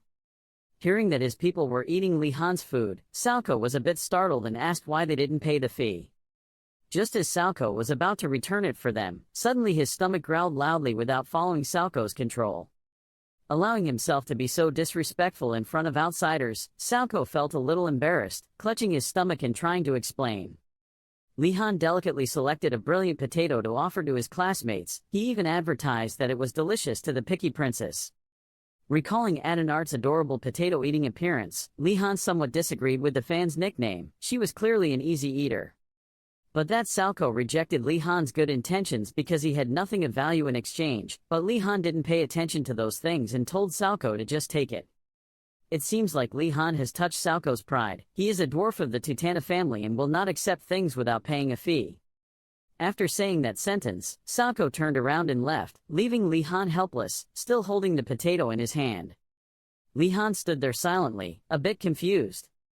Looking at the characteristic long ears swaying because its owner had to run away, Li Han wondered if Salco was an elf. At a market stall, Ratford respectfully greeted Li Han. As soon as they met, Ratford complained to his master about the new rules. Li Han had some questions that he wanted Ratford to tell. He said that the black market was growing due to Salco's leadership. At this point, Ratford sighed again because there was a problem. Previously, two students had a fight with a friend over a lamp that cost 5 loaves of bread. The Green Goblin made a fuss demanding a return because the coffee was fake, but while the seller had made it clear before, it was simply a few students arguing with each other. Ratford added about the current state of the academy. If other towers start a war, the Turtle Tower will face many difficulties. That's why Salco, as the leader, came forward to solve this problem. Salco erected 2 large steelies in front of him to protect the Turtle Tower from the fighting of the other 2 towers. That is the strict rule: if you work, you will eat, otherwise you will have a belt, and it is forbidden to bring stolen goods to exchange. Hearing this made Li Han angrily hit the table. Li Han angrily condemned the corrupt people for affecting other innocent students. Because of them, mixers like Li Han are about to lose their jobs and starve to death. Ratford also nodded in agreement. Then Ratford introduced something new when Li Han was not here. In the distance, there were 2 students intently looking at the pile of cards on Imirg's counter. Imirg simply introduced the rules of the game. There was a hex card in 3, she would turn them all over and then shuffle them again. If they could find them, they would receive twice the bet. Li Han was a bit dumbfounded and wondered if it was okay to bet. Ratford said that even if he didn't like it, the law wouldn't prohibit it. In the blink of an eye, the student trying to bet screamed. He was in pain because he lost the loaf of bread that was his food for 3 days. Imirg seemed sorry and apologized, but he shuffled the cards quite slowly. But actually, Imirg has another card hidden in his hand to cheat. They all saw it. Ratford whispered and advised him not to play with Imirg. Li Han also agreed and praised that unique card-playing technique. While the 2 were discussing, Salco's voice rang out from behind, finally finding him Wadanaz. Li Han turned his head a little curiously. Salco brought 2 more people and hoped Li Han would confirm if these were the 2 people who ate his food without paying. Salco's expression looked a bit serious as he looked at Li Han. Scene change. Li Han said, "Oh, they are the people I cooked stewed tomatoes for before." He walked towards them. "Wait a minute, about that." The white-haired student waved his hand. "Not that I meant to blame him." He nodded slightly. "I'm here to apologize on behalf of my friends for their wrongdoing because living idle is a really thoughtless action. They wanted to repay them for what they had eaten, but their current situation was a bit difficult." Li Han refused. He felt it was evil to take it back from them, especially they weren't even from the Tiger Tower, or my tower. However, the other side cannot ignore this matter. The white-haired student pointed his thumb at himself and aggressively said, "I would return it in the name of my friend." Li Han asked how he planned to do that. He asked Li Han to go around the academy at night. There is useful information for Li Han. The white-haired student offered to meet Li Han tonight. He would tell Li Han everything. Scene change. Li Han walks up to meet him. Li Han followed that student. He looked around and there was no one there except the 2 of them. The other student lacked access to the 3rd floor of the main building on purpose to keep new students like us from knowing. In fact, every time we tried to go to the 3rd floor, the structure of the building changed, but our persistent efforts have borne fruit. There are a total of 5 corridors. I was sure I could see the stairs leading up here. Today they were blocked by the wall again. However, they found the solution. Li Han pondered for a while. This is when the right hour hand and minute hand point to an odd number. When the clouds cannot cover the moon. And for a moment he had to grip the wand tightly with his left hand. Those are the 3 conditions that need to be met to open the hallway of the 3rd floor. A door suddenly opened. Li Han said, as expected of a magic academy, "I wouldn't believe you if I didn't see it with my own eyes. It's amazing that you decoded everything." Li Han asked, "If you told me to come here just to say this?" The other person shook his head. This was just preparation. He wanted to introduce Li Han to someone. Li Han curiously asked who it was. The other person couldn't say yet. Then Li Han will know soon. He was curious, not understanding anything. The student told Wardines. I asked other students about what kind of person Li Han was. Li Han was slightly confused. He asked about him. He thought there was nothing good about the rumors surrounding him. Wait, Li Han thought maybe the person he wanted to introduce him to was. Suddenly, something appeared behind him, startling him. This is, Li Han gasped, a bunch of anti-magic. That's right, this is a trap, the other student pointed straight at him. He shouted deathly wordiness. It turned out that it was just Li Han's imagination. You looked around and things wouldn't turn out like that, right? The other person asked what was going on. Li Han shook his head and asked what the rest of them said about me. The other guy said, I heard you gave food to many other people, and I wanted you to stop doing that. Those who cannot find food or clothes for themselves will not know how precious they are. Li Han sighed softly. He was right. The friend asked Li Han if he agreed. Li Han replied that there was nothing wrong with that. Li Han closed his eyes and said that those who do not work do not know the value of labor, especially professors. My friend was a bit surprised. He clenched his fist. Maybe I misunderstood him. Please forgive me. He put his finger to his nose and took a breath, then said that some people from the Tiger Tower said he was a heartless, cruel and brutal magician. I found those rumors to be true and false. Li Han thanked him for thinking they were fake. Li Han thought he didn't know what was going on, but he believes that he can fight to the end and confirm that the rumors are false. The two of them were standing in front of an extremely large stone statue. The statue depicts a person with long hair and eyes closed. Li Han looked at it for a while. It was a bit broken, but it was still a beautiful stone statue. He felt somewhat familiar. The friend next to him called his name. He asked if he saw how it cracked here. Last time he restored it, and after seeing it, he couldn't let it keep falling apart like that. Li Han wondered why it broke again. He was using a hammer to hit the statue again. It continued to crack even after I repaired it. The classmate picked up the hammer and banged it. The ground rumbled. A secret door opens here. Li Han was pushed inside alone. He swallowed his saliva and went inside. It was dark inside, so he walked slowly. He told Tutantha, I believe in you. Tutantha nodded with relief. You can just believe in me. Li Han took a deep breath. The steps gradually became faster. A bloodshot eye glowed. A new student has arrived again. Huh. Before Li Han's eyes is a monster with one body but consisting of 4 different animals. Li Han was curious what this was. The statue echoed, pleased to meet you, I am the statue of a forgotten monster. Student who came here to repair the statue, do you dare to swear not to tell anyone around you about me? The statue questioned him. Li Han vowed not to say anything. He asked him what he was doing here. The monster statue wagged its tail. It was just killing time. The room it was guarding was sealed 187 years ago. He ventured to ask why I was not allowed to tell others about him. Because the professors might force me to work again, the statue told him. Li Han laughed. You're really wise. You heard that you know how to escape. You possess the wisdom you need. He asked him if he knew the location of a room located in the tower of the main castle. The statue hummed for a while. He said he knew there were 3 of them.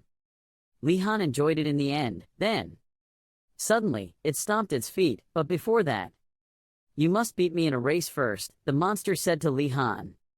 Li Han hesitated for a moment. It gives something. A chessboard appears. They play a game. Li Han sprayed glue and didn't know what to say.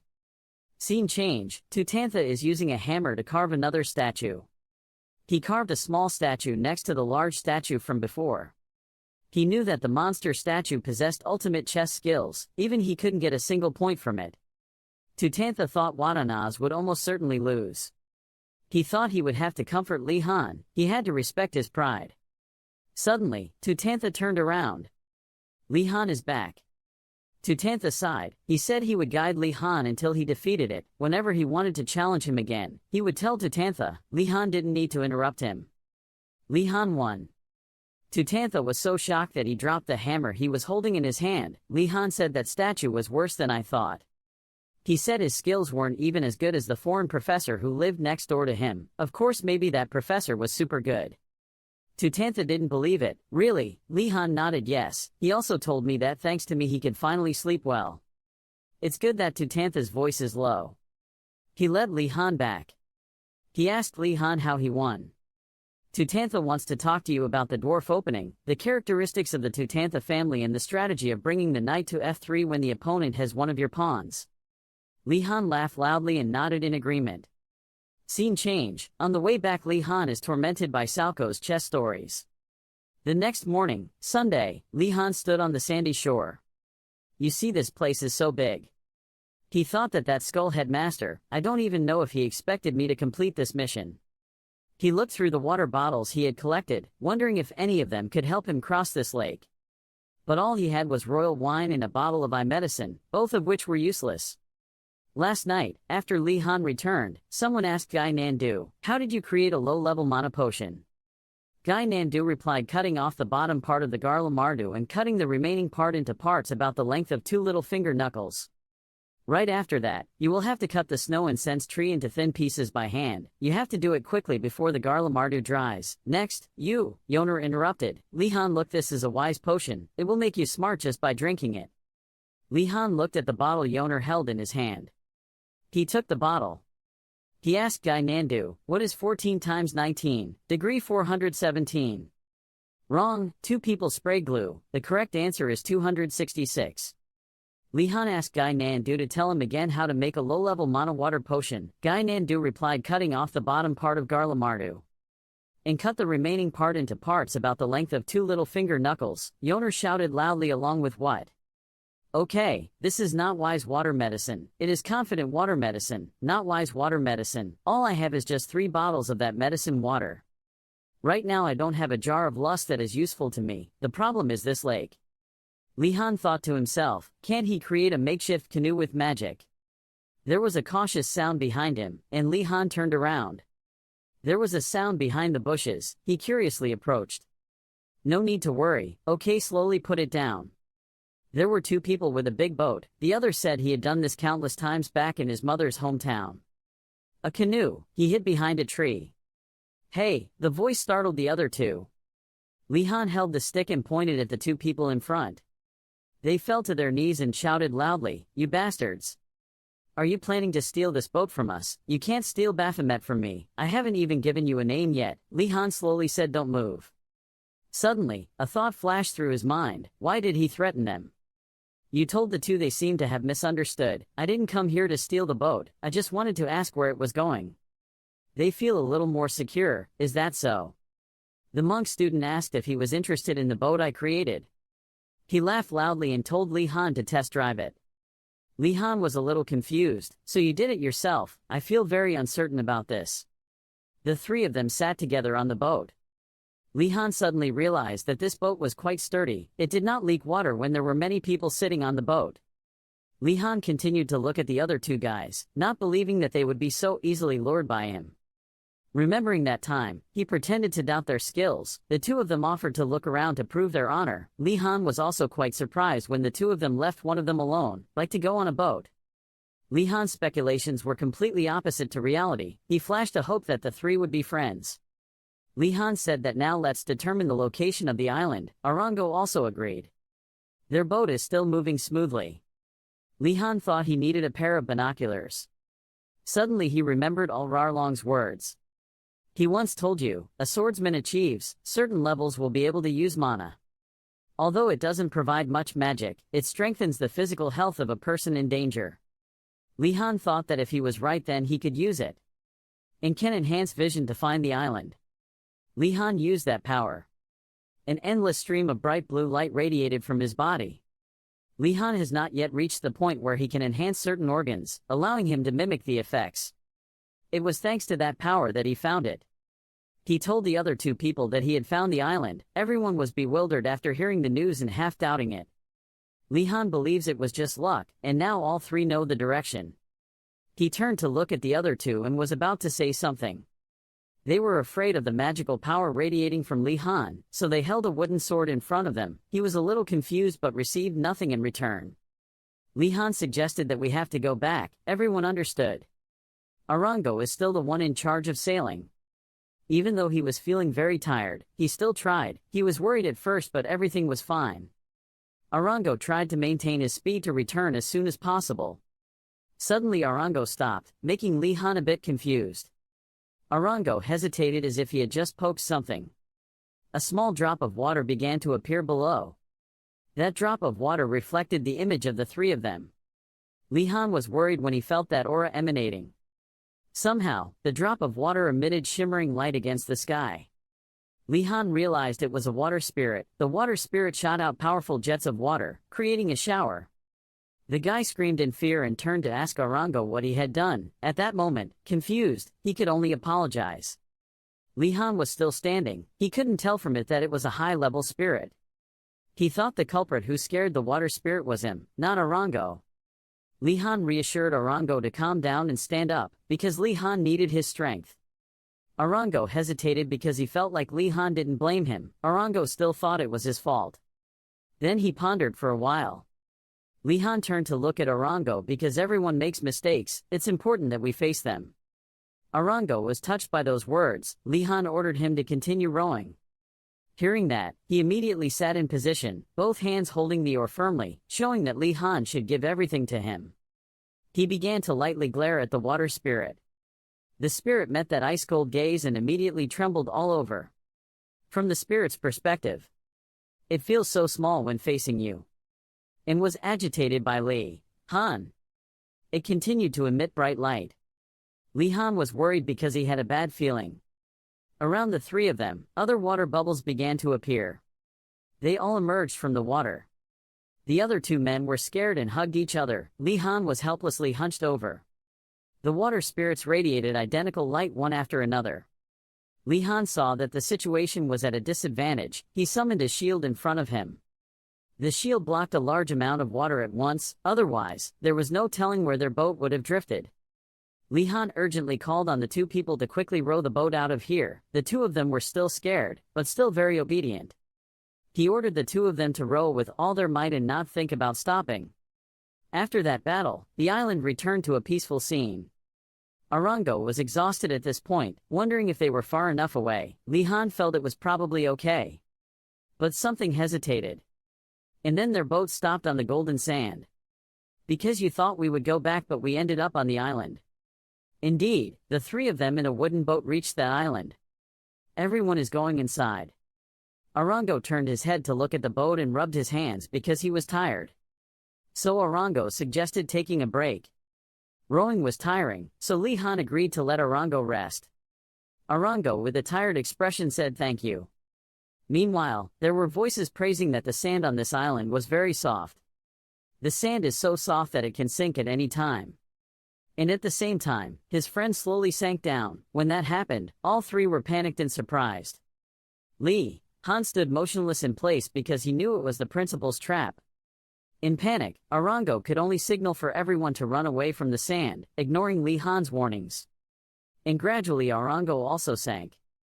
Each call for help was raised. Li Han, with a very calm expression, took out a gray ball, and thought that both of them were slow to react. He held it and let it fly straight into the air. And then found that the primary control could not be turned on. At that time, Li Han's hand held it tightly and also hoped to do some tricks. You will move the ball. Pieces of iron were cut horizontally and flew out. He walked rhythmically on the sand as if nothing had happened. The person flying up held the ball firmly in his hand. Li Han realized that he wanted to turn the ball around and use it to get out of the current situation. Meanwhile, the others were almost completely submerged in quicksand, so he could no longer freely use the ball. Li Han's whole body fell directly onto the large rock. At that moment, he was annoyed and realized that the boat was gradually lost in the sand, and so were the other two guys. The boat was also corroded by sand, so it was difficult to use the boat to escape. The next shock Li Han received looked at the shifting sand. From under the sand, something protruded. Slowly a pair of legs formed. He just stood there and witnessed it, but he was still stunned. A monster wearing brown gloves, with a large, muscular body, emerged from the sand, looking very scary. The monster complimented him, but with the unflattering implication that he was good at running away. Li Han thought that monster was undead, and that it was a trap for the principal. He politely bowed his head to greet him. Next, Li Han wondered what he was doing and what task he had come to assign. When he heard it finished, the monster wondered if he wasn't surprised at all, but then he had to stay calm. Knowing the question, even the undead admired him for asking, so it answered. And its main desire is to sink all three people into the sand to test their teammates. The monster even offered to let him inside because everyone was waiting.